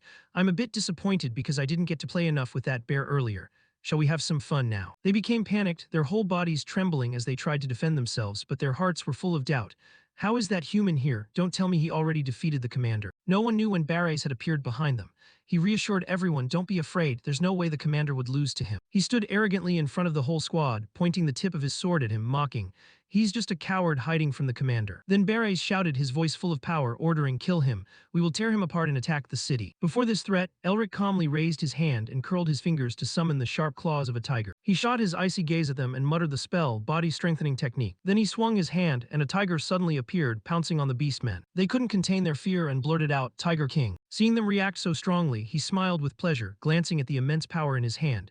It seems the Tiger King aura from that move already scared them. Mephisto crossed his arms in front of his chest, extremely amused, naturally since the Tiger King is a powerful figure to the Beastkin anyway. But he didn't forget to ask what Elric would do next. So how do you intend to deal with these Beastkin? He confidently gathered his power into a blue orb, the perfect body strengthening technique to handle a crowd like this, and launched that ball of power toward the standing Wrath clan members. The streams of power snaked through them, catching them off guard. Taking advantage of their vulnerability, he activated the ice explosion skill, causing them to turn to stone instantly. In an instant, every single beastman within Elric's attack range turned to ash and was swept away by the wind. He stood proudly, watching them get wiped out in one go. He only needed one area of effect attack. Although he had cleared out quite a bit of the Wrath clan's manpower. He still walked slowly toward the rest, lowering his voice, however. The rest didn't dare to lower their guard. Their whole bodies were shaking violently as they still raised their swords and backed away. Elric sneered and charged at them, swinging his fists. Direct combat is still better. Elsewhere, Mount the leader was in a tough spot as he struggled to fend off Herman's relentless attacks. A powerful blow sent him flying backward, leaving a deep furrow in the ground where he skidded. Herman panted heavily, unconsciously clenching his fist. I don't know if it's because I've only just recovered from a severe illness, but my body isn't moving as precisely as I'd like. Mount, thinking the old man was mocking him, gritted his teeth in fury. Are you trying to trick me? Herman didn't mean it that way. He looked at him and slowly stood up, sharing honestly. No, I truly have been ill with a difficult disease, one that stems from my pursuit of reaching the next level in the martial arts I follow. He sincerely expressed his gratitude toward Elric. My son-in-law, thanks to him, I regained my life and was enlightened. Herman's eyes shifted, radiating a heroic aura as he declared, I will show you the results of everything I realized after waking up. Mount refused to back down, determined to have a life-or-death battle, thinking that a warrior from a great tribe would never retreat from a fight. The two were evenly matched. The atmosphere was incredibly tense. Before rushing into battle, Herman looked at him and reminded him softly, be careful of the lion's claws. Mount laughed contemptuously, as if claws from someone like you could ever harm me. With that, both of them charged at each other. Neither held back, throwing one powerful blow after another. Their battle shook the entire area. Every sword strike cracked the surrounding earth and stone. It was unclear how much time had passed. Only that Mount spat out a mouthful of blood and collapsed to his knees in front of his opponent. It had been a long time since Herman had faced someone with such capability, and he couldn't help but exclaim, what a magnificent battle. For Mount, this was the first time he had ever been defeated by a human. It was truly astonishing. Mount looked up at the darkening sky and muttered his final words heavily, Blood Wolf King, I apologize for failing the mission. Then he quietly pulled a small flare from his person and whispered, I hope your plan succeeds. Herman finally realized the ruse and rushed over to stop him, damn it. But it was too late. Mount had already pulled the pin and the flare began to burn intensely. The flare shot into the air with a brilliant spark. It flew straight up high. Herman watched helplessly as it exploded, creating a bright red display of fireworks, lighting up the entire night sky. Herman's eyes looked a bit weary from the battle but tinged with resignation. I was too late, I couldn't stop it. Over on Elric's side, he was also surprised to see Mount's flare in the sky. He shielded his eyes from the glare, wondering, a signal flare. The entire Wrath tribe army realized it was a signal from him. The commander has fallen, he has given the final order. Their attitudes shifted suddenly. Their eyes turned a deep glowing red, staring at him with pure hatred. They surged forward in a massive wave, wanting to tear Elric into 100 pieces. We offer our lives for the Blood Wolf King, for the Blood Wolf King. Elric was taken aback, what the hell? More and more of them kept coming, screaming with unwavering resolve, fight to the death for the Blood Wolf King. Not about to let them have their way, he quickly regained his composure and activated his piercing technique. Sharp ice arrows shot through them, breaking their first line of defense. Yet it didn't dampen their fighting spirit in the slightest, as those behind tried to shatter Elric's ice barrier. Beres led the charge, shouting commands as he ran, Vanguard. Keep running forward, we will clear the pass for the main army. The Wrath tribe was just inches from the fortress wall as he shouted frantically, destroy the entire anthropomorph. We must take down the Tiger King's clan. We will destroy the city, plunder everything inside, and kill anyone who resists. He ran to the gate, his heart full of joy. Now is the time for the signal to come from inside. Beres smiled with complete satisfaction, thinking to himself, the anthropomorph government has decided to follow the Wrath tribe's desires. Despite that human mage blocking the way, the outcome of the battle has already been decided. After walking for a bit, he realized there was a signal coming from within. The flag had been raised on the ramparts, the mark of victory. While he was lost in thoughts of victory, he suddenly realized something was wrong. Wait, what is that? Beres couldn't believe his eyes, his internal struggle intense, impossible. This can't be happening. The others also stopped when they saw what was hanging there. What is that? Don't tell me. Nora stood atop the ramparts and declared to them, "All cowards have been executed." He calmly looked at the monsters causing chaos below and ordered, "Warriors of the Tiger King, heroes of the Anthromorph." The entire kingdom's army drew their bows, awaiting the order. "Do not let a single traitor from the Wrath tribe step foot in this place." Hundreds of arrows flew toward them. Barry's had been played, and he could only close his eyes and brace for it, damn it. The arrows pierced straight through them, causing blood to flow like a stream as one by one they fell to the ground. Arrows continued to rain down incessantly from the wall. Watching the scene, someone called out to Elric, "Lord Melvinger." Valence arrived with his guards, confused and asking, "What is happening? Why is the minister helping us?" Elric acted as if he already knew but played dumb. "Oh, that." Under the moonlight, his face looked calculated. "I made a deal with him." A few days earlier, inside the castle, Norris's voice had echoed, "Please sell the strength technique to me." Elric was speechless, showing a weary face while silently judging him. "God, even he says that. You really can't trust anyone." Suddenly, the old man spoke to him with uncharacteristic seriousness. He stood up and made a cryptic request. "There are some things I want to show you. Could you step outside with me for a moment?" He noticed someone secretly eavesdropping on their conversation from behind. It was Valence. Elric caught on and agreed to the condition. "Fine." The old man led him to a place, a large room with a giant statue. Elric looked at it, puzzled. This stone statue. Only then did Norris dare to voice his thoughts. "In the Anthromorph residence there are many hyenas." He earnestly pleaded for his help. "Please." He turned toward him, hoping Elric would complete a task for him, protect our king from their hands. Norris bowed, hoping he would help them. "I beg of you." Elric, faced with the old man's strange behavior, asked Mephisto, "Why is he suddenly saying that? He looked like he wanted to betray the king earlier, but now he's helpless and I don't know why." "How should I know?" He raised his head, entrusting everything to Elric's decision. "I will pay any price. I will hand over all the wealth I've earned, along with the secret of the strength technique." He was surprised by Norris's words and quickly confirmed, "Even the secret techniques." The old man didn't hide it, replying immediately, "That's right." But he also confessed to Elric, "Though only a part remains. We lost the first half in the second half." He clenched his fist, silently assessing his own abilities. "My current technique is incomplete. If I can learn the secret technique, I might be able to perfect it." However, he couldn't help but suspect why the man chose him. "But why trust me? I am a human, the species you all despise the most." Norris closed his eyes, took a long breath, and asked in return, "Do you know?" His words caught Elric off guard. "You look exactly like your grandfather, don't you?" He slowly walked to a spot, never ceasing his explanation, even with that blonde hair and those green eyes. Suddenly, Norris stopped and placed his hand on the base of the statue. "When we saw your eyes, we called them the eyes of jewels." He pressed a switch on the stone statue, causing the whole room to shake. A magical light appeared through a slightly opened door. "The one with those eyes will bring light and hope to the world." He hadn't expected such a place to exist within the palace. Elric shielded his eyes from the light of another dimension behind the wall. When he opened his eyes again, the scene made his pupils shrink in surprise. In the room, filled with warm light, was a portrait of his grandfather. "Those are your grandfather's eyes." The painting showed his grandfather in his youth. Smiling warmly at him, Elric stood there stunned, never imagining they could look so much alike. Norris walked slowly toward him. "He once wore a necklace like yours and came to the castle." He instinctively touched the necklace around his neck and gazed at it. "He was all alone and helped us unconditionally." He smiled slightly, expressing the kingdom's profound gratitude toward him. "If not for your grandfather, the Tiger King might not exist in this world today." He remembered the memories of that time and told him. When we asked him why he did that, do you know what he said? Elric was curious to know what he had said. Norris smiled happily. "Because we are friends." He recounted what remained in his memory about a benefactor. "When we asked him why we were friends, he said that the Melvinger family has always been friends with the Beastmen." He realized the story, Norris looking at him with no reaction. "It seems you already knew this." He pondered. "I have seen it in the family records, but..." Norris knew what he was thinking, responding calmly, "That's right. That was 300 years ago. We were astonished when he treated us like friends." His eyes were filled with regret. He also once said. The images of the event that year flooded Norris's thoughts. "Retreat, pull all troops out of Anthromorph immediately." That was the time the Wrath tribe arrived, and he and Elric's grandfather fought side by side. Suddenly, his grandfather spoke up. "I am sorry." This had never happened before, leaving him shocked. His grandfather turned back with a sorrowful expression, his emerald eyes looking at Norris. "I arrived too late." Back in the present, Norris looked at him and said plainly, "So when someone who looked just like him arrived, how could I not recognize you?" He placed his hand on his chest and squeezed, the long-standing remorse never fading.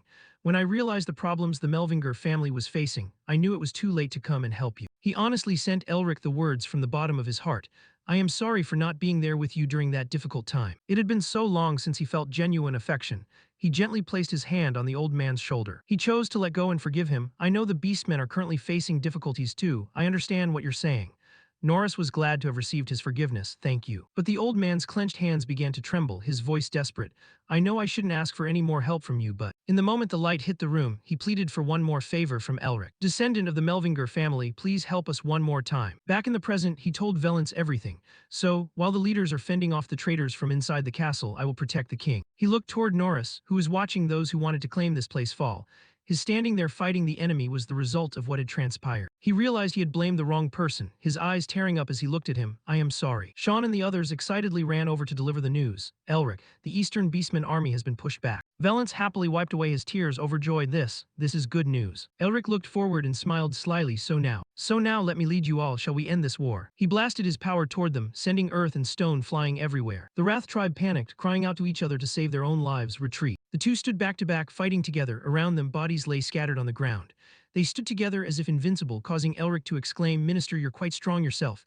He looked at his claws. I am a bit old, but my claws have never gone dull. From the air, Irina carried the boy to them. Minister, Lord Melvinger. She set Valence down and bowed, stepping back. Seeing him approach, the two bowed respectfully in greeting. Norris glanced at the boy and gestured, Your Majesty. He nodded in agreement with him. Valence walked proudly past the two and headed for the city gate. In front of all the beast folk living in the kingdom, he turned to face them. Suddenly, he raised his fist high with a determined look in his eye. He let out a shout, showing his authority and signaling to all his people, We have won. Everyone cheered in happiness at their victory. Elric looked at them, very glad to have successfully changed the fate of this kingdom. For some unknown reason, Valence suddenly walked over and stood before him, reaching out his hand. He wanted to show his heart to him. I want to say thank you, but unlike usual, under the starry night sky, he established a new relationship with Elric, not as a king but as a friend. After the war with the Wrath tribe, the entire kingdom settled down, and everyone returned to their daily lives. Inside the castle, everyone gathered to witness Valence sitting on the throne, confiding in Norris. He was teary-eyed, his youthful voice trembling with every word. Minister, please forgive me for not trusting you. He looked at him with gentle, fatherly eyes, choosing to forgive everything the boy had done. It's all right.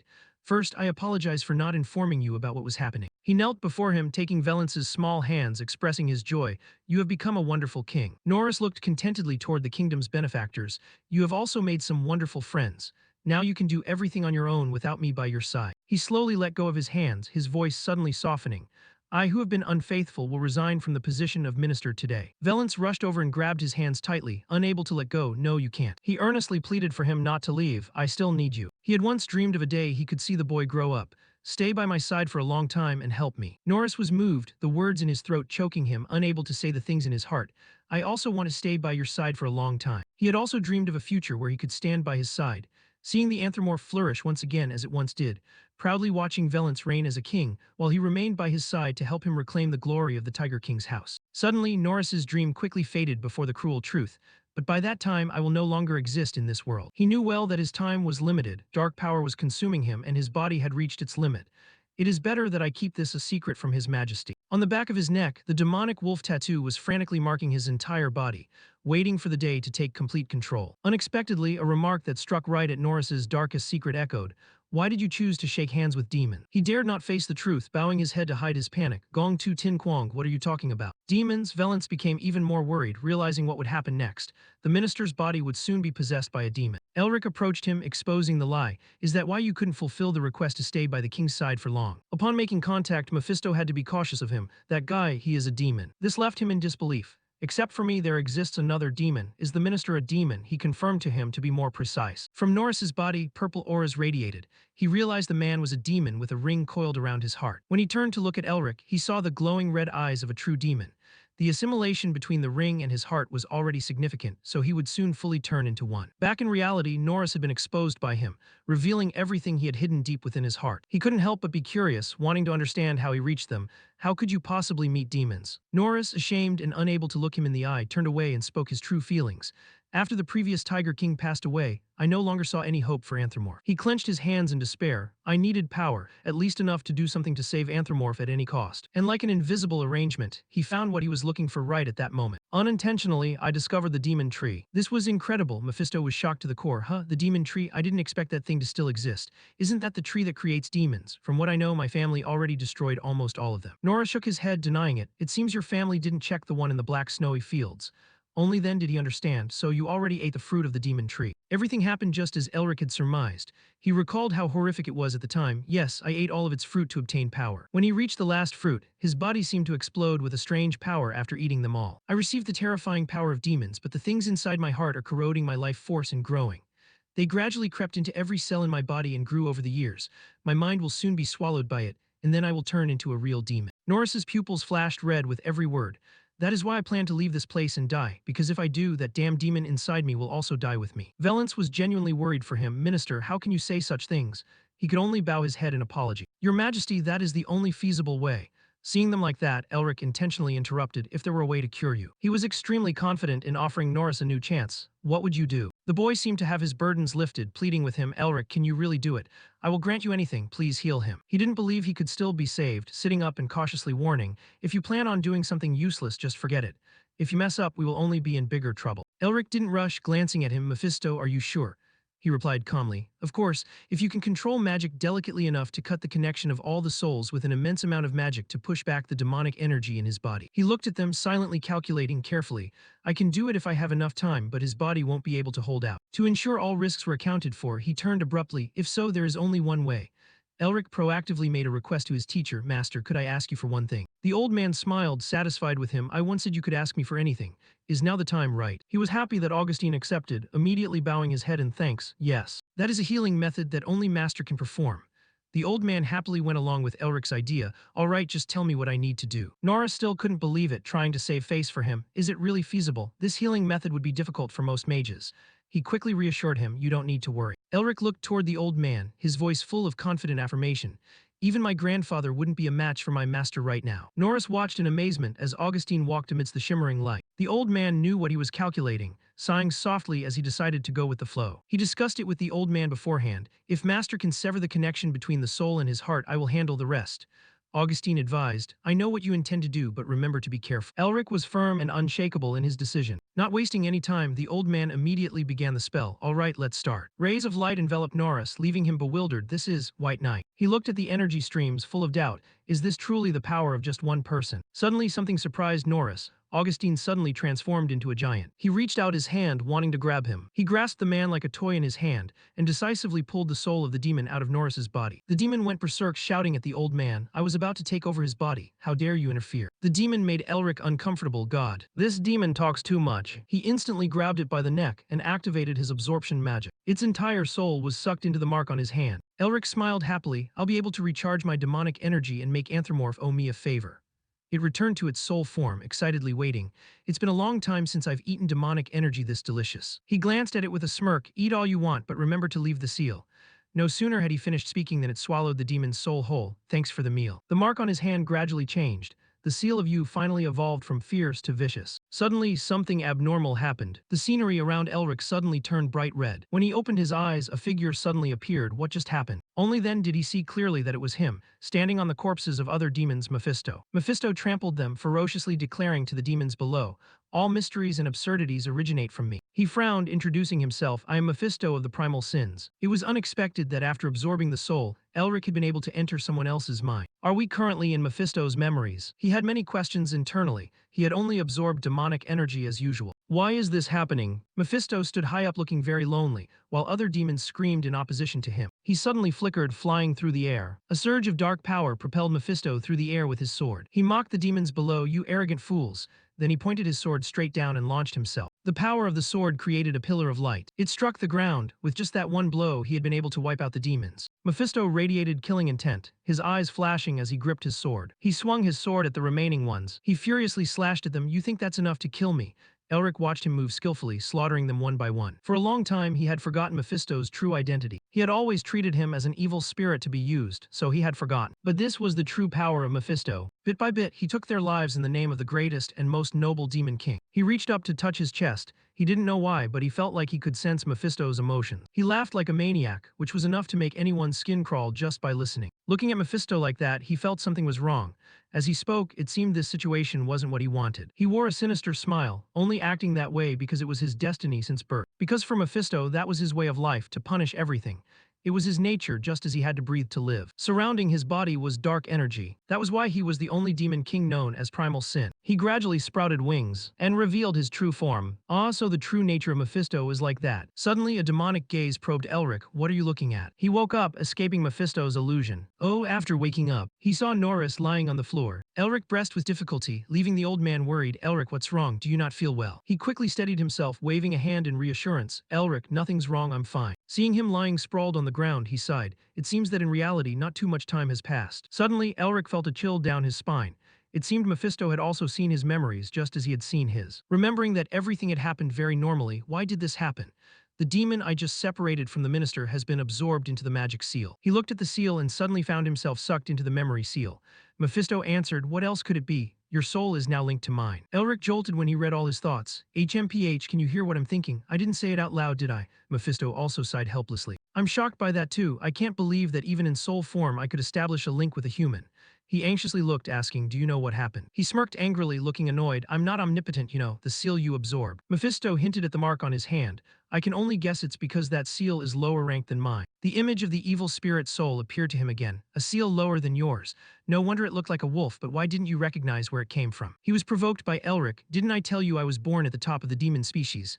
Why would I care about the rank of the lesser ones? He teasingly held out both hands to provoke him. Mephisto, are you sure it's not because no one wants to play with you? He turned purple with rage. You bastard, do you think I crave to play with anyone? Elric happily burst into laughter. So what did you see in my memories? Did you see anything embarrassing? But he only received a sullen, evasive attitude in return. After successfully separating the demon soul, Norris had lain listless in bed for several days. Upon waking, he gripped his hand tightly. His complexion looked much better as he sincerely expressed his gratitude. Thank you so much. Elric looked at him affectionately. You need to focus on taking care of yourself so you can recover soon. Norris owed him his life, so he was very happy. I understand. I will rest more so that I can see the king grow up. He smiled gently at him, watching the two waiting by the hospital bed, thinking to himself, I think it's time to collect my reward. Mephisto scolded him from behind. You act so kindly, but it turns out you're too greedy for money. Elric replied calmly, are you surprised? I've always been like this. He flew into a rage, shouting, and please stop eavesdropping on other people's thoughts like a pervert. He quickly recoiled, justifying, as if I wanted to hear it. Suddenly, Valence brought a chest before his eyes. He handed it to Elric as promised. This is the treasure map of the former Tiger King and the research work on the strength technique. He took the small chest in his hand, curious. Does this belong to the former Tiger King? When he opened it to see what was inside, it surprised him. The boy calmly guided him, please look beneath the cloth. Elric followed the instructions, puzzled. He lifted the cloth, and what was beneath it left him amazed. Wait, isn't this a rare medicinal herb from the eastern continent?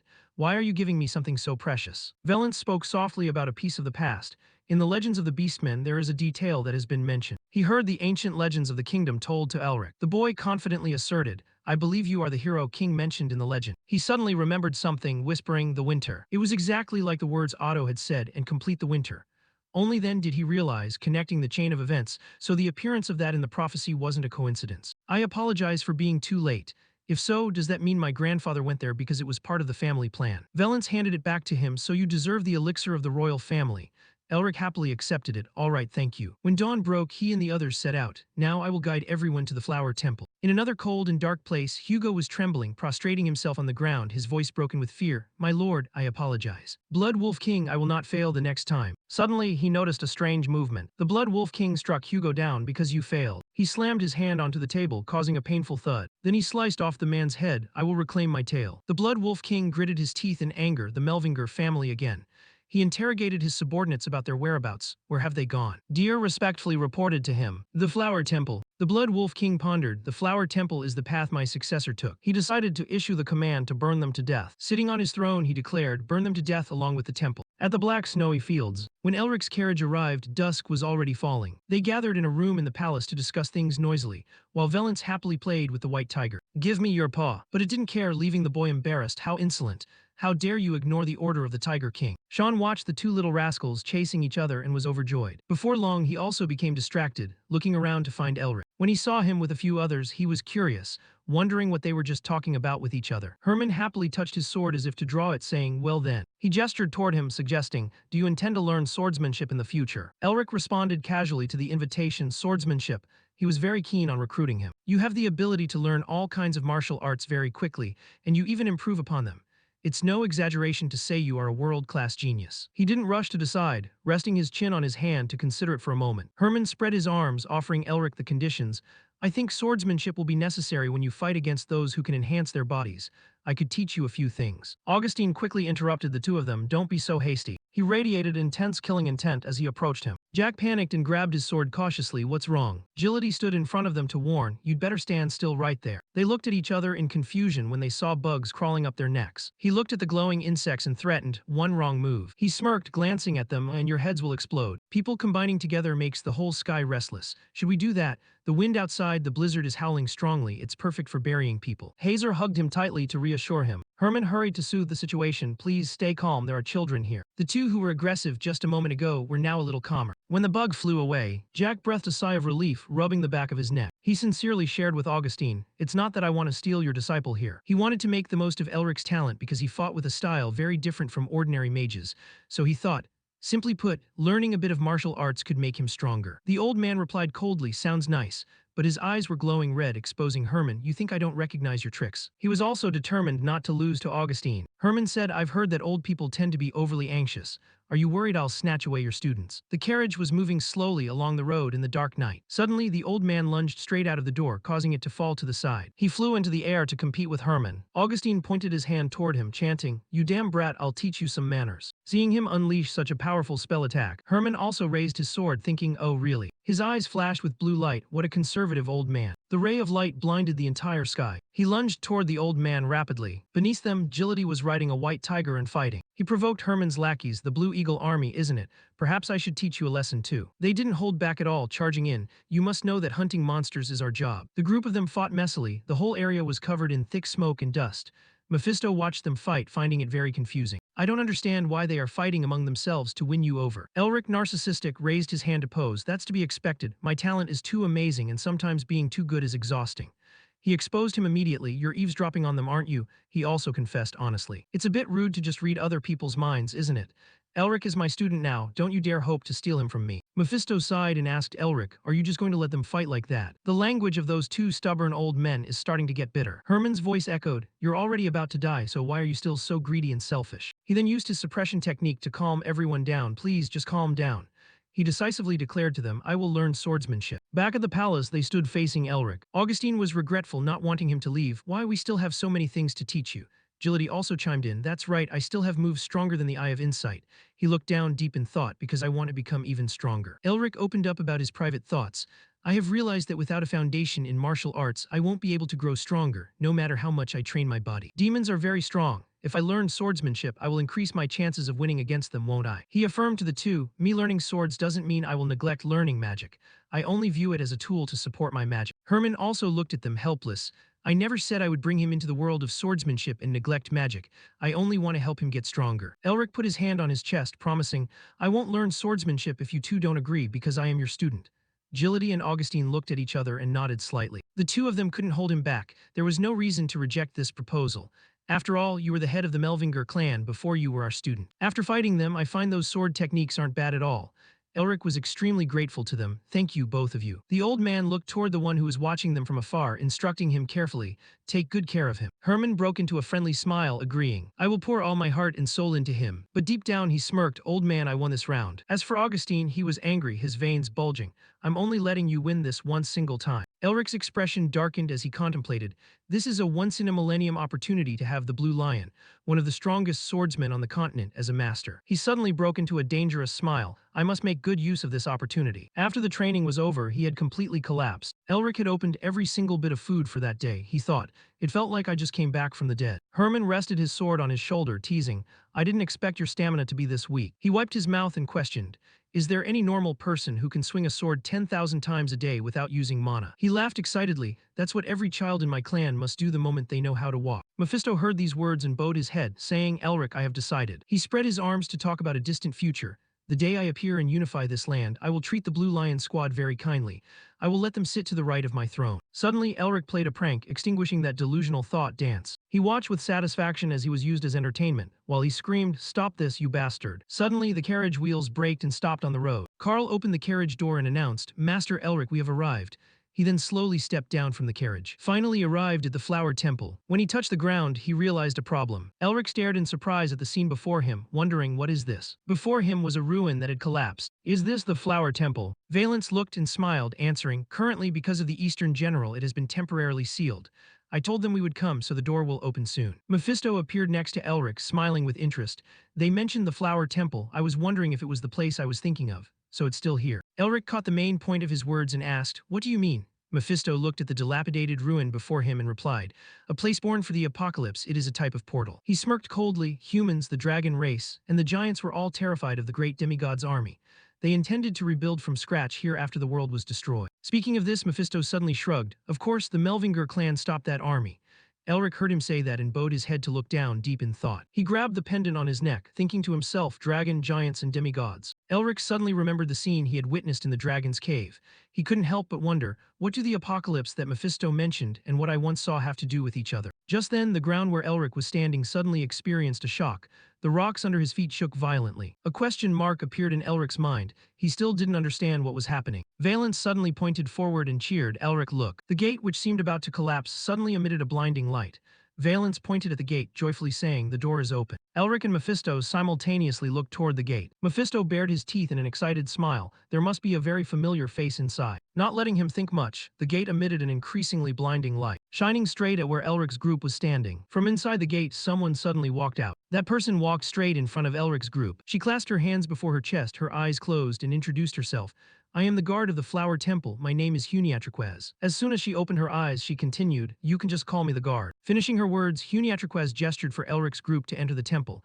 Outside, the wind was cold. Please come inside. Elric and Valence exchanged glances and nodded. Elric took the lead and stepped forward. Elric's group walked straight toward the glowing gate. As soon as they stepped through the gate, they were transported to a completely different place, where vast fields of flowers stretched endlessly. A gentle sunlight covered them, creating a very warm scene. In this poetic place, a massive temple appeared. Huniatriquez introduced, when winter comes, the flower temple will begin to rest. She stood before Elric's group, clasped her hands before her chest, and continued. Normally, we do not accept visitors in this season, but because of the earnest request of the Tiger King, you have always helped us, so you are the exception. Huniatriquez cautioned, I hope all of you will follow my instructions. Please be mindful of your actions and gestures as the god has entered hibernation. Just then someone suddenly spoke, humans. Elric heard that elegant voice and turned his head. His gaze met a mischievous fairy flapping her wings in the air. She smiled friendly and continued, so many people. It's been 40 years since I've seen them. I'm so excited. Elric was surprised. Fairy clan. Not letting him think much, Hunia introduced, this is Daffo, the goddess of the daffodil flower. Elric was even more surprised, thinking not only a fairy but also a god. Daffo flew close to Hazer, smiling and praising, this young lady is so beautiful. Hazer shyly held her cheeks and smiled, answering, oh thank you, you are very pretty too. Daffo changed direction, flying toward Augustine. Her expression immediately changed. Monster, a monster that is both old and pathetic. Augustine didn't mince words. You are thousands of years old, yet you call me old. Finished with those words, he burst into laughter. The next second, Daffo unexpectedly flew over to Isabelle, who was standing there, and flapped her wings happily. Unrequited love, you must work hard, so beautiful, the sweetest one. Isabelle, having her inner thoughts exposed, was embarrassed to the point that her face turned bright red and her head was steaming. She struggled to answer, thank you. Daffo then flew leisurely toward Elric. He glanced at her, dissatisfied, thinking, what kind of god is this noisy? Suddenly, Daffo covered her nose, her face full of annoyance, and shouted, so scary, so much dark energy and foul air. At the same time, Mephisto spoke up, hey, who is this? Looking at Daffo's trembling hand pointing at him, Mephisto crossed his arms in front of his chest and mocked. Looking this ugly, it must be a pumpkin flower, isn't it? Or maybe jasmine. Elric was astonished, thinking she can see Mephisto. Daffo angrily glared at Mephisto and shouted loudly, I am a daffodil flower, I'm not ugly, that lady even praised me for being beautiful.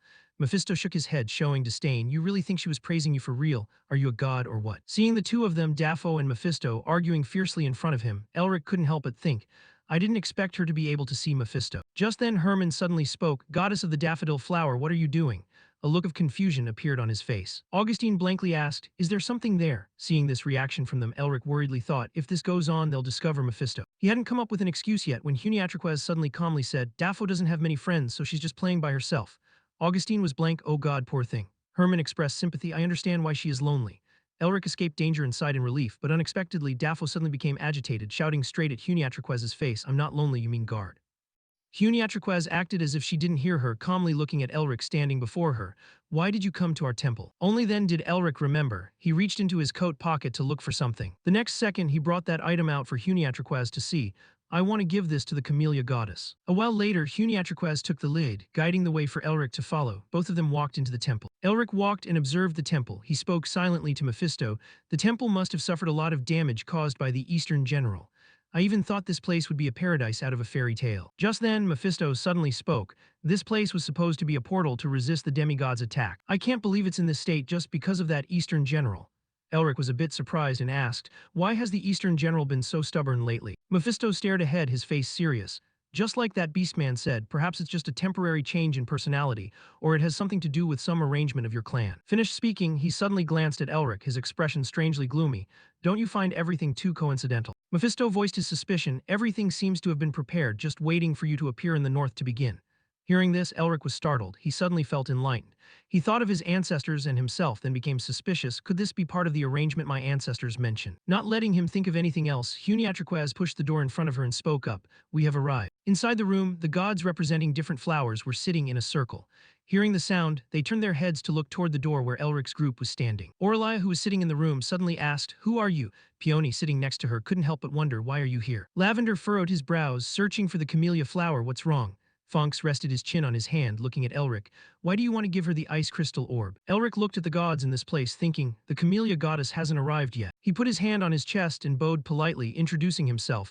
"I am Elric Melvinger." Orlia was suddenly excited, flying to him. "Melvinger, blonde hair, blue eyes." Peony looked at him excitedly, saying, "We have been friends for 40 years, Ustin." Elric was surprised and asked back, "My grandfather visited here." Peony clapped her hands and smiled, her eyes curved. "Yes, he visited this place." Orlia added on the side, "Ustin is our friend." Lavender wasn't very friendly, crossing his arms before his chest, asking, "Then why are you here?" Elric took out the ice crystal orb to show them and replied, "I came because of my ancestor. I must give the ice crystal orb to her. Where is the camellia goddess?" Hearing this, the gods suddenly fell silent. A look of sadness appeared on their faces.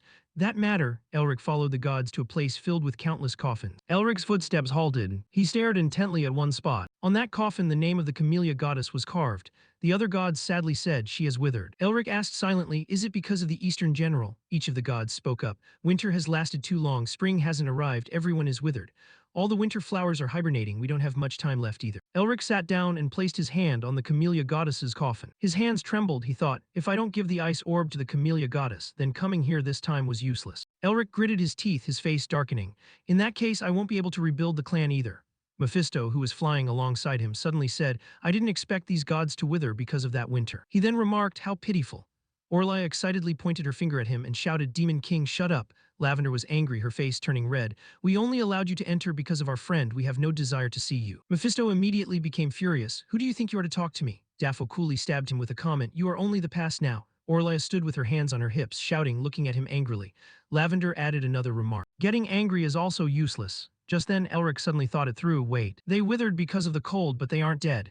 Thinking this, he opened the lid of the coffin. Inside, a seed was placed neatly. Elric was surprised. There really is this seed. He placed the ice crystal orb right next to that seed. Perhaps it will work. Elric raised his hand, gathering mana into his palm. He stared intently at the seed, whispering Genesis. The next second, the mana within the ice crystal sphere suddenly shifted into the seed inside the coffin. The mana from the sphere cleansed the black energy from within the seed. A blinding light spread outward. It left everyone in astonishment. The seed, which had been lying dormant, suddenly developed cracks. A camellia plant sprouted from the seed, growing rapidly. The red light erupted violently. Elric was startled and fell back onto the ground, while the other gods retreated. Before their amazed eyes, the red light gradually took the shape of a person. Her gorgeous layered dress fluttered gently as she spoke. "You've finally arrived." Her wings stirred slightly, just as promised. She appeared like a beautiful flower in the midst of the freezing winter, right before everyone's eyes, and finished her sentence. Melvinger. Elric looked at the camellia goddess and introduced himself.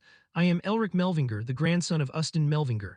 May I ask what promise was made between you and my grandfather?" The camellia goddess parted her lips, but before she could speak, the other gods cheered, "It's Camellia." They flew in front of the camellia goddess, each calling out, "Camellia, it's been so long, I've missed you so much." "Did you sleep well, Camellia?" Being bombarded with questions, her entire body began to tremble. "Listen here," she crossed her arms, frowned, and shouted, "Quiet everyone, I'm in the middle of an important conversation. Please be silent. Why are you all so noisy all the time?" The gods, scolded by Camellia, meekly lowered their heads. Elric thought she was quite different from what he had heard, much more mature.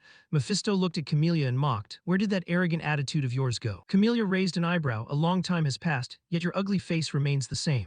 The only thing worth looking at on you was your true primordial body. And now that's gone, leaving you just a ghost, right?" Mephisto roared in anger. "I am a king." Camellia scoffed, "King, don't make me laugh. You don't even have a throne. Who acknowledges you as a king?" Having said that, Camellia turned to look at Elric with a friendly smile. "You said your name was Elric, right? A beautiful name." Elric bowed in thanks, and Lady Camellia asked, "How were you able to wake me up?" Elric replied, "I sensed demonic energy hidden within the frigid air where the seed you were sleeping in was kept. I thought I could wake you up if I absorbed that cold air through my seal in the eternal ice crystal. And as you can see, it was a success." Camellia observed him and praised, "You look as intelligent as you appear." Elric humbly thanked her. Suddenly, Camellia asked, "Have you ever thought about marrying me?" Elric froze, staring at her in bewilderment. Mephisto sighed with contempt. "There you go again, flirting with anyone who has a decent appearance." Camellia glared at him. "Your lowly attitude is still the same. I have nothing to say to an ugly demon king, so get lost." With that, Camellia looked back at Elric with a gentle smile. "What do you think? It's an honor you won't get a second chance at." Elric broke into a cold sweat, thinking to himself, normally, I'd answer with, "What nonsense are you talking about?" but I can't say that to the family's goddess in this situation. After thinking it through, Elric politely folded his hands and seriously declined. Thank you for your offer, but I cannot marry so recklessly as I represent a clan that needs to be revived. I still have much to do, I am deeply sorry. Camellia appeared regretful, saying, oh my, that's a real shame. It's been a long time since I felt like this. She suddenly turned her back to Elric. Enough talk.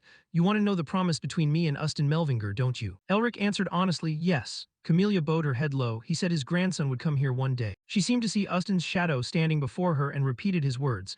Take away the winter that has plunged this place into darkness and bring spring along with you. Hearing Camellia say this, Elric was startled and amazed. He tightened his grip on the pendant around his neck, thinking, grandfather, how did he know? Camellia suddenly turned back to look at Elric Melvinger, grandson of Ustin Melvinger. Will you take away this long, endless winter and bring the spring we have been waiting for? Elric reached down and picked up the ice crystal sphere from the coffin. I don't know if I can take the winter away, he said slowly, then continued. But my grandfather told me to give you this. Mephisto glanced around, not knowing what he was looking for. Elric ignored his strange behavior, looking at Camellia with a sincere expression before showing her the ice crystal sphere. I am here to wipe away the winter. Camellia lowered her eyes, her face showing clear sadness. This ice crystal, this is definitely from that troublesome human. She looked down at Elric from above, however, this has connected everything together. Camellia suddenly raised her hand. From now on, you must go to this place. Bright red camellia petals suddenly scattered. Camellia held a petal in her hand. Elric sensed the mana flowing around the area and was startled. The pendant around his neck suddenly glowed, and he heard Camellia speaking to him, and learn how to take the winter away. Time passed, it was unclear how long, and Elric lay in a beautiful field of flowers. He tilted his head to look at the clear blue sky. It's been so long since I felt like this. Elric suddenly sat up, muttering uncertainly, is this the flower temple? Before him, a field of flowers stretched out to the horizon just as he had imagined. He was confused, where is the temple? A sudden wind blew, sweeping fallen leaves high into the air. Elric raised his hand to block the wind. He suddenly noticed something and turned his head. Elric was shocked to discover that the flourishing flower field had suddenly split in two. One side remained the beautiful field. The other side had turned into a cold, frozen expanse of ice and snow, and the large trees that couldn't withstand the cold had turned into dead wood without leaves. Elric was bewildered. What is happening here? From behind him, someone spoke up. This is the Black Ice Plains.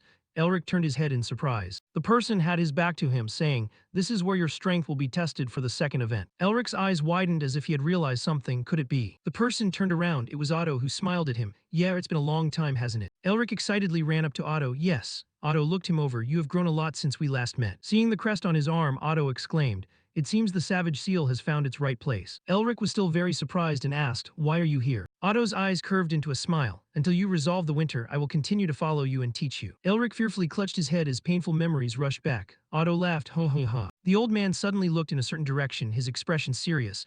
All right, we don't have much time, so I'll explain right away. Look over there. Otto turned his back to Elric to explain. This place was once full of blessings, a land where life was born, but when that appeared, death covered this land. Elric frowned, muttering, the Eastern General. Far off, a tornado was sucking everything into the sky, forming a funnel. Thinking of the one behind this, he asked Otto. That's right, that was left behind after the demon god passed through this land. Remnants of the past and curses. He glanced toward Elric, so descendant of mine. Otto seriously emphasized, from now on I will teach you how to devour the Eastern General. Elric was stunned and surprised. He broke into a cold sweat, thinking in disbelief, you mean I have to devour this giant catastrophe? He looked at the massive tornado before his eyes. Elric felt doubtful, could he really do it? But if he could devour it, he would gain immense power, thinking that. Elric couldn't help but smile, I can become much stronger than I am now. Otto stood behind, observing and waiting for his answer. Elric held up his hand to look at the crest and asked, do I just need to put the Eastern General into the savage seal like the first time? Otto replied, that's right. Elric rubbed his shoulder, warming up. Since this is the second time, the opponent will surely be much stronger than the Snow Mountain King. Elric stood straight, his gaze determined. I am ready. Do I need to fight like I did with the Snow Mountain King? Otto suddenly handed him a seed. Here, take this. Looking at the seed in his hand, Elric was surprised. Camellia's seed. He asked, what am I supposed to do with this? Otto smiled and answered, plant it and grow it into a tree in 100 days. When the flower blooms, the test will be over. Elric looked at Otto and realized he wasn't joking. He was dazed, sweat dripping. I have to go plant a tree. Otto adjusted his glasses and asked, what is it too hard? Elric looked at the seed, speaking truthfully. First, planting a tree on this withered land, but I don't understand what this has to do with dealing with the winter disaster. Otto smiled mysteriously, then said, well, you will understand when the time comes. Elric was speechless, thinking more nonsense. He glanced at Otto, hesitating. Should he threaten the old man for a better explanation? What was he supposed to do with this little bit of information? Just then, Otto spoke up, don't worry. The old man suddenly snapped his fingers. A magic matrix immediately formed in the air. Otto looked at Elric. I will assign the perfect instructor for you.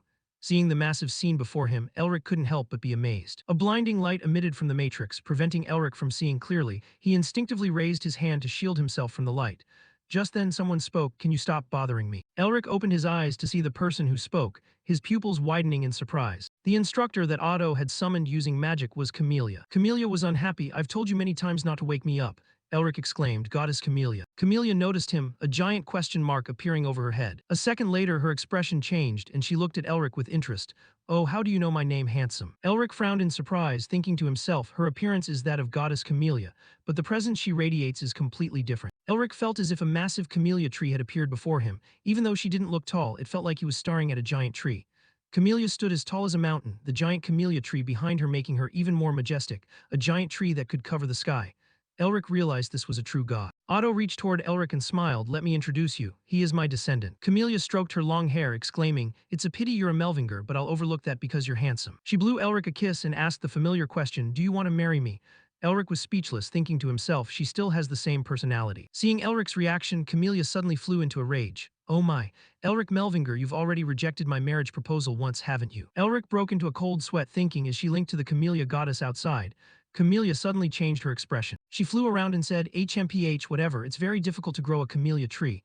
Are you sure you can do it?" Elric looked at her and answered, "I will do my best." Camellia crossed her arms, looking down at him arrogantly. "I will simply be by your side and give you advice. Growing the tree depends entirely on you." Elric looked at the seed in his hand and smiled. "That's all I need." Otto held something in his hand and walked over to Elric. "My descendant." Elric looked up at him. Otto handed the object to Elric and explained, "This is a communication device that allows you to know the real status of the tree." After he finished, he suddenly created a matrix. He looked at Elric with trusting eyes. "You will gradually discover its other uses." The next second, Otto controlled the matrix to fly forward. "All right, I hope you succeed." After Otto vanished, Camellia flew in front to guide Elric. The origin of demon gods, also known as the Icy Land, the first time was 400 years ago.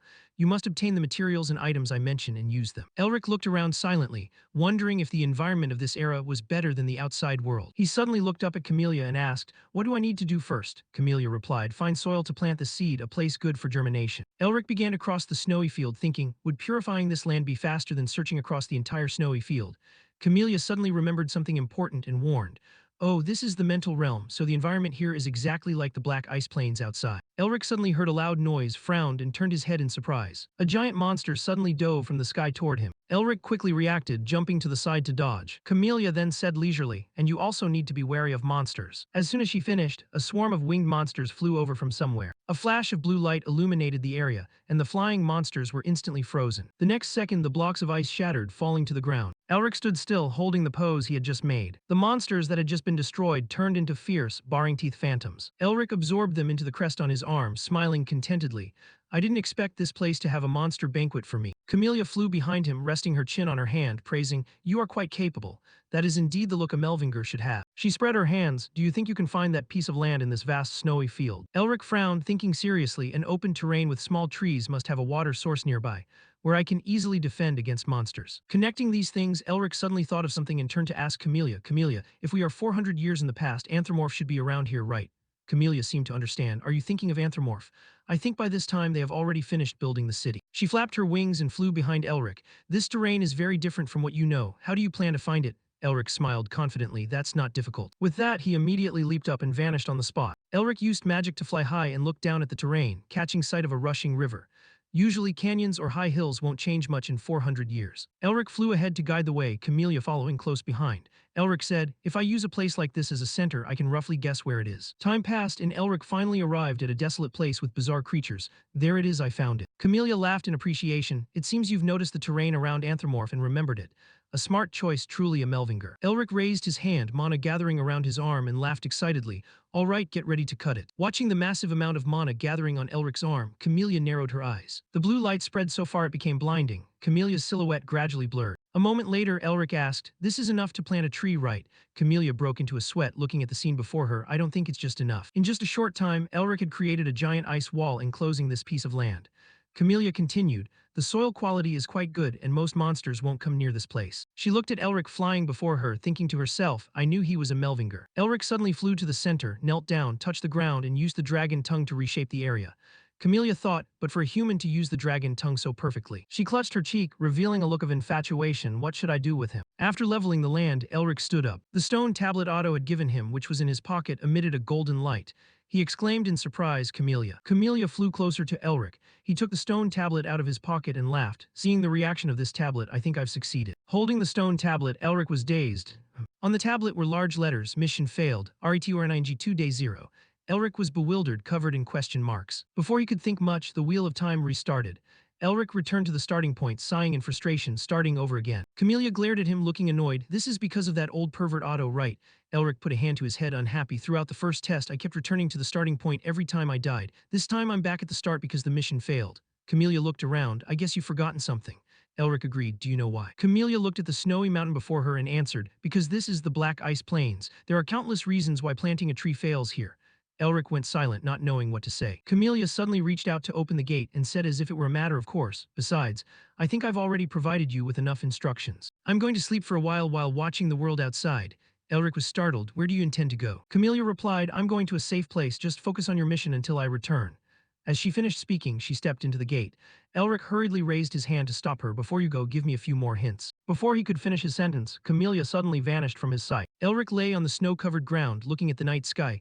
I guess I'll have to find the reason for my failure on my own. He sat up abruptly, trying to think, what could I have missed? Elric put on a serious face. He tried to emit a large amount of mana to scan the area. I can't waste any more time. I need to concentrate more. Elric closed his eyes, and the golden mana centered on him gradually spread outward. Suddenly, he felt something unusual. What's that under the ground? Elric furrowed his brows, trying to see more clearly. It looks like there's something there. Just then, the ground beneath his feet experienced a strong tremor, and he startled, eyes snapping open. Elric struggled to steady himself. Damn it. A giant worm suddenly burst from the ground. Elric hurriedly leaped into the air to dodge its surprise attack. In Elric's mind, lines he had read in a book suddenly appeared. Deathworm, they are large enough to swallow most large monsters, one of the strongest monsters. Even 3 or 4 6-circle mages would struggle greatly against it. The deathworm opened its hideous, sharp-toothed mouth. If you happen to encounter it. On the page Elric had once read, the bolded text appeared. Run. Monster illustration book, monster-type worm. At the same time, the deathworm suddenly let out a resounding roar. Seeing the deathworm opening its mouth wide, wanting to swallow Elric in one gulp, Elric thought in astonishment. A deathworm, a monster that requires at least 3 6-circle mages to defeat. I'm not even sure if I can kill it. Elric quickly used magic to create countless ice bolts, his expression becoming grave. It looks like I won't be able to complete this mission after all. Elric created countless ice weapons and controlled them to fly toward the deathworm charging at him. Based on what I remember, if I want to kill it, I have to pierce its tough scales first. Countless ice weapons shot down from above onto the deathworm's body, but they didn't leave a single scratch. Seeing this, Elric couldn't help but think, its scales are too hard. He furrowed his brows. If magic can't do anything to it. Its scales are too hard. He furrowed his brows. If magic can't do anything to it. Elric suddenly performed a beautiful flip in the air and lunged at the deathworm. He quickly made the decision, I have to use the secret technique to enhance my body then. Just then, the deathworm suddenly drew its large mouth shut. Elric was startled, his pupils contracting. The next second, the deathworm suddenly sprayed green, disgusting slime at Elric. Elric hurriedly stopped and leaped backward. He gritted his teeth and quickly erected a magic shield. Poison spray. The next second, the magic shield was immediately corroded by the deathworm's poison. Elric couldn't help but think in astonishment, I can't believe this poison is strong enough to pierce through my magic barrier. He broke into a cold sweat, looking at the large hole corroded into his shield.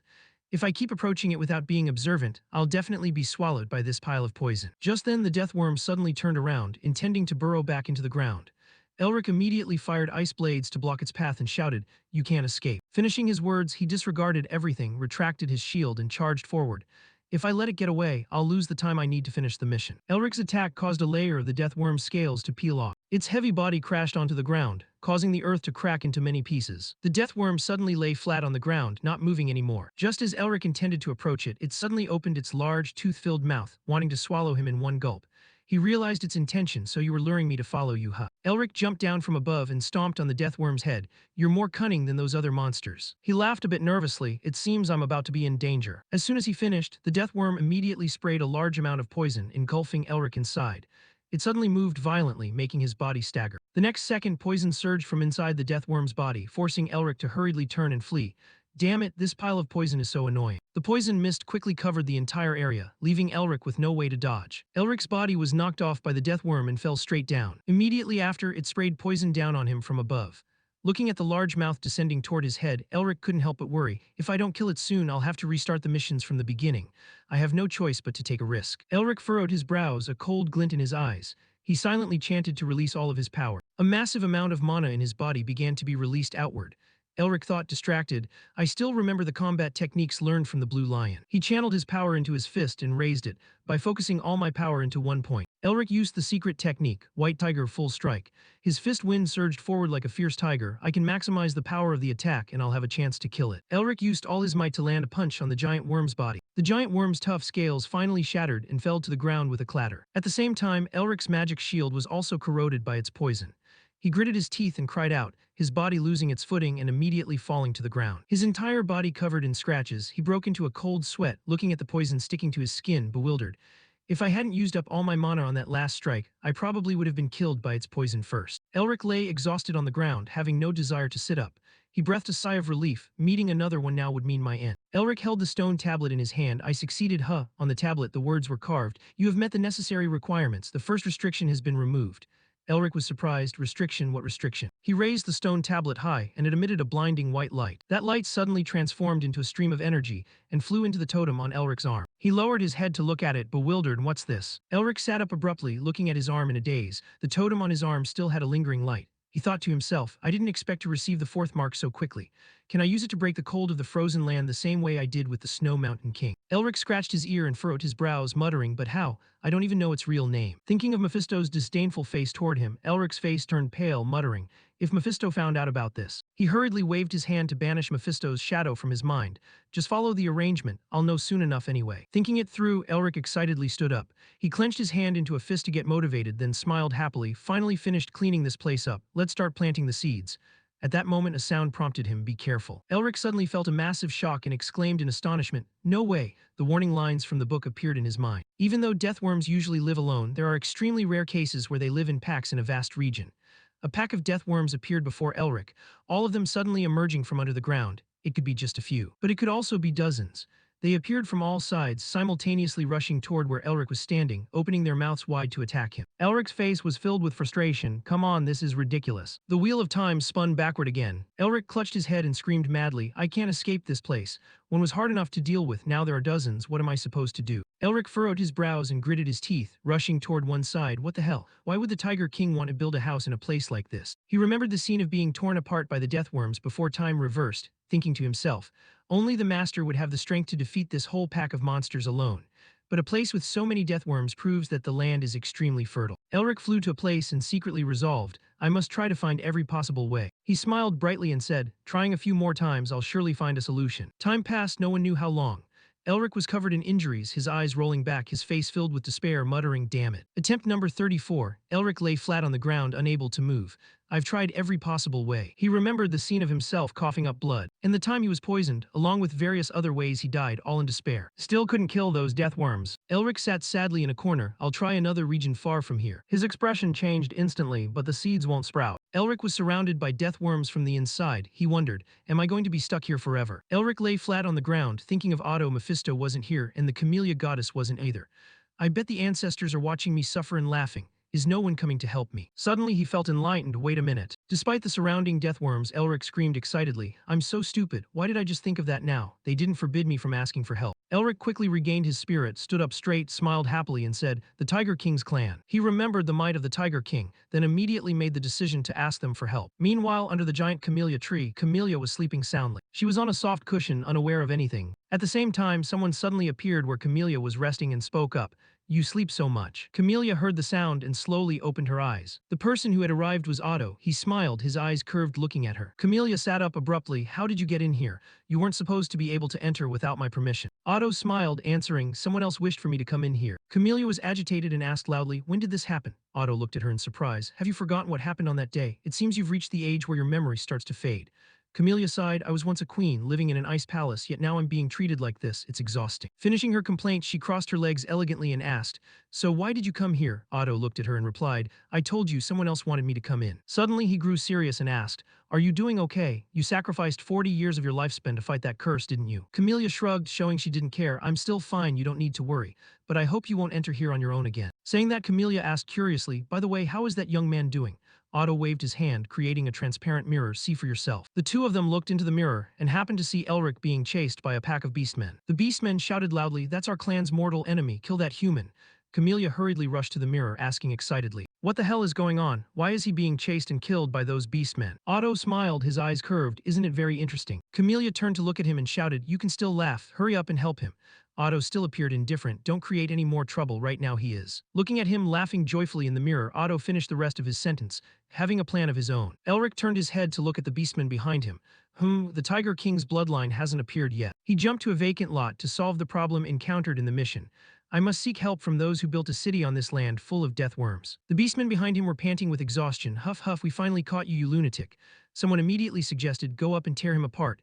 Elric calmly thought to himself, roaming this entire vast field of black snow to find the Tiger King's bloodline is truly a difficult task. He suddenly smirked mysteriously. The next second he activated the secret technique to enhance his body, black tiger stalking prey. Above Elric, the figure of a large tiger seemed to appear. He confidently thought to himself, "Even so, I possess the Tiger King clan's secret technique, the body enhancement technique." The beastmen looked at him in surprise. "How? Why can a human use the body enhancement technique?" Elric was fired up, his face cold as he looked at the beastmen chasing behind him. "With this strength-enhancing body enhancement technique, do you think I'll let you off?" A cold wind blew through the black snow field. Boom. The entire region where the field was suddenly exploded, the tremors spreading outward, making people terrified. The beastmen were blown away by the aftermath of the explosion, a blinding golden light shooting straight into the sky. A wolfman who was still somewhat conscious tried to crawl up. "That guy, we cannot let him escape." Meanwhile, Elric was standing on a dry tree branch looking down. He thought silently to himself, after destroying 6 beastkin cities, it's about time they reacted. Elric rubbed his chin, raised an eyebrow, his expression pensive. Or maybe the rumors haven't spread far enough yet. He suddenly lowered his center of gravity on the branch. "Once I stomp on the remaining few villages, they will appear." Before Elric could act, a giant tiger's claw suddenly appeared behind his back. In his mind there was a roar dodge. The next second that claw swiped past, the large tree Elric was standing on was immediately cut clean. Elric hurriedly jumped to the ground, backing away a long distance. He furrowed his brows, breaking into a cold sweat. "If my senses hadn't been keen, I would have died without even breathing." From the forest, a mighty figure slowly walked toward Elric from afar. "Your senses are better than I thought." Elric used his cold, sharp gaze to look at him cautiously. Elric had heard of this person who had arrived. He had gathered the beastmen living scattered across the black snow field, rising as the great lord of the north, a creature that struck terror into the empire. His amber-colored eyes glowed. He was the great ancestor of the Tiger King's bloodline, the first leader of the Beastkin Alliance. At this moment, he suddenly spoke up. "A human is able to master the body enhancement technique." His entire body radiated an overwhelming aura. He gritted his teeth. "Who are you?" With a cold, emotionless expression and a terrifyingly dark complexion, Elric knew him. He was Tiger King Yul. Tiger King Yul stared intently at Elric. "You are definitely a human." Elric stepped back cautiously. Yul looked down at him from above, "But I can't understand what's going on here." Just then, a voice shouted in panic, "Tiger King Yul." A group of beastmen chasing Elric gathered in this place. They asked in surprise, "Why are you here?" Yul glanced at the beastmen. "Why do you ask? Did I come to a place where I shouldn't be?" The beastmen broke into a cold sweat in fear. They opened their mouths but couldn't say a word. Elric looked at Yul's back and thought, the Tiger King has conflicts with other Beastkin tribes. He suddenly understood, this must be before Tiger King Yul unified the Beastkin tribes. In that case, he hasn't reached the 5-star combat power level yet. Feeling the invisible pressure created by Yul, Elric confusedly thought to himself, "But even so, why can I feel this cold pressure?" Just then, Yul suddenly spoke up, "If you don't intend to fight me, then get lost." The entire group of beastmen, overwhelmed by the aura on Yul, hurriedly fled in panic. They roared angrily, "Protecting a human, you are an enemy of the Beastkin, you will pay for this." Waiting for those beastmen to withdraw, Yul rested one hand on his waist and one hand picking his ear, finally quiet. Elric was somewhat surprised. "Did he protect me?" He suddenly smirked. How wise to only cause trouble with the Rage tribe, the tribe hostile to Tiger King Yul. Thinking of this, Elric bowed to Yul. "Thank you, sir." Before he finished his sentence, he was suddenly grabbed by the neck and squeezed tightly by Yul. Yul glared at him and said, How do you know the body enhancement technique of my clan?" Elric broke into a cold sweat. His body was lifted off the ground by Yul. He struggled to breathe and hurriedly explained, "I learned it from my master." Yul lowered his voice. "Tell me more details." Elric's whole body trembled. He broke into a cold sweat, clutching his wrist, trying to say, "First you have to let me go." Yul's amber pupils glowed. He stared intently. For a moment, Elric thought he was about to die from suffocation, but Yul suddenly dropped him. "If you dare to talk nonsense, I'll twist that neck right off." Elric sat on the snowy ground, rubbing his bruised neck as he said, "My parents were farmers who fled to the Black Ice Plains to escape the Empire's oppression." He frowned, looking pitiable, "But after my parents were attacked by monsters, I, an orphan, had my life saved by a beastman." Elric used all his acting skills, crying so miserably it could move the heavens. "That person taught me how to protect myself with the secret technique of body reinforcement, which is the only reason I was able to survive in this place. Yul's face darkened. He didn't offer the slightest bit of sympathy, only asking, what was the name of that Beastman clan? Elric bowed his head, pretending to be sad. My master told me they had forgotten their own name, and in the end, he never told me what it was. He continued, acting troubled. I couldn't bear to touch upon their painful memories, so I just called him Master with all the reverence in my heart. Yul glared at him, his pupils suddenly turning into slits. Elric stared straight into his eyes, tears welling up, thinking to himself, are you judging whether what I'm saying is true or not? Elric noticed the ears twitching at a low frequency, thinking, the Tiger King has keen senses, discerning lies by listening to the heartbeat and muscle movements of the body. He placed a hand over his own heart. But I am currently controlling the flow of my internal energy to stabilize my body, so it's easy to deceive him. Yul pursed his lips and said nothing. After a moment he spoke, so it seems you are a brother of our tribe. Elric thought to himself exactly. Brother was a term used for heirs who had mastered the secret body-strengthening technique. In other words, he had been accepted. Thinking this, Elric pretended to wipe his tears, sniffing miserably. Yul suddenly patted his shoulder. Brother, do you have a place to rest in this barren land yet? A while later, Yul and Elric rode wolves together toward a destination. Right then, a portal suddenly appeared beside Elric, followed by a voice from within. Honestly, you acted quite recklessly. Elric looked toward it, surprised. Camellia had returned. She sat on Elric's shoulder and asked, how come none of the Melvinger clan are ever sensible? Elric didn't answer, only asking anxiously, is it really okay for you to appear like this? Camellia looked at Yul's back and replied, I've cast a spell so others can't sense my presence, so don't worry. She then asked curiously, but what do you plan to do next? Do you really believe he will accept you as an ally? Elric smiled confidently, of course he doesn't trust me yet, but he will keep me by his side. Hearing this, Camellia couldn't help but wonder, why is that? Thinking of the complicated relationship between Yul and the other tribes, Elric answered, this is a time when tensions between tribes are running high. Any tribe would accept a strong individual as an ally, regardless of their background. Yul and Elric finally arrived at the tribe settlement. Seeing Yul, everyone in the tribe cheered, the leader has returned, everyone gather around. At the same time, Elric added, especially Yul, the ambitious Tiger King, he's even willing to go that far. Camellia still felt a bit worried, thinking to herself, however, in this era, the hatred of beastmen toward humanity is still very strong. Will the tribe members accept this kid like Yul the Tiger King has? Without letting her think much further, the beastmen in the tribe noticed Elric.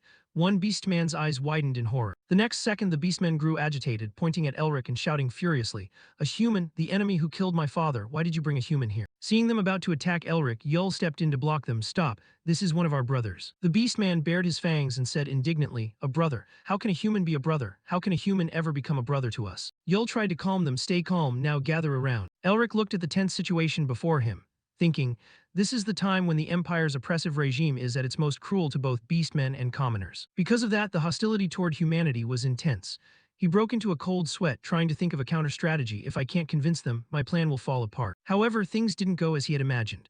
The beastmen who had just wanted to attack him suddenly grabbed his hands and feet, sobbing uncontrollably. Elric was bewildered. They wailed. Wah, my master, why did you abandon us and leave first? One of the beastmen grabbed Elric's hand, looking at him sincerely. You are truly lucky to have been taught martial arts by such a person. Elric looked at Yul standing beside him. Yul actually laughed and gave him a thumbs up. Elric, completely lost, asked, what are you all talking about? Seeing Yul laughing his head off, Elric turned his head. Just a moment ago they were ready to butcher him. What was the reason for them suddenly becoming so friendly? Seeing Yul still wearing that look of approval, Elric couldn't help but think, this must be thanks to Yul the Tiger King. At that moment, Yul suddenly grew agitated, slamming his fist onto the table. Standing before the beastmen, he shouted, that is why my master said this before closing his eyes forever. Elric stood to the side, rubbing his head in embarrassment. Yul, oblivious, trembled, his eyes looking sorrowful. Although we have faced the boundaries of our races between beastmen and humans, I am very glad that even though we had to part from this world, we remain brothers. Yul's raised hand trembled uncontrollably. Let us meet again in another life. The beastmen below were moved to tears. The color seemed to drain from Yul's face as he forced a smile, acting out the tragic scene before departing from the world. My students. The beastmen broke into loud, miserable sobs. Damn it. Open your eyes, master. How cruel. How can your little student continue to live now? Elric heard the wailing in his ears, feeling speechless. Did I really say that? Yul chuckled and whispered, just keep acting along. They are idiots, so they are incredibly gullible. Elric couldn't help but offer a sincere smile. Just then someone spoke up. We do not agree with what this human is saying. Elric turned around in surprise to look at the person. He clenched his fists, asking suspiciously, do you have any proof to make us believe you? Faced with his skepticism, Elric fell silent. Camellia whispered a reminder. They are the Black Wolf tribe, the loyal dogs of the Tiger King. Elric was surprised. The Black Wolf tribe, so they are the ancestors of Minister Norris. Yull stepped forward to shield Elric, then said, Ralph, are you disobeying my orders? The person who had just appeared, Ralph, frowned and explained, I am not going against you, sir. He pointed at Elric and shouted, even if he is real, how can our tribe accept that inferior race? Hearing this, Yull suddenly unleashed a terrifying aura, growling, inferior race, I hope. Yull looked down at him from above and continued, you haven't forgotten our faith yet, Ralph. Ralph broke into a cold sweat, looking away as Yull's words hit him clearly. We have been abandoned and cast out. Even though our races and bloodlines are different, we are still one family. Saying this, Yull's expression immediately became menacing. If you have forgotten that faith, I will slit your throat. Elric stood not far away, silently observing the scene. He suddenly stepped forward and spoke, break down the boundaries between the tribes and unite all beastmen into one. Elric looked at Yull and smiled, I heard this is the goal of the Beastman tribe. Yull was startled, you know about us. Elric nodded, yes, I heard that while I was wandering alone on the snowy fields. He looked at Yull with sincere eyes. Even though you are seen as an enemy by countless other tribes because of that faith, I hear more and more people are becoming marked by it. Elric suddenly held out his hand. As a human who was abandoned, I have received the kindness of my master, and you, sir, you have accepted me as a younger brother. He placed his hand on his heart and continued, I believe this is an expansion of the ideals you are pursuing. Camellia flew beside him, covering her mouth to giggle, just as expected from a Melvinger, you really are good at talking. Elric looked away, his eyes flashing with a cold light. I will also live up to those expectations. I believe I also need to prove my value to accompany you on your journey. He added, I hear the rank among beastmen is determined by strength. Ralph asked irritably, what do you want? Elric faced him and offered, let's fight. If I win, I will be a part of the tribe. If I lose, I will leave. Ralph was enraged, trembling with fury. How dare a common human challenge a great warrior of the Black Wolf tribe like me? Elric provoked him, why are you talking so much? He looked at him with disdain, are you afraid? Ralph was so angry his veins were popping, you bastard. Elric pointed at Ralph and burst into laughter, you're the bastard. Camellia shook her head in disappointment, Melvinger. Ralph finally couldn't take it anymore. He spread his hands, revealing sharp claws. His entire body was engulfed in a terrifying aura, I will kill you. Elric unleashed the mana within him, laughing arrogantly, do you think you can do it? Just as they were about to attack, Yull suddenly stomped his foot, causing the ground to crack open. Elric and Ralph were pushed back by his terrifying power. They slid a distance before stopping in a safe spot. Only then did Yull speak, let me ask you both. Elric and Ralph looked at each other. Yull stood like a mountain looking at them. Are you both prepared to accept the outcome, even if it means losing your lives in this battle? Ralph stood up without hesitation. If that human wins, I will treat him like family. Elric seriously raised his hand. I swear on my master's honor that I will accept the outcome. Yull's amber eyes stood out in the black night. He said with satisfaction, good. The next second he shouted, begin. Ralph transformed into a giant wolf and lunged at Elric. He swiped his claws at Elric, who was standing before him, roaring, I'll tear you to shreds. Elric nimbly ducked to dodge the attack, thinking to himself, the story I made up won't last long. I need to prove my value to Yull the Tiger King. Just as Ralph lunged at him again, Elric lowered his center of gravity, pulling his arm back to gain momentum. Thanks to him, this won't be a problem anymore. Ralph opened his mouth wide, revealing sharp fangs. Elric gathered mana into his hand behind him. He suddenly used the Fierce Tiger Impact technique, striking Ralph with a claw. Ralph lost his momentum and was pushed back. Elric looked at him with disdain. Only one punch and you're already winded, Ralph roared. You, before he could add another word, Elric landed another punch right in his face. The next second, Elric used the Fierce Tiger Breaking Strike, raining a flurry of punches directly onto Ralph's body. The beastmen witnessing the scene were open-mouthed in astonishment. Ralph is one of the top warriors in the Royal Guard. I can't believe he's being so one-sidedly overpowered. Someone beside them couldn't help but say, I never expected a human could use body-strengthening techniques so skillfully. A beastman looked panicked and worried, calling out to Ralph, whose body sagged to his knees on the ground. Blood streamed from his mouth. Elric stood before him, towering like an impassable mountain. Just then, Yull spoke. It seems the battle ended faster than I expected. He turned to look at Elric and continued, that's enough to make you family with us. Elric turned and walked toward him. The next second, Ralph suddenly opened his eyes. His pupils were as red as blood. He threw his head back and howled. Elric turned back in surprise as the beastman's anger exceeded its limit, his strength increasing exponentially, but he was fighting entirely on instinct. Seeing Ralph lunging toward him, Elric couldn't help but worry. Fighting him head-on is too dangerous for me. Therefore, Elric immediately released the mana on his arm. He used his mana, silently chanting freeze, and the mana transformed into ice, flying toward Ralph, who was charging in. Phased with countless sharp ice shards, Ralph was suddenly startled. His feet, which were mid-leap, stopped. The next second, he was knocked to the ground. From the sky, countless chains created from ice flew toward him. He fell. At the end of the chains were sharp ice arrows that streaked toward Ralph with wind-tearing speed. They wrapped around his body, restraining him. Ralph transformed into a wild beast, losing his reason completely and howling fiercely. Elric raised his hand high. From behind, he struck the back of the monster's neck hard. Quiet for a bit. The next second, Ralph passed out and lay still on the ground. The beastmen watching were bewildered. Is that magic? Is he a mage? A beastman beside him worried. Has he deceived us? Elric looked down at the ground, thinking if I want to subdue him without killing him, the only way is to use magic. He felt a bit guilty, turning to look at Yul. They must know this, right? Seeing Yul's gloomy expression, Elric grew even more tense. The story I thought of for this situation. Without needing Elric to explain any further, Yul, who was standing before him, suddenly burst into loud laughter. He patted Elric's shoulder, praising him wholeheartedly. You're more interesting than I thought. I didn't expect you to know both body strengthening and magic.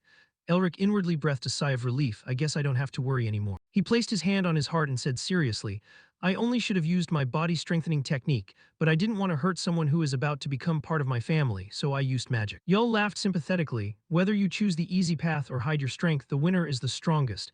That is the law of the battlefield. Yul asked, what is your name, human? Elric replied, I am Elric. Yul looked at everyone and said, according to the result of the battle, we will accept Elric as a member of the tribe. Does anyone object? The beastmen laughed. Not at all, me neither. Yul raised his fist high. At this moment, I declare that Elric will be a member of our family. The beastmen gathered around Elric, cheering. Two other beastmen supported Ralph, who was unconscious on the ground. The stone tablet in Elric's chest glowed. He took it out and Camellia asked in surprise a new message. The tablet clearly stated, RQRMENTS met. Second limit removed. Name REVLED. There was a plain covered in deep darkness. White snow covered this place year-round. The true name of this seal, the thing that holds the sharp winds of the black ice plains, is the Ice Demon Blade. The crest on Elric's arm glowed, a rare seal similar to the deadly sin of wrath, seal the Snow Mountain King had granted him. But he didn't know how to activate it, so he couldn't use it yet. He put the tablet back in his chest and glanced behind him, to the spot where Camellia had just appeared. Goddess Camellia had vanished without a trace. Is she not going to instruct me on how to use this? Elric walked forward. Oh well, what else can I do? He had finally been accepted by the Beastman tribe and could stay in this place. For the time being, he would focus on his own long-term plan. In the tent, Yul and other beastmen were already standing there. Yul called out, come in. He turned around with a bright smile. Now everyone greet him properly. With that, he looked at Elric and added, starting from today, Elric will officially become a member of the Royal Guard of the Anthropomorph Kingdom. Elric coordinated by placing his hand on his chest, bowing and saying, since you have accepted me into the guard, I will give it my all. Yul laughed happily. That's a good attitude. To commemorate your induction, I will give you your first task. Elric answered enthusiastically, yes, please give me your orders. The remaining beastmen in the guard gritted their teeth. Yul ignored their attitude, smiling happily as he said, you said you arrived here after wandering all over the snowy fields. Based on your experience from those travels, help us find a suitable area where our tribe can settle down. Elric heard him say that and couldn't help but be surprised. He suddenly smiled. Everything is falling into place, isn't it? Thinking this, Elric replied, while wandering the snowy fields, I kept my eyes on one particular spot. Recalling the area he had chosen to plant the seed, he described it. It's surrounded by canyons and hills, so it won't be hard to defend against outside threats. With a water source nearby and soil that has very little erosion, it's a place with fertile land. Elric honestly added, however, there is one problem. Both Yul and Elric said in unison, the Deathworm Colony. Elric looked at Yul with a serious expression. Before it was seen as a potential location, but because of that problem, no one has lived there yet. However, finding another place like it on the Black Ice Plains is very difficult. Yul agreed. He narrowed his eyes. What should we do? Suddenly thinking clearly, Yul said happily, oh right, let's do this. Elric still didn't understand what he meant, a big question mark appearing in his mind. The scene shifted. Elric appeared outdoors with 3 royal guards following behind with unhappy expressions. Elric looked dejected, thinking to himself, I have to find a way to deal with these troublemakers. Seeing Ralph busily cleaning his ears and the other 2 looking frustrated, Elric consoled himself, well, even though we have personality clashes, the Black Wolf clansmen have the best teamwork. Choosing them isn't hard to understand. However, pairing me with these black wolves I'm not close to, he must really want to test me. Just then, one of the beastmen spoke up. Battling the Deathworms is the most difficult mission of all. Elric turned to look at the person and continued casually, this mission won't be simple. He was the 3rd captain of the guard team. Ralph, standing not far away, immediately interrupted. That's right. If it wasn't for some random guy saying things that shouldn't have been said earlier, we wouldn't have to deal with this messy situation now. Elric looked displeased and Yor glanced at him. Ralph laughed and continued, honestly, what's so good about the old lair of those Deathworms anyway? Someone is just trying to look cool in front of the captain by showing off some trivial tricks. The 2 guards behind him joined in the laughter. Elric started to find it annoying. Look at these crazy guys. Are they serious? Ralph was still rambling. Anyway, that's why humanity can't. As soon as he finished speaking, Yor didn't hesitate to give him a slap that made his mouth crook. Yor's entire body radiated a terrifying aura. Ralph sat on the ground, his voice trembling in fear. Captain Yor said coldly, bringing personal feelings into the team.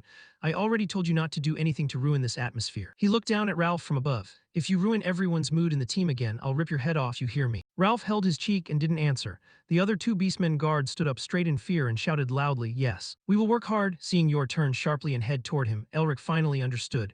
The reason Tiger King Yul put him in this team was because he trusted him. He was so reliable that even if a conflict occurred, he would extinguish it immediately. Thinking of this, Elric sincerely bowed to Yor. Yor acted as if he didn't see him, turning his face away and ignoring him. Elric smiled slightly, thinking to himself, "You're trying to say that you're just doing what you have to do, right? I like that." Elric looked at Yor and said, "Captain, those death worms are creatures that won't come out of the ground if they feel even the slightest bit threatened. Is there any way to lure them out?" Yor stood with his hands behind his back and replied, "There is a way, but it's very difficult and time-consuming." Elric was a bit confused. Why is it so difficult? Yor thought of some bright red grass and glanced at him. "We need to obtain life-death grass, a precious plant. They are very sensitive to the scent emitted by the life-death grass. If we have that, we can lure the death worms out of the ground." Elric tensed up, trying not to laugh until his face turned bright red and his whole body trembled. Yor asked in confusion, "Why are you making that expression on your face?" Elric tried to regain his composure and replied, "It's nothing, let's continue." Hearing this, Yor didn't ask further. He continued, "To lure those death worms out, we need that plant. Because they are very rare, they are very hard to find." Elric smiled radiantly like the sun and pointed at himself confidently. "You don't need to worry about that because I can find it." Yor silently looked at him and thought to himself, "Self-confidence is good, but the environment where life-death grass grows is quite harsh. Finding it is one thing, but harvesting it is very difficult." He widened his eyes, his face clearly showing confusion. "It won't be easy, right?" Time passed, and in Yor's astonished gaze, Elric suddenly held a handful of life-death grass in his hand and raised it high. "Wow, so many people picking and carrying things here, it's quite lively." Finishing his words, he turned his head to see the others in the guard squad holding baskets of grass, their faces pale behind him. Elric looked confused. "What are you all still standing there for? Put it in." The guards were startled, looking at the baskets in their hands, stammering, I didn't even know." Elric smiled, thinking to himself, "But I saw a lot of life-death grass in the labyrinth of clarity created by my master." Life-death grass was growing everywhere on the ground at that time. Because that magic was so prominent, even if I tried not to find it, I still found it. Elric looked at the totem on his arm and thought to himself, "If I absorb the magic of the life-death grass as well." He smiled coldly and activated the seal, unable to contain his excitement. "Let's go." Elric glared at the guards behind him and shouted, "Hey, dog person 123, I'm going to move faster now, so keep up with me." The Beastmen guards shouted as if their tails had been stepped on. "Is this guy actually crazy?" They all complained at once. "Captain, do you know what he just called us?" "Dog people." Yor was silent, his face cold, saying nothing. He directly kicked Ralph. "What do you think you're doing? You damn guys do what Elric says." Ralph, unwilling, whimpered softly, "Captain." He sat on the ground crying in grievance. Elric was drawn to look in that direction. Yor was looking at him at this moment. He smiled, clearly showing his goodwill. Time passed and the life-death grass was finally gathered into several large barrels. The beastmen stood with their torches, a dense crowd. Yul crossed his arms and smiled broadly, saying, "Gathering so much life-death grass in such a short time. The brother's ability is hard to judge." Elric smiled modestly and replied, "Not exactly. I was able to do this because the people in the squad helped me." The people Elric mentioned were currently exhausted, leaning against tree roots in a daze. Yul looked at the three of them and muttered, "It seems that's exactly how it is." Finishing his words, he turned to look in another direction, then said, "Anyway, enough small talk, let's get started." The beastmen received the order and quickly threw all the torches in their hands forward. The fire flared up, licking the piles of life-death grass that had been placed there ready. Beneath everyone's feet, a sudden sound of tremor echoed. Following that, the ground began to crack, spreading to where Yul, Elric, and the beastmen were standing. Death worms emerged from underground, opening their mouths wide and beginning to roar. Yul waved his hand, signaling everyone to start attacking. Everyone was a bit worried and shouted loudly, "Captain, we have a big problem." Yul turned his head to look at the beastman. "What's wrong? If it's nothing important then," the beastman stammered. The deathworm opened its mouth wide and lunged forward aggressively. Yul and Elric were astonished to hear what the beastman said. "The Rage Clan is on their way here." Yul asked in confusion, "What do you mean the Rage Clan is coming? Speak clearly." The beastman hurriedly explained, "It seems they found out we were hunting death worms and right now they are coming to ambush us." Yul gritted his teeth in anger, "Those dirty bastards." He turned his head to confront the death worms that were getting closer. In the dark night, a large guy holding a double-edged axe walked forward. His eyes were bloodshot. He said in a gruff voice, "Move forward, Rage Warriors." His name was Nawid, the second commander of the Rage Clan. Nawid led the Rage Clan, confidently saying, "Today we will catch Tiger King Yul. Today we will end all their hopes." Finishing his words, he walked to the place where the terrible battle with the death worms was taking place. Yul was jumping high at this moment. He lunged at the two death worms below without the slightest hesitation. Yul used his claws to easily tear the body of the death worm in front of him into two. Nawid stood not far away observing this scene and thought to himself, "Tiger King Yul is just as expected. His skills are at the peak of the beastkin, but today I have prepared a magical artifact used in the battle against humanity." Nawid had people push several cannons to this place. He felt even more confident. No matter how strong you are, you can't stop the firepower while being pinned down. Thinking this, Nawid smiled coldly. "Now I will make you kneel before me and become the king of the beastkin." Just then, where the Rage Clan beastmen were standing, a wind suddenly blew through. Naywood was a bit confused. Where did this wind come from? He raised his head to look at the sky and felt something unusual. This smell, life-death grass, before he could think much. The death worms caught the scent of the life-death grass and immediately burst from the ground, rushing toward the Rage Clan beastmen. A loud explosion echoed. The death worms lay flat on the ground and could no longer move. Yul stomped on their corpses and laughed loudly. Who would have thought it was possible to destroy them so quickly? He turned and looked, laughing, using magic to create wind to blow the scent of life-death grass toward the Rage Clan, and using the Deathworms to eliminate them, while the Rage Clan eliminates the Deathworms. Yul couldn't help but praise, coming up with an idea like that is truly impressive. Elric smiled and replied, you have to repay those who attacked you in a similar way. Hearing him say that, Yul was even more pleased. It seems you and I think alike. Elric tried hopping on the Deathworms' bodies. Now he stepped on their corpses, standing behind Yul, then smiled and said, let's go clean up the remnants, shall we? On the other side, Naywood was swinging his axe frantically, killing the Deathworms. He shouted loudly, those who are still alive gather together. A beastman in the Rage Clan with a panicked expression stammered, Yul, it's Tiger King Yul. Boom, a loud explosion echoed. Golden light slammed down from high above, creating a tremor. Yul and Elric appeared together in front of the Rage Clan. Naywood roared angrily, Yul. He swung his axe and roared, you coward, attacking from the shadows. Naywood rushed frantically toward him. Yul stood still, not bothering to move. The next second, a terrifying stream of power slammed straight into his body. Red blood splashed onto Yul's face. He glanced behind him and said coldly, Royal Guard, capture those who are still alive and take them away. Yul ordered his tribesmen to kill anyone who dared to resist. As soon as the words were finished, everyone in the guard team immediately charged forward. They clenched the weapons in their hands and shouted in unison, yes. The Rage Clan members didn't back down either. They charged forward aggressively, do not retreat. Both tribes plunged into a chaotic melee. The sound of weapons clashing against each other sounded extremely ear-piercing. Elric stood between the two sides, stunned. He watched Yul take down a crowd of beastmen with one move and was astonished. That is the supreme physical technique of the Tiger King. Elric smirked, thinking to himself, just by watching, I can see the pros and cons of my own technique. Just then, Elric suddenly noticed Ralph smiling coldly. Ralph swung his sword in a line, sweeping away the beastmen blocking his path. Elric smiled and praised, not bad at all. Just then, a beastman who had just been hit and was lying on the ground faking death suddenly released hidden weapons. The hidden weapons flew straight at Ralph and embedded themselves in his neck. Yor turned his head in worry, looking at Ralph. Those hidden weapons were coated with poison, which gradually spread all over Ralph's body. His vision began to blur. The next second his eyes closed, cold sweat constantly pouring out. His arrogant head also gradually bowed down. Elric suddenly appeared before him. Hey Ralph, are you okay? Ralph tried to open his eyes to look at him. Before he could even finish a word, he couldn't bear it anymore and collapsed onto the ground. Elric moved his lips, silently chanting, removal. He released mana, using magic to remove the poison for Ralph. Ralph furrowed his brows tightly, cold sweat running down his forehead. Suddenly someone shouted loudly, Ralph. Elric rubbed his shoulder and smiled. Don't worry, he's just unconscious for a moment. Take him to the resting area first. Another beastman in the guard squad hurriedly carried Ralph on his back. Understood. Elric watched the back of the beastman as he ran away in a hurry. He heard Yul call him, Elric, it's all done. Elric hurriedly turned his head to continue with the next plan before the Rage Clan found out about the current situation. Yul hesitated, wait, before that. He placed his hand on his chest and smiled sincerely, saying, thank you for saving Ralph. Behind Yul, everyone in the Beastkin tribe showed their gratitude. Elric looked at them and smiled involuntarily. The Rage Clan beastmen were finally rounded up in one batch. They were tied together and taken away. Elric sat on the Deathworm's corpse in silence. Just then, Camellia suddenly appeared to win the heart of a freak in just a few days. Impressive. Elric looked up at her. You were observing from the beginning, so why did you only appear now? Camellia replied calmly, I thought you could handle it on your own without my help.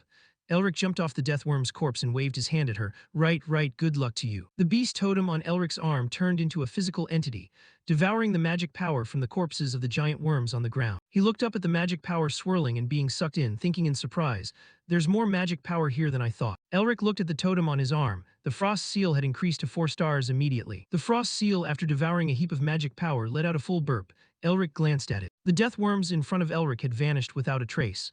You cleared everything up without leaving a single trace. Thanks to that, I don't need to purify anymore. Elric held the seed and placed it on the ground.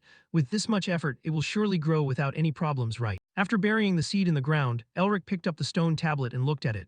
Since there's no notification saying I failed to sow the seed, it looks like it's done. Elric suddenly noticed something. His eyes showed surprise. The seed he just sowed sprouted incredibly quickly. It grew 2 green leaves and then reached upward. Elric held the stone tablet and cheered excitedly, finished. The totem on his hand shone once again. At the same time, the stone tablet displayed the words, conditions met, the third restriction has been removed, ambition achieved. Elric looked at the castle that had just appeared before his eyes in astonishment. Is this the Flower Temple? Light filtered into the Flower Temple. Elric walked around inside alone. He turned his eyes to observe the surroundings. Suddenly, the figure of a person appeared before him. Who is she? Goddess Camellia. Moonlight shone down, clarifying the person before him. It was a beautiful girl full of charisma. Elric immediately denied it silently. No, that aura. Is that the demon queen? Elric showed clear surprise. Who would have thought that the goddess Camellia would be the demon queen? He could feel the terrible magic power on the demon queen before him. With this much magic power, she must be very strong. The demon queen looked down at Elric from above. Her eyes were red like fire. Elric thought of Camelia's beautiful, holy face and the current demon queen. How can a god and a demon queen coexist? And this magic power? Elric suddenly heard someone calling him Elric. He startled and snapped awake. Camellia flew high above, looking down at Elric, who was in a daze, and called out in worry, Elric. Camellia leaned over to look at him. Are you okay? You suddenly lost consciousness. Elric didn't answer. He looked up at her, the seal of the eastern wind. Elric furrowed his brows and asked suspiciously, was it from you? Camellia hesitated. Why do you think that? Elric answered honestly, I saw you. Camellia was a bit curious. What did you see? Elric looked at the stone tablet in his hand and replied, you were there alone in an empty palace. Elric sketched that scene in detail. You looked depressed, lonely, and sad. Elric looked at the totem that had just absorbed the magic energy on his arm. And the magic power you emitted was similar to the seal of the eastern wind. Camellia looked into the distance. Now that is just history that was forgotten a long time ago. Elric looked at her and asked curiously, was the cold all over the black snow field because of you? Camellia calmly admitted, that's right. She raised her hand and a pink stream of energy appeared in her palm. But it no longer belongs to me. I am Camellia, the goddess of all flowers. Elric looked up at the thing in her palm. Was this in the arrangement to erase your traces? Camellia closed her hand and the pink energy instantly vanished. Who knows? She smiled, flying in the air. All I can do is give you advice on planting the seed. Saying that, she looked up at the sky. Remember what Otto had told you. At that time, Otto had said seriously, you will learn how to swallow the Eastern General. The Eastern General is the past and the mistake of the goddess Camellia. Elric held the stone tablet and stood up. To grow the seeds, I need to dispel the cold from the goddess Camellia. Camellia turned to look at Elric. Always be vigilant against the Eastern General. She will become the biggest obstacle on your path. At Anthromorph, a town with houses built close together, Elric looked up at the seed that had transformed into a giant camellia tree. It had been 91 days since he began the arrangement. Vivid red flower buds appeared on the lush green branches, and the flowers began to bloom. Just then, Ralph suddenly ran over to Elric. Hey, the clan leader is looking for you. Elric turned pale, damn it again. At a desolate spot on the snowy fields, Elric was sent flying, crashing onto the ground. Covered in dirt and bruises, he sat up, sweating profusely. Come on, can't you go easy on me? Yul stood before him, laughing out loud. You're the one who asked to spar with me as a reward for saving Ralph. I'm the clan leader, I can't break my promise. Elric sighed, I just wanted to experience the body-strengthening technique. I didn't think I'd end up getting beaten up this much. Yul didn't understand his inner thoughts and laughed. As my brother, you shouldn't give up so easily. Elric had no choice but to stand up and prepare his stance to defend against the next attack. I successfully managed to recover my posture in the first half, so I can use that to my advantage. Yul excitedly cracked his wrist. We'll start again with the fierce tiger impact. Right then, Yul's ears twitched slightly. He frowned and turned his head. It seems we have to postpone our sparring.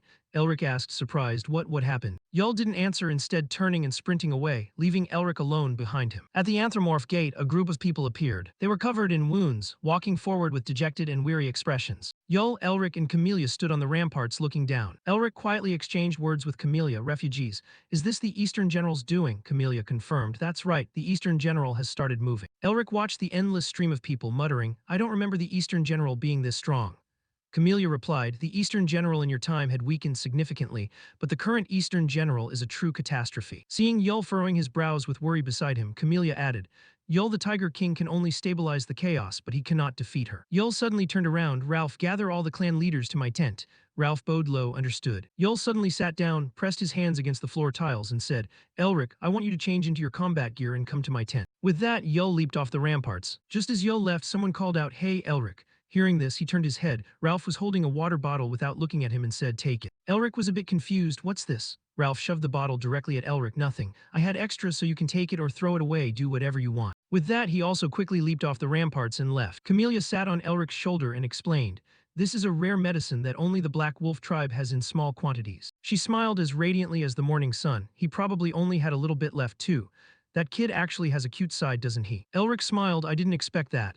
Inside the tent, Yul had gathered everyone for a meeting. Yul sat in the head seat, wearing a serious expression. One of the people present said anxiously, our tribe has suffered heavy losses. The person next to him lowered his eyes in sadness. Our ancestors bled to build this place, but now it's nothing but ruins. We've lost so many loved ones. Elric, standing outside the door, suddenly heard Yul calling him. Elric, come here. Yul looked at him, frowning with a serious face. I have something to ask you regarding the catastrophe spreading fear among the refugees, right? Elric stood facing him and replied, that's right, we must find the Eastern General. Yul looked at him. Can you guide us using magic? Everyone held their breath, focusing their gaze on Elric. They waited anxiously for his answer. Even Yul watched him with hopeful eyes. Elric didn't disappoint them. He looked straight at them and answered firmly, yes, I can. Yul's face lit up with joy. He slammed his hand on the table, stood up, and announced loudly, good. Yul immediately issued the order, all clan leaders, gather your elite warriors. We depart tomorrow.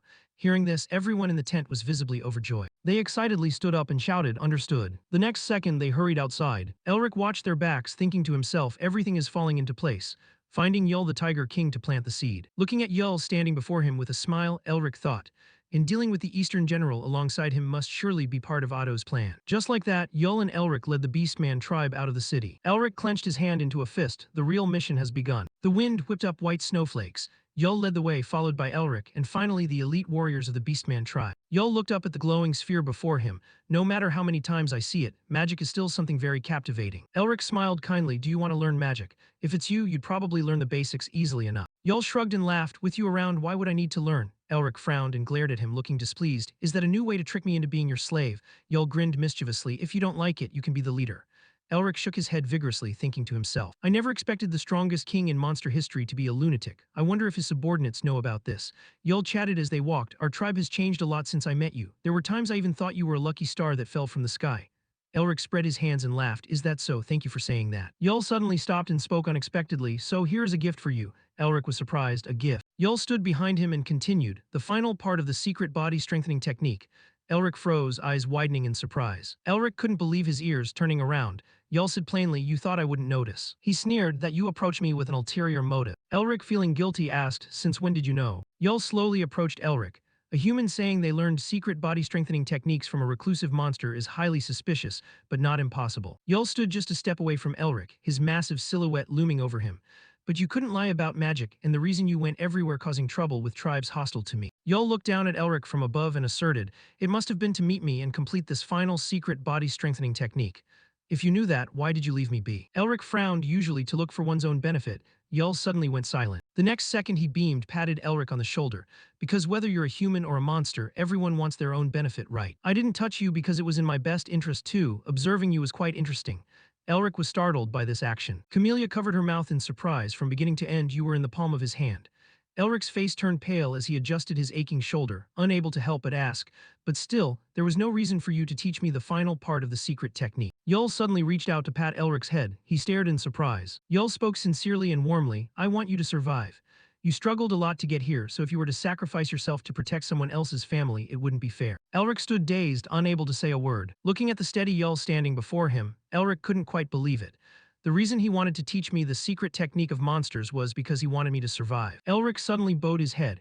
Perhaps he cares like this because he doesn't know that this is a past that has been reversed. He suddenly smiled, thank you, sir. Right then, Camellia suddenly interrupted. Sorry to break this moving moment, but now is not the time for emotions. Elric startled, turning his head. His eyes widened in astonishment as he looked ahead. Before him suddenly appeared a large, mysterious black shadow. The energy it emitted, Goddess Camellia, the person I just saw, an immense wave of malice that feels like it could swallow us at any moment. Elric and Yul stood frozen, staring ahead. The black shadow had two glowing red eyes, radiating a terrifying aura.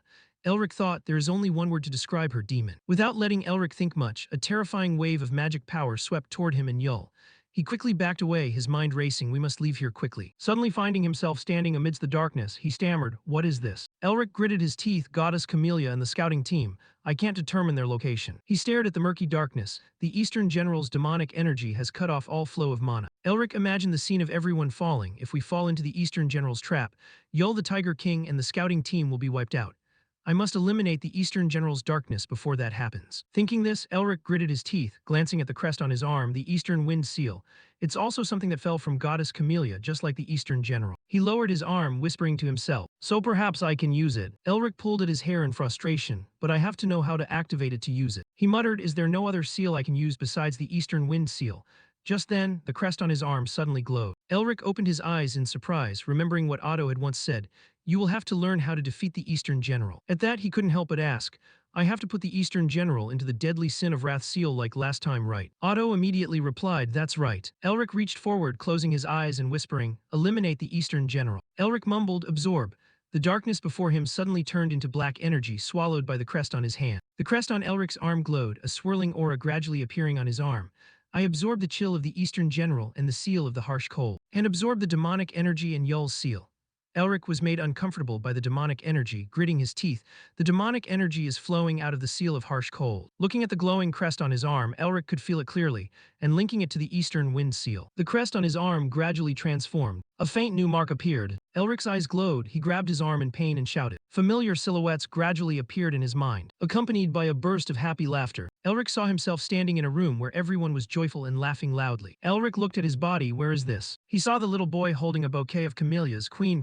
The bouquet in the boy's hand was as red as fire. These are the buds that just bloomed outside. I brought them because they look just like you. Camellia sat on the throne, asking coldly, how so? Elric was amazed. This is before goddess Camellia became the demon queen. Another person stood behind the boy, turned to look at the person next to him, and said with a smile, these flowers are so beautiful. How can they not look like the queen? Don't you agree? One of the people in the crowd laughed loudly. Hey, how can these flowers compare to our queen? Another laughed and teased, do you think the queen would like that? The person smiled radiantly. Of course she will. Anyone who disagrees, come here. Camellia sat on the high throne, her expression sad.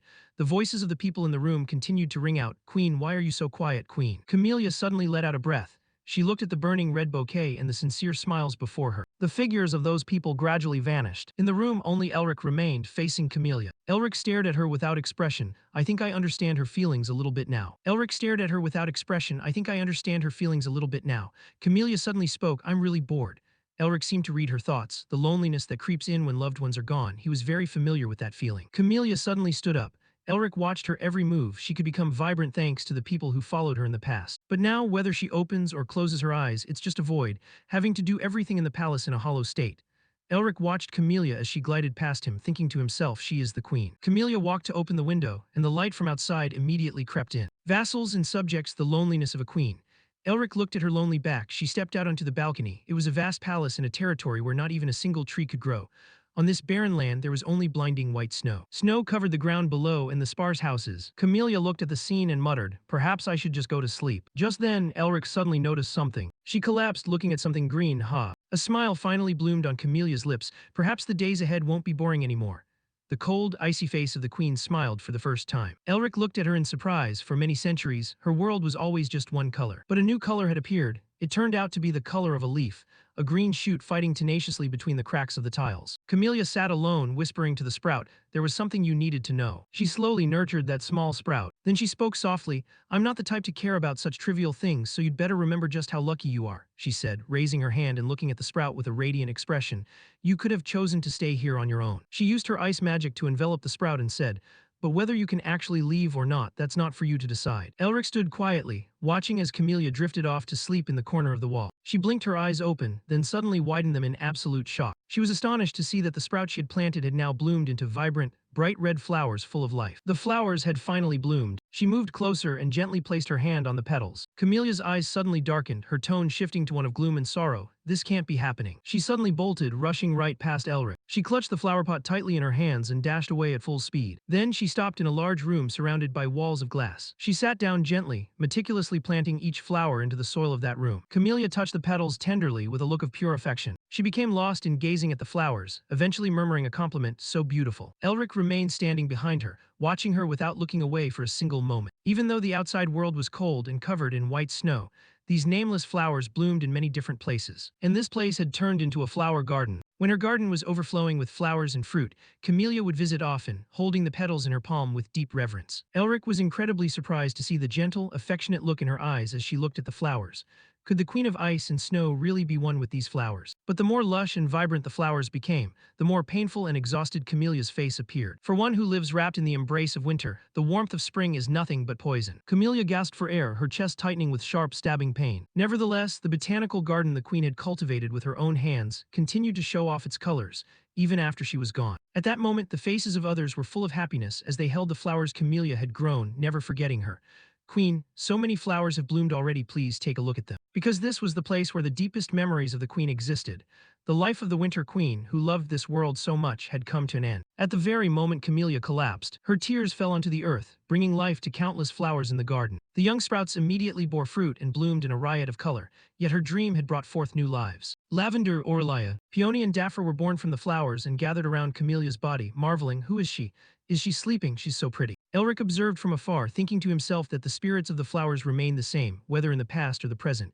The peaceful and relaxed life here caused a knot of confusion in his heart, but what happened after that? This place used to be so peaceful. However, the sky suddenly turned gray, and a malevolent aura blanketed everything. Seeing this, Elric surmised that it was this dark aura causing the flowers to wither and die. Peony's expression at that moment was also one of extreme pain and despair. A demon god appeared instantly, with thick waves of dark energy radiating everywhere.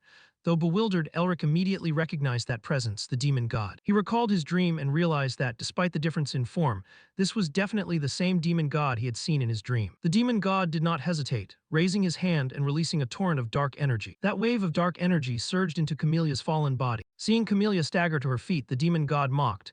Winter should just stay being winter, shouldn't it? Camelia's eyes had turned crimson red. The trails of tears on her cheeks also turned pitch black. Seeing that Camelia had turned into a demon, the demon god called her by a completely new name.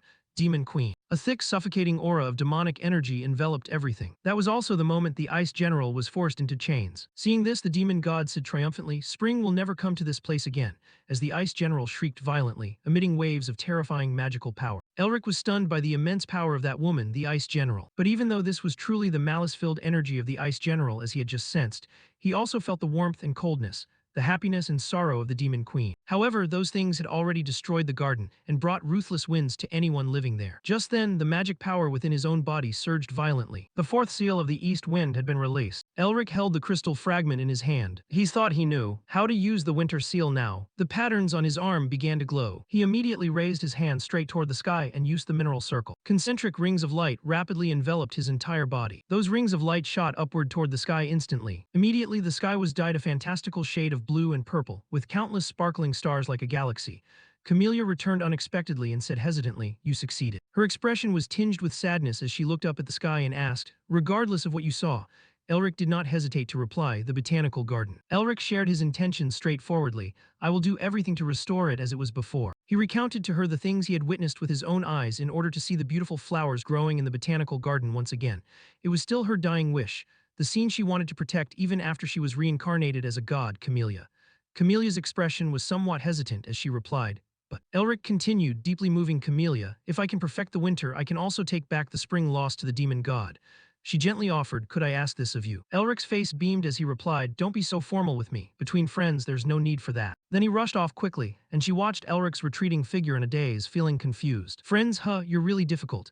Even though I went through so much effort to draw a boundary between us, you just climbed over it like that." In the valley filled with white snow, Yul shouted with an irritated tone. Damn it, he was helpless against those giant, tough monsters. He watched the warriors gradually exhausting their strength, and worriedly thought that the warriors were taking more and more damage. Faced with such a tough monster, Yul could only look to Elric, who surely knew how to fight this thing. Ralph's expression, along with the other warriors, was full of panic and fear. What is that? Thousands of monsters advanced, making everyone extremely terrified. Is that the monster the migrants mentioned? There are countless of them. Meanwhile, Yul laughed with relish and looked excited. "Are you all scared just because of that bunch? I need to train each of you when we get back." Ralph replied with a blank expression. "What are you talking about?" Yul said, full of excitement. "I'm saying I'm happy there's so much prey." He observed the monsters intently, then laughed with amusement. "All right, now only those who are injured will have to undergo special training with me." Then Yul immediately ordered the squad of warriors to charge at the monsters. "It's hunting time, let's kill them all." Powerful slashes were unleashed in succession, causing the heads of the monsters to be severed from their necks. Yul and the other warriors were stunned in awe at that overwhelming power. "What is happening?" Yul's eyes looked at Elric with admiration and pride. Yul's voice was incredibly joyful to see that Elric had appeared in time to destroy the monsters. "Brother, there you are." Elric walked slowly toward Yul. He approached and laughed happily. "Sorry I'm late." Yul was a bit surprised but also very excited. "So you didn't run away, huh?" Elric's face was determined and reliable as he said, "Have you ever seen me run away from anything?" Yul watched him silently, then broke into a smile filled with trust. Yul looked at the monsters in front of them and quickly explained the situation to Elric.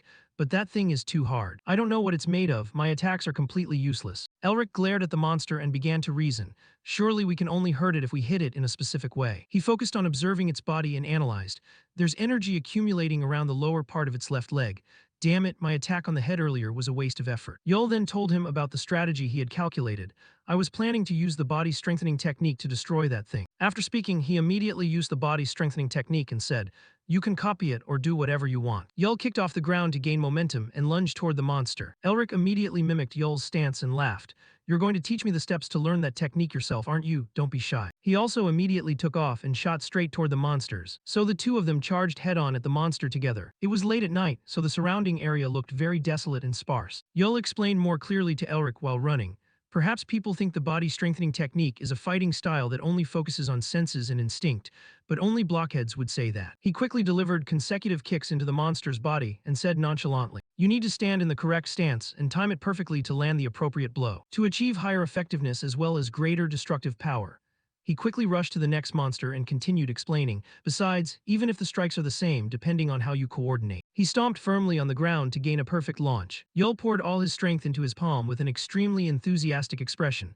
The power will always be different. He simultaneously used the body-strengthening technique and the Savage Tiger Strike, then struck hard at the monster's leg. The spot just attacked on the monster gradually cracked into small pieces. Yul glanced back at Elric and gently encouraged, "The principle sounds simple, but it's very difficult to master, so for now just watch." But Elric had already poured all his strength into his palm, just as Yul had demonstrated before. He immediately used the body-strengthening technique to punch the monster's body hard. The monster's leg cracked, creating a large hole in the blink of an eye. Yul's expression was incredibly amazed at Elric's skill.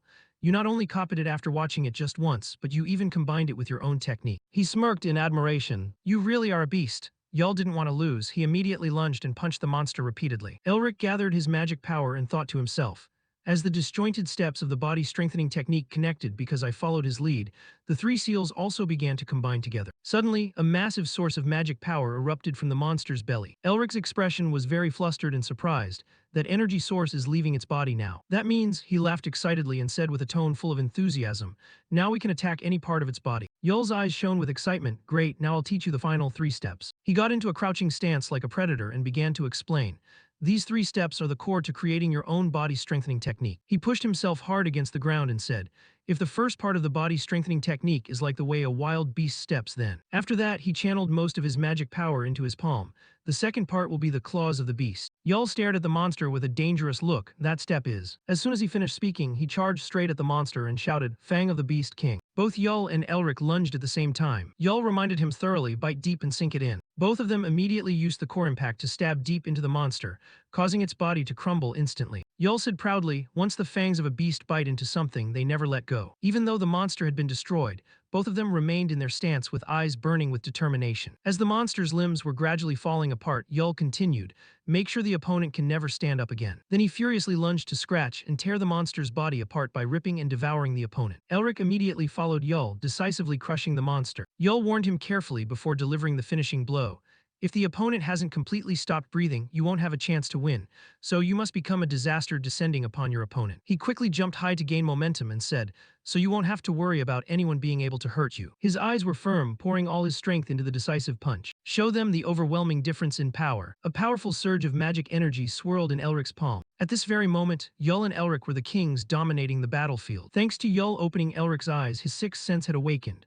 A huge surge of magic power reflected in his eyes. It was a world created by the combination of Elric's mind and his sixth sense. After finishing off the monster, Yul approached and asked about Elric's feelings. "How was it?"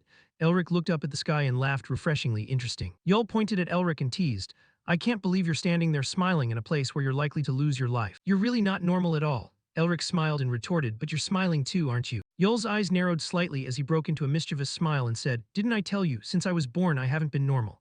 His eyes suddenly widened in shock. He looked in surprise at the magic circle and the abundant magic power flowing around his body, then said in amazement, "You've gotten stronger again, haven't you?" But Elric himself was also incredibly stunned by his own power. "The 7th magic circle. I was able to break through the wall that kept me trapped thanks to Tiger King Yul." He glanced at Yul's gentle and sincere expression. Elric wondered about his gentle and calm demeanor. "Why is he being so friendly to me? We don't share the same blood. He has no reason to teach me these things." He stepped in front of him and asked straightforwardly, "Why are you helping me?" Yul explained with a very serious tone, "Once I acknowledge someone as a brother, I choose to trust that person until the end." He gently ruffled Elric's hair and continued, "Even if that person is hiding something from me, brothers have no reason not to help each other."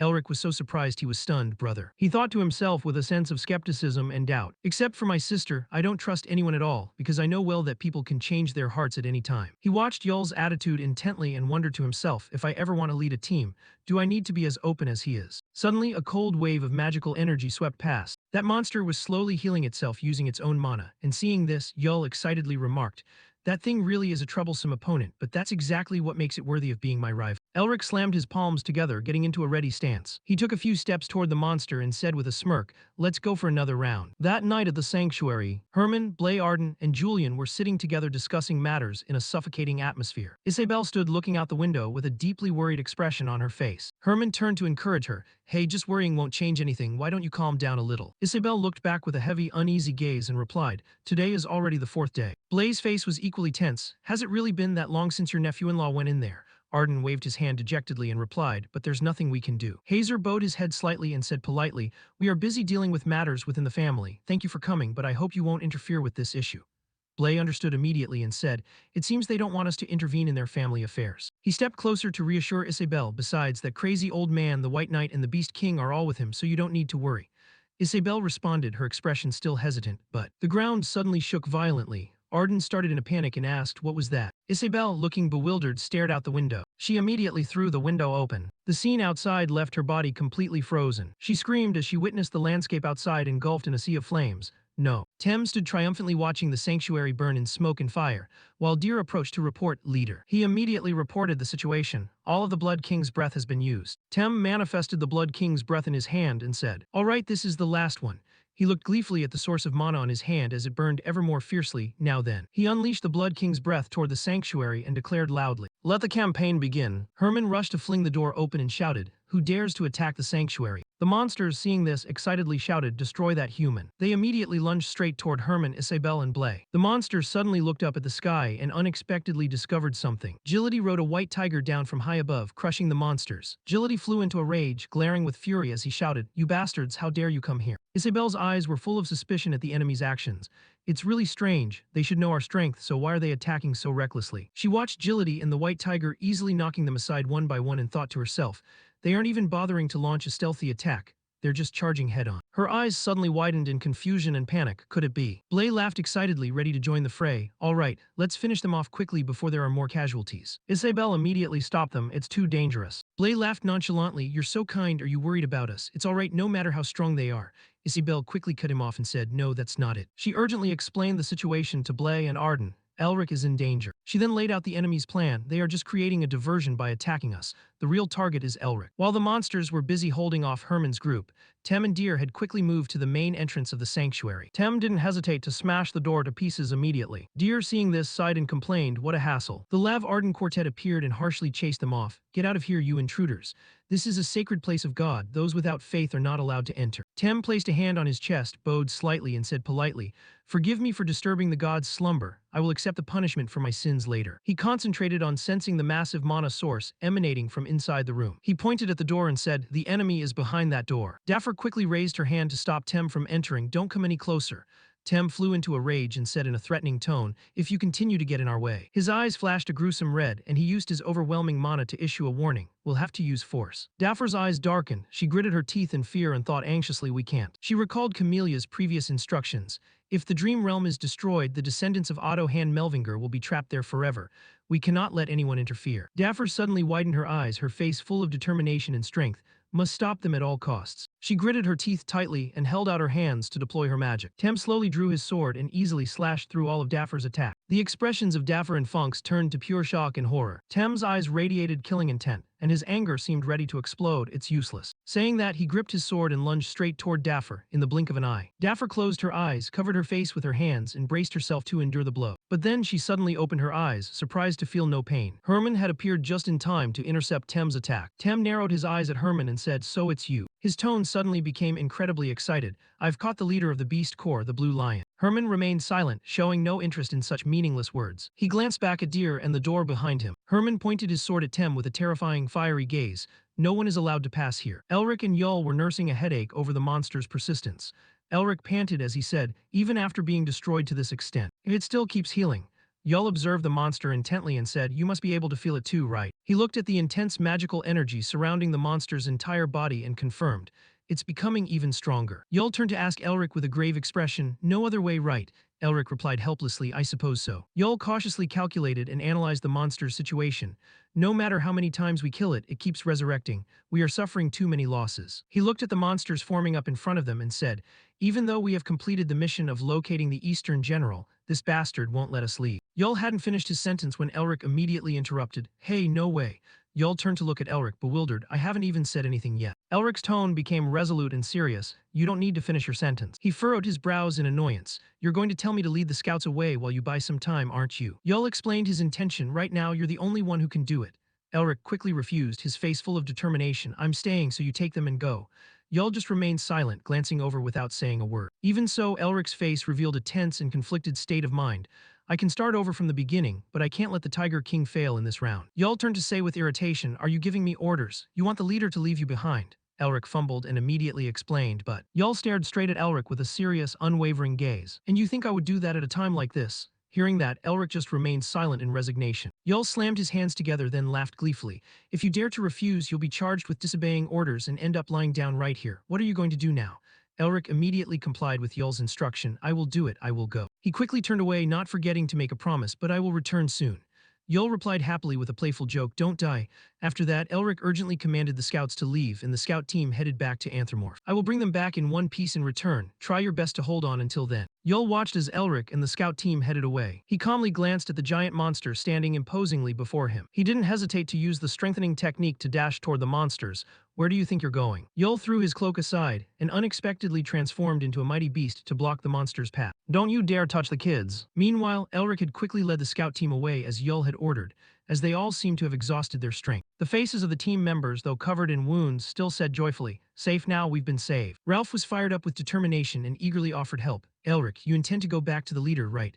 I'll go with you. I don't know if I can be of any help, but let us fight alongside you too. Seeing Elric standing still without answering, Ralph called out in confusion, Elric. Though he kept calling his name, Elric's entire body remained stiff and motionless. Elric. Elric stood frozen before the camellia tree that was blooming in full abundance before him. Oh no, the camellia tree is blooming. He calmly used his mana to manifest a stone fragment. Information appeared on the stone fragment. All limitations removed, order complete. Elric looked at the ice barrier surrounding the camellia tree that was slowly shattering.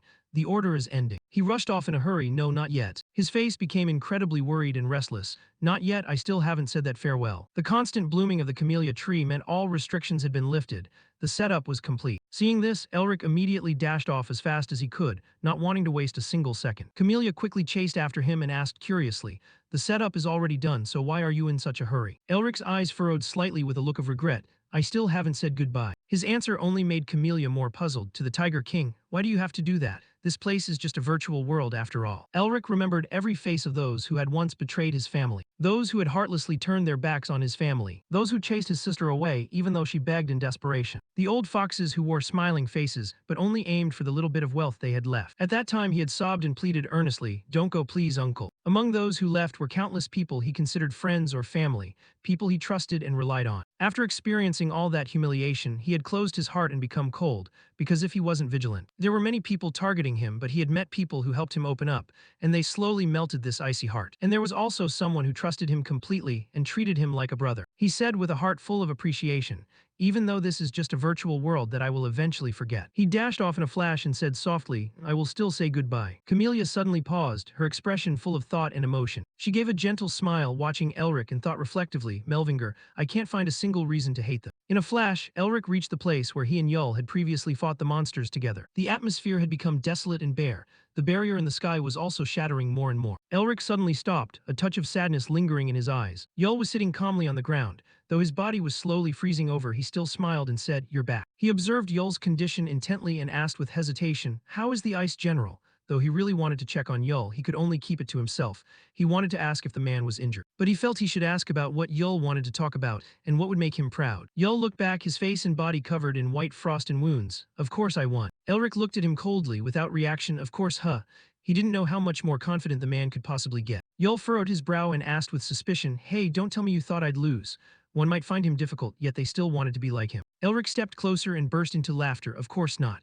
Yul quietly closed his eyes and said calmly, failure isn't in my dictionary. Even though I don't look very cool right now, I did trade blows with her, so I count that as a win. Elric felt a sense of regret as he looked at the corpses of the monsters scattered on the ground. So that means I couldn't witness his battle with the Ice General. Yul suddenly asked straightforwardly, you came to say goodbye, didn't you? He spoke slowly before Elric's stunned expression. What is it? Are you surprised I guessed correctly? Elric's face was filled with confusion and bewilderment. How did you know? Yul smiled faintly at the sky and explained, I didn't know at first, but I just happened to figure it out. Actually, I was very curious. I wanted to know why you wanted to learn the strengthening technique. He pointed at the barrier that was gradually shattering and continued. I figured you'd tell me eventually. He had realized everything through his sharp eyes. After passing through that shimmering wall, I understood. Now I've seen through many things I couldn't before, including who you really are. Elric looked at Yul with wide eyes full of admiration. There was indeed a reason why he still shone brightly despite having just gone through a fierce battle. Elric stood still, internally amazed and respectful of Yul's extraordinary power. The Tiger King Yul had surpassed his own limits and become a superior being, as he had reached the realm of a superhuman. He had realized this world was fake. Afterward, he called out to the patriarch, but Yul immediately waved his hand to interrupt. Stop. He gently expressed his thoughts. I am no longer curious about what will happen later or who you are. I am simply me and the rest doesn't matter. Even though the barrier was crumbling more and more, he still maintained a very dignified and calm demeanor. We just need to focus on the present, right? Elric didn't hesitate and replied hurriedly, you are right. Yul asked with all his sincerity, good. Before I say goodbye, let me ask you this. What is your real name? Elric was somewhat hesitant, then replied with hesitation, Elric. He introduced himself seriously, I am Elric Melvinger. Yul was extremely surprised to learn Elric Melvinger's identity. He suddenly grinned from ear to ear and said, I understand now, so that's how it is. He slowly stood up and said, my brother Elric Melvinger, you kept your promise to survive and return and once again saved my family. To reward you, I will show you something interesting. Yul's tone became warm and earnest. It is also a parting gift from me to you, my brother. Afterward, he immediately stood in a combat stance and focused all his mana around his body. This is what I learned. I used it to drive away the Ice General. He slowly showed Elric every step and every movement, so that he could observe and memorize them carefully, and he wouldn't miss a single detail. He focused on observing every technique that Yul was patiently teaching him and thought to himself about the final gift he had given him. As the night grew deeper, the sky became covered with shimmering, poetic stars. Yul gasped for air after finishing his instructions for Elric. The shards of the barrier were slowly falling down. Yul watched the melancholy, sorrowful expression on Elric's face and spoke. If fate allows, he said, smiling brightly as if he had no regrets left, I hope we shall meet again. With that, the barrier shattered, and this fake world closed its doors along with it. Elric blinked his eyes open, having returned to reality. Camellia asked with curiosity when she saw him looking dejectedly at the sky, you don't look very happy. Otto spoke in a very serious tone, because you have received much more than we ever expected. You should take pride in that. Elric jumped up and offered, can't I try the arrangement again? If you give me another chance, I definitely have a way to defeat the Ice General. As soon as he finished, Otto said bluntly, you can't do it. His eyes glinted with hesitation and doubt. Even Tiger King Yul had to sacrifice himself in the future to drive her away. How could you possibly succeed in 100 days? He continued to explain the difficulty of defeating the Ice General. The Temple of the Wicked Flower was created because no one could stop the Ice General. Otto's words acted like a warning that filled Elric with fear. That is how terrifying the curse of the demon god truly is. He lowered his voice and spoke gently. The reason I stopped the arrangement and let Ustin help you is also for your own good. Elric stared at him blankly and wondered, did you also intervene in the arrangement to help me? Otto clearly explained his plan, because our goal was to teach you how to defeat the Ice General through the arrangement. In return, you must fight against her. He sternly reminded Elric. After all, you must resolve the problems you couldn't solve in reality. Elric stared at him with eyes full of determination and resolve. In the blink of an eye, night had fallen. Elric sat in silent concentration while Camellia slept beside him. Suddenly, waves of dark energy appeared, rushing silently toward him. As the dark energy closed in on him, a voice rang out, so you were hiding here. Deer suddenly appeared before Elric and said, Melvinger. He secretly drew his knife and said angrily, I never expected a lowly human like you to dare stand in the way of the Blood Wolf King. Without hesitation, he lunged toward Elric. Your crimes deserve execution. Even so, Elric's expression remained unchanged, showing no reaction. He suddenly widened his eyes at Deer, as if he had sensed his presence long ago. The fierce clash between Herman and Tem kicked up a cloud of dust and debris. Herman cautiously thought about how to deal with Tem. If this were the old days, a single blow would have taken his head, but it's difficult now while my body is still recovering. He weighed the pros and cons, contemplating a high-risk move. Is this my only choice? The secret technique that caused my mana reflux, even though it also granted me new vision and strength. His eyes flashed with intensity as veins bulged on his face.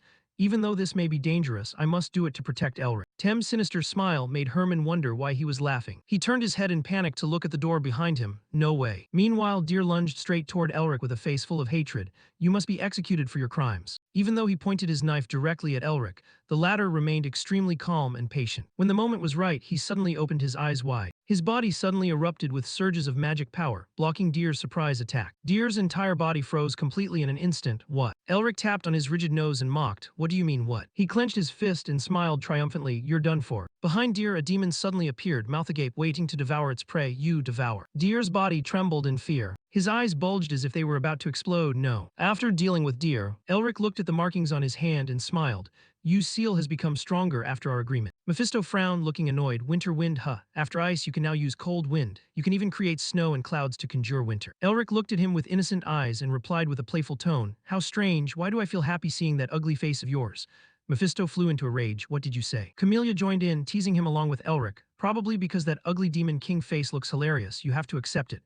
Mephisto was so angry he started shaking. "You." Elric laughed softly, watching helplessly as Camellia and Mephisto argued heatedly. He was suddenly surprised to see a light emitting from his pocket. He took out the ice crystal and wondered to himself, why has the ice crystal taken the shape of a snowflake like this? Elric's expression was one of extreme panic as the ground suddenly shook violently. Could it be? What is happening? The doors to the holy temple had opened without anyone noticing. Elric rushed toward the door with an anxious face. Damn it. Herman's figure, exhausted, sitting amidst the ruins, caught his eye. Though covered in wounds, he still cared for Elric and said, "It's good that you're safe."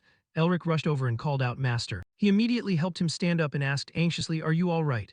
Herman limped as he walked and replied gently, "I'm fine, just exhausted from using too much power." Elric looked blankly at his smiling face, nodding that he seemed surprisingly refreshed. Herman glanced at him and said kindly, "Even though my body is not as healthy as it used to be, do you know what wonderful thing happened to me after I met you and the reflux?" "It did not bring me anything good." Elric asked with curiosity, "What is it?" Herman pointed ahead and said with a tone of delight, "I have taken a step closer." He looked with interest at Tem and the monsters lying defeated on the ground and said, "A step toward the place I have always been waiting for." Elric slowly supported Herman and warned, "I will transfer some mana to you, so stay still." Herman heard this and reminded him, "If it conflicts with other types of energy, it will cause internal injuries." Even so, Elric quickly transferred his abundant magic power to him.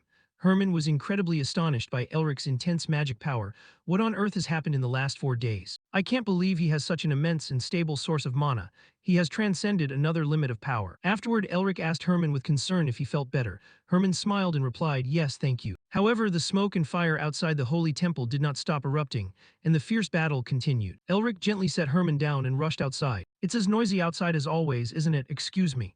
When he arrived, everything seemed completely engulfed in a sea of flames. The monsters were still competing to spew fire everywhere. Seeing this, Elric flew into a rage. "Those bastards." He immediately pointed his finger at the sky and unleashed a massive amount of magic power. He launched a barrage of ice magic toward the monsters. The monsters were frozen solid in the blink of an eye. The other monsters saw this and panicked, whispering to each other, "What? That's Melvinger. Retreat, retreat quickly." Elric's eyes glowed with determination and fury. He watched the monsters shrieking as they fled and recalled what someone had once said, "Entering this battlefield may be your choice, but you do not get to decide when to leave." He launched a massive wave of magic toward the monsters, causing them to scream in panic. "Damn it, what is it this time? Don't just stand there, destroy it." The monsters saw the intense magic power gathering around his body and could only cry out in desperation, "Blood Wolf King." Elric did not hesitate and prepared to attack. The monsters bore the full brunt of the magic wave he released. Julian, Arden, and Blay looked at him in total astonishment. Elric's attack caused snow to blanket everything. Everyone smiled excitedly, so beautiful. Peony, Funks, and Aurelia watched without blinking,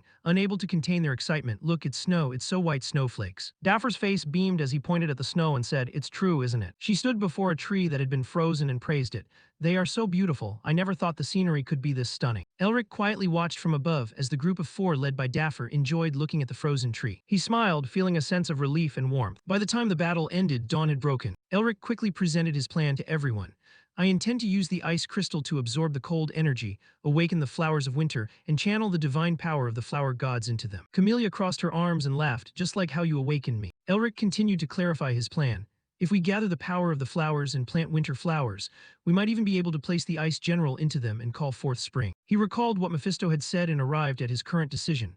"To end this winter, as Mephisto said, I need many more elements beyond the way of ice and the east wind." He immediately manifested an ice crystal in his hand. The energy from the ice crystal gradually spread across the seeds. Elric saw this and thought to himself, "Here lie the camellias and the elements that will awaken the queen, who is resting peacefully in the flower forest. If I place everything the queen dispersed when she lay to rest in the black snow field." Then winter will end, and the forgotten spring will return to the place where the winter flowers have withered. Herman, Blay, Arden, and Isabel could talk together in the peaceful, fresh air in the warm spring breeze. Isabel was suddenly startled, realizing something. She smiled, feeling the surrounding atmosphere and the scent of spring flowers that were about to appear. Spring flora, full of life, had taken the place of the biting cold of winter. Afterward, everyone gathered outside the holy temple. Elric reiterated his plan to Sean. He asked, "What do you mean how? I already said we have to kill the ice general." Sean heard this and explained, "I don't mean that we should kill her." He spoke with a definitive tone. "It means we shouldn't act recklessly without any information." Elric reassured him, "Don't worry about that, I know where she is." Sean was surprised and asked curiously, "Where?" Elric's face beamed as he replied, "The Anger Tribe." Sean's mind became muddled and he said helplessly, "You're doing it again. So isn't everyone else coming?" Elric looked at the expressions of Herman, Julian, and Isabel and said, "I think everyone else has the same opinion as I do." Agility, Hazer, and Valence smiled without a single objection. Sean sighed and decided to follow the majority. "Damn it, I'm only helping because things have already come to this." Elric teased, "I know you love it, stop acting annoyed." Seeing that everyone was prepared, Elric led the way with a spirited face and said, "It seems everyone agrees, let's just go, shall we? It's time to cause some real trouble." The Blood Wolf King slammed his hand on the armrest in anger, his limbs trembling with rage. "Idiots, how could you lose?" Azazel spoke up. "It seems the plan to burn the temple didn't work." The Blood Wolf King justified his failure. "A place like the Flower Temple doesn't matter whether it exists or not, it's just an unremarkable ruin. But there is one thing bothering me." Azazel spoke calmly and directly. "Actually, you can't deal with Melvinger, can you?" The Blood Wolf King's face twisted in annoyance. Azazel raised his hands and shook his head in sympathy. "I'm no different from you. He's the troublesome guy we've both known for a long time." The Blood Wolf King gritted his teeth in anger and immediately laid out a plan. "Just build another army and erase them. First, complete the gathering. To do that, we need the East General, and together we will unite our strength on the snowy plains." At this point, he suddenly widened his eyes, as if he had realized something terrifying. He jumped up and roared, "How dare he!" His eyes were full of indignation, anger evident on his face. "My tail is disappearing, damn you, Melvinger." Azazel smiled with delight and suggested, "It seems you need a helping hand from us." In the Anger City of Dolfgem, a giant tornado was overwhelming and destroying everything. The tornado, accompanied by lightning, grew stronger and swallowed everything. The monsters screamed in fear. "The lead city is collapsing. How could the East General's protection just disappear?" Elric, along with Mephisto and Camellia, hovered high above, observing below. Elric laughed triumphantly. "It's all falling apart down there." Mephisto reminded him, "You're causing a massive mess." Elric's tone turned serious. "If they intend to turn the temple into a sea of flames, they should be prepared for this." Camellia covered her mouth and laughed delightedly, as if a weight of centuries had been lifted. Elric suddenly took out a blue orb and held it tightly in his hand. From the orb appeared images of Blay, Arden, and Julian, who were laughing gleefully, their voices echoing, "Doing these things is even more fun. Hey, son-in-law, is there anything else? Just tell us, we'll do anything." Mephisto crossed his arms and judged, "What a bunch of perverts." Elric glanced at him and said, "You're just as perverted yourself." He observed the situation below and said with a beaming face, "But thanks to them, everything is going very smoothly." He watched his comrades below desperately destroying the barrier stones and said, "While we destroy the barrier stones, Hazer and Sean are also putting in no less effort." Elric continued to explain, "Those bastards from the Anger Tribe no longer have divine protection, and now they will." Standing before the tornado as it expanded and leveled everything, the monsters cried out in fear, "Your Majesty, Blood Wolf King, please save us." Elric clearly asserted that they were completely helpless against the East General. Camellia pondered the mystery in her heart. The Anger Nation was established by uniting most of the cities in the Black Snow Plain. Destroying so many cities like this is very difficult. Elric smiled triumphantly as if he had mapped out the enemy's moves. "They won't just sit still and watch. Even so, I don't intend to just walk around destroying some rocks." He slowly analyzed, "The loyalty of the cities to Anger is due to the overwhelming power of the Blood Wolf King and his ability to protect the cities from the East General.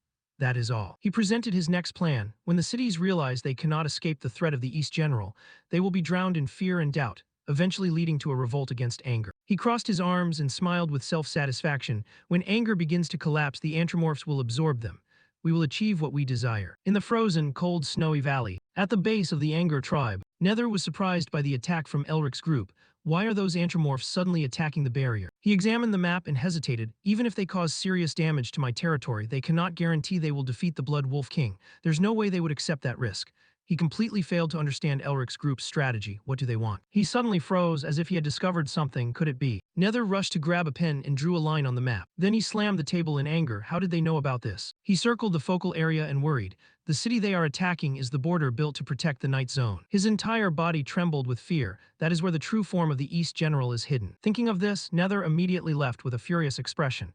"If it is revealed that we hid the East General and used fear to control the cities that pledged loyalty will rise up against us." He stood up and declared that they must mobilize the army. Night had fallen, snow was falling heavily, and the space was blanketed in white. Elric stepped onto a rock and said, "Through the arrangements, I only know that the East General is in the Night Zone within the Anger Tribe's territory, but the exact location is unclear." Elric clearly stated his plan to Mephisto and Camellia. "By disrupting the area around the Night Zone, I am certain that Anger will take action to protect the East General." Immediately, a large number of monsters appeared below as expected. Mephisto smiled sinisterly. "I wonder how they will react when they realize they are in your hands." Camellia was also excited. "Seeing Melvinger's tricks is fun when you're on his side." Elric took out the orb to report the situation. "Master, as predicted, Anger has acted." Herman's voice echoed from the orb. "Are you sure you'll be all right going alone? I can help you right now." Elric immediately refused. "No, it is more beneficial for me to go alone. Please wait there with your brothers, Master." Herman agreed. "If you've decided, we will follow your lead," and added with a concerned expression, "I hope you don't overexert yourself." Elric replied, "Thank you for your concern, I will signal you later." Having said that, Elric put the orb into his pocket and said, "Now shall we get going?" Meanwhile, the enemy had finished setting up their formation, and Tem gathered his team and asked, "Is everyone here?" With a serious expression, he declared that this was a top priority mission issued by the Nether. He looked at the monster standing at the end of the line and said, You, the one in the back." He pointed straight at Elric and asked, "I don't recognize you." Elric answered nervously, "My name is Rickle. I received orders to come here. Did I do something wrong?" Tem asked curiously. "A recruit, huh?" Elric replied, "Yes, sir." Tem gritted his teeth in frustration. "But I haven't received any specific orders yet, and nothing is being done properly." He brushed the matter aside and sternly reminded them, "Small mistakes are not tolerated here, is that clear?" Elric stood at attention and replied, "Yes, understood." After that, Tem led the team forward and said, "I will explain in more detail when we arrive." Mephisto and Camellia suddenly appeared behind Elric with annoyed expressions. "As stupid as they are, why do they keep falling for such obvious traps?" Camellia guessed. "Perhaps they never imagined anyone would infiltrate this deep." Elric said smugly, "My acting skills are truly excellent. This is a 7th round transformation spell, how could they possibly tell?" Mephisto immediately denied it. "Excellent, my foot." Elric threatened him, making Mephisto's face turn pale. "Keep complaining and you'll get a taste of the Dance of Wrath." Before long, Tem led the team to the encampment and gave a strict order. "From now on, we will defend this spot. Make sure not even a mosquito gets through." The army replied, "Yes." Immediately, Tem and his troops took up defensive positions with killing intent blazing in their eyes. Elric successfully infiltrated the defensive line and used his invisibility spell. Afterward, he revealed his presence and quickly darted through the gaps in the enemy's defense. Together with Mephisto and Camellia, he rushed straight toward the enemy base. Elric led the way and said, "I can see the magical barrier concentrated over there." He reiterated his strategy. "Once we break through, we should go and find the Eastern General." In the blink of an eye, they reached the place where the barrier was emitting a blinding light. Elric slowly braced his hands and landed on the ground. His eyes were filled with shock at the sight before him. Elric was horrified to see chains being tied tightly into the ground. "What is this?" Those chains were tightening increasingly around the slender body of a girl. That person was the Ice General. Her entire body was bound by the chains as she screamed in pain and despair. Looking at the painful state of the Ice General bound by the chains, Elric was stunned. "Why is the Ice General bound? The chains look rusty, so she must have been chained up for a long time." Mephisto crossed his arms and laughed gloatingly. "I didn't think she would be shackled like this." He smirked maliciously. "This must be related to the reason you suddenly fell into a slumber 40 years ago." Camellia agreed, "Indeed." Observing tiny red spots of light emanating from around the chains, Mephisto remarked, "It's not hard to understand why these chains oddly smell of flowers. They were created using divine power." Camelia's eyes suddenly dimmed, her tone becoming sad. 40 years ago, Ustin and I were also chained up like this. The seal wasn't too strong, but you can see just how long it has existed." Camellia immediately asserted, noticing colorful flows of power constantly surrounding the Ice General's body. "Someone has re-enchanted it." Elric's eyes widened and he came to a conclusion, Wrath Clan. As he said that, the fierce and savage face of the Blood Wolf King appeared in his mind. Blood Wolf King. Elric stepped closer and said, "Yeah, I never thought I would be grateful to the Blood Wolf King. After all, I didn't know how to deal with the Ice General." He held the ice crystal in his hand and said with a smirk, "Since she is already shackled like this, it will be much easier to draw her into this freezing crystal." Meanwhile, the Ice General was still writhing and wailing in utter agony. Elric moved the freezing ice crystal toward the Ice General so she would be absorbed. Suddenly, a giant purple ring of light appeared in the sky and a voice rang out, "A mouse is entering, is it?" Elric quickly dodged the incoming attack. A foot stepped out from the ring of light in the sky and it questioned, "What is a monster doing here, I wonder?" Mephisto looked annoyed and muttered, "Tusk, I didn't think we'd meet him here." Elric's expression was equally serious. "I thought I had felt that energy many times before." Ozzel stood proudly before Elric and Mephisto, and Elric immediately recognized him. Ozzel the Mad, a demon belonging to Gregory. Ozzel stepped closer to Elric and said in a challenging tone, "A lowly soldier and you're not afraid to face my seal." He glared at Elric, who was disguised as a member of the Wrath clan, and said, "You are someone from the Melvinger family." Elric heard this and reverted to his true form, then chuckled, "Seeing right through my disguise spell, not bad for a demon." Ozzel observed him intently and speculated to himself, "So he is the Melvinger who is obstructing the Wrath clan's plan." He recalled the orders entrusted to him. The mission given to me by the organization is to help the Blood Wolf King befriend the Black Snow Field, turn them into allies, and then take down the Ice General. He looked at Elric with killing intent and thought angrily, if it weren't for him, my mission would have been completed. Ozzel suddenly gave a sinister smile, revealing his long, sharp fangs. This is another good opportunity for me. With this, I will be able to gain the consensus of those who also hold a grudge against the Melvingers. He began to tense up, preparing to attack with subjective and condescending thoughts. The organization had determined his level to be at most that of a Taoist. Patterns on his hands suddenly radiated pitch-black energy. He's not on my level to fight. That energy began to gather, forming a massive tornado. Mephisto observed from the outside and guessed, an extremely powerful tornado. I'd guess he has the bloodline power of the demon clan. Mephisto laughed heartily and gave a warning. He won't be an easy opponent. Elric replied calmly, maybe. He licked his lips, looking incredibly excited. I've hooked a big fish. This is a top-tier item that can rival a totem. Ozzel glanced at Elric's reaction and thought in confusion, he's laughing. Has he lost his mind? He quickly raised his hand to gather power. Laugh while you still can soon. He immediately launched countless crescent-shaped beams of light toward Elric. You will be torn to shreds by this hurricane of mine. Those beams of light rushed toward Elric at an incredible speed. Ozzel laughed smugly. There aren't many enemies who can stand up to me. Elric chuckled and raised his hand to use a shield spell. Ozzel's light beams instantly vanished into thin air. Ozzel's face turned to shock and he exclaimed, impossible. Elric sneered and raised his hand to gather power, preparing to counterattack. You think I'd lose that easily? Elric then unleashed a burst technique. Instantly, a massive streak of light shot straight toward Ozzel. Ozzel hurriedly used magic to create sturdy stone walls for protection. I must block that hit. However, Elric's beam of light continued straight through the stones. Ozzel gaped in amazement, unable to believe it. How does he possess the Ice General's skills? The unbelievable sight made him ask thousands of questions. How can he use North Wind and Blizzard? A wind that swallows and tears everything apart. A blizzard that paints the world white and freezes everything. One of the Demon Lord's great powers that we need to destroy the Empire and resurrect Lord Ozzel. Ozzel suddenly paused, focusing his thoughts. The one we need to rescue right now is the Ice General. He was startled by Elric's extraordinary power. A lowly human being able to master North Wind and Blizzard. Even we demons find it difficult to use them. A Melvinger, how could he obtain such power? Elric's face grew irritated as he warned Ozzel. We are in the middle of a fight, what are you zoning out for? He suddenly closed the distance and unleashed the strengthening technique and savage tiger charge at the same time, striking straight toward him. Ozzel's arm was severed in the blink of an eye. He was shocked by Elric's strengthening technique. He quickly leaped into the air to dodge the next attack. He hurriedly used his remaining hand to conjure a stone wall, damn it.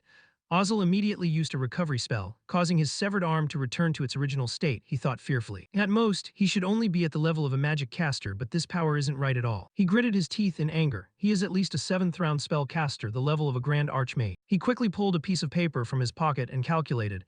If he can use the strengthening technique freely, he is not someone I can defeat. Ozzel tore the paper in half, his face drenched in sweat. I will escape with teleportation magic now and report to my superiors. However, the more he tore the paper, the more it dissolved. He stared at the paper in anxiety. Why isn't it activating? Elric's voice suddenly rang out. Of course it's not going to work. He quietly appeared behind him, grabbed Ozzel's head and sneered. I had to ensure this in case you tried to escape. Elric used all his strength to slam Ozzel's head into the ground, sending dust flying. He slowly let go after having downed the enemy. Looking at Ozzel lying sprawled on the ground, Elric sneered and said, I was a bit worried because he wasn't stronger than the demon I fought before, but this was too easy. Mephisto crossed his arms and replied nonchalantly, a follower of Ozzel couldn't be that strong. Even so, he was very puzzled internally, this monster, what on earth happened to him? How could he get that much stronger in such a short time? Elric sat beside Ozzel's flattened corpse and said, but I never expected the influence of Gregory to have spread all the way here. He reached out to absorb energy from Ozzel and said, I want to probe and learn more. But I will only absorb his demonic energy since he is already dead. The pattern on Ozzel's hands suddenly turned red and radiated dark energy. A killing voice rang out from behind Elric, you should be cautious. A black shadow born from Ozzel's body instantly blasted him far away. Elric landed, knelt and wondered, what the hell? He looked at Ozzel standing before him and thought to himself, he was definitely dead. His face and magic power had become completely different. He chuckled and said, you are the one who killed Kaya. Elric's eyes suddenly darkened. His body started trembling before Azazel's overwhelming power. A guy with this much demonic energy, is he a demon king? Mephisto glared in shock, then thought with anxiety, don't tell me he has awakened. The image of the terrifying demon from before suddenly appeared in his mind. Azazel, the reason humans defeated demons 30 years ago was because there was no one leading the demon army. But what if the great demon king Azazel, also known as a tyrant, were to be resurrected? This was a serious problem that the royal family and the 6 families managing the magic tower had to intervene in. Elric turned to Mephisto with a worried expression. Mephisto, it's best we retreat for now. Mephisto shook his head in opposition. No, no need for that. Elric seemed not to understand Mephisto's intention. He asked, what do you mean? Mephisto observed intently and stated seriously, that is only a clone. He explained in more detail, an inferior version. He cannot become Azazel. You can think of it that way. Therefore, Mephisto's expression was extremely nonchalant and calm. All 4 great demon kings, including myself, have been sealed or died. But as long as our true identities exist, we will never completely disappear. Elric probed him but did not take his eyes off Ozzel. Do you mean Ozzel's true identity is out there somewhere? Mephisto laughed triumphantly as if he had seen through everything. If that weren't the case, Gregory could never have existed until now. Those people are performing all kinds of experiments to resurrect Ozzel's true identity. Hearing this, Elric suddenly remembered the sad events of the past.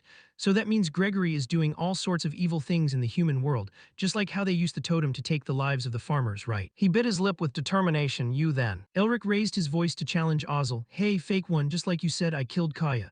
He worriedly thought to himself, surely in the future I will have to clash with Gregory. I will not run away anymore. Malign energy immediately gathered toward the pattern on Azazel's hand.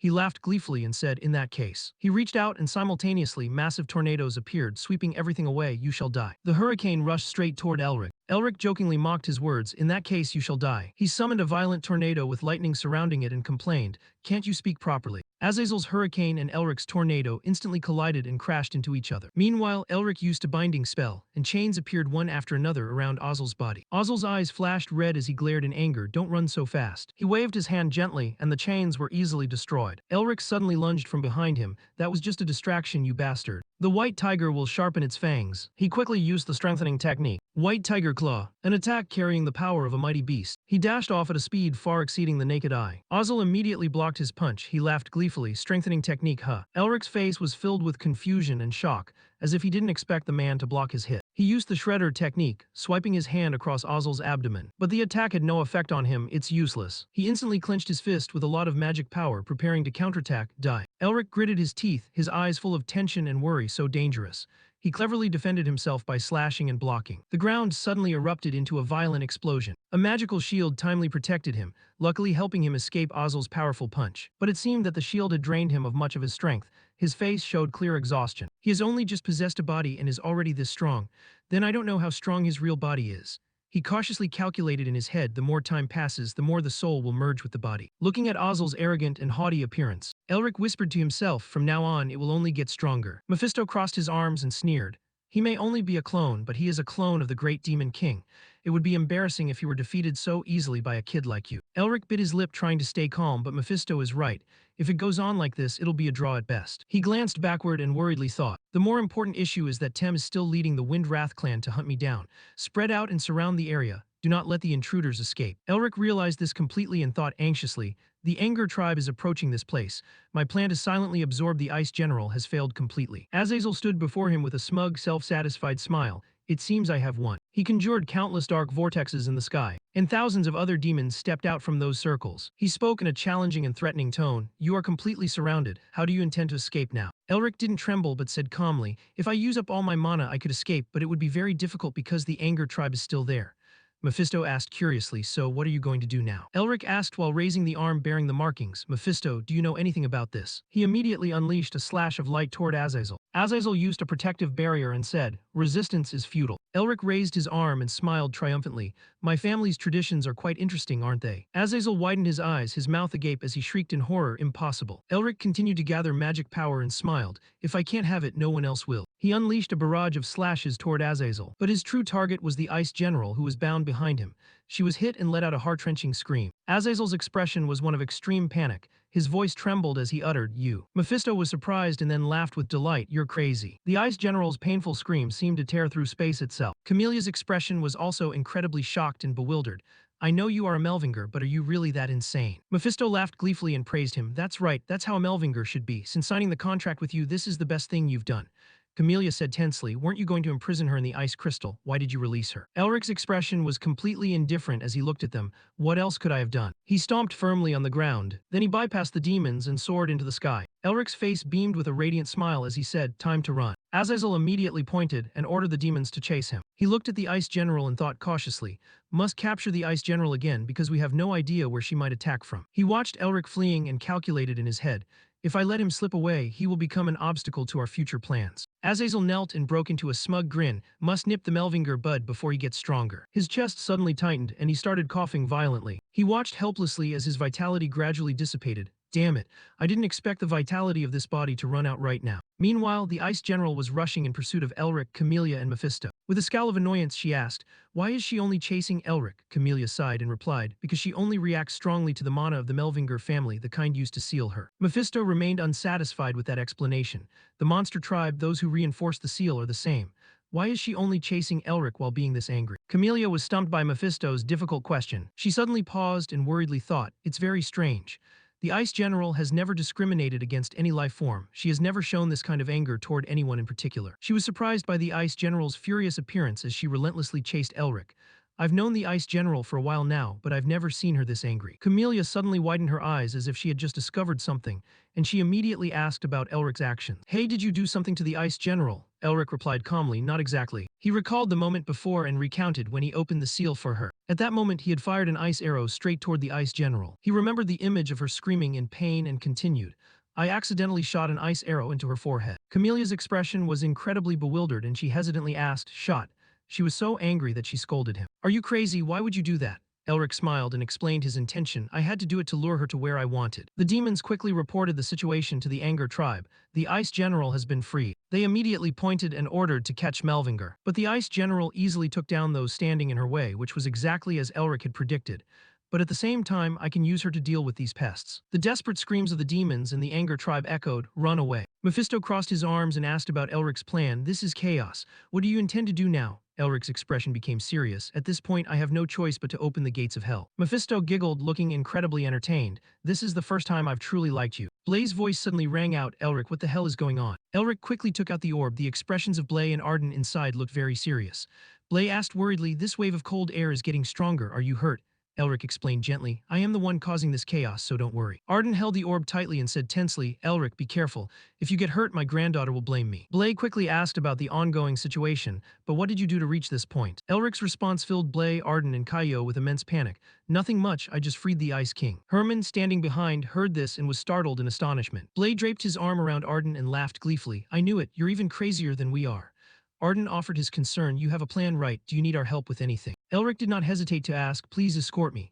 Arden asked curiously, "Are you trying to go somewhere?" Elric replied straightforwardly, "Yes." Even though the Ice General was hot on his heels, he calmly said, "I am on my way to the Anger tribe." In the city of the Anger tribe, whispers and murmurs rang out incessantly. "The darkness covering us has been destroyed. The Ice General is with the Wolf tribe. Edorado is suffering heavy losses because of the Ice General. The Ice General is in Taken." Nether slammed his hand on the table and roared, "How could he possibly free the Ice General?" A subordinate reported to him, "Sir, we are being terrorized by a barrage of questions from everywhere, asking why the Ice General has appeared in the territory of the Anger tribe and what has happened to the divine protection." Nether pondered in fear. "The Ice General is the tool we use to maintain our dominance. It is a secret that must be kept hidden. If this continues, the hierarchy of the Anger tribe will collapse." He anxiously pointed and ordered the immediate mobilization of troops, warning, "If they dare to do anything stupid, execute them immediately." His subordinate ran off and replied, "Yes, sir." Yet his expression remained tense and worried. "We must ensure other cities cannot stir up trouble. Once we suppress the Ice General, we will stop her from escaping." Nether clawed the table in anger. "How did it end up like this?" He gritted his teeth. "It's all because of that Melvinger. We must kill him at all costs." He waved his hand and ordered to find Melvinger. "He is definitely the one behind this." Rogan focused on using the orb to search and replied, "We found someone who could be Melvinger, sir." Nether growled, "Where?" Rogan hesitated. "That is." His face drenched in cold sweat, he said, "Right in front of the main gate of the Anger tribe, sir." Nether's face twisted as he shouted, "What the hell are you talking about?" Before he could finish, the ground and the ceiling suddenly shook violently. He looked out the window. The scene outside left him dumbstruck in shock. The Ice General was furiously chasing Elric, heading straight for the base of the Anger tribe. Seeing Elric's triumphant and provocative smile, Nether shouted loudly, "That psychopathic bastard." Frightened screams rang out all around. "The Ice General is coming." "What the hell is going on?" Elric suddenly stopped, wiped the sweat from his brow and sighed, "This chase is exhausting." Mephisto said helplessly, "I always think that facing you is truly pitiful." Watching the Ice General lunge forward in a rage, he said with pity, "What did she even do? She's angry because you shot an ice arrow at her."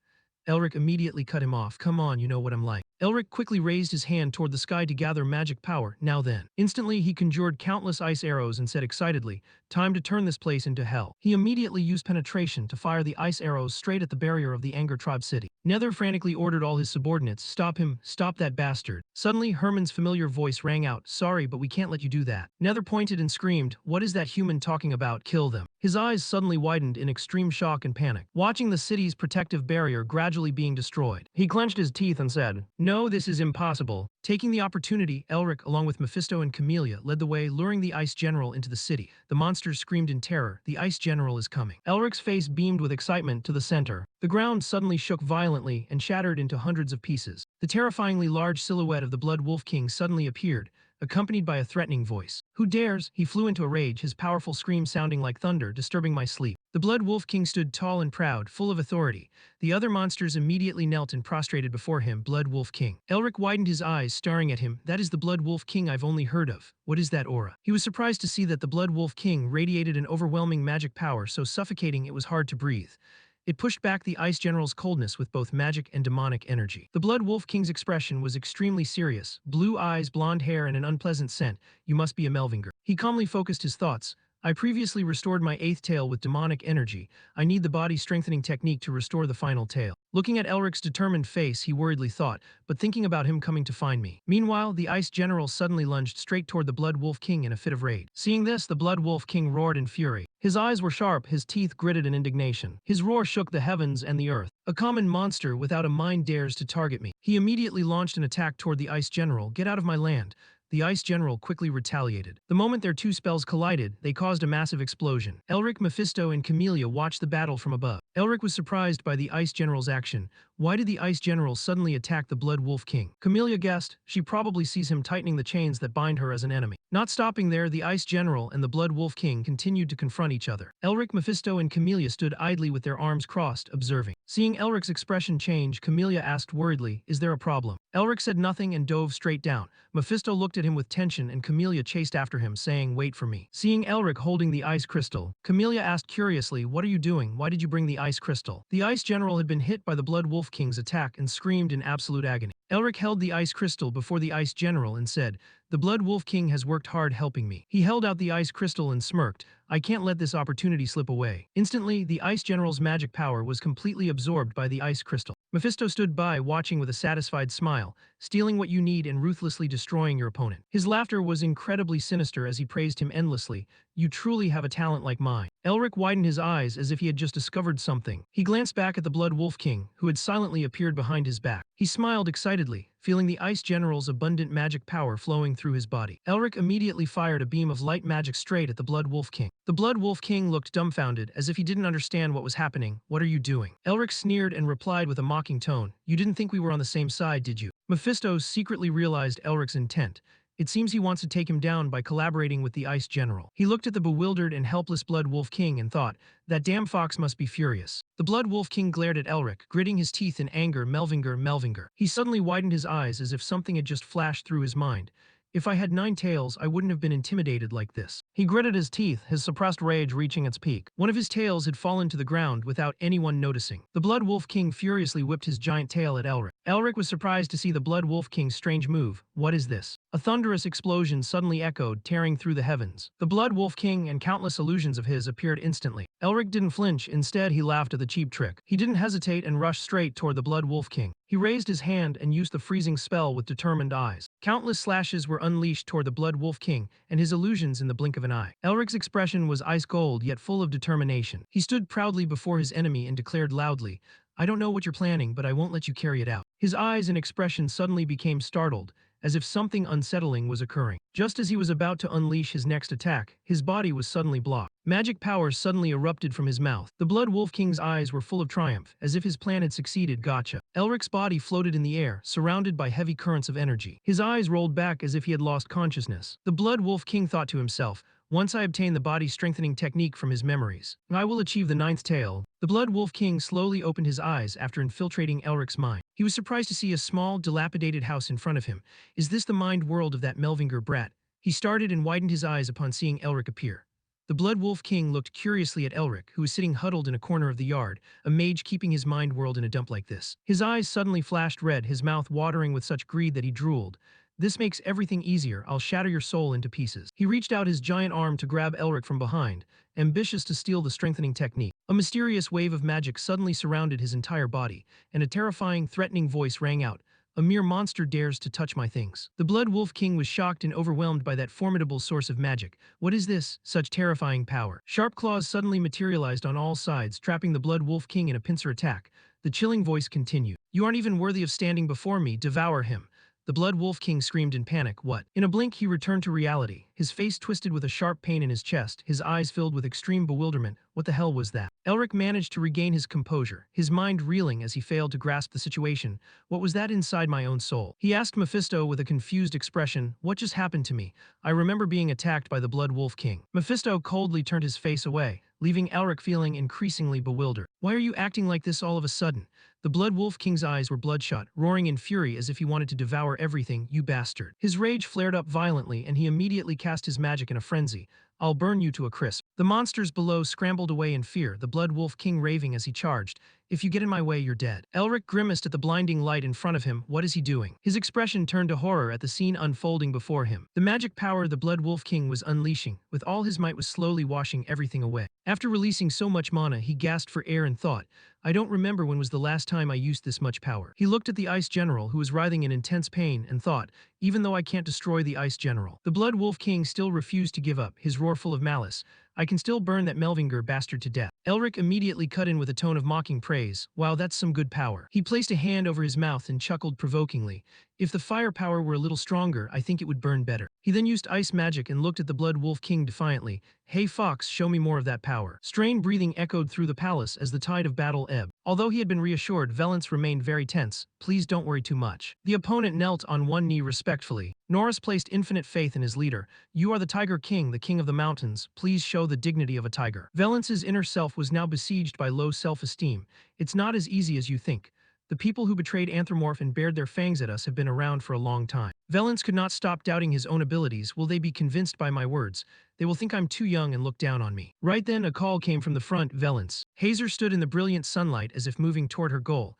You said you wanted to rebuild the royal family and help all beastkin live happily, didn't you? She carried a great sense of trust. That is something only you, the king of Anthropomorph, can do. Sean also never wavered in his intent. We are by your side, so please don't worry. Valence quietly observed the two retainers in front of him, who were incredibly loyal to him. His gaze gradually became more determined than ever. Yes, this is something only I can do. He made a firm decision in his heart. I have to do this. At the same time, moments from the past surfaced, thinking of those who had believed in and helped him, and because Elric had given him this chance. Therefore, Valence unconsciously made a comparison. If he were here, he would surely handle the meeting and laugh as if it were nothing. He would also deal with those opposing me. But that did not discourage him at all, so I will try to become like him. At the same time, a booming sound echoed behind the door. The king is entering. The high-ranking officials stood solemnly to one side. Opposite them stood a line of guards with sharp, piercing auras. But the moment Valence passed by, the power radiating around him left everyone in awe. Everyone reacted in unison and bowed respectfully. Inside the small body of that king was an overwhelming pressure sufficient to make all creatures tremble. Meanwhile, in another place, Elric's hand was lightly touching a sturdy snowflake. The coolness and refreshing sensation it transmitted made him exclaim, so delicious. Elric was reminded that just because he absorbed the Ice General's power didn't mean she had weakened. On the contrary, he felt no worry, as if he had prepared for everything. I know. Elric's opponent suddenly erupted with intense power. I also know that the Ice General is learning from her opponent and becoming stronger. Even so, that change didn't affect his plans much, but we got the item. My ice seal has now become stronger, most importantly. At that moment, a flicker of interest and confidence shone in his eyes.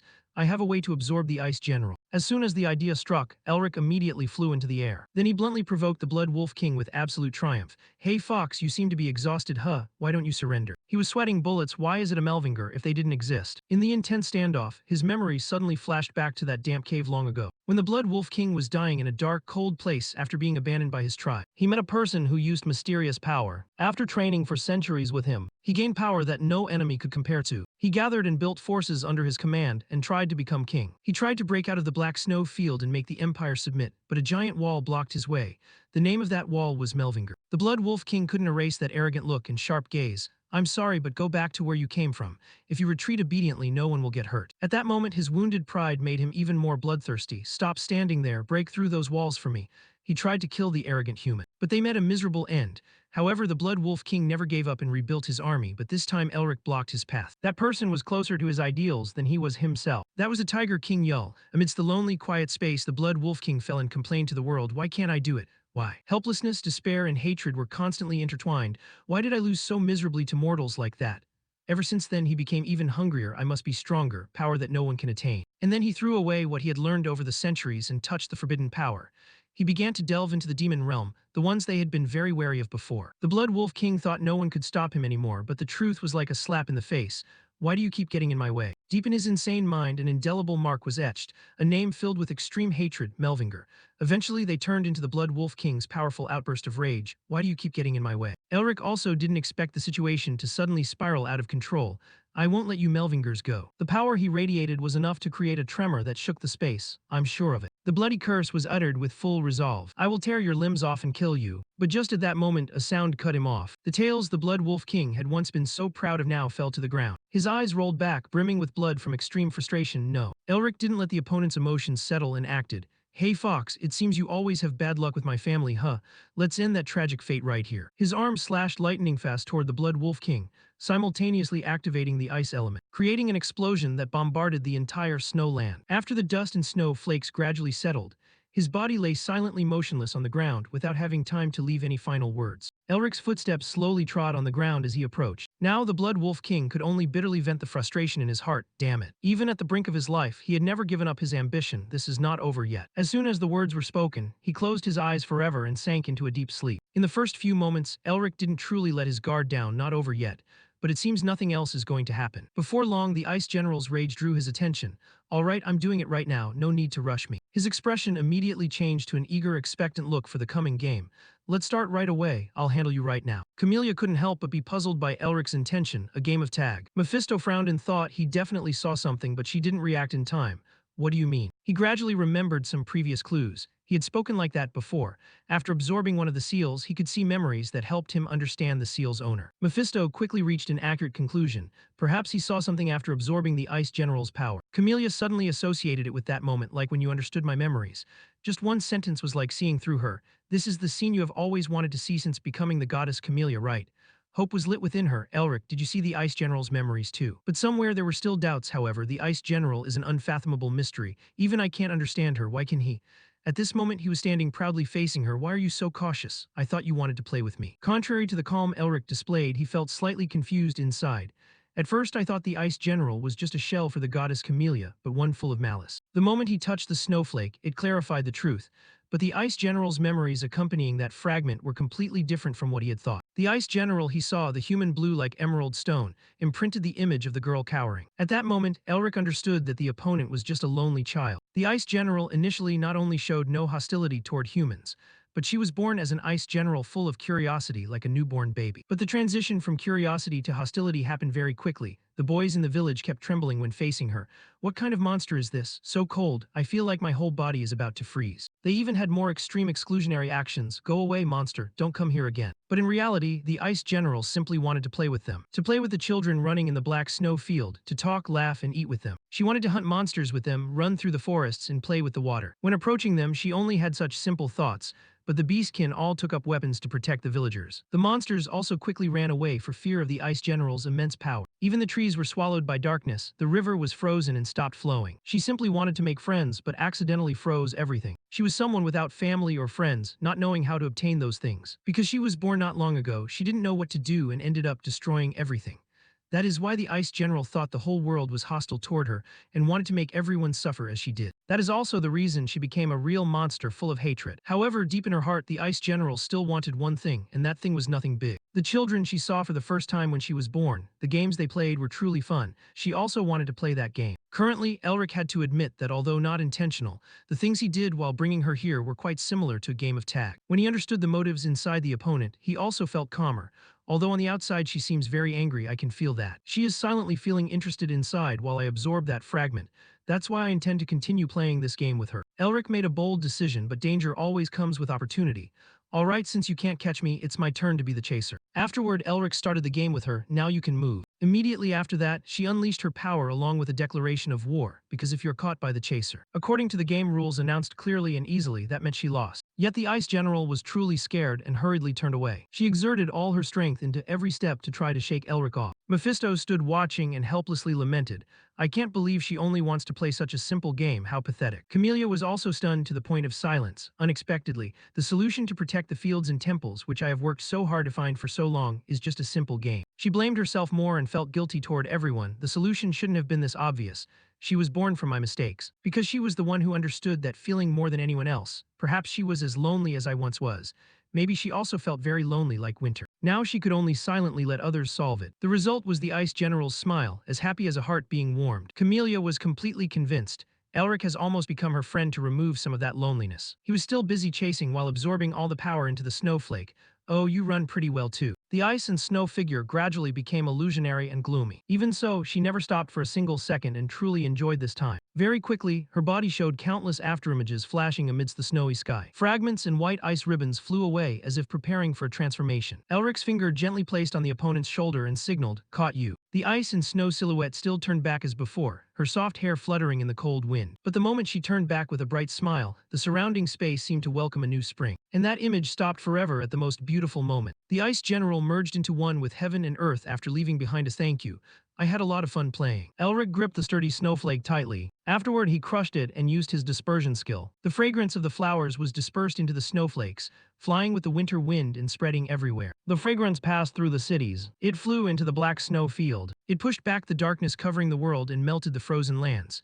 It awakened all the lives that were sleeping peacefully. The air was still a bit chilly, but the breeze blowing by was very refreshing.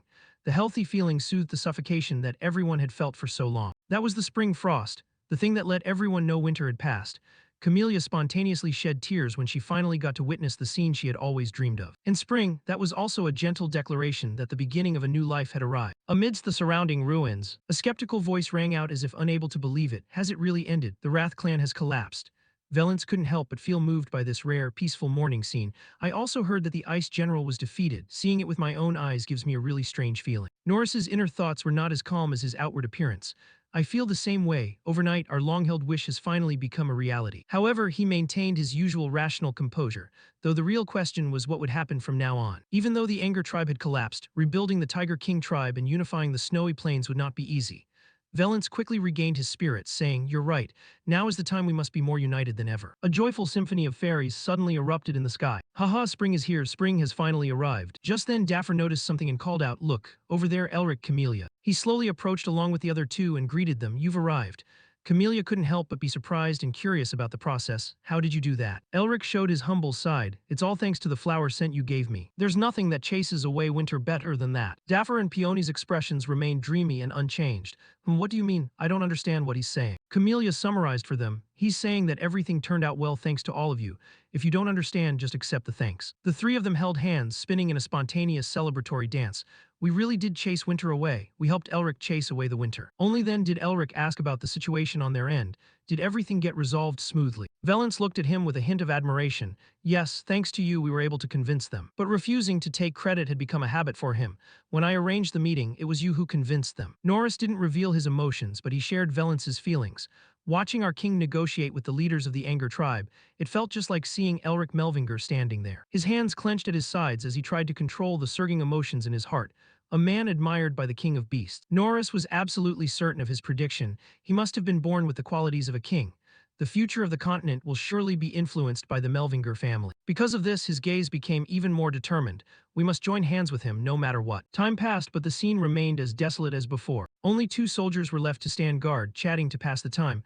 "I still can't believe the Blood Wolf King is dead. That human named Melvinger must be truly powerful." As a result, they let their guard down against what was slowly approaching them. Just looking at how he defeated the Ice General, you can tell. An unexpected turn of events occurred. A sound from the abyss echoed just as a guard fell. "I knew it, it's him." Azazel growled the name full of hatred, Melvinger. He began to see his opponent in a different light. "I barely maintained this body by stealing the vitality of my subordinates just to get here." Yet the Blood Wolf King and the Ice General had both been defeated. His eyes filled with regret as his plans went awry. "We invested 10 years in the Blood Wolf King to get our hands on the East General." His hand at his side clenched, suppressing his fury. If the Blood Wolf King could have united the monsters, reaching the North Pole wind and the winter blizzard would have just been a matter of time. But at the same time, Azazel wasn't blind enough to just throw himself into defeat. I should have eliminated that Melvinger brat when he first started causing trouble. I should have burned every trace of the Melvinger family. Our own arrogance has bitten us back. However, he still held an ace up his sleeve. If it has come to this, there is only one way left, a secret technique reserved for the very last moment, awakening the demon dwelling inside the Blood Wolf King. Azazel knelt reverently and chanted, "O demon god and demon king." Then without hesitation, he plunged his own hand into his heart. "I offer this life to you." Black energy surged out, seemingly carrying his wild ambition. "Please cast your gaze upon your loyal subject." Azazel held his posture until the voice he had been longing for finally echoed. "Your wish has been granted." The voice from the abyss was like a tempting forbidden fruit. "You look quite desperate." Gradually, his entire body shifted toward the Blood Wolf King. "If that's the case, then gather those emotions." It continued to push the dark parts within and make them pay 100-fold. His motionless body was enveloped in a mysterious dark energy. They proliferated ceaselessly and developed rapidly. That is how you can become a greater demon. His crimson pupils suddenly snapped open, representing a terrifying rebirth. A new path will be open for you. Conversely, nearby, everyone remained calm, not realizing the situation had shifted. "What do you intend to do with the Ice General?" Elric stared intently at the snowflake in his hand and revealed his information. "I have now gathered enough materials to create winter." He had harbored the intention from the very beginning. "I need to complete the winter heavens." Camellia continued to probe, "Do you even know how?" Unfortunately, the response was not what she expected. "Of course not, I haven't even heard of it." "Camellia, do you know anything?" She shrugged, giving an ambiguous answer. If I know, I know. If I don't, I don't," leaving Elric frustrated. "Oh, for heaven's sake." Just then, the space around them suddenly shook like a powerful earthquake. The sudden turn of events happened so fast he couldn't even process it. What's going on? When she said it wasn't over, was she referring to the Blood Wolf King? Currently, he was facing the most hybrid and existential crisis-inducing creature ever. The Blood Wolf King's fur was as thick as ever, but the aura it radiated was far more dangerous than the old version. Its pupils widened and glowed. This time, it had flipped into a frenzied state, as if it had lost its mind completely. Thick black smoke radiated from it, coating the entire town in a color of death. Camellia quickly warned him of what she discovered. "Elric, someone sacrificed themselves to use the demon god's power to revive the Blood Wolf King." She couldn't keep her cool when thinking about the future. "If I let this be, another Ice General will be born." He had anticipated it but was still stunned. "I knew things were going too smoothly." He immediately took out the communication orb to relay instructions to Hazer. "Sean, gather the monsters and get them out of the city immediately." The other end couldn't react in time. "What?" They didn't rush to act. "Elric, what about you?" He gave an assurance to calm them. "I'll handle myself. Go, hurry." As soon as the command was given, he flew into the heart of the battle, regardless of the size difference. Mephisto had to stick close, advising in his ear, "What do you intend to do alone? You have to know that is not something you can handle." Mephisto kept sticking close, advising in his ear, "What do you intend to do alone? You have to know that is not something you can handle." Camellia also tried to stop him with her own logic. "He's right, you defeated him before thanks to the Ice General, but this time you won't be that lucky." Even so, Elric stuck to his plan. "I have an idea. I want to study it a little bit more before using it," but she couldn't catch up to his frequency at all. "What are you talking about?" Elric didn't hesitate to stuff the snowflake into his mouth and made a bold decision. "I will complete the winter heavens right now." Both of them were stunned by his recklessness but could only watch it happen. "What are you doing? Stop. Are you insane? Spit it out." A second later, a strange phenomenon appeared. His entire body froze in an instant. The cracks on his face suddenly froze after a long sigh. Finally, he triggered his intense combat mode, looking like he was transforming into a Super Saiyan. "Come forth, winter heavens." A sudden violent wind swirled around. Snowflakes flew everywhere, about to obscure his vision. Mephisto gritted his teeth, enduring the aftermath of the power. "That idiot is causing trouble again." Camellia, standing nearby, also had to activate a shield. The ice crystal is a mysterious item with superior qualities. It's already dangerous on its own, and now it contains the Ice General too. She couldn't help but worry about Elric's decision, an entity whose existence has brought freezing to the snow plains until now. There is an old saying that haste makes waste, so Camellia couldn't stay calm. Even if it was Elric doing it, absorbing it without any preparation was a spontaneous act that left her extremely confused, as his consciousness would certainly be affected. His body could also be torn apart by that wild, violent mana. "Elric, what are you trying to do?" At the same time, he was experiencing excruciating pain inside. "I know, but this massive amount of mana." The markings on his hand were continuing to stretch. Absorbing such a vast amount of power meant the seals of the ice explosion and the ice blade were also increasing rapidly. Just then, Elric felt intense pain to the point of sweating profusely. Even he hadn't expected to cough up blood involuntarily. "My mana flow can no longer handle this violent mana." Facing a terrifying threat to the people he wanted to protect, he kept telling himself to hold on no matter what. But his eyes were gradually losing focus, beyond his rational control. A blinding light suddenly erupted from the center of Elric's chest, breaking through the gloomy space. He didn't know how much time had passed since he woke up. Without much effort, he was able to guess his current location. "Is this my spiritual world?" Suddenly, the steady voice of Otto echoed from behind, "Are you coming with me?" The other party immediately agreed without hesitation. He was also stumped by this obedience, nodding, "So you're not afraid I'm a bad person who will harm you?" The little girl continued to confirm once more. That simple appearance made Otto feel guilty. "You're so kind, and yet I treated you like an enemy." But this time, he chose to change his perspective. "All right, let's go together. If we can make it to the other shore, you won't be sad anymore." The little girl's enthusiastic hug was like transmitting warmth in this frozen place. "You're that happy." Only then did the ice general notice another presence nearby. The little girl eagerly ran fast toward Elric, but in the end, she still stopped at a certain distance and bowed deeply. He gave a tender smile as if treating a cute junior. "No need to thank me, just go over there and play to your heart's content." Otto slowly approached, gently ruffled the little girl's hair and showered her with praise. "You did better than Ustin and I expected. We thought you would defeat the ice general and seal her into the ice crystal." Thanks to that right decision, he was able to see this innocent smile. She had truly seen through the child's true self, understood and soothed her heart. Otto carefully reflected and blamed himself. "If I had chosen to approach the child by understanding her like you did, perhaps she wouldn't have been hurt so much." Then he turned back to the previous topic. "Regardless, you completed this final method I accidentally left behind faster than I expected." Elric didn't want to dwell on the past and asked straightforwardly, "It's time to hand over the winter to me." "But life isn't a dream. Did I say you were qualified? To receive a season, you need to be stronger, learn more, and understand them bit by bit." He wasn't the type to easily accept that result. "I did all that and you're saying you won't give it to me," Otto calmly explained. "I didn't say I wouldn't give it to you, I just said it's not the right time for you to receive winter. When the time comes, I will hand it over automatically. For now, be patient." But obviously, Elric wasn't giving up. "So this is all you have to say?" He immediately changed tactics, turning to luring children like a professional multi-level marketer. "Ice General, this old man is a bad guy, come over here." The little girl quickly followed without looking back, despite Otto's stunned expression in the snow. The game shifted in Elric's favor. "Are you intending to take her away to plot something? I won't let you achieve that." He couldn't help but sigh helplessly at the younger generation. "I feel like you're climbing over my head more and more. Why has my family become like this?" The other's laments were completely ineffective on him. "Are you even worthy of saying that? You're always thinking of ways to bully your descendants. Are you going to give me winter or not?" Finally, Otto turned serious. "I'm just joking, but keeping it now won't do you any good. First, you must have a solid foundation." Elric gave an awkward smile and reined in his previous aggression. "Well, I've wanted it for a while." He had to reveal the truth, but the situation out there isn't looking too good. Camelia's panic scream echoed through space. Elric. On one hand, she kept exhausting her own strength to protect him. "You must wake up quickly." Even though the percentage isn't high, she still tried to wake him from the surrounding danger or else. Contrary to the hair-raising atmosphere out there, Elric calmly described it in his spiritual world. "I almost lost my head." Otto felt a headache from the other's playful attitude.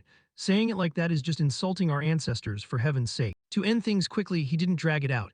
"All right, now go. Once everything out there is settled, remember to meet me at my private residence." He gently gripped the flow of energy handed to him, his self-confidence boosted by 200%. All the ingredients needed to complete winter have been gathered there. Out there, Camellia was still screaming until her throat was hoarse. Elric. His body remained motionless, showing no signs of waking up. "Hurry up." She was nearly exhausted at any moment but never intended to give up. "Open your eyes." The moment the Blood Wolf King tightened his grip on him, her vocal cords also felt like they were about to snap. Nobody knew about the unpredictable developments around the markings on Elric's hand. "Winter will find you in a terrifying and ruthless form. I hope you won't be swallowed by the demons." The snowflake pattern quickly bloomed completely, emitting a flickering, vivid light. Through the cracks in the Blood Wolf King's fist, intense light spilled out as if trying to shatter the obstacle in its path. The explosion of power like a bomb in midair forced him to release his prey.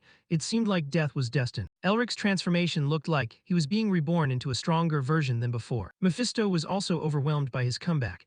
Even with Otto's help, his ability to absorb a general tier mark is truly the talent of a true demon. The Blood Wolf King refused to let go of his prey and unleashed the flame of death. Elric also gathered his strength into his palm to unleash elemental power opposite to the enemy's energy. The dramatic clash reached its peak with a tense struggle between clashing ice and fire. Camelia's eyes were opened by this rate of growth. Winter. Has he really obtained winter and is controlling it freely? The Blood Wolf King couldn't help but boil with rage, hitting him with a sharp blow. But in return, he lost several dozen liters of blood along with pain piercing through his flesh. Elric smiled triumphantly with the ice mace summoned.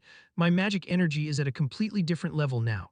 So this is what it looks like when the elements of winter are combined." The seal of winter was gradually invading the rampaging, out-of-control beast. The Blood Wolf King screamed in pain while destroying the ice spikes within his body. His skin quickly regenerated, with wounds closing in the blink of an eye. Facing sound beyond human tolerance, Elric remained calm in his judgment. "You're too noisy." Then he mumbled a silent spell, immediately locking the mouth. The Blood Wolf King was gifted a limited edition ice muzzle chain. He was extremely satisfied with the temporarily tamed look.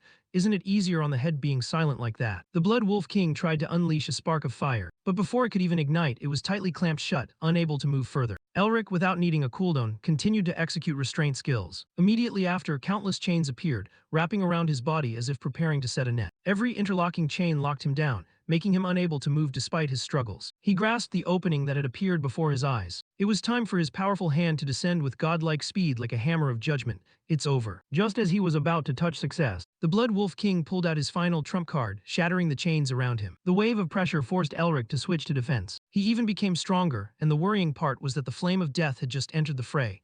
Could the winter barrier even withstand that energy? His emerald pupils switched to analysis and judgment mode. Very quickly, he found the answer to this change. He was absorbing the demonic energy in the air to become stronger, and at the same time, Elric discovered the breakthrough point. To kill him, he had to destroy that core, but the Fire Fox made approaching it extremely difficult. The Blood Wolf King was becoming even more dangerous, judging by the intensity of his eyes. A single, eerie glance from him was enough to read the dark desires hidden deep within. I will kill you, Melvinger. Elric couldn't help but feel concerned as the situation took a turn for the worse. If left unchecked, another Demon King would be born. He was forced to face a dilemma. If something happens, I might be able to do something. But there was nothing at all. Right then, an irritating, nosy voice suddenly appeared. Need my help. Elric knew his intentions all too well. Help. You look more like you want to eat him, doesn't it? You couldn't help but exclaim, boo-hoo, you still won't ask for help. Your pride is really something else. Even when facing difficulties, calmness seemed to be his brand. If you don't like it, then don't do it. It slowly showed off its sharp teeth with pride. Of course not. Without waiting for Elric to act, it moved quickly. Why miss this opportunity to devour him? The moment Yu revealed its ferocious true form, the Blood Wolf King suddenly turned into a tiny shrimp. It couldn't wait any longer and bit down hard on the prey before it. The Blood Wolf King could only cry out helplessly against the powerful attack, while Elric was timing his entrance. This was his chance while Yu was suppressing him. His brain calculated incessantly, a half-hearted attack wouldn't work, so he decided to go all in. Even if he had to burn through all his mana, he had to finish him off with one final blow. Elric would use the final enlightenment that the Tiger King Yell had taught him. His eyes shone like headlights fully illuminated. His body performed movements identical to the original version of the strengthening technique. Next was a counterattack with lightning power sufficient to leave the opponent with no way to resist. 10,000 tiger claws. The slashes cut deep into every inch of the Blood Wolf King's flesh. The deep wounds exposed the core that he had tried to protect from the start. It was still spinning incessantly, absorbing the surrounding demonic energy like a greedy, bottomless black hole. The incredible effectiveness left Elric unable to suppress his joy. It worked. Suddenly, the heart beating inside him was covered in blue flames. He furrowed his brows and instinctively clutched his chest. Damn it, the dragon heart mana. But that action didn't help. His exhausted body fell freely through the air. The battle on the other side shifted once again, with the upper hand gradually tilting toward the Blood Wolf King. Through dreamy eyes, Elric looked at the wounds that were slowly closing. No, if I miss this chance, it's all over. Suddenly, the mark on his hand shone brighter than usual. He couldn't help but wonder at the strange phenomenon. Why is Mephisto's demonic energy reacting like this? It didn't even react when I absorbed a low-level barrier. Just as he thought of it, the man appeared. HMPH. It seems my remnants were suppressed by that bastard's energy, and they are reacting to the demonic energy absorbed from the low-level barrier. He kindly explained the cause. Even so, it's only a small part of my power, leaving Elric to guess the rest for himself. Is Mephisto's demonic energy surfacing because my dragon heart mana is depleted?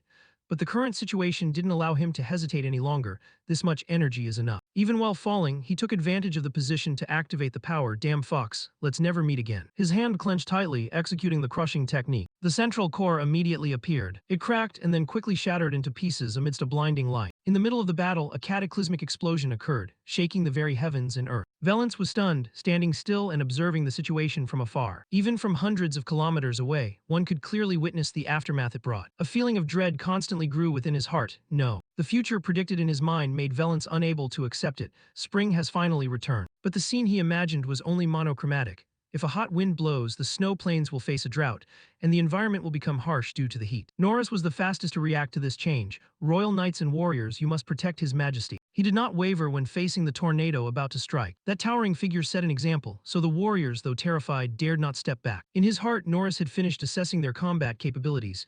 We cannot stop the hot wind on our own. The helplessness of the present reminded him of the past. At times like this, I wish we could use magic. We fell into this situation because the Beastkin tribe refused to evolve due to their arrogance. Even when facing death, Norris's loyalty remained firm. However, as long as His Majesty is alive, we will always be able to rise again. He used his final words to boost the soldiers' morale. Great warriors protect His Majesty at all costs, even if it requires sacrifice. Just as the energy wave was about to hit, it collided with another power. That pure energy purified and repelled the fierce demonic aura, leaving Norris bewildered and unable to grasp what happened. What is that? Steady footsteps rang out, accompanied by an unfamiliar interface that left him confused. Who are you? Augustine suddenly appeared, bolstering the army. Tusk, I should have just done it from the start. Sometime before that, he had a conversation with Elric. Don't you need my help? Elric honestly expressed his intention. Yes, I can't keep relying on you forever, but the other person wasn't the type to dwell on this, so what? Elric explained his reasoning thoroughly. Before becoming your disciple, I am still a patriarch leading my family. No one will listen to a patriarch who cannot do anything on his own. In the silent night, that determined gaze shone like a distant star. I will walk every path ahead just like you, even if I have to face danger. To help my family shine again, I must overcome this on my own. After all, this is the destiny of the Melvinger family. But Augustine still couldn't be at ease. Is he saying that as a master, I have to stand by and watch my student die? Yeah, Elric immediately showed full confidence to reassure him. No, I won't die. Because I want to save this help for someone else. Oh, please protect King Valence and Anthromore for me. They are very important to me. Augustine spontaneously remembered Elric's final request. His face was filled with emotions difficult to express. That is also my role as a teacher to protect. But he quickly regained his calm composure. Hey, monster. The opponent was slightly startled. What? He suddenly asked a question unrelated to the battle. Have you ever met Ustin? Although puzzled, Norris maintained a respectful attitude. Yes. His gaze, hidden behind old skin, was like a sharp sword ready to be unsheathed. Then look closely. Augustine was a testament to the saying, the older the ginger, the spicier. Between him and me, who is the more dangerous mage? His gaze, hidden behind old skin, was like a sharp sword ready to be unsheathed. Then look closely. Augustine was a testament to the saying, the older the ginger, the spicier. Between him and me, who is the more dangerous mage? Norris suddenly froze when witnessing Augustine's terrifying aura. His body instinctively stepped backward. He was trying to clench his fists to suppress the trembling stemming from deep-seated fear. I can feel the overwhelming power from him. Just how strong is he? Augustine suddenly lifted a foot high, followed by a thunderous sound like lightning in clear skies. His heel struck the ground with terrifying weight, blowing everything away. The night is rising. A massive surge of energy erupted, carrying dust like a century-old storm. If the Ice General controlled darkness by using ice to hide the sun, that thing absorbed all light in the world. Right in the center of the storm was the aged figure of the strongest in the magic tower. A white darkness, a terrifying thing that absorbs not only death but also one's presence. The entire Wolfkin army couldn't endure the eerie sound. Everyone feared for their lives, covering their ears and hugging their heads, trying to curl up on the ground to avoid disaster. Norris was immersed in that blinding light, a power that feels like facing a disaster. No one expected that power to belong to a human. Suddenly, the sound of breaking glass echoed through the space, and the brilliant orange of the sunset gradually appeared before his astonished eyes. The other monsters were equally astonished, stammering, what just happened? The fire was completely extinguished. Although he witnessed it with his own eyes, Norris still couldn't believe it. Thinking of how the man's overwhelming presence was like a disaster, Valence suddenly called out, Premier. He dismissed his disheveled expression and turned to check on him. Your Majesty, are you all right? He didn't answer Norris but instead showed a look full of worry, his voice pleading. We must return to the city quickly. Elric is in danger. But Augustine wasn't worried, even reassuring Valence. You think my student would fall for something like that? Just then, a group of people appeared in the distance. The moment he saw that familiar figure, he was so happy he almost burst into tears. Elric and his companions were chatting happily as they walked toward the gathering spot. He suddenly heard someone call his name. Elric looked up. Valence waved excitedly, and Augustine, standing beside him, also smiled at his talented student. Seeing those dear to him waiting for his return, he couldn't hide his emotions and raised his hand to wave back. Elric was about to greet Valence when a sudden wave of dizziness hit him, making him unable to finish his sentence. His body collapsed, but fortunately Isabelle caught him in time. She anxiously shouted when she saw him lying motionless. Elric. Sean was also extremely panicked, rushing over to try to shake him awake. But before he could do anything, he realized Elric was sleeping soundly with no sign of being in danger. The word stuck in his throat, Rick. Besides breathing a sigh of relief, Sean frowned in annoyance, feeling like he'd been played. He's good at scaring people, making everyone burst into laughter. That was how all the problems on the black snow field ended. In a certain beautiful land, Elric was lying lazily under a large tree, like a sleeping beauty in the woods. He suddenly woke up, still not grasping what the hell was going on. When he saw the smiling face and expressive eyes of the Ice General, he suddenly understood everything and asked softly, Did you come here to say goodbye? The girl nodded in response. Elric also smiled slightly. His eyes were overflowing with affection. Afterward, he patted the Ice General's head and gave instructions like a big brother about to be away from his little sister.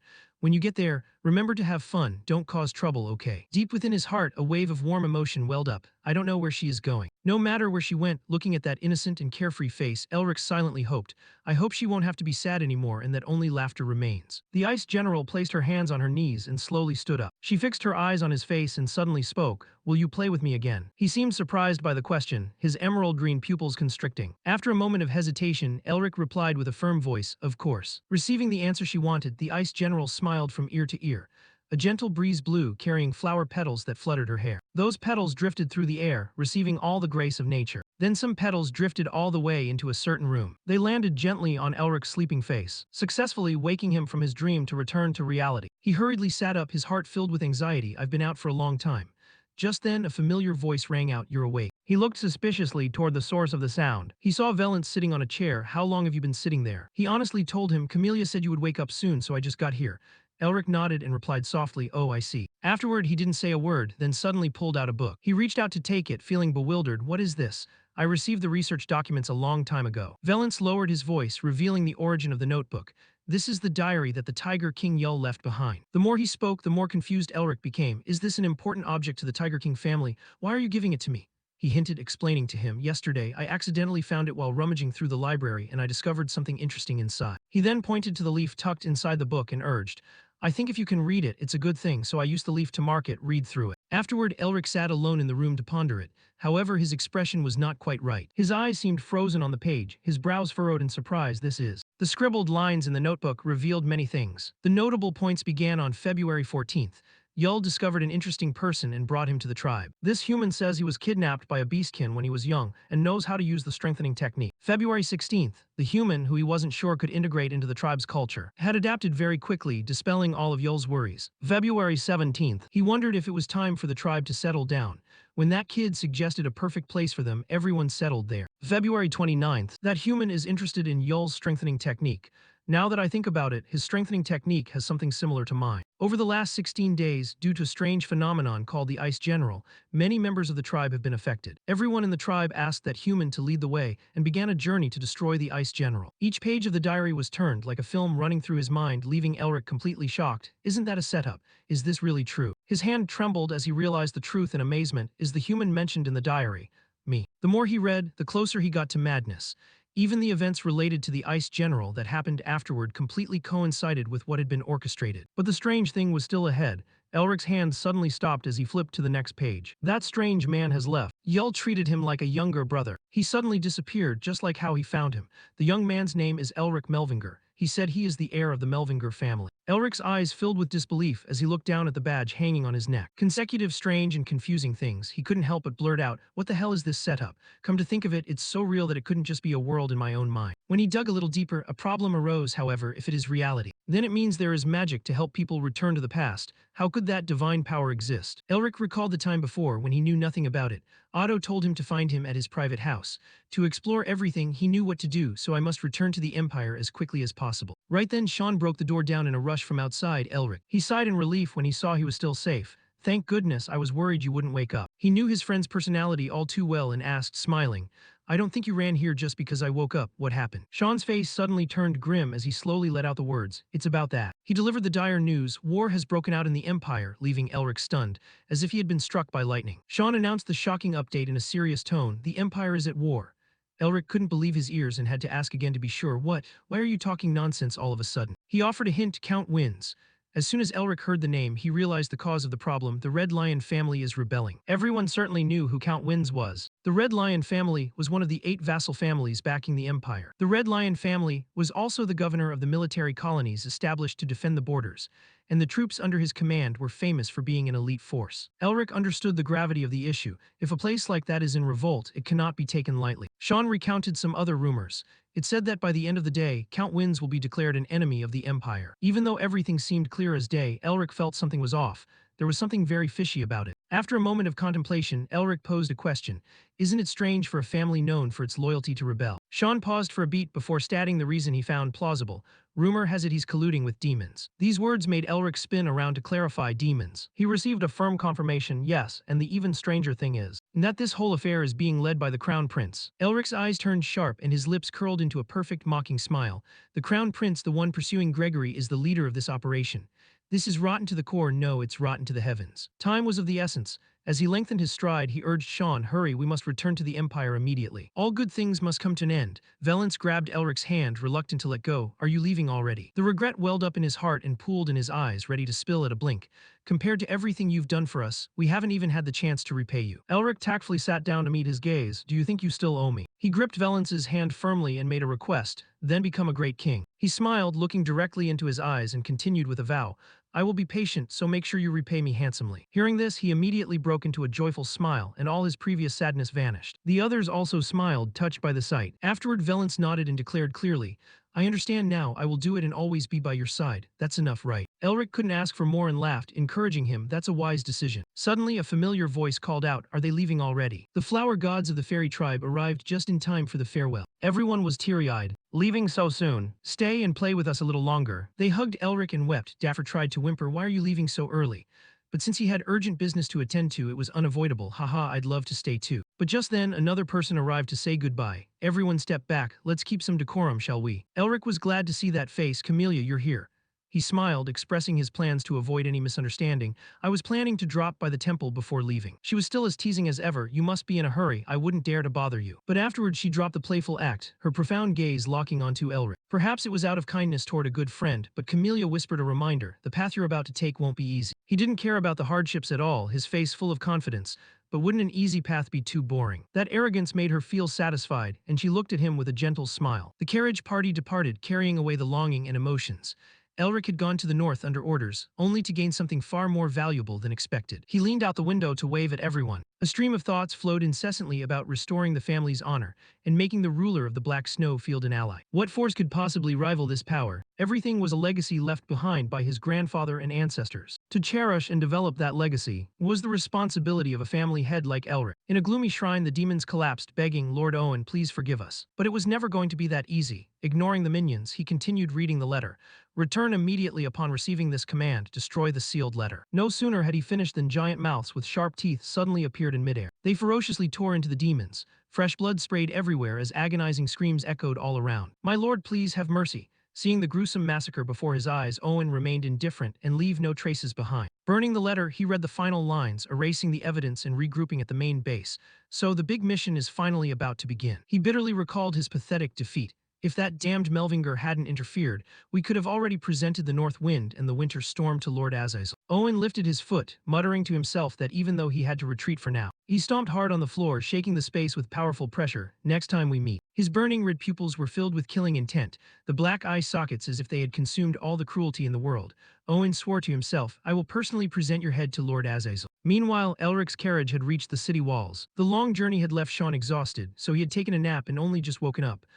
So we have to leave this place already, huh? Suddenly, a loud shout rang out, stop. The carriage braked abruptly, forcing everyone inside to grab the seats to keep their balance. Elric asked with confusion, Carl, what's going on? Carl didn't know how to respond and could only offer an invitation. I think you should see for yourself. When Carl said that, Elric knew it wasn't going to be easy, so he quickly got out of the carriage. On all three tiers of the city wall, many men were aiming crossbows directly at them. A representative stood out to threaten. If you don't comply, we will treat you as intruders and fire. Elric frowned, observing every detail, and concluded, they've deployed ballistae on the wall, something only used when war breaks out. Is it because of the Red Lion family's rebellion? The people up there saw them remaining silent and urged, state your identity and the number of people accompanying you. Sean felt a bit annoyed and flicked his finger. We are the convoy that passed through here 2 months ago from the Nairster family. The flower emblem representing the family immediately lit up. He used it as proof of his identity and demanded, please open the gate. A man who appeared to be the leader of the place stared with wide eyes to see the emblem clearly, as it was too hard to believe. Nairster, have they really returned? We thought everyone was dead since there had been no contact for 2 months. Sean grew impatient and kept urging, open the gate for heaven's sake. At that moment he was startled and ordered his subordinates, open it immediately. The gate quickly swung open and the carriage slowly entered, in a room filled with books. The man from before now formally introduced himself respectfully. I am Vanel. He bowed slightly to express his sincerity. Please forgive our rudeness and mistakes. Knowing the other party didn't do it on purpose, Sean didn't hold a grudge, it's fine. He also placed his hand on his chest to show respect for Vanel. Seeing you all steadfastly guarding the Empire's borders like this, as a citizen I just feel very proud. He laughed heartily. His words made Vanel feel honored, haha, to be acknowledged by the third young master of the Nairster family. For the first time in 30 years here, I feel truly touched. Yet he immediately changed his attitude, putting his hand on his chin and thought, but it's very strange today. Why do noble guests keep coming to such a remote place? Sean was a bit curious and asked, besides us, has anyone else arrived? Vanel smiled firmly. Yes, he cheerfully revealed the identity of that guest. The fourth prince is here right now. Would you like to meet him? As soon as they heard the name, they both turned to look at each other, their eyes filled with surprise and questions. Sean whispered to Elric, this is no doubt about it. He's definitely waiting for us, right? This action made him rack his brain. Why would a person of the fourth prince's caliber personally come to a border outpost at such a pivotal time? At the same time, Cromwell was leisurely tapping his fingers on the armrest, creating the only sound in the quiet room. His appearance was a mystery full of variables for Elric. What is he plotting? Rodeo France's voice was just loud enough to be heard in the small room.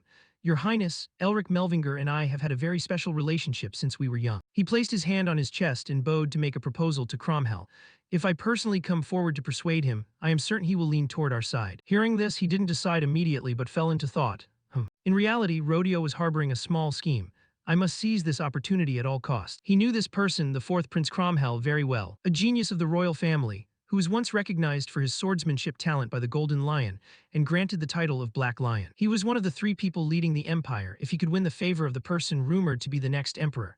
While Rodeo was lost in thought, Cromwell reached his final decision. All right, I will try to trust you. He bowed to express his loyalty. Thank you, Your Highness. A sinister glint flashed in the depths of Rodeo's eyes along with a smirk, as if celebrating his own victory. I will become the next head of the France family. In a luxurious room for honored guests, Sean's tone was somewhat surprised when he learned his friend's plan. Are you really going to meet him? You usually hate getting involved with royalty. Elric declared firmly, I've decided I don't care anymore, leaving Sean with his mouth wide open in astonishment. What? He couldn't trust that without suspicion. You bastard, you're plotting something again, aren't you? He put on an indifferent look, but every word he said was a life goal. Plotting? Not at all.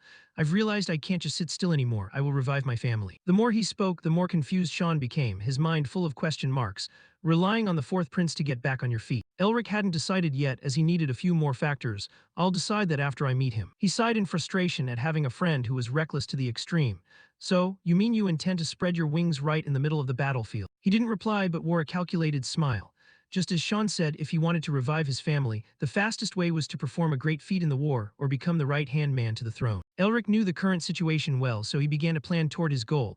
I've separated from the crown prince, so the fourth prince might be a valuable pawn. The door suddenly opened. Herman in combat gear stepped in. Are you looking for me? He greeted happily. You've arrived. Elric was very excited to meet him. I've been waiting. Sean understood and politely stood up, giving Herman his seat so they could have space to talk. As soon as he saw him, he hurriedly wanted to spar. I was hoping you'd come to continue sword training, but looking at this situation, I guess that's not it. He laughed at that comment, then pointed to the chair opposite and signaled, haha, let's leave that for another time, please sit. Herman was a bit curious and asked right away, then why do you want to see me? Elric didn't hide his purpose. I want to ask you something. He went straight to the most important issue. What kind of person is the Black Lion? Herman hesitated, choosing his words carefully. The Black Lion. Everyone on the outside thinks he's ambitious. They say he's like that, but I see it differently. His face suddenly revealed a subtle meaning, smiling falsely as he offered his opinion from his own observations. He's just a lion obsessed with swordsmanship and martial arts. These words were like a passing breeze, but inadvertently created a storm in Elric's mind. His eyes widened in surprise. Herman continued to offer advice. You might get along with him or not, but if you meet him in person, you might find he's not so bad after all. He only bowed his head to thank him. Thanks to you, I know how to approach him now. The formal business was done, so he moved on to other topics. Besides, he waited silently for the other's next words, even though he was very confused. Yet Herman blurted out a sentence out of nowhere. You seem to have changed quite a bit. Mephisto grasped the person's heart very quickly. I can feel he's itching to spar with you. Since he had already said as much, Elric could hardly refuse. Actually, I do want to test my martial arts too. He wore a challenging smile. Would you like to have a practice match? Herman was very excited and happily agreed. That's exactly what I was hoping for. A moment later, they were out in the courtyard. Suddenly, about 8 soldiers stood surrounding them, waiting to watch the battle. Elric pouted in dissatisfaction, questioning Herman, did you call these people here? Even though he tried to deny it, his evasive expression gave him away. I don't understand what you're saying, ha ha ha. Mephisto laughed at this interesting scene, wanting to tease a bit. His acting is just as good as yours. If the other party didn't provide an answer, he would analyze it himself. This was a sudden decision of ours, so I don't know why this news spread so fast. Elric's eyes shifted to the girl waving hello and concluded firmly, it must be Isabelle. Mephisto had to admit one thing, the girl was certainly no ordinary person. Her political instinct and strategic mind were very sharp. He also agreed, his gaze carrying a few parts of admiration. She's truly different. She's proven her competence to the border defense troops. Her eyes locked onto him. Elric had guessed their intentions and raised his own value before meeting the fourth prince. He took his attack stance while whispering to himself, It seems both you and your daughter intend to give me wings, so I will fly high in response. Herman simultaneously drew his sword from its sheath, kindly reminding him, don't expect me to go easy on you, you should focus. Both were in position, ready for the duel, eyes intently watching the opponent to find an opening. There was no shout, but they almost simultaneously lunged at each other. The battle began and was already extremely tense. Elric's hand suddenly transformed into a sharp weapon, blocking every attack from Herman. Every punch and sword swing whipped up a fierce gale, blowing away dirt and rocks like a storm in a thunderous sky, forcing the watching soldiers to cover their faces. They hadn't expected them to fight one-on-one without using magic or aura. They tried to keep their eyes open to continue watching this one-of-a-kind battle while commenting. The head of a prestigious mage family is fighting on equal terms with the Blue Master using only his bare hands. That's absurd.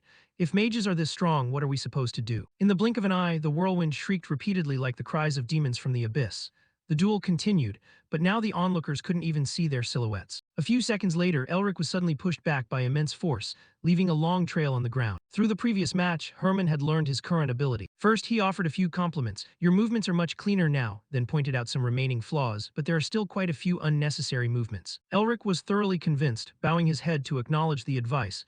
It seems I still need to continue training under your guidance. Suddenly, a crisp sound of clapping from somewhere drew the attention of the two. The soldiers stepped aside to make way for Cromwell. He clapped while slowly moving forward, a look of satisfaction permanently on his lips. This was the first time Elric had met the fourth prince in person, feeling a sense of unfamiliarity.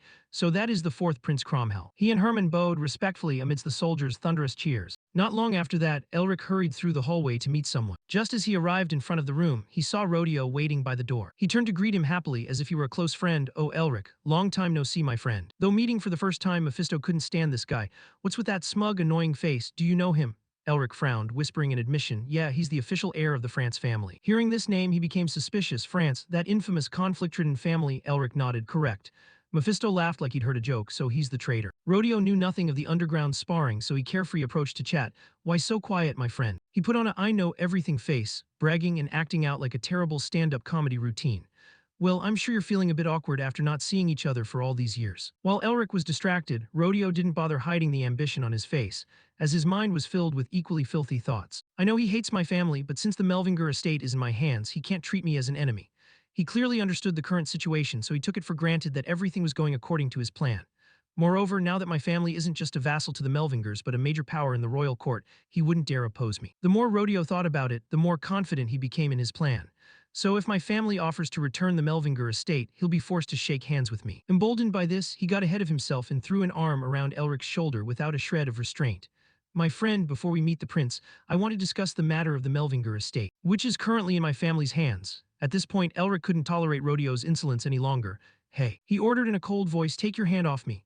This casual, dismissive attitude left Rodeo stiff, his mind blank for a few seconds. Seeing that he clearly hadn't heard him well, Elric took pity on him and repeated it slowly, accompanied by a calm but deadly gaze. I said, take your hand off me. Seemingly terrified by the overwhelming pressure, Rodeo instinctively stepped back to put some distance between them. Mephisto bared his teeth in a smirk, inwardly spitting on the man's face. So these are the people who claim to be the right-hand men of the Melvinger family, yet they don't know the first thing about him. Elric clenched his fist, trying to suppress the rising emotions. Count France should be showing me the utmost respect, yet this third son, after following him for a period of time, neither too long nor too short, he knew the deep-seated grudge the Melvinger family harbored all too well. Elric glared straight at Rodeo, each word hissed through gritted teeth. How dare you speak so disrespectfully to a Duke of the Empire? Mephisto quietly added in his head, the consequences will never go away. Rodeo trembled under the killing intent radiating from him. Elric looked at him with pure hatred. Blood Castle France. Over the course of more than a millennium, they had become a sturdy fortress protecting the Melvinger family, a vassal that had stained itself red with countless enemies who had come seeking them out of boundless greed. That was exactly why he and his sister had called clan leader France uncle and placed such great trust in him. Yet now they were standing with the royal family, the very people who had stripped them of their inheritance and contributed to pushing the Melvingers to the brink of extinction. Worse yet, they were plotting to seize the title of their proud bloodline magic, even scheming to force his sister to marry Rodeo France. After rejecting the marriage proposal, they were abandoned in a desolate mansion, left to struggle just to survive. Elric's face burned with the desire to beat them to a pulp, and yet they still won't stop playing the part of the righteous. Rodeo immediately bowed. My lord, I have been far too insolent. Elric glared. If you know that, then get out of my sight quickly. I don't want to see your face ever again. With that, he turned his back and walked away with Mephisto. Rodeo's face twisted into an unsightly expression upon hearing those words. Elric quickly reached the next location and bowed respectfully. Elric Melvinger, Duke of Starlight and head of the Melvinger clan, humbly requests an audience with Prince Cromwell. The prince laughed heartily. It is a pleasure to meet you, Duke of Starlight. Elric was slightly surprised. He had clearly heard the entire exchange outside the door, so why was he not reacting at all? Mephisto spoke up. He couldn't care less about his underling being humiliated. On the contrary, he's watching his counterpart with interest. Elric agreed. Perhaps he already understands the true nature of Rodeo France and no longer expects anything from him. Most likely, he just wants to see how I handle the situation. Cromwell suddenly asked, "You used the strengthening technique in your battle with the blue lion earlier, didn't you?" Elric's face flickered with a hint of shock. Strengthening technique. He realized it. Cromwell walked over to him, his expression serious. Just as he expected some tension to arise, the prince simply patted Elric on the shoulder. "I know that this magic is classified as forbidden by the magic tower, so don't worry. No one else will know about this." He rested his hand on his chin, wearing a knowing smile. "Now then, tell me your thoughts on the old Melvinger territory." Faced with this request, Elric was slightly dazed. "Excuse me." Mephisto burst out laughing. He couldn't hold back the amusement. "Looks like you've been caught off guard. He's very good at seizing the initiative in negotiations." Elric carefully analyzed the situation. "I thought the conversation would progress slowly. I never expected him to get straight to the point like this. If I'm careless, I'll lose control of this negotiation completely." Elric clenched his palm. A look of determination flashed in his eyes. "My apologies, but what do you mean by that?" Cromwell replied nonchalantly, "I'm used to being straightforward and am not good at beating around the bush in negotiations. If the Melvingers are willing to support me, I will repay you with everything I can grant." Elric's sharp gaze never wavered. "The family territory has become a wasteland. Even the ancients couldn't survive there because of a demonic curse, so what do I have left to offer?" The aide whispered something into Cromwell's ear. It seemed to be unpleasant news, making the prince frown in dissatisfaction. He waved his hand. "It seems I have been impolite. My apologies." He pivoted to a new condition.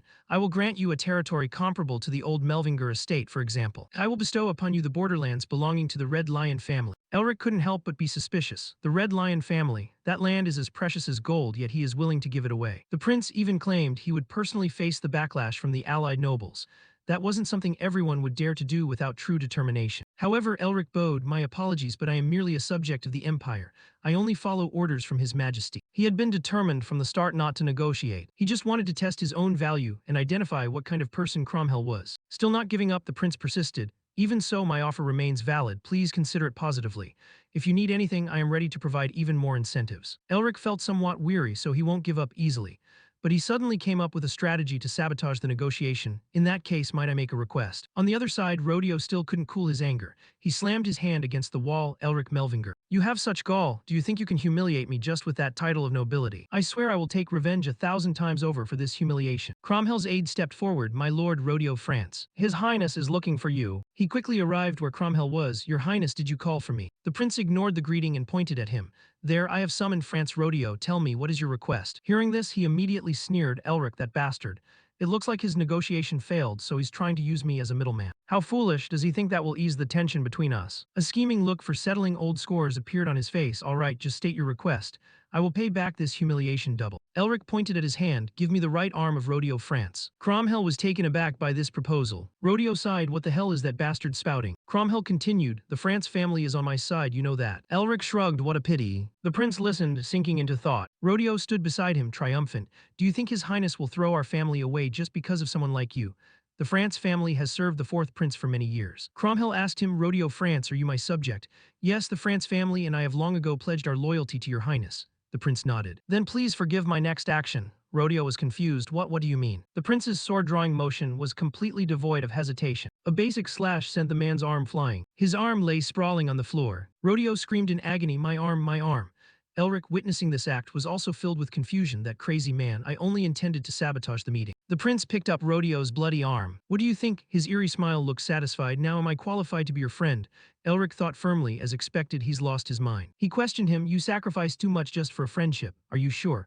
France and the other noble families will surely turn their backs on you." The prince replied nonchalantly. "No need to worry about that. The France family will never dare to betray me." Elric understood everything. It seems he has already controlled the France family. He even has other nobles in his hands. He smiled excitedly. "If I can have him as a friend, it will surely be extremely interesting." The prince offered his arm. "At least I have shown my full sincerity. What do you think?" Elric raised his hand, feeling satisfied. Suddenly, a loud noise caught both of their attention. The glass door shattered. Lurking in the clouds of dust were about 5 assassins. The aide panicked. "Your Highness, please leave this place immediately." Elric dodged their attacks in confusion. "Assassins. With the garrison and the royal guard here, they still dare to attempt an assassination." He cast cast his ice magic, and all the assassins were frozen solid. He clenched his fist, shattering the ice magic on them, and then searched the surroundings. Hurry, protect the prince. Elric, looking to the other side, felt relieved seeing Cromwell fighting off each assassin one by one. He's still fine. The assassins kept coming, but that didn't pose a challenge to the prince. Cromwell leaped, easily felling them one by one. His gaze was filled with killing intent, devoid of any fear. Elric felt relieved. That's right, he is the Black Lion. I was worried for nothing. Just when he thought it was over, another group rushed in through the main door, shouting, "There's the prince." Elric felt helpless. Do these guys want to die that badly?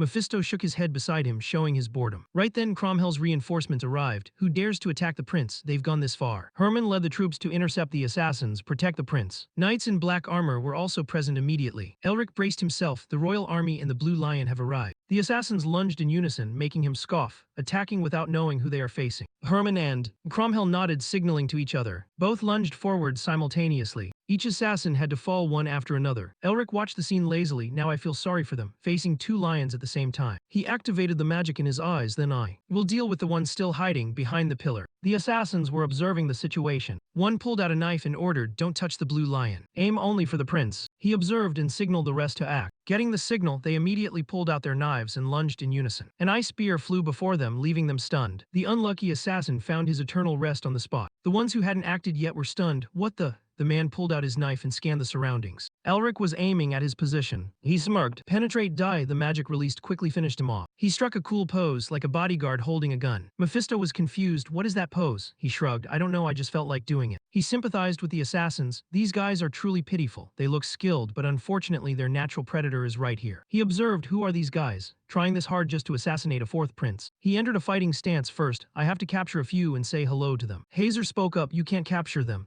He was surprised. What do you mean I can't capture them? She observed the group of assassins. They have been trained to this extent. If they don't kill themselves, there is a brainwashing protocol that activates and kills them. The two siblings continued their conversation. Do you know who they are? Shadow Chains. He was shocked. Shadow Chains? Does that organization really exist? Only recently. They are very mysterious. Then how do you know? She radiated killing intent. Because the leader of my mercenary team is their enemy. He rested his chin in thought. An organization that has never shown its face before. One of the assassins raised his knife high. Everyone retreat. He smiled and cast a magic spell, trying to run. In that case, I will send my minions to tail them. As he placed the bees behind the assassins' backs. He was smug. You guys wouldn't have thought of that, right? A strange sound made him jump. If I leave the mission like this, the organization's core will be discovered. He looked up. No way. How can someone have absolutely no presence? A masked figure had been standing high up, observing for a long time. He drew his sword. So this is your little prank. A single sword swing completely neutralized all of Elric's magic. He was furious. Damn it, he even paid attention to my minions. Cromwell asked, so you are the leader. What kind of monster are you? Who sent you here? The masked figure tilted his head.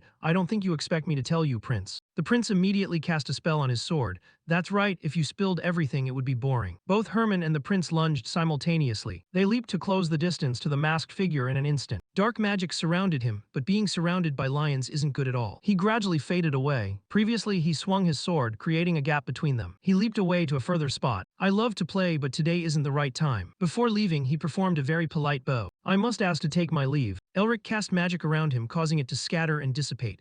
What ice and lightning magic surrounding him? He raised his fist and lunged forward. You can come and go as you please, but you don't get to just walk away. Looking at the masked man's glowing red eyes filled with killing intent, Elric immediately took a combat stance and declared firmly, who dares to trespass here so recklessly? He wore an arrogant smirk, gathering a brilliant surge of power around his fist, and emphasized once more, don't think you'll escape so easily. With a fierce look of determination, he channeled all his power, physical enhancement art. Elric surged forward like a lightning bolt, unleashing a series of rapid claw strikes at the masked man, Heavenly Tiger Slash. However, the masked man managed to teleport just in time, instantly evading the attack and calmly remarked, I thought you were only a mage. Elric's fierce attack slammed into the wall behind, piercing straight through it instantly. The immense destructive force left the masked man visibly stunned.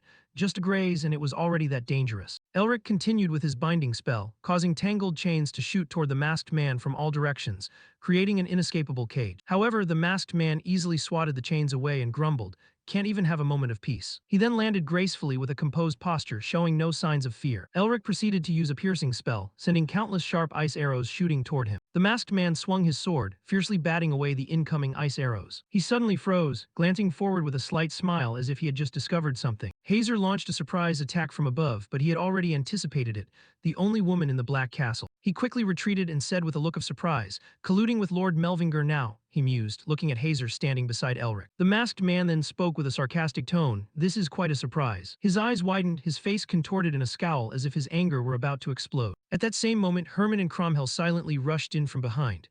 The masked man felt their presence but remained incredibly calm. Things are getting even more complicated now. When the time was right, all four members of Elric's group simultaneously charged from all sides. The masked man's eyes flared with sudden fury and rage. "I have no other choice." A terrifying surge of magical power erupted from his body, blasting all four members of Elric's group away. Elric landed with a grimace. He just blocked a combined attack from all four of us. The masked man stood tall, wielding two swords and radiating a terrifying aura of power. Illusory figures suddenly emerged from within his body. Elric's eyes were wide with shock, thinking, "What is this?" The aura has changed. Just a moment ago it was a light breeze, but now it was deathly silent. The air felt like it was freezing over, as if he were facing an invisible ghost. Herman's eyes widened suddenly as he shouted, "Back off!" But the masked man vanished in the blink of an eye, leaving behind only a thin, flickering trail of smoke. Cromwell gritted his teeth in astonishment. Hazer also widened her eyes in sheer terror and utter bewilderment. Even Elric couldn't help but shiver at the phenomenon unfolding before his eyes. He immediately concentrated all his magical power and scanned his surroundings. Where did he go? Even then, he couldn't detect any trace of the enemy. Not even his spiritual sense could pick him up. Suddenly, the figure and the terrifying voice of a ghost echoed in his ear. "How can you be so foolish?" Right then, the masked man reappeared and unleashed a slash that brushed past his shoulder. Instantly, the masked man teleported behind him and offered praise. "Dodged it, not bad." As soon as he finished speaking, his form gradually began to dissolve. Elric furrowed his brows in tension and hesitation. "I only dodged that thanks to my intuition." The masked man's slashes continued to rain down, leaving him feeling anxious.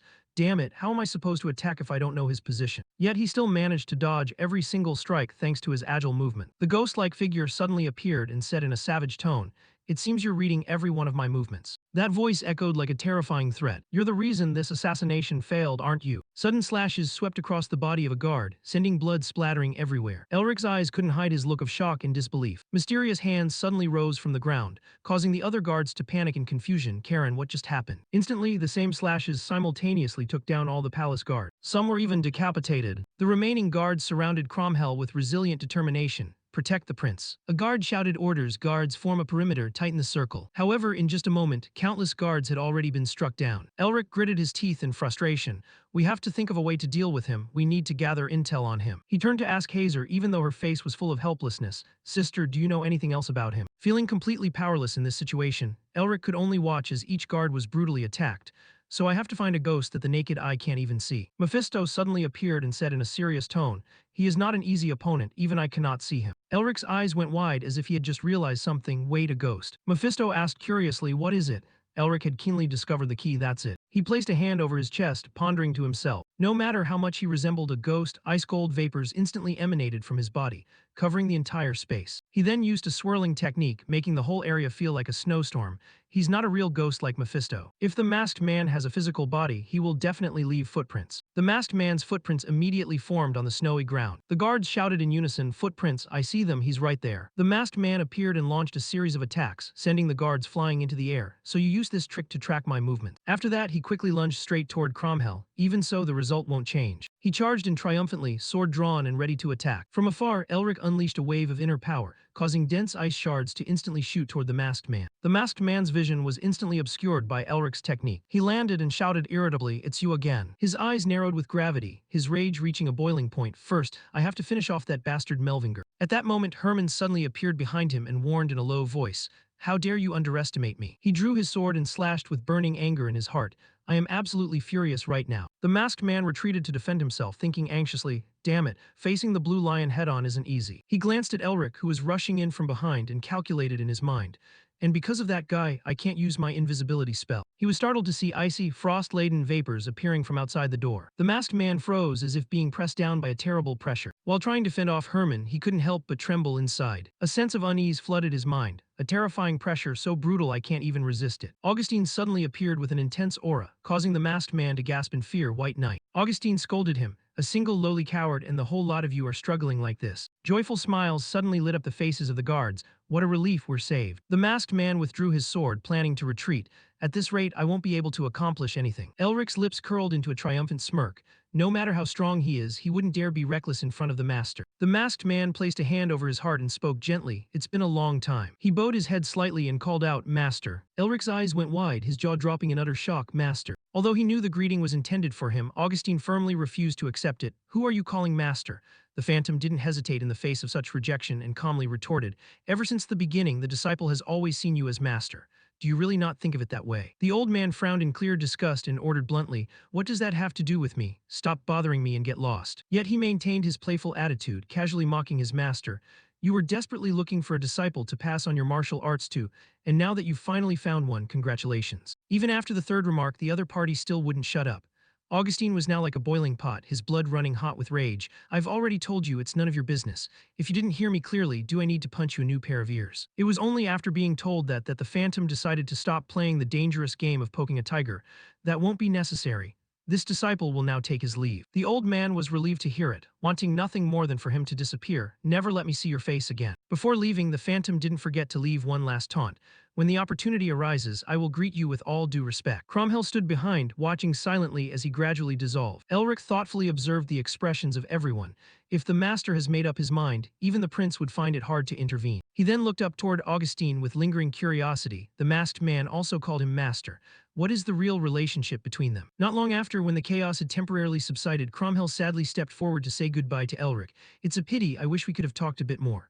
He too felt reluctant, but had matters to attend to and could only promise, next time we meet, I'm sure we'll have a long talk. Elric's next words left Cromwell stunned for a moment. By then, we will have strengthened this bond of friendship. Having earned this title of good friend, he happily placed a hand on his shoulder and excitedly proposed a deal. The body enhancement art you performed was truly impressive. Next time we meet, I want to spar with you. Elric smiled, looking straight into his eyes, and affirmed, I'm looking forward to that day as well. At the moment the sunset's light shone through the window, an indelible friendship between the two was witnessed. Although very reluctant, there was no other way, so Cromwell reluctantly said his final farewell and turned around. I'm off then. Watching his tall, valiant figure slowly walk away, his cloak billowing in the wind, only highlighted his majesty. Seeing this, Elric smiled and prepared to turn away. Right at that moment, a loud shout rang out. Elric followed to see Sean panting heavily, having run in such a rush that Elric was confused. What's the matter? He gasped for a few breaths of air, then lifted his head to deliver the urgent news. Father says he needs to see us immediately. A while later, all five of them had gathered in the living room. With so much having happened just now, Elric finally had time to think about a few others. I wonder if they made it back safely. Memories drifted back to the time not long ago when the three members of House Vile had to depart. Perhaps it's time we part ways. Elric was clearly disappointed, but he knew how to weigh the pros and cons. It's a shame, but if the blue lion enters the hexagram formation, trouble will arise, so parting here is for the best. Isabel didn't show any sadness. On the contrary, she smiled and gave him a parting piece of advice. Elric, remember to take care of your health. Elric looked at her tenderly and responded in a soft voice, You too, Isabel. In their eyes, there was only the silhouette of each other, while those standing nearby had a chance to get a free serving of dog food. Thinking of the cunning grins of those guys, Elric waved his hand, dispelling the scene from his mind. Returning to reality, he sighed in frustration at not being able to see Isabel. While waiting for the head of the Nerster house, Elric took the opportunity to ask Augustine about the issue he had been curious about all this time. Master, may I ask about the relationship between you and that masked assassin? The old man seemed lost in thought and only came to his senses when he heard him call. Augustine stayed silent for a long while, making the others wait in suspense. Finally, he laughed it off and avoided the question. You don't need to know about that. This answer was beyond Elric's expectations. He subconsciously tilted his head in doubt.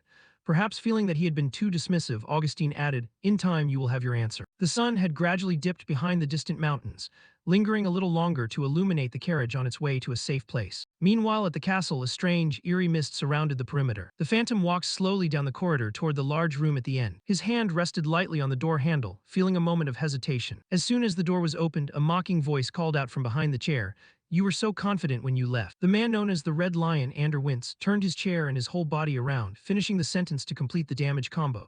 Now you look truly pathetic. The phantom ignored the sarcasm and slumped into the salon chair. He stood up from his position, rambling and demanding the goods. But more importantly, where is the fourth prince's head? Don't tell me you returned empty-handed. Seeing him silently remove his mask, Ander sensed something bad but still tried to act optimistic. Come on, you're joking, right? You left with such blazing momentum. He continued with a one-sided monologue that received no response.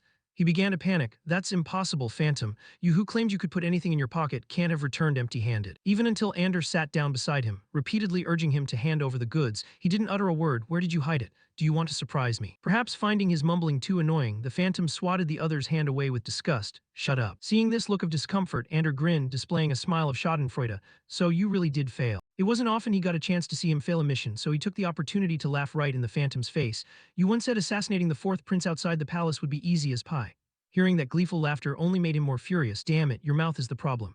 Pausing his laughter before karma could strike, Ander returned to his usual serious tone. So why did you fail? The Phantom immediately snapped his head up, uttering a name that both of them knew, Elric Melvinger. He was extremely surprised to hear that surname. Is the head of the Melvinger family really that powerful?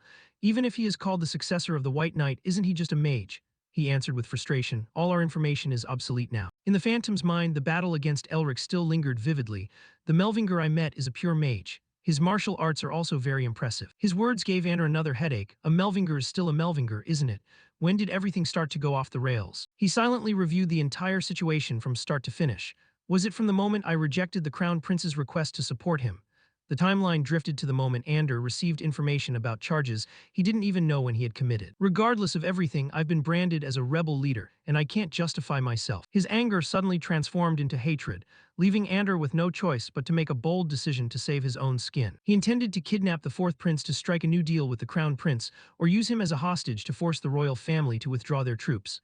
However, the current situation forced him to rack his brain once again, yet every plan fell apart. The Phantom suddenly spoke, slowly enunciating each word at last. At the same time as his question, two women suddenly appeared from behind the door.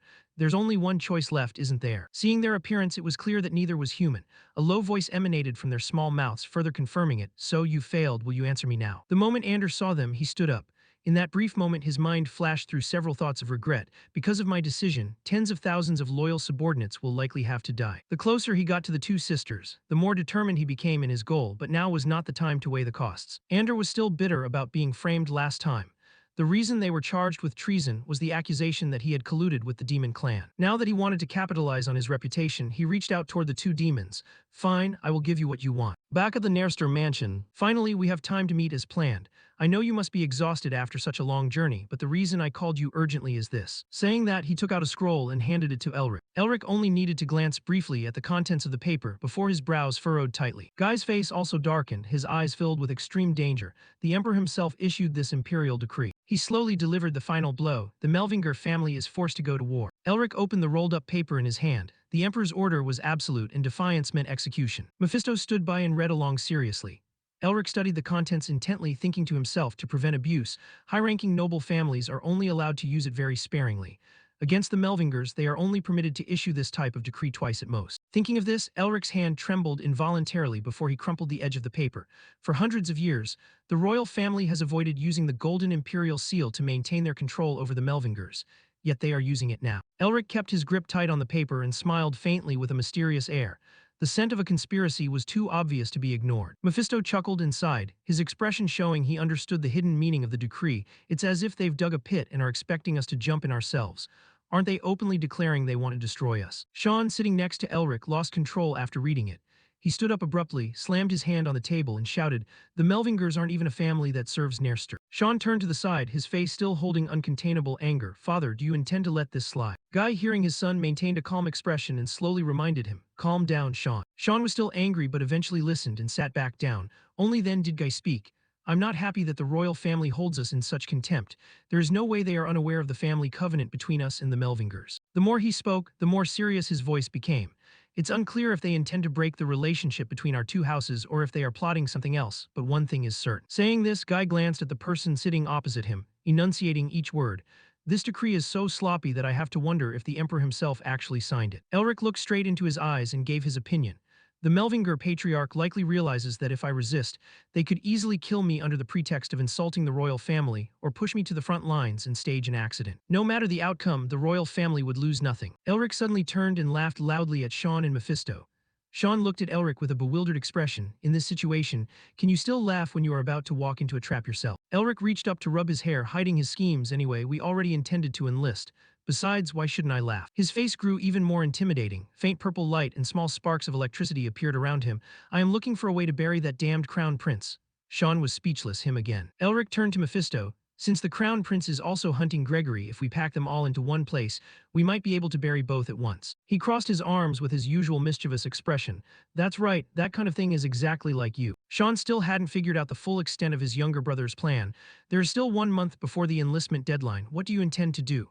He turned his head and replied, "There are two things I need to complete." Sean looked full of questions when he heard Elric's next sentence, "I will need your support." At the Central Bureau of Magic Administration, which was a massive castle with vast spaces, Brian walked through his office with a file in his hand. How troublesome, how annoying. He gripped the paper in his hand, his voice angry.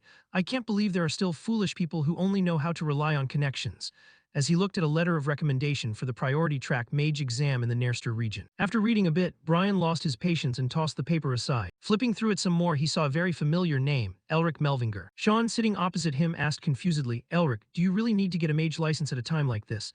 Elric explained to his brother with a calm face, "If I have a mage license, I can take on important positions during the war." Sean frowned, seemingly not fully grasping the calculation. "Under Duke Chanseong's banner, they will automatically grant you command. Why go through all this trouble?" He leaned back in his chair and patiently clarified, "If I were designated that way, I would surely be constrained in what I want to do. Besides, I have another reason." Seeing his younger brother look quite comfortable with the decision, Sean lessened his tension and crossed his arms, leaning back. "You aren't planning to tell me that reason, are you?" Elric laughed brightly as an answer to his brother. "Sorry, that's a matter related to the family." His brother's face still held some worry about the difficulties his brother was about to face. "But are you sure you can cram in time? That exam is not easy at all." Elric sighed, but a look of unhidden confidence appeared on his face. "Even though I always failed at the academy due to my vessel blockage, have you forgotten that I always topped the theory class?" Sean saw that confident look but still couldn't be at ease. He angrily reminded his younger brother, "Hey, do you think the academy exam is the same as the mage certification exam?" Stopping for a moment, he continued to spread more knowledge about the upcoming exam to Elric. Each examiner will provide different problems, especially that examiner Brian. The pass rate is only 0.1%. Elric felt a bit bored hearing those same old rules. He rested his hand on the window, admiring the scenery outside. That just proves all those other candidates are incompetent. Having said that, he turned around and adjusted the cuff of his sleeve, his confidence not decreasing in the slightest. "But hey, isn't that exam 8 hours long?" Sean was slightly confused. "That's what people say." Getting his answer, Elric placed both hands on his thighs, preparing to stand up, and reminded his brother, "Get some rest." Then he stepped out of the carriage, keeping a smile on his face, and turned back to tell his brother, "I'll be done in 30 minutes with a perfect score." In the palace hall, Brian stood solemnly, introducing himself in a measured tone. "I am Brian, a grade 5 examiner for the Central Bureau of Magic Administration.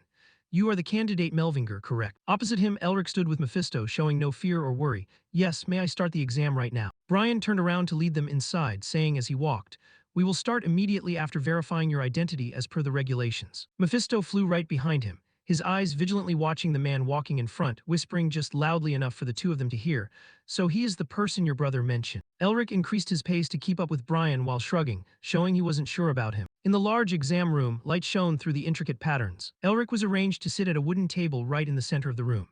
Brian slowly approached, holding a thick book, and laid out the exam rules. The first part consists of elemental studies, magical physics, spirit arts, alchemy, ancient history, dark magic, and so on, a written exam totaling 600 questions. He placed the exquisitely carved and gold-plated green book on the table, his tone turning serious. "Note that the use of magic will be considered cheating." Elric acted as if he had already memorized all those rules, looked away, and asked in a slightly provocative tone, "Is there any need to use magic for something like this?" Brian didn't answer and turned away, but he was silently judging his attitude. "I know you haven't recovered from your illness and became a hero in Lassent, but such an arrogant attitude." It seemed Elric had successfully angered him. Brian gritted his teeth, trying not to show his irritation. "Even if you applied based on connections to restore honor to a fallen family, don't think I don't see it." He turned around, his eyes sharp as he looked at the candidate. "Begin." Elric heard the signal and began the exam, confidence showing clearly on his face. After doing a few questions, he started whistling while picking the answers. Brian, standing opposite him, remained motionless, judging that attitude as expected. "It's all just pretending." His eyes didn't leave Elric for even a second, but it was an exam hall. Even Tasha Nerster, the only one to ever achieve a perfect score, had to consider and hesitate for a long time before providing the answers. However, the next second he was slapped in the face without mercy. Elric pushed the completed exam book toward him. "Done, here." Brian picked up the document, his expression slightly confused and incredulous. 15 minutes. You're not even pretending anymore." He placed his hand, wearing a divine ring, onto the mirror surface of the book. "There was a time when I truly respected the Melvinger family." The ring emitted a red light and the numbers began to rise dizzyingly. "But now you are only bringing shame upon them." The final result appeared. Brian shouted loudly in surprise, "A perfect score." He couldn't believe his eyes, his face full of confusion. "What is this? How is that possible?" Elric didn't care about the examiner's surprised expression, his voice remaining calm with a hint of teasing. "May I ask if we can move on to the next part?" Brian was flustered. "Fine." He clicked his tongue, silently finding a reason for that perfect score. "Right at the academy. He always led in theory, didn't he?" A guard brought over a large green orb. He clearly spent 1,000 years pondering theory. Thinking of this, Brian spontaneously wore a cunning, confident smile. as if certain that he wouldn't be able to get lucky on the next part of the exam. Yet Brian maintained his smile, prepared to witness Elric's humiliation. The second part is the magic control test. This cannot rely on theory alone. He approached and placed his hands near the orb. Elric did the same. Placing hands on the magic orb requires mana quantity and purity to be above the standard. Even many seasoned mages fail this test. A yellow light suddenly burst out from within, causing Brian to be somewhat surprised and take a few steps back. What the? Unexpectedly, cracks began to appear on the surface of the orb. Immediately after that, a loud explosion rang out. The orb shattered into hundreds of small fragments, spraying everywhere. Brian looked at the shards on the table, extreme fear showing on his face. Elric looked slightly awkward. He hurriedly scratched his head and gave a fake laugh. If I break it, does it count as failing? The examiner bit his lip, still unable to accept reality. Sean leaned against the carriage, looking ahead with surprise. Elric was slowly walking toward his brother, appearing just as arrogant and confident as when he walked in. What's that? Did you really come out after only half an hour? He looked at his younger brother in front of him. How were the results? He then smirked lightly. Immediately after that, Elric handed a gold-plated card to his brother and asked, "What's the point of all that?" Sean focused his eyes on the newspaper with the headline, "Perfect score, the brilliant shine of Elric Melvinger," he exclaimed. "I'll be back while this tea is still warm." Before leaving the carriage, he showed his confidence to his friend. Sean immediately asked in a panic, "Hey, do you intend to write a whole novel here?" Mephisto shook his head in exhaustion while observing. "Seriously, you annoying lucky guy, how could you finish in just 30 minutes? Sean suddenly remembered his own question. "Hey, where did you choose to go for the third trial task?" Elric leaned his head back nonchalantly. "I'll go to the Spirit Chain Forest." He was surprised by that decision. That sounds simpler than I thought. Don't you want to attract too much attention? Why not choose a more challenging place?" Elric said solemnly with a calm attitude. "There's no time to waste. I just want to resolve this quickly." He looked up to confirm everything. "Mephisto, is the story about Otto there real?" He laughed loudly and waved his hand. "Whether you believe it or not is your right." Elric pondered thoughtfully. A story hidden amidst a place full of spirits. If it's a work by Otto Hahn, it's not hard to believe. Perhaps the ghosts rumored to haunt the Spirit Chain Forest are the guardians in that story. Suddenly, the sound of a door opening caught Elric and Sean's attention. The silhouette of a woman walked in. It was Hazer with a cheerful expression. "Elric, can I talk to you in private for a moment?" Afterward, he and she walked under the hazy, starry night sky. Hazer couldn't hide the curiosity in her heart. "You said you're going to the Wince Border Province, right?" Elric rolled his eyes in surprise. "Yes, the Golden Imperial Seal has been issued. What other choice do I have? Not only me, but the Magic Tower and the Red Lion Duke family have all been summoned. But why do you mention that?" Hearing this, Hazer spoke leisurely, as if relieved of a burden. "Because it seems I have to go there too. My organization has received a mobilization order." Elric immediately stopped in his tracks, hesitating. He wore a face full of interrogation. "But you don't have to obey. You aren't even an official member yet." She was as serious as she had already decided. "Associate members also have to go. If I'm absent, I'll be permanently expelled." Elric shouted in anger, "No buts, stop it immediately." Hazer slammed a piece of wood onto the ground to intimidate him. She turned her head with a sharp gaze. "Just because you started living decently doesn't mean you have the right to tell me to quit. Thanks to you, I don't have to worry about money anymore. But I love my job and am proud of what I have built with my own hands." Hazer emphasized in a stern voice once again, "And you're telling me to lay down my weapons and rest.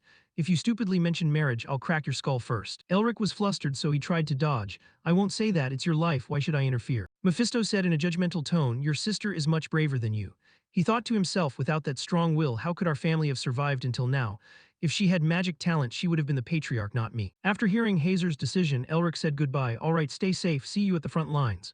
She smiled brightly. "Yes, I hope your plan succeeds." He proudly puffed out his chest, looking impressive. "Up until now, you were the one shielding our family, right? From now on, I will be the one shouldering that burden, don't worry." Hazer patted her younger brother's head with affection. She smiled brightly but didn't stop praising him. "Have you grown up already?" Elric shyly accepted the pat on the head with a sheepish smile. A dark forest with an ominous, terrifying sky made the flock of migrating birds go elsewhere. Being chased by a demon with the Reaper's scythe, Sophia ran for her life. Out of everything, why is it the Banshee Reaper? One of her soldiers accidentally tripped over a tree root and fell. Immediately, Sophia and the red-haired soldier turned their heads, but it was too late. Elton, the demon, extended its weapon fiercely to eliminate anyone in its path. Blood sprayed brutally under the gaze of the demon. Sophia was worried and hesitated for a long time. Surrounding her was a thin line of defense made up of 2 weak soldiers. Feeling the situation was dire, they desperately cried for help. "What should we do?" Sophia gritted her teeth in helplessness, unable to do anything. "Is this our end?" In the sky, snowflakes appeared and a cold wind made her surprised. "What is this?" Sophia scanned for the source of that strange power, looking toward Elric. He was casting a piercing technique to save her from the siege. Sophia realized the damage wasn't high and warned in a panic. "Ice attacks are useless. Physical attacks don't affect it either." Seeing the demon seriously wounded in pain, she couldn't believe her eyes. "Wait, what exactly is this?" A demon extended its weapon to block the piercing technique. The axe blade quickly cracked because of the ice attack's overwhelming power. It gently passed straight through the demon's head. Every time one was destroyed, a black dust speck. slowly flew away, transcending. Sophia and the two soldiers watched in astonishment, not believing they had been saved. The tattoo on Elric's arm glowed with the blue of ice. He recalled the technique, sighing in exhaustion, finally caught one. It's because of that human that the ghosts are in chaos, and I can't complete my mission. I need to collect 10 ghosts, and I only have 2. You looked at Elric with regret. I want to help, but you know I can't. At the right moment, Mephisto mocked him triumphantly.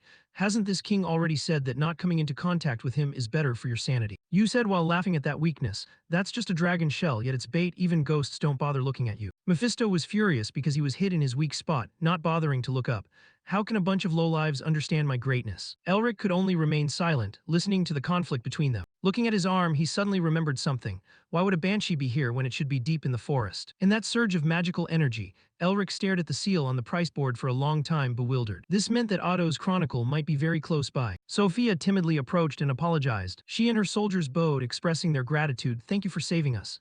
He casually waved it off. I only did what had to be done. But why were you all being chased by a banshee? Elric's gaze was involuntarily drawn to a book stained with blood. He scowled in anger when he realized what it was. The book had become worn and weathered due to the remnants of the battle. The two soldiers and Sophia exclaimed in amazement at their salvation. Only a high-ranking mage could use magic to deal with a banshee.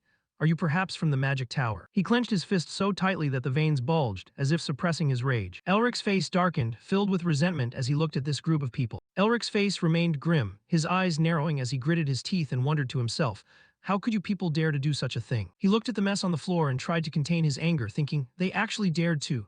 The book, covered in mud and dirt, still lay there abandoned. Elric growled in his mind, touching the treasures of my family. At the same time, Mephisto smirked from behind. Out of all the people, it had to be these damn grave robbers. He remained standing there, furrowing his brow as he replied, even so, this might turn out for the best. Hearing that, he frowned in confusion and questioned, what do you mean by that? Elric, with a steady and resolute gaze, affirmed, these bastards will surely bring about their own destruction. Before him was the image of Sophia, crying and pleading earnestly, I apologize, but could you please help us one more time? She continued with a pitiful look, bowing her head as she explained, our comrades are still trapped in the dungeon. We will reward you handsomely. Please, we beg you to help us. The two people behind her, seeing this, also bowed their heads and said in unison, we implore you. Seeing them plead like that, Elric nodded and said, all right, I'll help. Where are they? The three of them were immediately overjoyed. Sophia asked happily, really? While the person beside her also excitedly said, we truly thank you. Then she laughed and joyfully gave directions, this way, we must hurry before any more banshees appear. But in an instant, all of them displayed an incredibly scheming look. Elric walked behind them without saying a word, though his eyes seemed to have already seen through those treacherous people. Mephisto followed as well, folding his arms and grumbling, how pathetic. They're really throwing themselves into the fire. The group led Elric and Mephisto to a fairly remote location. Sophia pointed to a cave and asserted, there, that's the place. Footsteps were also slowly approaching from ahead. The scene before them was covered in a misty haze, while they stood at the cave entrance to observe. At the same time, Sophia approached Elric with a somewhat shy demeanor. She squinted her eyes slightly and spoke, faking politeness. May I ask for the identity of our benefactor? He didn't hesitate to give his alias, Rick. The one behind him heard this and commented irritably, ha, that name again, how unoriginal. Sophia grabbed Elric's arm, blushing as she praised, your name is as wonderful as your magical talent. Elric seemed not to pay much mind, coldly replying, it's just an ordinary skill. She then pressed close to him, narrowing her eyes with a light laugh. If it's not too abrupt, may I ask which magic system you belong to? I truly want to repay you. Elric, already feeling annoyed, frowned and answered, no need, you don't have to worry about it. He then brushed her hand away and asked in a low voice, let's go, you said your comrades were in danger, right? Sophia was slightly surprised but quickly answered, yes. Elric stepped forward, ignoring the look of bewilderment she was still displaying behind him. Sophia watched his retreating back, biting her lip in anger and wondering to herself, unbelievable. How can he maintain such a cold expression when I almost threw myself at him? She sighed and continued her thought with a sense of triumph. His magic is passable, but in the end he's just a hermit. Sophia wore a cunning smile, musing to herself, this works for me. Once this fool deals with the Guardians, I'll stab him in the back and take the treasure all for myself. She immediately turned back and signaled to her accomplices with her eyes. The other person understood and smirked in agreement. Sophia then slyly whispered to herself, I'll make a fool of you, my noble, naive aristocrat. Elric continued walking forward, completely calm. The four of them entered the cave, finding nothing but stone all around. He turned back and frowned, asking, where are your comrades? Sophia still pretended to be afraid, her face darkening as she answered, they were still inside when we left, assuming they are safe. She continued her act, perhaps they are hiding at the fourth turn of the corridor. Elric hesitated, it's that deep. He moved forward, his voice serious as he reminded them, be careful, we don't know what we might encounter. The others happily responded, yes, we will be careful, don't worry. Suddenly, a group of grim reapers appeared before them, wielding axes. Seeing this scene, she was so startled she fell hard to the floor. The creatures didn't let up, continuing to charge directly toward the position of the four. The two standing there saw this and shouted, "Grim Reapers." Sophia was now so scared her face turned pale as she screamed, "Please save us." Elric calmly reached his hand out to the side. A powerful surge of ice energy shot straight toward the Grim Reapers before them. Those behind him huddled and shivered from the cold.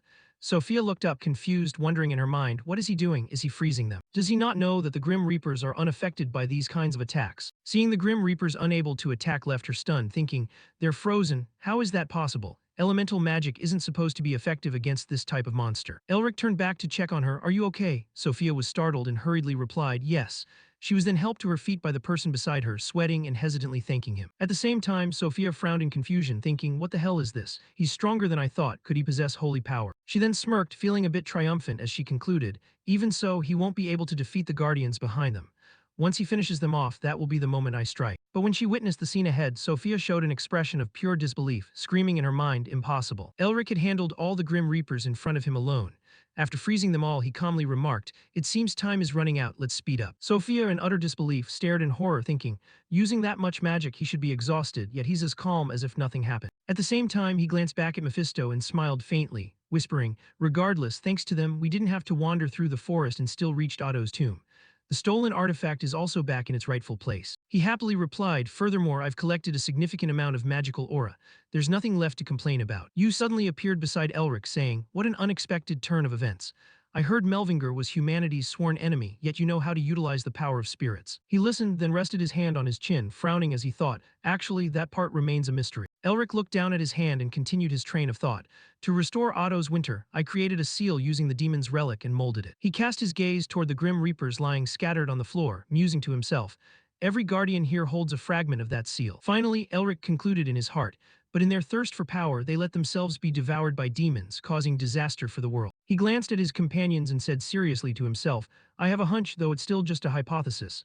I'll find out the truth right here. Sophia pointed in another direction, saying, turn right here, it will lead to the deepest level. He followed her directions and entered the dark path. Before them appeared a large, sealed gate. Elric remained silent and began to use his magic, his pupils gradually turning gold. At the same time, a thought occurred to him, the entire flow of magical power in the dungeon is pouring toward that door. This is definitely the deepest level. Elric turned back and asked, my comrades are trapped behind this door. Sophia still feigned fear, her face darkening as she answered, yes, and there is something very terrifying inside, please be careful. He didn't hesitate, reaching out to push the door as he said in a low voice, I'll open it right now. The door, after receiving a great force from Elric, quickly swung open. What lay inside was gradually being revealed. But when Elric and Mephisto saw what was before them, they both broke into a cold sweat and gasped. They saw liquid stored in bottles of various sizes. Beside them were sets of iron armor arranged side by side. Inside the room was nothing but a cluttered mess covered in dust. Suddenly, the eyes of the knights began to emit a blue light, and they slowly turned their heads to glance over. Sophia saw this, sweating profusely in terror, and thought, they're all reacting. She bit her lip in fear, continuing her thought. The last time we were here, only one reacted, and that one wiped out the whole team. Sophia turned to look at the other two, communicating with her eyes. No matter how strong that mage is, he can't defeat 10 at once. It's a pity, but if he dies here, we won't make it out either. She then turned her back along with the other two, thinking to herself, must hurry and run. They heard a loud noise behind them, which couldn't help but startle the three. Sophia looked back and widened her eyes, screaming, what is happening? Before them was the sight of the knights kneeling before Elric. Elric walked forward coldly. The guardians saw him approaching and bowed their heads even lower. One of the people with Sophia trembled and asked, what should we do? The one standing beside him also broke into a sweat, muttering, what if we follow them and they turn on us? At this point, Sophia spoke up, if you want to go back, go ahead. That mage just discovered the secret of the dungeon. With that, her smile became cunning. Are you going to give up now? He hurriedly answered, all right, we'll go too. A blue light constantly surged amidst the thick darkness. Elric cautiously walked toward the guiding light. He silently glanced at the person following behind. Is this one of Otto's guardians? Elric thought to himself, servants who continue to protect their master's achievements even after death. He wondered if, when he rebuilt his clan, he would find such loyal and trustworthy allies. Elric's footsteps suddenly stopped. He was slightly surprised to realize that the door before him was covered in magical seals. This magic is similar to the one placed at the entrance to the Winter King's tomb. Elric reached out to touch the glowing seal. At this moment, a flash of tension appeared in his eyes, and when the door opened, it was as if Elric couldn't believe his own eyes. There he is. The ancestor who laid the foundation for the Melvingers hundreds of years ago is still waiting for me, his descendant. Elric cautiously spoke, I've arrived. He then softly called the name of the man who was silently closing his eyes, Otto. Elric stepped closer to him and whispered, "Looking at you here, you seem like an old man." But no matter what Elric said, Otto showed no reaction. "Wait, how long has he been like this?" Suddenly, Mephisto standing behind him let out a strange, monstrous laugh. Immediately after, he threw his head back and laughed maniacally, his eyes glowing red like a wolf's. Otto Han, Otto Han. He gritted his teeth. "I was wondering, but in the end, you're just a human." Mephisto continued to ramble even though there was no response. "Even you, the one I thought would torment us forever. Even you, who look so monstrous, are just a human." He began to move toward him. "I have sworn so many times that if I lived again, I would personally take revenge on you and those who followed you." His voice suddenly dropped, but in the end, those oaths were just fleeting. Elric glanced at him silently and thought, Mephisto's reaction is understandable. Mephisto suddenly lunged, grabbing Otto Han's clothes and roaring, "It can't be, it can't end like this." His mind was reeling. The demons and the four great demon kings had tried to swallow the continent but couldn't overcome the Melvinger wall led by the founder and Otto Han. Fury and madness caused Mephisto's pupils to contract to a tiny point. "If only you close your eyes and pass away, smiling so contentedly like that. What about the hatred in my heart? Those agonizing screams, what am I supposed to do?" His composure was now completely shattered by a sense of loss. "The reason I wanted to be resurrected was just to overcome that wall." He said heavily, "Say something, answer me." Elric said nothing, only staring at him and wondering what secret Otto was holding. He clenched his fist. "What is the Winter Seal?" Elric reeled from the flood of unanswered questions. "And what is the true secret of my clan?" While he was still lost in thought, Otto's body began to dissolve into smoke. Elric looked at him in surprise as Otto's body suddenly vanished. He looked down at the smoke which slowly wrapped around his arm. "This is Otto's mana." Immediately after that, his arm suddenly glowed. The light flared intensely and engulfed Elric. When he opened his eyes, he saw that he was in another dimension. Elric was stunned. "Where am I?" Suddenly Otto spoke. "You must have many questions." He continued, "With the knowledge you have now, there are certainly many things you cannot understand." Elric frowned at him. "What is Melvinger after all?" Otto kept his eyes closed and replied, "I cannot answer your question, but since you have come this far, I will tell you a few things. Consider it a reward." Having said that, Otto suddenly clapped his hands. Instantly, someone's figure appeared on the stone. Elric widened his eyes in surprise. "That person is..." The other turned and instantly recognized the founder. The unexpected appearance of the founder made him forget to react. "I didn't recognize him before, but now I can feel it." Elric shivered, the overwhelming power of the one who created Melvinger. Just then there was a complaining sound behind him like a sparrow, too loud. "I'm going to die, can't you be quiet, you're making me dizzy." One of them replied uncomfortably, "I already told you I was talking to myself. Do you have a problem?" Christina erupted and struck, "Say it again, keep prattling." Otto held his head and shouted, "All right, I'm quiet, okay." Elric thought to himself, treating Otto like this even in their youth. He looked at the woman beside Otto. That red hair must be her. Based on that impressive identifying feature, Elric guessed the only woman among the four vassals. Known as the strongest in terms of mana and destructive power, he mused, Christina Melvinger. Elric glanced at her, with that hot temper and the heat radiating off her. Among the four seasons, she must be summer. A vassal suddenly said, "It's here." Elric immediately looked up. There's something in the sky. Elric saw the feet of someone appearing amidst the dark, gloomy aura, then started, Mephisto. Elric vaguely guessed, so the other three must also be demon kings like Mephisto. Right after that, he quickly realized something. And that is what we saw when we fought the Eastern General. In his mind was the image of the one who brought obsession to humanity. The demon god, the founder, and the four seasons. The demon god and the demon kings. And so their battle began. The wind whistled overhead. Elric was still dumbfounded. This is unbelievable. At that moment, Mephisto lunged forward crazily. But Otto forcefully blocked him. The sound of metal colliding was jarring. "I thought you were strong." The power of those blows exploded violently, like lightning striking down. But even standing before them was unimaginable. Suddenly, a red light shone down, causing the ground to echo with violent cracking sounds. The demon god appeared from the air with overwhelming power. In his hand was a black orb. The orb emitted rumbling sounds. It released lightning into the air. Elsewhere, the founder was casting magic, a warm yellow light gathering in his hand. As for Elric, he remained where he was, watching the ground in front of him explode. What is this? He could no longer keep up with the pace of the battle. The magic of the two sides was clearly completely different. A familiar feeling flashed through his head. Then why does it feel the same? Suddenly, Elric remembered, could it be? But before he could do anything, a voice sounded from behind. Yes, that is exactly the thought.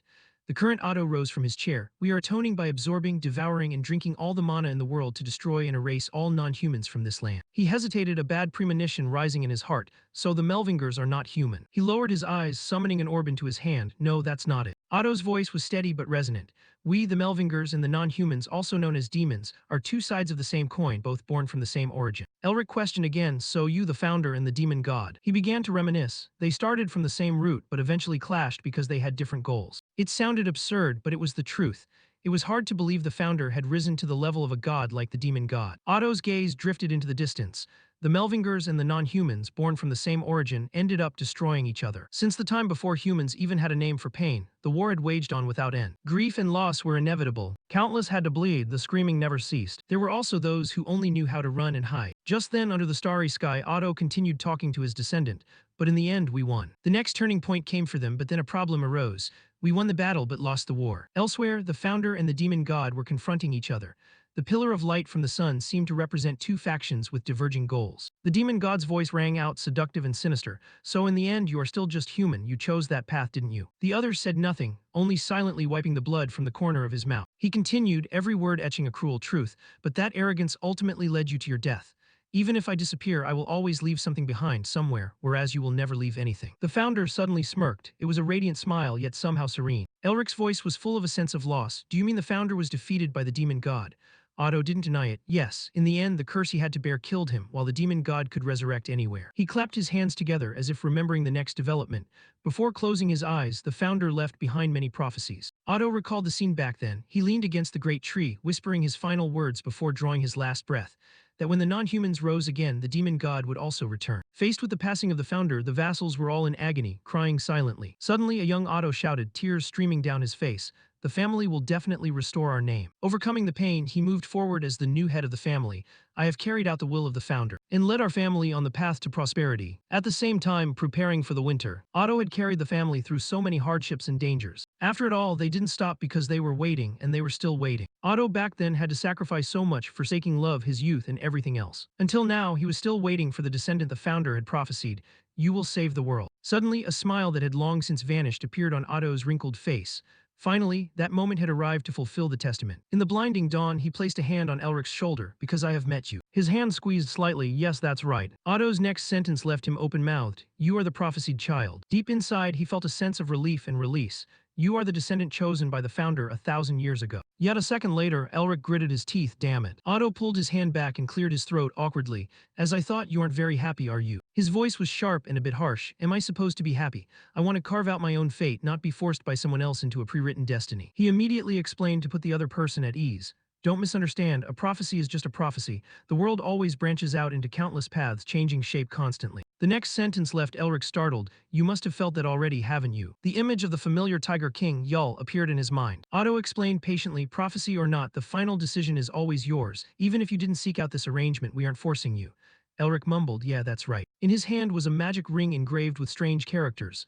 I asked you this the first time we met, but now I will ask again. Otto's expression was serious, looking straight into the other's eyes. Will you stop the wheel or push it to keep rolling? Elric's lips curled into a confident smile. Of course, my answer remains the same as before. His gaze was resolute. That is the fastest way to become stronger. Why wouldn't I choose it? Elric got straight to the point, so hurry up and give it to me.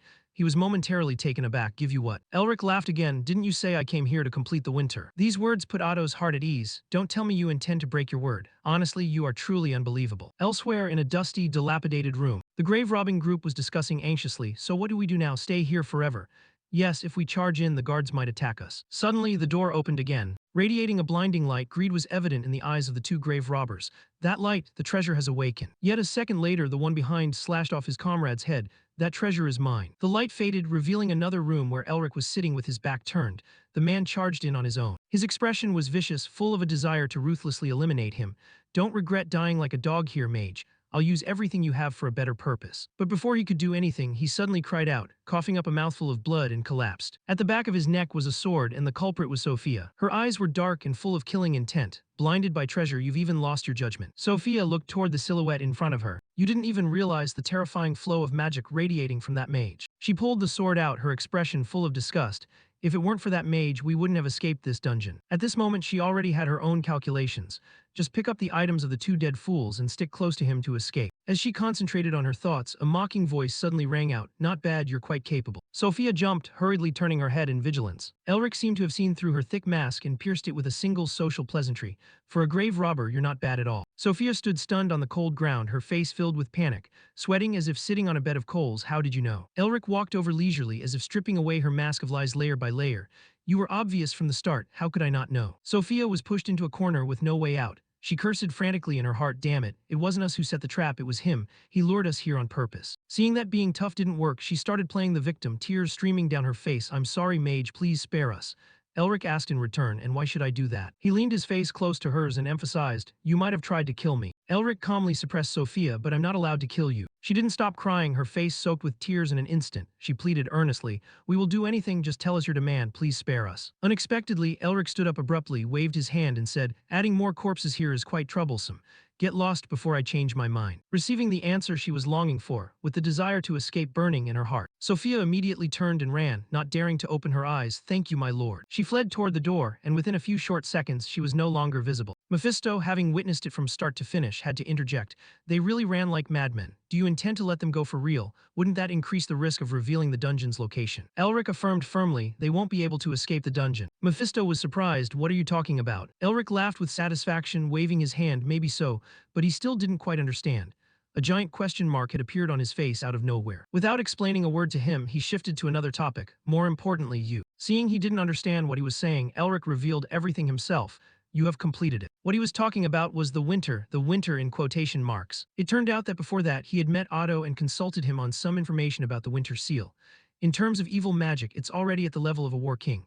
Furthermore, this is my true identity, don't destroy the demon king. Having said that, he patted his chest as if to congratulate himself. Otto continued, the winter seal was born from the awakening of two types of power. Elric at that moment was immersed in the blinding scene before him, stunned by the sight of the pure white snow covering everything. Otto explained, if magic is the expression of the world's laws and truth, then power is the bending of those laws and truths by pure will. That is why people call power the strength of the gods. These powers are called North Wind and Blizzard. The green orb in his hand emitted a powerful surge of magic and blinding light.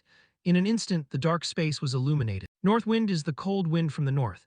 It is completely dry and leaves only desolation in its path, since it is the source of the tornado that sweeps away everything. It is a disaster that causes drought and crop failure. It is the terror that brings death and famine. And blizzard is the ceaseless snow that robs everything of the life that has bloomed, bringing a silent death. A silent death is a rest for all living things, but at the same time it sows terror because no one knows when it will come. North Wind and Blizzard seem unrelated, but they are closely correlated as a process in the final life cycle of all living things. Otto hinted, if you can fully master the cold ice and piercing wind, you will be able to complete the total winter. Elric heard this and his spirit was fired up with determination. If I learn these powers, I will have the terrifying strength that Otto once possessed.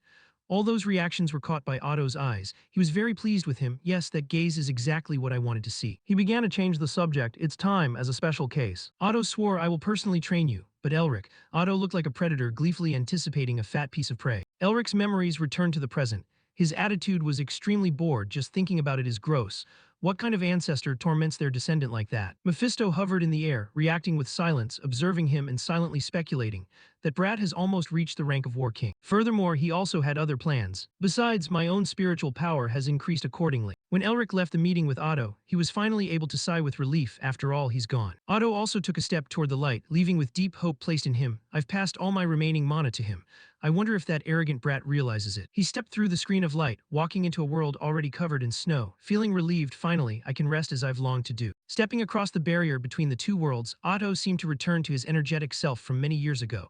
In his heart, there was only one lingering doubt. Will she be willing to wait for me one more time? He walked toward the woman he had loved and longed for. Otto approached the woman and whispered tenderly, I'm sorry to have kept you waiting. The woman turned toward the sound, facing Otto, and he made his request. If you permit it, could you give me one more chance? Otto was so moved he was in tears. For a moment, his heart hung by a thread while waiting for her nod. The woman was indifferent for a moment, showing no reaction. However, a few short seconds passed, and she finally smiled as radiantly as spring sunshine, which was her answer to Otto. He had finally waited for the moment he had always longed for. So moved he stammered, thank you, truly thank you. Suddenly, a little girl ran into the falling snow and hugged him. Otto was overjoyed to be reunited with his beloved child, smiling from ear to ear. Camellia threw herself into Otto's arms, waiting for the warm embrace she had longed for so long. Otto comforted her, you silly thing, did you think I would leave you alone? Otto affectionately picked the child up in his arms and laughed loudly. Let's go to the other side together and live to the fullest. Otto finally walked step by step toward the mysterious gate with the woman and Camellia, a family of three continuing their journey together. With his loved ones by his side, Otto walked away without looking back, decisively leaving this world behind. The next generation will have a tough time ahead. Elric, still in the dungeon, seemed to feel something. I think I heard something, but I'm not sure. He suddenly smiled as he felt a sense of relief for a fleeting moment. Elric seemed to feel the departure of the person he respected. Though he didn't appear there, he still respectfully bowed to him as a necessary gesture of respect. Even though you tormented me quite a bit, I still thank you for everything up until now. May you rest in peace. Mephisto also discovered Otto's disappearance. He turned his head to look. He looked at the familiar chair and mused, Otto Han Melvinger, my longtime enemy. He followed Elric's departing silhouette while thinking to himself, someday we will meet again and finish this unfinished battle. Meanwhile, Sophia was running for her life through the tunnel, desperate to escape.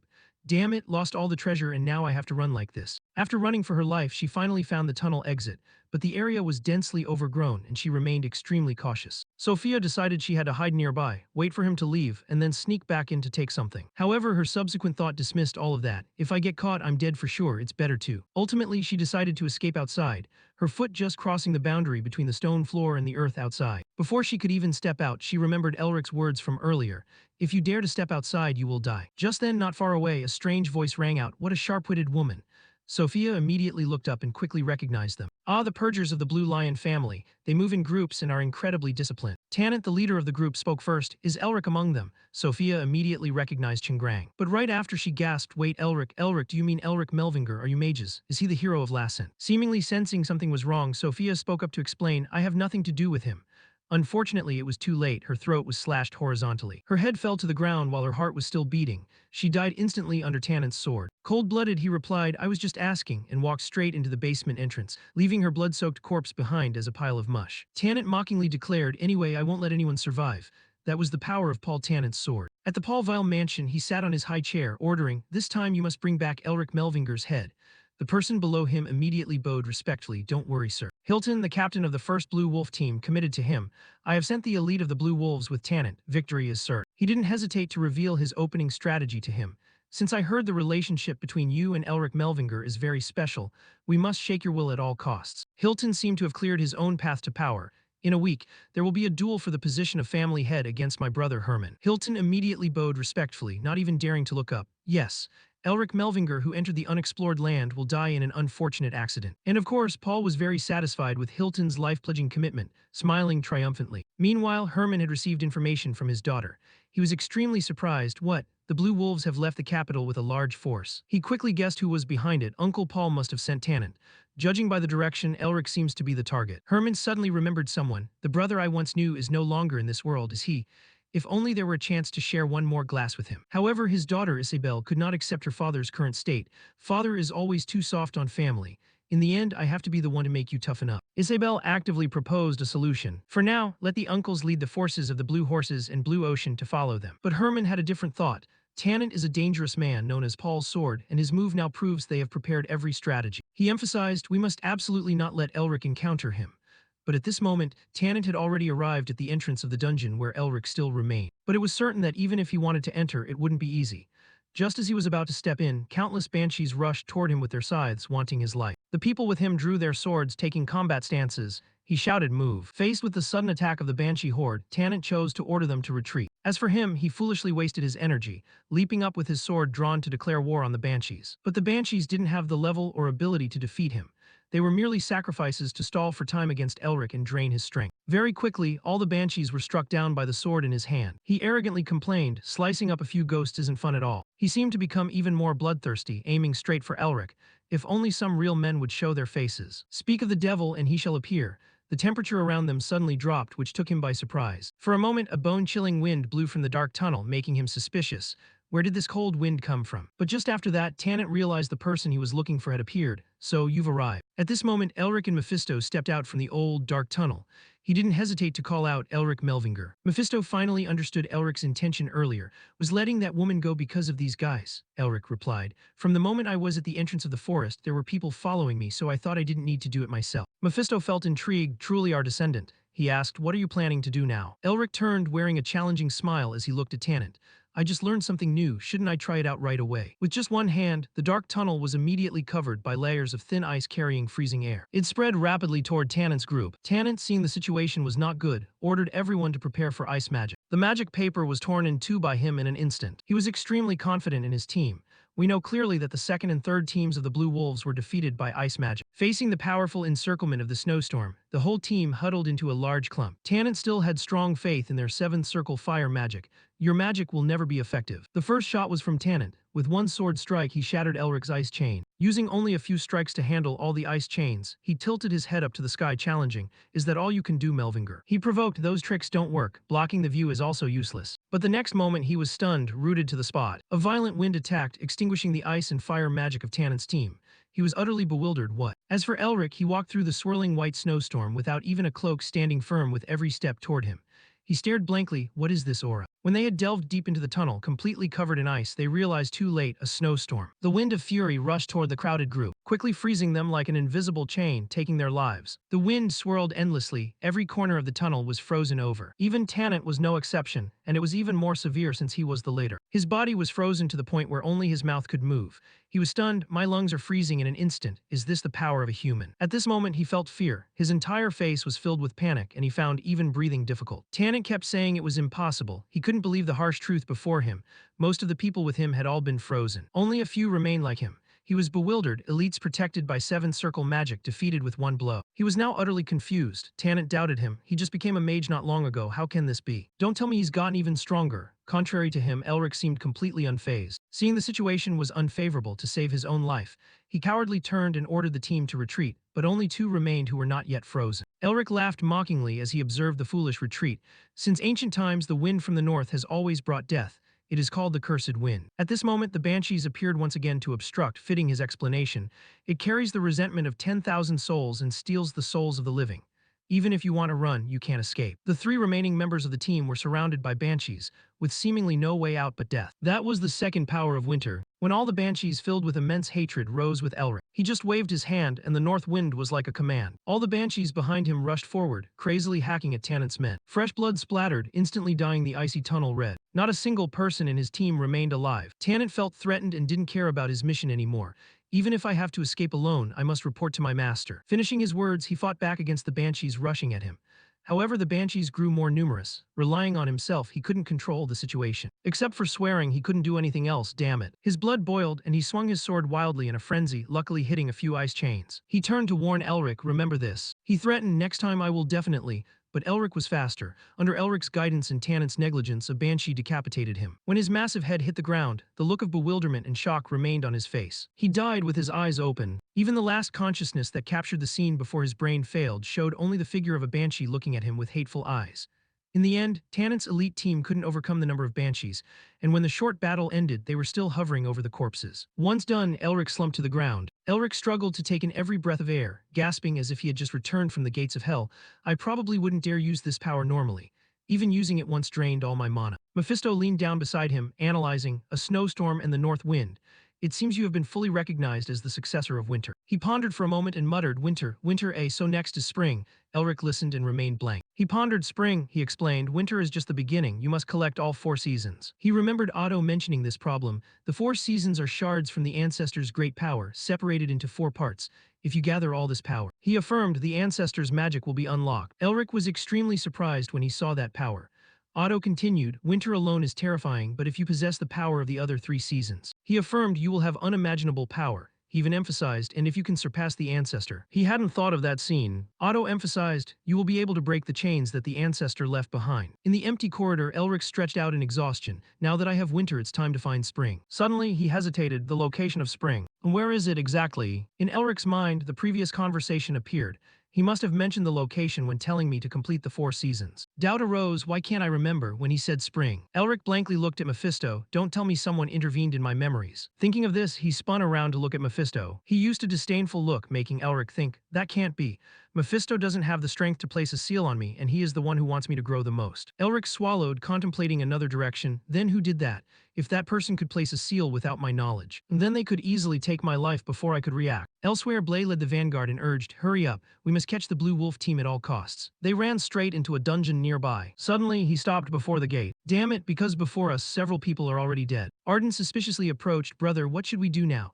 Blay frowned, trying to analyze. "Just move forward for now." His sword gleamed as he drew it. "If anyone dares to touch even a single hair of my nephew-in-law." Blue energy surged in the night, and his sword would. At this moment, Blay was quite shocked. The army that went ahead had been turned into ice statues. He walked up to an immobile head. Blay knelt on one knee, feeling a bit of grief. "Tannent, even someone like me couldn't defeat him easily." Behind Blay, a sudden sound was transmitted. Arden and the group of knights were surrounded by ghosts. He shouted, the whole team prepare to fight. Blay glared with killing intent, if you dare just come on. The banshee held her scythe firmly, smiling grotesquely. Blay was no less intense, but suddenly someone cut in enough. The group of humans and ghosts stopped. After that, the grim reapers all flew in one direction. Elric and Mephisto sauntered out. If people are really going to die like this, what should we do? Seeing this, Blay and Arden were stunned. Afterward, they gathered before a cave. Elric raised his hand and clenched it. Blue light from the seal erupted violently. Instantly, stones fell, blocking the entrance inside. Blay wiped his sweat, commenting, just by looking, I know this dungeon is very special. Are you sure? He calmly and briefly explained. It hasn't been completely destroyed. It was only hidden so others wouldn't find it. Looking at the camouflage he had created, Elric was sure that from now on, this place would be both the clan's holy land and his base. I can only do that much. In a hidden corner, Elric touched his neck, a magical pendant. Actually, this necklace is a master key that can open or seal every secret my clan has ever kept. Despite the explanation just now, Blay still felt a bit regretful, but don't you regret leaving those guards behind? They are a powerful resource. Elric smiled as if to affirm, of course I will bring them with me. Once again, the tattoo glowed violently. From some corner, ghosts flew out, filling the sky. They gathered and crawled into that hand. Arden and Blay were shocked once more. My god, he's even more terrifying than he was on the black snowfield. Indeed, my nephew-in-law. A moment later, Elric loosened his grip. He smiled, full of confidence. Mephisto beside him frowned in contempt. Otto Hand gave you something truly terrifying. Elric used his thoughts to answer, even if the guards are strong, they shouldn't be to that extent. He felt clearly annoyed. Fool, you don't understand. You don't know what level Otto reached when summoning winter and controlling those ghosts. He folded his arms, his facial muscles tightening. Otto possessed extraordinary skills and could manipulate souls at will, even the ghost you are controlling right now. Suddenly, Mephisto shook his head and didn't leave. Elric glanced over and wondered. Those who served Otto while he was alive were all outstanding figures, weren't they? If they were people chosen by Otto, the one who led the Melvinger clan through its golden age, then they deserve to be called heroes. If I control them correctly, I can revive the glory of the Melvinger clan once again. Thinking of this, Elric began to turn his heels. Now that I have inherited all of Otto's legacy, he still mused, winter has also descended upon this land after 2,000 years. It's time to declare to the world that the Melvinger clan has risen. Early the next morning, at the Central Magic Management Bureau, some people standing before the door wondered, why did they suddenly summon reporters? What's going on? Maybe to announce that Elric Melvinger has achieved the high-ranking mage title, but completing the mission in 3 days is that feasible. Even Tasha Nairster didn't complete it that quickly, so maybe there's another reason. A curly-haired one caught something and glanced over. One of them screamed in surprise, that's the Blue Lion's carriage. Immediately after, the carriage wheels roll. The management bureau door opened like a greeting. Elric, clad in blue, stepped out arrogantly. Cameras flashed continuously with interview questions. Recently, the public has been focusing all their attention on Elric Melvinger's achievements. Have you really completed the mission? If so, it means you broke the record set by your grandfather Ustin Melvinger and Tasha Nairster.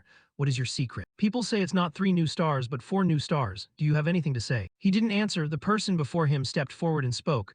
I have been waiting for this moment. The white-haired man presented a badge from the Central Magic Management Bureau, certifying that Elric Melvinger had officially become a high-ranking mage. Public opinion exploded again. Reporters chimed in.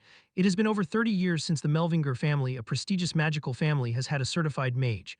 Do you have any feelings, Mr. Elric Melvinger? Please express your thoughts. At this moment, Elric finally spoke. I will speak, but before I give my speech, let me say one thing first. He clenched his fist, his face darkening.